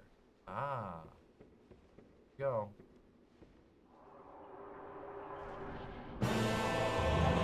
Hey! I remember these boys. Remember these?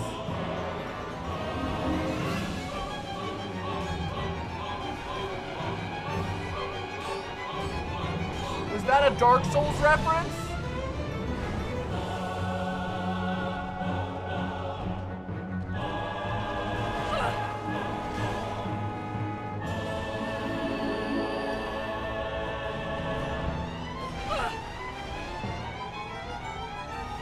Whoa! There's a lot more this time.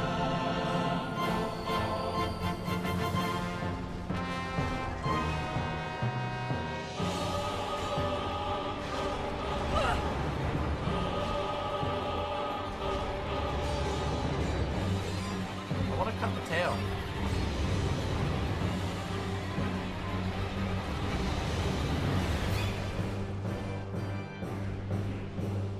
No!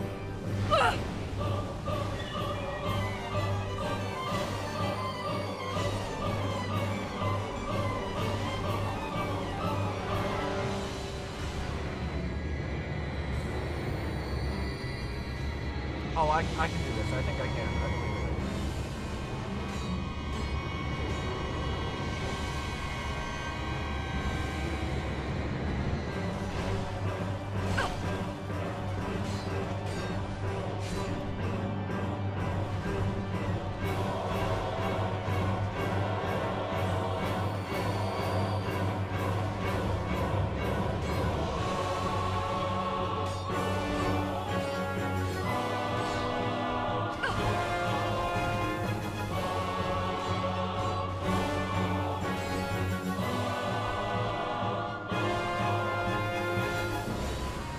Cut your damn tail, bitch. Maybe you can't cut the tail on this one. The tails do seem much smaller.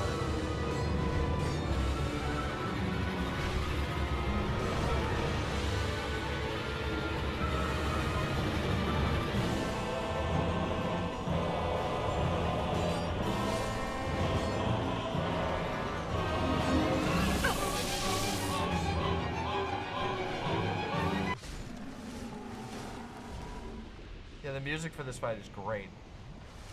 It's a variant of the Dark Souls 1 Gargoyles fight song, isn't it? It's not the exact same. It's like a remix, isn't it? Because it sounds slightly different. Maybe it's just a remaster.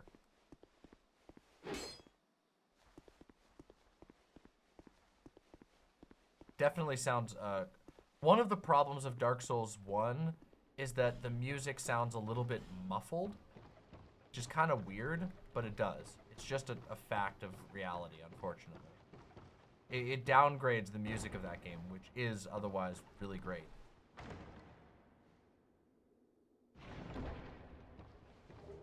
Southern Ritual Band. Ooh, let's check that out. Oh, I didn't even have my right ring on. Allows attunement of additional spells. Oh, sick. That's actually awesome. We're going to use that one, actually. We can use the Pyromancy. That should allow us to get a spell slot. That was awesome. Cool fight. There's a lot of Belfry. Jumping off ahead in short happiness. Oh, I remember there being a place where you jump off and there is something that you get. But I don't know if this is the one. I don't think this is it. I know there's a place where it does happen. I'm pretty sure it's not this one. Be wary of Phantom Monster. Yeah, we're going to stop here. This is where we're going to take it. Where we're going to go rest, and I'm going to eat some. First, actually. Not quite yet. Wait, hold on. I have to attune spells. Link Fireball first, and then I need to travel back here, and I need to level up just a tiny bit. Banger stream. Thank you so much. We still have 111 people here after 9 hours at 2 in the morning. Bearer of the curse. Lest. That's fucking sick. That feels awesome.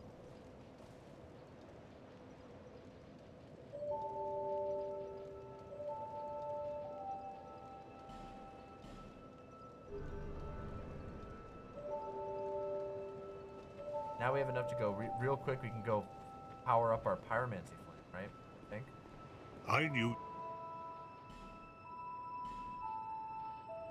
Oh, he doesn't do it. Oh, he won't do your Pyromancy flame. We must have to find the Pyromancer first. Okay, we'll do that next time then. Don't waste my...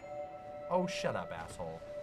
The fucking... They really went the wrong way with the fucking blacksmiths in this game. I hate their asses. They're fucking rude. These guys are bitches. I hate them. What a jerk. Stupid jerk. Jerk.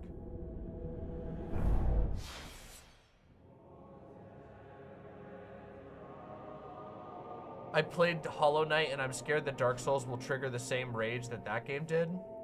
Depends. Dark Souls is easier in some ways and harder in some ways than Hollow Knight. I would say that Hollow Knight's difficulty at the maximum is very difficult, but also Hollow Knight has a lot more like run backs to bosses. Like you have to run a lot further in Hollow Knight. Okay, good to know, Baphomet. I'll try to hit that. All right, we got a clip to watch. All right, one final clip. All right, I want to see what you got me. What? What? What?